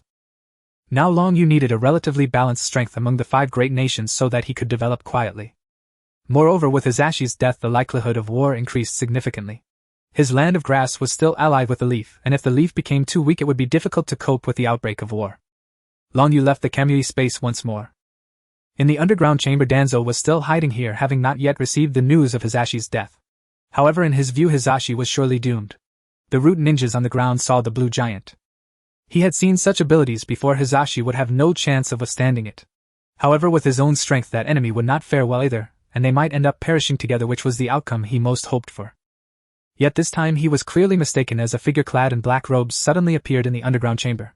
Dirt! Long Yu snorted coldly, then unleashed Kamui, creating a black vortex beside Danzo's head, distorting his entire face with spatial power. Lord Danzo! The surrounding root members immediately launched an attack on Long Yu. The blue Susanoo skeleton rose to block the chaotic attacks of the root members, but Danzo took this opportunity to use the body flicker technique to escape the range of Kamui's attack, avoiding the fate of decapitation. Indeed, the evil Uchiha clan! You actually killed the Hokage. Are you trying to rebel? Danzo scolded loudly, though his firm words were contradicted by the cold sweat dripping from his forehead, revealing his inner turmoil. The masked man before him appeared clean and tidy, completely unlike someone who had just fought a fierce battle. After all, he had just clashed with the strongest person in the Leaf Village. Danzo was undoubtedly the one who understood Sarutobi Hizashi the best. He had originally thought Hizashi could at least injure the enemy, or even perish together, but now it seemed that the enemy was not only unscathed but his clothes were untouched as well. Long Yu completely ignored Danzo's words and directly ran towards him, who was positioned behind all the root ninjas. Seeing this, a crowd of root ninjas hurriedly blocked in front of Danzo, but Long Yu had no intention of getting entangled with them. He activated the door of death, using Susanoo to charge through the root ninjas' attacks. Anyone he touched was likely to meet their demise. Yamanaka Aoi Nara Shikamaru. Block this man. Danzo saw the rapid reduction in his root members with no trace of sadness. After instructing his two subordinates beside him, he turned and fled towards the back of the underground chamber. Although Danzo was in the underground chamber, he was well aware of the outside situation. The Ninetales was about to be resealed. With the strength of the leaf, it was impossible to resist a single person. Besides, his root members were not to be underestimated. Perhaps they could keep him here, allowing him to gain some reputation. However, that would require some time to prepare. The root members here could be sacrificed. A blonde youth beside Danzo and another young man wearing an eye mask stood in front of Long Yu after receiving the command. At this moment, many root ninjas were still entangled around Long Yu. Mind disruption technique. Yamanaka Aoi placed his hands in a heart shape in front of his chest, sending a wave of light towards Long Yu. Yamanaka Aoi showed no expression, displaying no pain from being abandoned or fear of facing a strong enemy. He merely complied with Danzo's orders, and so did the oil woman Aoi. A swarm of black insects surged from Aoi's body, quickly surrounding Long Yu in an attempt to restrict his movements. Simultaneously, the ninjutsu unleashed by Yamanaka Aoi was about to strike Long Yu. Uncertain whether Susanoo could withstand a mental attack, he dispelled Susanoo and entered a phasing state. Yamanaka Aoi's attack missed, but Aoi's parasitic insects remained swirling around him. More than half of the root ninjas in this area had already been eliminated by Long Yu. Danzo had retreated to the back of the underground chamber and had lowered a stone door. Huff, it seems I need to deal with these annoying insects first. Long Yu did not expect these ants, which he could easily crush, to be so bothersome. At this point, he felt that killing Danzo seemed even harder than killing Sarutobi Hizashi. Dispelling the phasing state, countless parasitic insects quickly crawled up his body, trying to bite him. Long Yu crossed his arms over his chest and his chakra surged explosively, a green aura enveloping him. Kaimon! Long Yu shouted, and the surrounding parasitic insects were instantly obliterated by the overwhelming chakra. He opened the Kaimon not because they were so powerful, but mainly because Long Yu did not want to waste any more time here. Then Long Yu leaped into the air, freezing in midair. Taijutsu Phoenix Meteor Shower! Long Yu swung his fists and flames filled the sky, crashing down like meteors onto the group of root ninjas below. This was actually Kai's peacock, which Long Yu had renamed to something he thought was more fitting. After a single move, fewer than 10 root ninjas remained alive. Moreover, the few left were in terrible condition, unable to even stand, with only Yamashiro Ao and Yanaka still barely able to fight. Kneeling on one knee, Yamashiro Ao panted heavily, his eyes filled with determination as he looked at the masked man approaching him. I won't let you get near Lord Danzo. Die for me. Yamashiro Ao tore off his clothes, revealing black streaks that began to emerge. The other root ninjas did the same. Long Yu felt a hint of danger and recognized the jutsu they were about to use, the Four Symbols Seal. The power of this forbidden technique was even capable of sealing an entire bridge. Long Yu secretly admired Danzo's ability to brainwash. These individuals, clearly oppressed by Danzo, were nonetheless willing to sacrifice their lives for him. Long Yu even thought that even without the binding of the Tunker seal, they would still act the same way. The Four Symbols. Almost 10 root ninjas simultaneously invoked the Four Symbols Seal. Black liquid surged from their bodies, exploding into black liquid that splattered throughout the entire chamber. Although the display from these root ninjas was grand, the result was not much different from Danzo sealing a bridge. Long Yu calmly emerged from the Kamui space. The ground of the chamber had already sunk as they had dragged him into the underworld. Truly tragic. Long Yu sighed slightly, then kicked the stone door in front of him, causing stones to fly and the door to explode open, revealing a dark corridor behind it. Long Yu thought that Danzo must have escaped further back, so he directly pursued deeper into the corridor. As he raced forward, he sensed Danzo's chakra presence along with several other chakra signatures around him. With high skill comes great boldness. Facing hundreds of enemies, Long Yu was completely unfazed. His Susanu's skeletal form supported him, and 2 blue Susanu arms swung, sending several blue shuriken flying toward the enemies. Before Danzo even saw the enemies, he noticed several shuriken the size of his head flying towards him. However, his long-standing position in Konoha's upper echelons assured him of his strength. He pulled out 2 shuriken which, enhanced by wind-style chakra, began to spin and extended wind wings around them. Wind-release shuriken. The shuriken collided with the shuriken, creating a massive explosion. At the same time, Danzo bit his finger, drawing a line of blood on the other hand before pressing it onto the ground. A giant beast, brown and beige, suddenly appeared in the chamber, sporting a trunk slightly shorter than that of an elephant, and wrapped in white cloth on its head for some unknown reason. Makujin, unleash a great storm forward. Danzo spoke calmly, no longer as panicked as before, instead exuding a confident determination possibly bolstered by the presence of all the root members around him. The Makujin's trunk expelled 2 long rainbows, and then it opened its massive mouth, creating a tremendous vortex of wind that began to draw in all objects in front of it. Due to the narrowness of the corridor, Long Yu had no means of escape, and was instantly pulled towards Danzo and the others by the Makujin storm. However, Long Yu himself was unscathed. His Susanu's shell did not crumble like Sasuke's after 3 attacks, and he remained entirely unharmed behind its defense. To him, Danzo's actions merely expedited his journey. Adjusting his position in midair, Long Yu's Susanu raised its hands and smashed down towards the Makujin. Oh! Boom! The tremendous force left the Makujin with only enough time to emit a mournful cry before it vanished in a puff of white smoke. To be honest, I admire your courage, Long Yu said as he dusted off his clothes. He believed that with Root's intelligence capabilities, Danzo could not possibly be unaware of his own strength, yet he still dared to come out and fight him, which surprised him slightly. However, surprise aside, he did not think Danzo possessed the strength to defeat him. Or perhaps is this the grave you've chosen for yourself? Hearing Long Yu's words, Danzo actually laughed. This will indeed be a grave, but it will surely contain your corpse, Danzo said confidently, then signaled to the surrounding root ninjas. Secret technique, void barrier. Over 100 root ninjas shouted in unison, and a black box-like barrier appeared, enveloping Long Yu, Danzo, and all the root ninjas. Your abilities are related to space-time, aren't they? This barrier was specifically developed to counter space-time abilities. Anyone within this barrier cannot use space-time techniques for teleportation. So rest assured and die, you pest of the Uchiha clan. Danzo sneered. He had just received the latest information from the root ninjas on the ground, learning some intel on the person before him, so he immediately gathered all the root members to set this trap. Upon hearing Danzo's words, Long Yu tried it out himself, and found that indeed, as he said, Kamui was no longer usable. However, Long Yu did not worry too much, instead calmly saying to Danzo, does an elephant that has lost its tusks mean it can't crush ants? Perhaps I have weakened, but that does not mean you have become stronger, nor does it imply you possess the ability to resist. As soon as he finished speaking, Long Yu's Susanoo entered its second stage, and he punched out. Although Danzo dodged, some nearby root members were not so lucky, being struck into the ground by the blow. The previous chamber and corridor were too small for the Susanoo to be effective, however this chamber was like an underground training ground, vast enough for him to unleash his full power. This will make you pay the price for Konoha. Perish here, Madara, Danzo shouted, and the surrounding root ninjas lunged at him simultaneously, their bodies beginning to reveal black streaks, the very markings Long Yu had just seen, the 4-symbol seal. This sealing technique was vastly greater than the earlier arrangement of fewer than 10 individuals, and black liquid quickly spread throughout the barrier. Yet Danzo within it did not appear overly panicked. This was not due to him being fearless, rather he had long since planned an escape route. The black liquid splashed onto his Susanoo shell, which began to dissolve, yet Long Yu's expression remained calm until he was ultimately consumed by the 4-symbol seal. As the smoke cleared, the entire chamber was dragged into the underworld by the 4-symbol seal, and the moonlight shone through, revealing a figure wrapped in bandages. It's over, Hokage, it's mine now. Danzo clenched his fist, filled with excitement. However, in the next moment a fist pierced through his chest. Danzo, let me tell you something from the heart. A whisper echoed in Danzo's ear as he struggled to turn his head, seeing the figure that had just vanished into the 4-symbol seal unchanged from before. How could this be? The space around here was clearly sealed.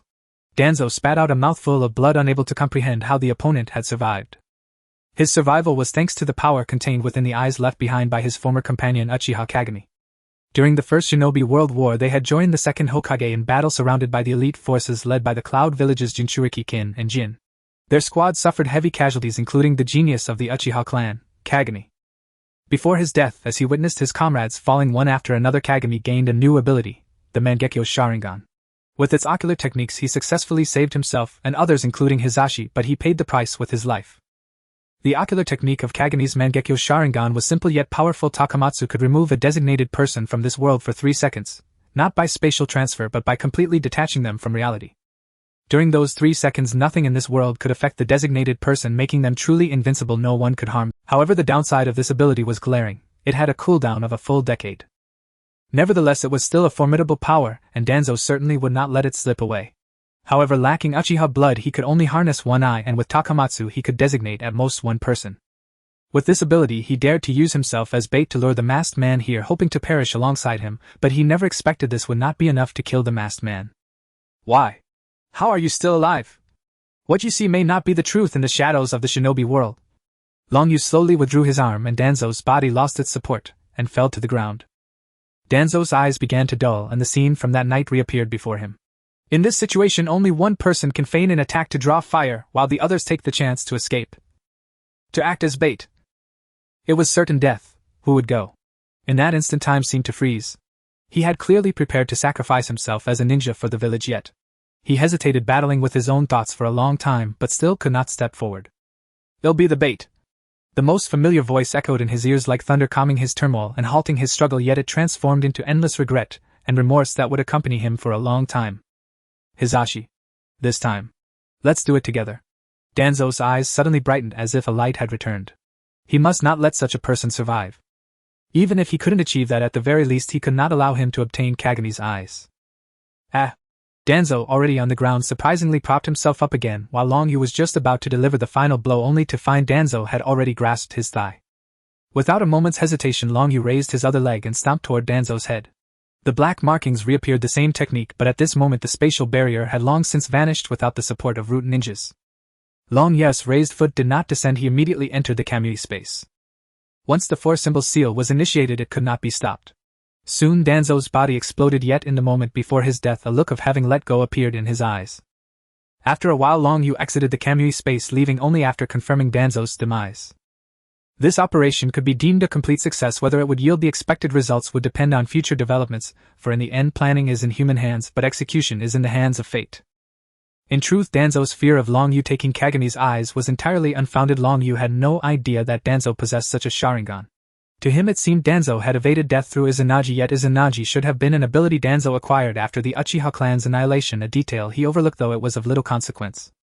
The reason he managed to avoid that attack was due to the peculiarities of Kamui. While it was indeed impossible to use Kamui within the spatial barrier, he had already slipped into the Kamui space when he was absorbed among the root ninjas, leaving behind merely a shadow clone. With matters here concluded, Long Yu's main body did not return to the Hidden Mist village, but instead headed back to the Land of Grass. He had already analyzed before this operation that the consequences of his actions could potentially incite war, and therefore preparation was essential. In Konoha, the Ninetales' presence had vanished. Minato, carrying the unconscious Kushina, escorted her back to her residence with a team of Umbu ninjas. His big ball had played a significant role in this battle. The 3 Sannin and Shomatsu let out a sigh of relief, but at that moment a piece of news caused their hearts to sink again. Lord Shomatsu, the Hokage, has sacrificed himself. In front of the memorial stone a somber atmosphere hung in the air. Just moments ago that figure in the Hokage cloak had led them in mourning the fallen heroes, yet now he had become part of this place. Everyone wore black clothing, their expressions filled with grief accompanied by soft sobs. This time the villagers' sorrow was greater than before. As the sky darkened, fewer villagers remained in front of the memorial stone. Standing before the memorial stone, Orochimaru gazed at Sarutobi Hisashi's tombstone with sorrow, yet his mind was filled with thoughts about the meaning of life. Why is life so fragile? What significance does a life that can easily perish hold? Will I also meet the same fate one day? The scene of Shomatsu's death resurfaced in his mind. A life that had just moments ago been filled with vitality suddenly ceased to exist, leaving behind only a necklace. If Jiraiya and Tsunade's lives were also this fragile, and even my own life was like this, then what meaning is there in our existence? If that's the case, do I still have the chance to learn all the ninjutsu in the world? Thoughts raced through his mind, eventually culminating in a mad idea. Only by attaining immortality can I find the answers to all of this. Orochimaru's vertical pupil flickered and a small white snake suddenly appeared in his field of vision, slithering up to rest on Hisashi's tombstone. Legend has it that the white snake represents luck and rebirth. Perhaps Lord Sarutobi has been reborn in this world. Jiraiya rarely referred to Hisashi as his teacher. Who knows? Orochimaru crouched down and extended a hand toward the white snake, which obediently climbed into the palm of his hand. As it wriggled, a small gap appeared at its mouth and a tiny head poked out. Rebirth. In the Hokage's office, Mito Menyen and Uzumaki Koharu were discussing the next Hokage candidate. Originally Danzo could have been a suitable choice, but unfortunately he also perished in this battle. Uzumaki Kohara sighed and spoke. Indeed, I initially thought that Danzo was hiding out of fear, but it turns out he encountered a powerful enemy, and even lost his life. Mito Menyen took over the conversation. Both of them felt a sense of lamentation. Their former teammates from that small team had died one after another, and now even the two most outstanding among them had fallen, leaving just the two of them. They were silent for a moment, and then Uzumaki Kohara returned to the main topic. Considering everything, the only suitable candidate left is Kakashi Hatake. Upon hearing this, Mito Menyen frowned. But Kakashi is the captain of the Anbu, and he has such high prestige in the village. If he becomes Hokage, who would be able to restrict him? Mito Menyen voiced his concerns.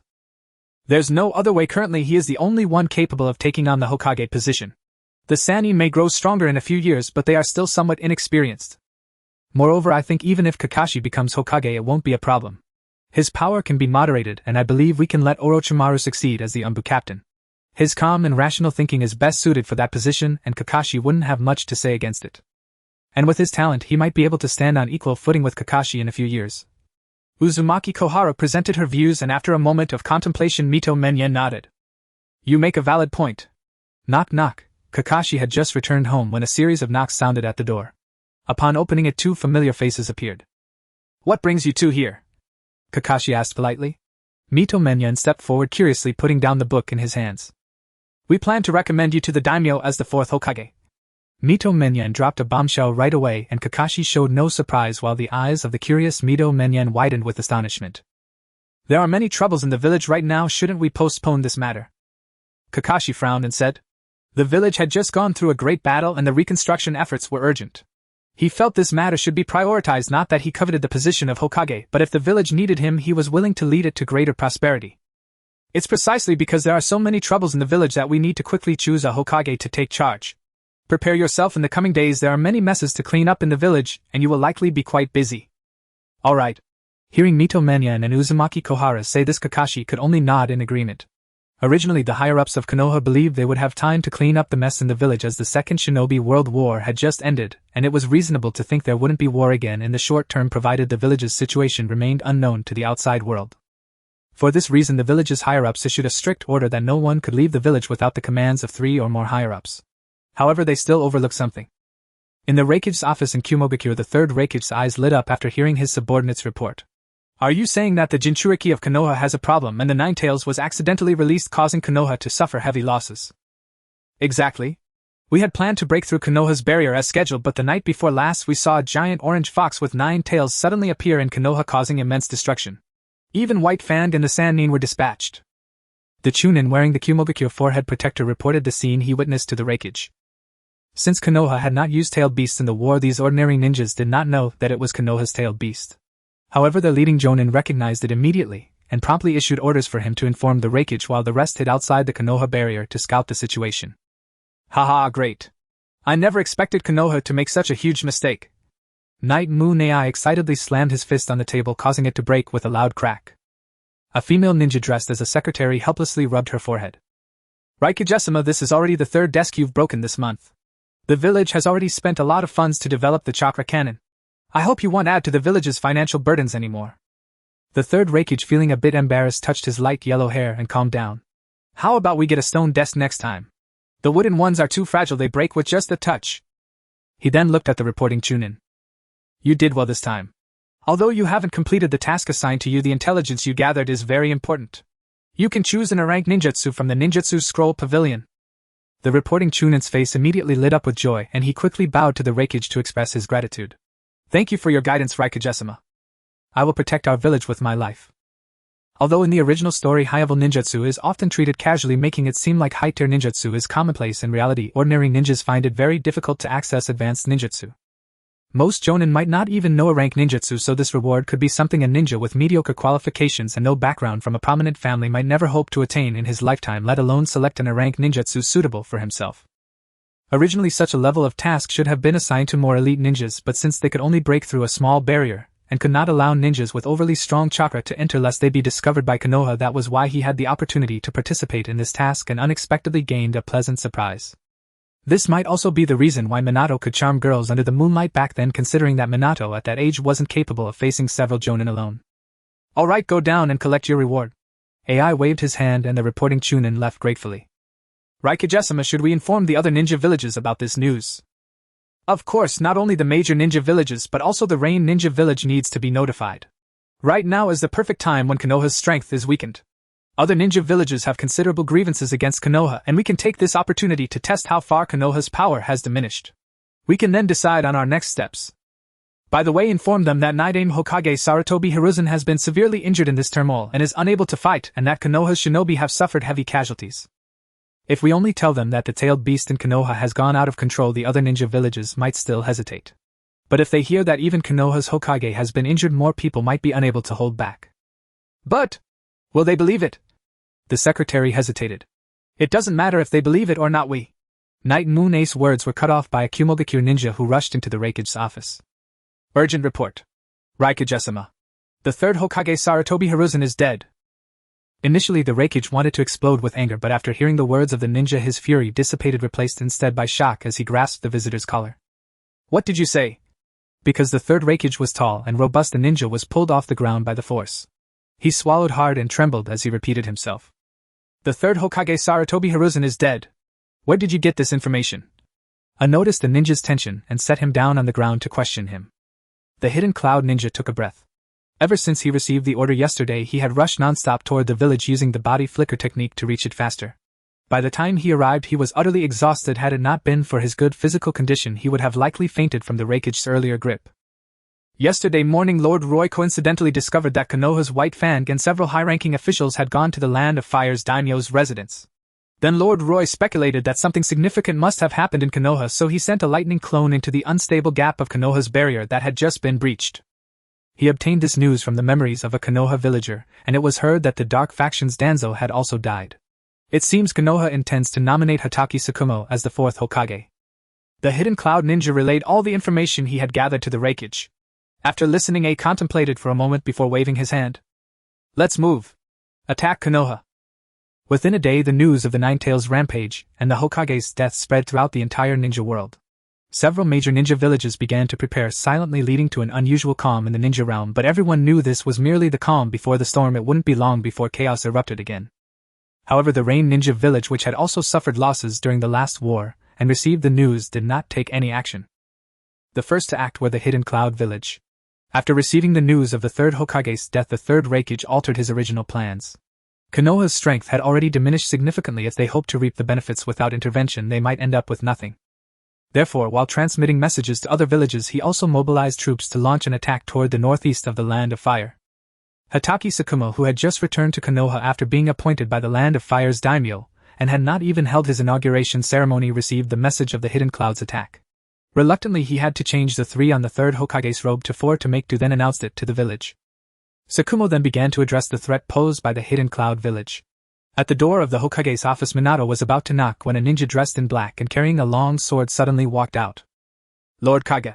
Minato lowered his head slightly to greet Tsukiakari, who nodded in acknowledgement without speaking and left. He was sent to confront the forces of the Hidden Cloud Village. Originally, his abilities were not suited for this kind of direct confrontation, but Konoha was simply unable to spare any more personnel. Moreover, Tsukiakari's skills were quite effective against the primarily lightning-styled chakra users of the Hidden Cloud Ninjas, and his leadership abilities were commendable. Thus, Tsukumo assembled a unit mostly composed of wind-styled chakra users led by Tsukiakari to counter the approaching Hidden Cloud forces. Minato entered the office and saw Tsukumo, who looked haggard, seated at the desk rubbing his temples. The village's affairs had been overwhelming lately, and although his physical condition was excellent, he was indeed feeling strained. He hadn't rested at all these past few days and had been sitting at his desk. Hokage-sama. Minato approached the desk and bowed to Tsukumo. Tsukumo set down his hand and smiled. Ah, Minato, you're here. How have you been lately? Not too bad. I feel like each day is quite fulfilling. Minato was still somewhat in the dark, completely unaware of why he had been summoned, and it seemed that the fourth Hokage was quite familiar with him. I've been busy recently with the village's reconstruction. Thank you for your hard work. Tsukumo sighed. It's what we should do. Minato scratched his head in response. Tsukumo said, You probably don't know why I called you here, do you? Before Minato could reply, Tsukumo continued. The reason I called you here is primarily for 2 matters. The first is that I intend to promote you to Jonin. Tsukumo's words stunned Minato. At the age of just 12, becoming a Jonin at this age would probably be unprecedented in the entire ninja world. Minato instinctively wanted to humbly decline, but remembering the current situation in the village, he suppressed the urge. Seeing that Minato had not spoken, Tsukumo secretly nodded in approval. Your strength has long since surpassed the need to remain in the ninja academy. I remember the third Hokage mentioned letting you graduate early, but you were reluctant to miss the academy's courses, so you declined. But times have changed. Konoha is currently facing unprecedented challenges. Besides, the Hidden Cloud Village, the Sandrock and Mist villages will likely not allow us to pass through this crisis easily. Konoha is in dire need of manpower right now, and you are fully capable of becoming a jonin. The reason Minato didn't decline before was also due to this thought, and after hearing Tsukumo's explanation he naturally had no objections. I understand, Hokage-sama, I will take on my responsibilities. Minato nodded earnestly. After hearing his affirmative response, Tsukumo's expression relaxed. Then let's discuss the second matter, Tsukumo said as he took out a scroll and handed it to Minato, who took it with a hint of confusion. What is this? Tsukumo smiled without immediately answering the question. Actually, the suggestion to let you graduate early was mine. When I happened to see your results on the neuro response test, I thought of taking you as my apprentice. Your talent is exceptionally suited for practicing my sword techniques. I then suggested to the third Hokage that you graduate early, but since you didn't agree, I forgot about it because I was too busy. Who knew that by the time I recalled it, Jiraiya had already taken the lead. However, now that I have become Hokage, Konoha needs more strong individuals. This ninjutsu is very suitable for you, and I hope you can grow quickly. Tsukumo mentioned some unrelated matters before gesturing for Minato to open the scroll. Minato complied. The words, Flying Thunder God Technique, first caught his eye, followed by the training methods for this ninjutsu, which were many times more extensive than typical ninjutsu scrolls, also containing knowledge of space-time. Thank you, Hokage-sama. After quickly scanning through it, Minato bowed to Tsukumo, understanding the value of this scroll, which was the reason the second Hokage was known as the fastest in the ninja world. Tsukumo waved his hand and said solemnly, This scroll must not be shown to anyone else. Minato nodded seriously in agreement. After Tsukumo instructed Minato on a few matters, he allowed him to leave and then resumed dealing with village affairs. In the 41st year of the Mai era, after the surprise attack on the northeastern border of the Land of Fire by the Yuying village, both the Suna and Iwagakure simultaneously declared war on Mai, citing the reason that Mai harbored a powerful rogue ninja capable of controlling tail beasts. Of course, everyone could see that this war was merely instigated for the sake of profit. Although Sho Mao knew that war was inevitable, he still explained to the ninja world about the so-called harboring of rogue ninjas and additionally provided information about the masked man who attacked Mai. As expected, the major ninja villages did not withdraw their stationed forces at the border of the Land of Fire. Inside the grass ninja village, Long Yu stood passionately before a group of grass ninjas. The ninjas from Iwagakure have already reached the border of our country yesterday. They even sent a messenger to warn me, demanding that we withdraw all defenses to allow their troops to pass through our land of grass, or else they would annihilate us. No one spoke, but the repressed anger was palpable. After scanning the crowd, Long Yu continued. What does withdrawing all defenses mean? It means we will become the meat on the chopping block at the mercy of others. Your loved ones could be persecuted by the ninjas from Iwagakure at any moment. Their actions are a complete provocation against us. Therefore, I killed their messenger and intend to fight Iwagakure to the end. What about you? Long Yu asked loudly. Fight to the end. Fight to the end. Waves of cheers drowned out the entire grass ninja village. Long Yu nodded in satisfaction. After a brief period of rest and recovery, the grass ninja village entered a phase of rapid development supported by advanced technology provided by the system. The productivity of the land of grass surged, and it could now be seen as a proportionally enlarged Akatsuki village. Thus his resources naturally increased, and although he still could not afford the Rinnegan mini-chakra, technological weapons were now available for mass purchase. With the support of the Kajutsun clan, the strength of the grass ninja village had long since surpassed its former self. While it could not be said to have surpassed the 5 major ninja villages, it was more than capable of contending with them. Very well. This time we will let the entire ninja world know that our land of grass is not something they can manipulate at will. Furthermore, any ninja who performs excellently in this war will have the opportunity to enter the sacred land and receive the blessings of Long Yu the sage. Long Yu shouted loudly, and upon hearing this the grass ninjas became visibly excited. Really? Do we really have a chance to enter the sacred land and receive blessings? Last time a lower-ranked ninja entered the sacred land and directly gained the strength of a higher-ranked ninja along with a bloodline limit. I must enter the sacred land. I can't wait to battle Iwagakure. Watching the enthusiastic grass ninjas, Long Yu's lips curled into a smile. The so-called sacred land is the Akatsuki village. As the daimyo of the land of grass, it is quite simple to fabricate such a place within his own territory. However, it cannot be entirely considered a lie. He merely sanctified the Akatsuki village a bit, and attributed to himself the identity of a brother to the Sage of Six Paths. This not only increased his ruling power, but also allowed him to cultivate the grass ninjas using the system. News of the daimyo of the land of grass killing the messenger from Iwagakure and declaring war on Iwagakure quickly reached the ears of the third Tsuchikage Hyugai. As the shadow of a village, he was still stationed in Iwagakure, and upon receiving this news he naturally erupted in fury. He immediately issued orders for the troops stationed at the border of the land of grass to launch an attack.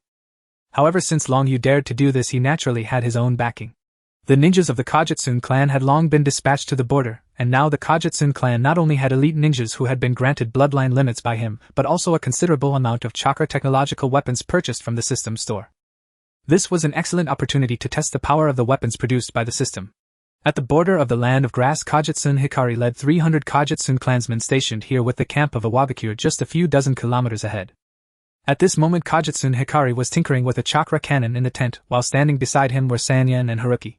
For some reason, Sanyan was wearing an eye patch completely covering his eyes. Seeing the large object in front of him, Haruki spoke first.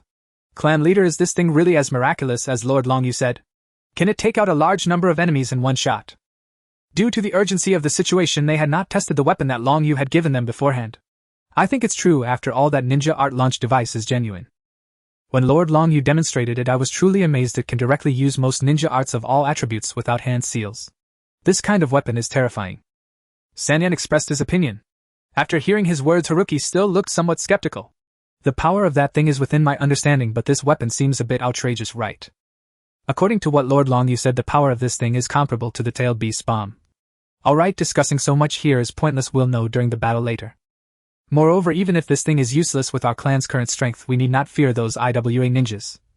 Just as Hikari finished speaking, a clansman rushed over in a hurry. "Report, clan leader. The Iwagakure forces are coming, and it is estimated that there are more than 600 ninjas." Upon hearing this news, Hikari showed no anxiety about the disparity in numbers, only excitement. "Good." The other clansmen shared the same expression. After cultivating the fields in the land of grass for nearly 2 years, they had grown somewhat weary of that peaceful life. Although the Kajutsun clan was not as warlike as the Kagaya clan, they still preferred a thrilling and passionate life. After sending people to push 5 chakra cannons to the front lines, Hikari himself hurried over, wanting to personally witness the power of this weapon. The Iwagakure forces charged toward them in a mighty wave, and before they arrived they began to throw kunai and shuriken at the grass ninja formation, but the Kajutsun ninjas did not move, merely deflecting the thrown projectiles. Before the 100-strong formation, Kajutsun Hikari waved his hand. "Fire!" The 5 chakra cannons activated simultaneously, gathering a blue light at the cannon mouths, which then transformed into orange beams shooting toward the Iwagakure ninjas. The fleeing Iwagakure forces were struck by the beams, instantly turning to ashes. Even using the Doton Dorihiki could not stop this attack. In this single assault, the Iwagakure forces lost over 100 ninjas, while the Kajutsun clan suffered no casualties. The surviving Iwagakure ninjas were so frightened by this weapon that they hesitated to advance. "Continue to charge. Anyone who retreats will be executed." The leading elite Jonin shouted, and although he was also frightened, he believed that this weapon could not be used frequently, so he wanted to take this opportunity to crush these grass ninjas. Upon hearing his words, the Iwagakure ninjas charged toward the grass ninja formation once again. Seeing the power of this weapon, Hikari's eyes lit up, and he shouted again. "Load chakra crystals and fire again." The blue light flickered once more. The elite Jonin leading the Iwagakure team stared in astonishment at the flickering azure light, quickly summoning all his strength to shout, "Quick, get out of the way!" A crimson light beam appeared again on the battlefield, but this time Iwagakure was prepared, resulting in fewer casualties than before, although many still perished. Now Iwagakure's ninjutsu had become comparable to that of the Keirich family. At this moment, Keirich Hizai chose not to order his clan to use the chakra cannon, as the chakra crystals were difficult to manage. Currently, the production of chakra crystals relied solely on a chakra crystal converter, and the conversion rate was extremely slow. Keirich Hizai took out the weapon from his back, pointing the end adorned with green flowers toward the sky. The green flowers on the peculiar stick weapon began to pour forth clear water, which coalesced in the air into a massive water mirror, then crystallized into light blue ice. Ice released 10,000 kill water feathers. Keirich Hizai felt a surge of excitement. He had not used this bloodline limit since obtaining ice release from Ryu, particularly because such an opportunity had not arisen in the grass ninja village.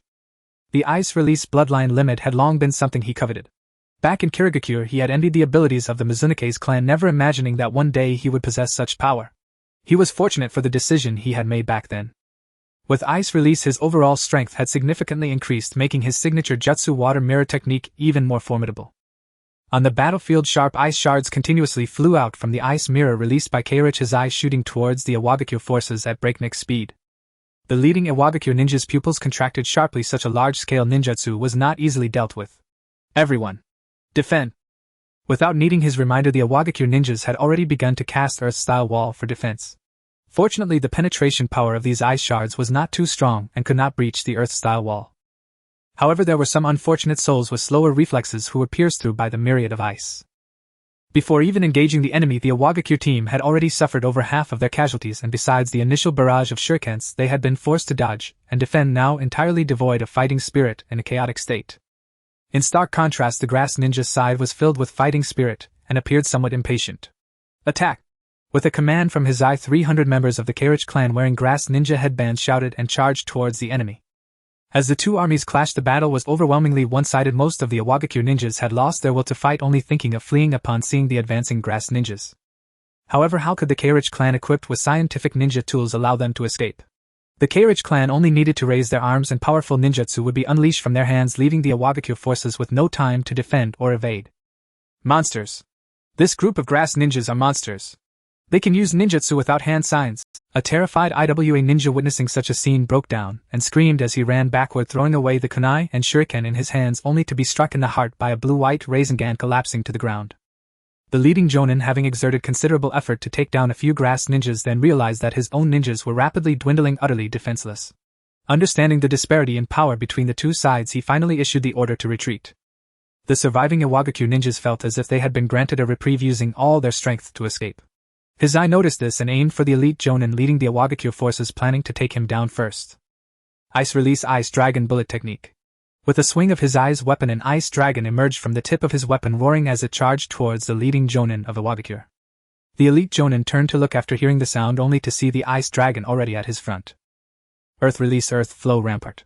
Considering the considerable power of the ice release ninjutsu, he resorted to using a more chakra-consuming defensive technique. A massive rock wall resembling a castle wall appeared in front of him, blocking the incoming ice dragon, but his ninjutsu was also shattered by the ice dragon. After breaking through the wall, his eye charged towards him with his weapon. Noticing that there was still a considerable distance between them, the elite jonin of Awagakure began to retreat again. He was now only thinking of relaying the information back, as his Ai's two attacks had already made him acutely aware of the gap between them. However, an unexpected change occurred. The shattered ice shards that had fallen to the ground suddenly coalesced into a mirror of ice, while another mirror of ice formed in front of his eye.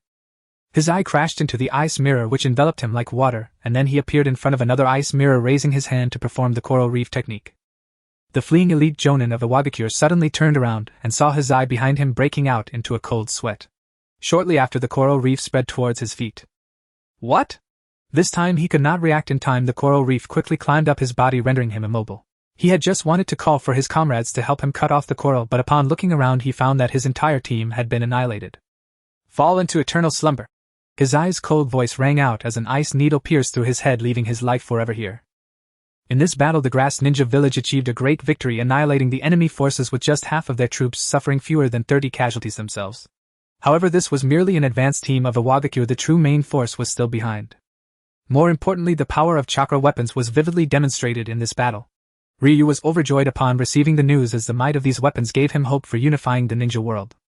The next day, the Awagakure army led by Kodo and Akido arrived at the border. After scouting the results of the advanced team, they did not act rashly, choosing to camp at the border first. Meanwhile, Ryu led the Grass Ninja army to the battlefield. Though it was called an army, they only numbered a little over 600 ninjas, equivalent to an advanced team of Awagakure, as the Grass Ninja village was still too weak. Inside the Grass Ninja tent, Jiraiya and his eye sat together while Kekkei Sanyan stood nearby. In just one morning, dozens of ninjas have been sent by Awagakure to probe for information. They are quite reckless. Yaya frowned as she spoke. It's understandable. A small village with less than 500 ninjas managed to annihilate a large village's force of over 600 in a single day. Anyone would be alarmed by this. Ryu chuckled, fully aware of Awagakure's current mindset. They would likely think that the Grass Ninja village had received some strong reinforcements, which was why they were hesitant to act recklessly. So what should we do now? Kekkei, his eye began, still keen on engaging in battle. We waited. As they who wish to attack Konoha, and they are the ones who should be anxious. Let them come to us. We uphold righteousness, and we do not strike first unless provoked. Additionally, Sanyan, keep a close watch. Awagakure will definitely send people to scout for intelligence again. Sanyan nodded. Under these eyes no one can escape. Behind the mask a pair of pure white eyes shone brightly. That afternoon Yenin sent ninjas to gather intelligence again, but they were all captured by Chaonin. Yenin grew restless. Inside Yanyan's tent, the towering Huangtu slapped his thigh and made a resolute decision. We cannot wait any longer. Our target is my. How can we be held back by a mere Chownin village? A ninja wearing a red conical hat spoke in a dull, uneasy voice. But we still haven't discovered why our vanguard was annihilated. To defeat a force of over 600 ninjas within a day, that does not sound like the work of a mere Chownin village. Another tent dweller with flaming red hair snorted derisively and taunted. Han, are you afraid? It's only a small Chownin village. The annihilation of our vanguard simply proves that daimyo, that old fool, picked a pack of incompetents to go to war. If you're scared, stay here. It'll burn the Chownin village to ashes. At Laozi's taunt, steam hissed around Han, and the tent's temperature rose instantly. Red-haired monkey, what did you say? I wager your brain isn't bigger than a walnut, only charging recklessly. With your strength, you'd best watch you don't get your brains beaten out on the battlefield. Or I'll steam you alive with my Fade and Boil release right now.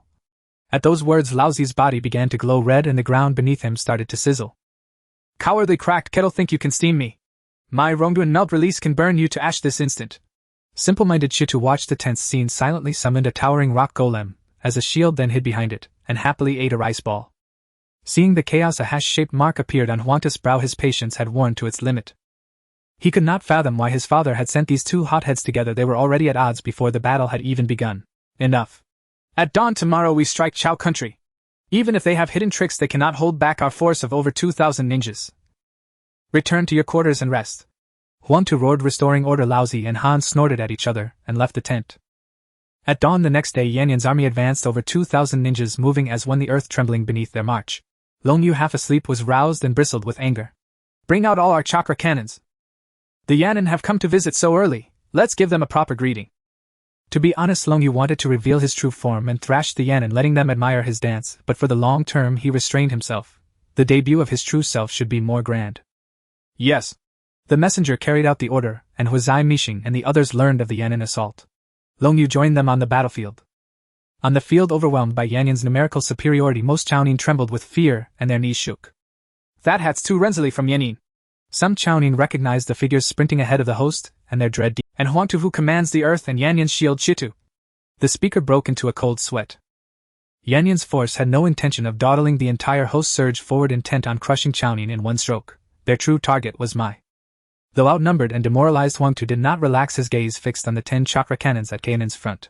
He did not fully understand them, but instinct warned that they were dangerous. As Kainin's morale waned, Long Yu ordered fire. The 10 chakra cannons unleashed simultaneously, 10 oranger beams surging into the dense Yannin ranks. Huangtu, who had noticed the cannons long ago, reacted in an instant, forming seals. He slammed his palms to the earth, and a colossal rocky mound erupted up. Tuduin, Earth Mountain Technique. The rocky hill intercepted a beam, yet the towering mound was essentially pierced. At the same time, Chitu responded, shedding his usual air of simple-mindedness. His gaze grew grave as he released a massive stone giant. The stone giant's huge palms blocked another beam. Laozi's spewed lava intercepted one more, yet a further energy column still plunged into the Yannin ranks. Countless Yannin ninja were vaporized in an instant, but such losses were expected since most of their forces were Chunin and lower mere cannon fodder. Yet these losses were negligible to Yannin. Overall, their ninjas still outnumbered Chownin roughly 2-1. However, the strike greatly bolstered Kainin's morale. Amazing! Could the weapons bestowed by Sage Long Yu truly be this powerful? A Kainin, stunned, could hardly speak. When Xianjian the daimyo had said such weapons could change a battle, he had doubted it. Today he had finally witnessed the sage's power. I must perform well to earn the chance to travel to the sanctuary and be favored by Sage Long Yu. That thought sprang into every Kainin's mind. Their fear was subdued. Repel Yannin and defend our home. Kainin, charge! At Long Yu's command, every Chownin surged at Yanyan's force. In truth, Long Yu still possessed chakra crystals enough for another volley from the cannons, but considering the long view, he chose to hold back. Mui's reinforcements were imminent, and a slightly bloodier clash would not be unwelcome. When he learned Yannin would pass through Chao country to strike Mai, he had sent word to Mai urging them to dispatch aid to resist. Mai had given a clear reply. They understood the peril of a shared threat, yet if they discovered that the murderer of the third fire shadow was the daimyo of Chao country, they might side with Yannin to annihilate Chao country first. Poor Mai, half ruined by Long Yu, still sent aid. The strongest of Yannin had already broken into the Chownin ranks. As the battle began, Huizai went straight for Yanyan's strongest. Huangtu Mishing was held back by Chitu. The two Renzili were suddenly free to act. That brat must be the daimyo of Chao country. In this situation, killing him would be no problem. Han's gaze at Long Yu brimmed with murderous intent. White steam surged from him, his speed increasing as he charged straight at Long Yu. Shanhujio technique. 2 coral reefs sprang up beneath Han's feet and climbed his body. Goju Chun's Shu and Goju Sanyan together held him back. The remaining Laozi, with the restrained power Long Yu's current guise could reveal, was also enough to stall him. Overall, the Chunin remained at a disadvantage. Even their scientific tools could not compensate for the years of strength accumulated by the great ninja villages. The scales of victory had tipped toward Yanin. At that moment, a group of my shinobi forehead protectors gleaming and war fans emblazoned on their backs swept onto the battlefield from Kanan's rear. Seeing the my reinforcements, Long Yu smiled. The best outcome had arrived. After the Uchiha clan joined the battle, both sides became evenly matched, and ultimately the fight ended without a clear victor. Iwagakure knew it could not defeat the Grass Ninjas and the Uchiha clan in a short time, so it retreated for the moment, although the Grass Ninjas also suffered considerable casualties. I never expected that Konoha would send you the foremost noble clan of the ninja world, the Uchiha. On behalf of the people of the Land of Grass, I would like to thank clan leader Fugaku. Inside the tent there was one more ninja present, a Uchiha with tear troughs. There's no need for that. After all, during the last great ninja war, the Grass Village unconditionally stood by our side in Konoha. It is only right for us to provide support when the Grass Village is in trouble. Fugaku replied casually, appearing somewhat emotionally muted as if he had just experienced some unfortunate event. Aren't you going to introduce this friend beside you, daimyo? Fugaku asked, looking at the person sitting next to Ryu. He had seen many astonishing things in the recent battles, such as those weapons capable of easily releasing ninjutsu, several enormous devices with cannons, and this ninja whose strength was comparable to that of a kage. If I am not mistaken, he should be from the Koki clan of Kirigakure. There are quite a few Koki clan ninjas among the troops of the Grass Village. Can you explain why that is, Genkin daimyo? Could it be that the Land of Grass has a partnership with the Land of Water's Kirigakure? Ryu smiled faintly. Hizai, why don't you introduce yourself? Hello, Lord Fugaku. I am Hizai, the clan leader of the Koki clan, and I am also a member of the Grass Village, serving as the guardian ninja for Daimyo Genkin. Hizai stood up to introduce himself to Fugaku. Fugaku still wore a skeptical expression, revealing a look as if he found the situation absurd. You have the right to remain silent, but you do not have the right to speak nonsense here. A clan leader nearing Kage level brings all his clansmen to join a small ninja village that can hardly find a few elite jonin. Do you think I am a fool? Hizai chuckled in response. Because here I can grow stronger, very strong. Lord Fugaku should know what this means, right? As he spoke, Hizai extended his hand and a sphere of water appeared in his palm. The water quickly solidified, transforming into an ice ball. Fugaku frowned. This is the bloodline limit ice release. I have seen this in battle just now. This should be the bloodline limit of the Mizumizuki clan, right? Could it be that you obtained this in the Grass Village? Hizai nodded. This is all a gift from the great Ryu. Fugaku searched through his mind several times, finding no record of the name Ryu, which left him increasingly puzzled. However, judging by the current situation, it seemed that the Grass Village harbored many unknown secrets. A bloodline limit like ice release or storm release, which involves the fusion of multiple chakra types, can indeed be cultivated later on, right? This alone doesn't prove anything, does it? Upon hearing Fugaku's words, Ryu smiled and nodded. His goal was to lure Fugaku with benefits, then apply considerable pressure, forcing him to bring the Uchiha clan to join them. From the current situation, the development of events seemed promising. And what about these eyes? Ryu said as Sanyan beside him removed his eye patch, revealing a pair of pure white pupils. You Uchiha are the foremost noble clan of Konoha. You should know that the Hyuga clan has a caged bird seal, making it impossible for the Byakugan to be lost. Doesn't that prove something? Fugaku looked at Sanyan's Byakugan, a look of shock appearing on his face. Now he was starting to believe what they were saying, but he was not yet disappointed with Konoha. His current thought was to report this to Konoha. Regarding this, I believe you, but the great Ryu you mentioned is. The great Ryu appeared in the Land of Grass 2 years ago. He possesses the power to destroy the heavens and the earth, and has the ability to bestow others with bloodline limits and ninjutsu, as well as foresee some developments in the ninja world and unknown secrets. If Lord Fugaku wishes to learn more, it is best to see him in person. Before the battle began, the great Ryu predicted that the Uchiha clan would come to provide support, and he hoped we could bring you to meet him after the battle. He has a prophecy regarding the future of your Uchiha clan. Ryu spoke without any change in his expression. Moreover, he also said a phrase for me to convey to you. What phrase? A god desires peace, separating yin and yang, repelling two forces, uniting as one, thus achieving the myriad phenomena. Ryu calmly recited this phrase. It was something he had noticed while glancing at the stone tablet of the Uchiha clan's Nanha shrine when he visited Konoha not long ago. He did not yet know whether Fugaku had unlocked the Mangekyo Sharingan, but once Fugaku did unlock it, and recalled this phrase, he would surely find a way to seek him out. After hearing this phrase, Fugaku's pupils constricted, and he recalled the records he had seen recently on the clan's stone tablet, which matched perfectly with what this person before him had said. Ahem, if the opportunity arises, I would indeed look forward to meeting this great Ryu. Fugaku temporarily set aside the thought of reporting this to Konoha. The development of the situation had greatly exceeded his expectations, and he intended to clarify this matter thoroughly. That would be wonderful. Now let's discuss the subsequent battle plan. Iwagakure is coming with great force this time, not only sending 2 Jinchuriki, but also both Tsuchikage and Akatsuki. Indeed, we should discuss it thoroughly. Fugaku responded somewhat absent-mindedly. A few hours later. See you tomorrow, Lord Fugaku. Ryo waved goodbye to Fugaku with a smile. See you tomorrow. Fugaku remained his usual stoic self. The group roughly determined their battle plan against the Wagakure. After Fugaku left, someone unexpected came to find Ryo. Is Yahiko not here? Uchiha Narioshi asked Ryo somewhat awkwardly. Ryo looked at the young Uchiha clan member before him with a sense of wonder. It seemed Yahiko truly had a protagonist's fate. Having gone to Konoha, even the arrogant Uchiha had been subdued. Would these two develop a relationship like Naruto and Sasuke? After all, their personalities are quite similar. Yahiko was chosen by the great Ryo and is currently training in the Sacred Land. By the time he comes out, he will likely possess at least Chunin-level strength. Ryo replied. He did not bring Yahiko and Konan to this battle, partly because he did not want any mishaps with the 2 future Kage, and partly because Yahiko's swordsmanship still needed time to stabilize.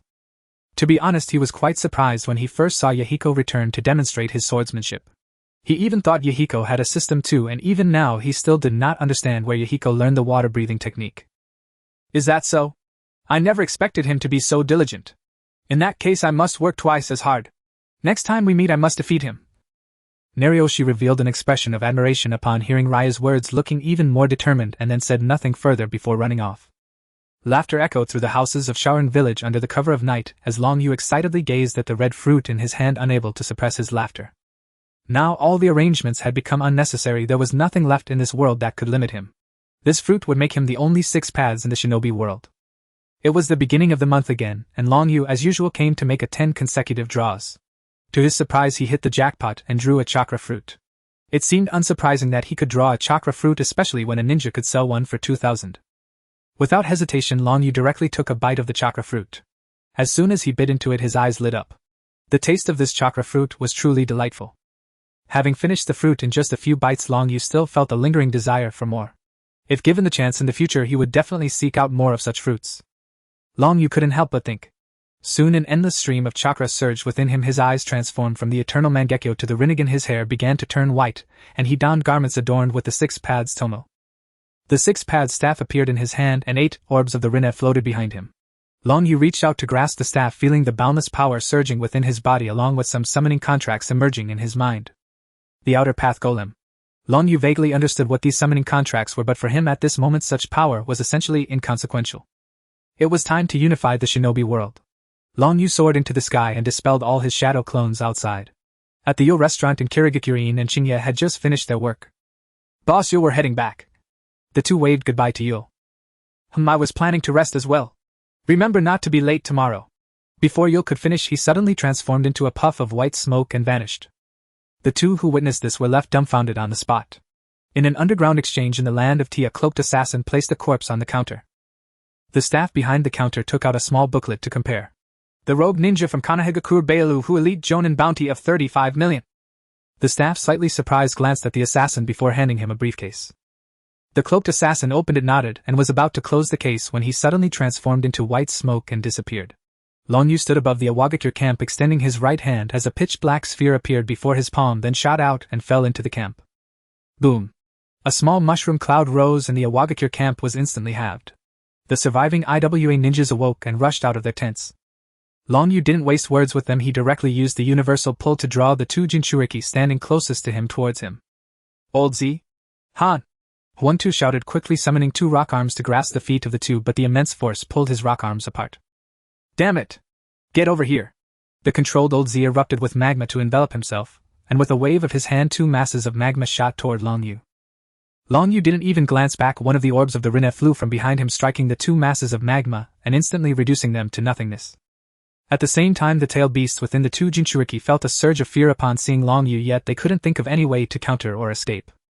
Faced with the overwhelming crisis, Old Z and Han had no choice but to release their seals, allowing the tailed beasts to take over their bodies. They were still not perfect Jinchuriki. However, contrary to their expectations, the tailed beasts who were eager to come out for air refused to emerge today. The 2 quickly flew in front of Long Yu, who reached out and grasped their necks, using the Hungry Ghost Pad's ability to absorb their chakra down to the level necessary just to sustain life. Now you have no capacity to resist. A black vortex appeared, sending the 2 into the Kamui space. The Rinnegan did not diminish his Kamui power, but rather enhanced his ocular strength.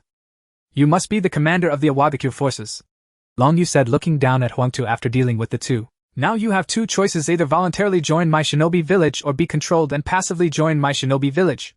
Just as he finished speaking, Long Yu changed his mind. Never mind, it's better to deal with you all together. Before Huangtu could utter a word, he was sent to another space. At the same time, a rectangular black portal suddenly appeared beneath a group of IWA ninjas and they fell through. It's a pity I didn't get to visit the land of Earth before, otherwise I could have gone directly there now. Sighing, Long Yu began to fly toward the direction of the land of Earth. On a night in the 41st year of Konoha, the original 5 great nations and 5 great shinobi villages were defeated overnight by a man wielding a black staff. Subsequently, this man resurrected all those who died in this war. Before the overwhelming power that transcended the divine, the 5 great nations simultaneously declared their submission, joining the newly formed Dawn Nation. Subsequently, other smaller nations in the shinobi world also joined the Dawn Nation, completely unifying the shinobi world, leaving only the Dawn Nation. Under the Kamui Bridge, Long Yu held Kuro Jutsu before Uchiha Madara. You should already know about me, right? Long Yu initiated the conversation, producing a black rod in his hand and stabbing it into the ground. Uchiha Madara slowly opened his eyes. Of course, the so-called Long Yu the Sage. I'm a bit curious about where you came from. Where did you obtain your power? Also, you seem to know me very well. Nagato has been captured by you, hasn't he? Not to mention Madara, now everyone in the shinobi world knows about him. You don't need to know too much about me, but I can share some things you didn't know before to help you leave in peace. Long Yu's Rinnegan flickered as he transmitted the plot of Naruto to Madara. Moments later, Madara's gaze toward Kuro Jutsu was filled with killing intent. In the end, I was merely someone else's pawn. Perhaps that guy Hashirama was right after all. But do you really think your power is enough to control everything in this world? To help me leave in peace? You dare to say that everything you've done is simply beneath my contempt? As Madara spoke, he slowly stood up from his chair. The aura of a shinobi Azura erupted at that moment. A fierce wind howled and the remaining chakra within the outer path golem was all infused into Madara's body. The blue Susanoo shell enveloped him. Just as I expected, how could someone who has fought a lifetime and relished battle die peacefully? Long Yu remained silent as the light blue Susanoo shell appeared around him. One day later. System, I have unified the shinobi world, right? Why is the mission not yet complete? Long Yu asked the system. Though returning now wasn't particularly important to him, it would still be nice to visit occasionally.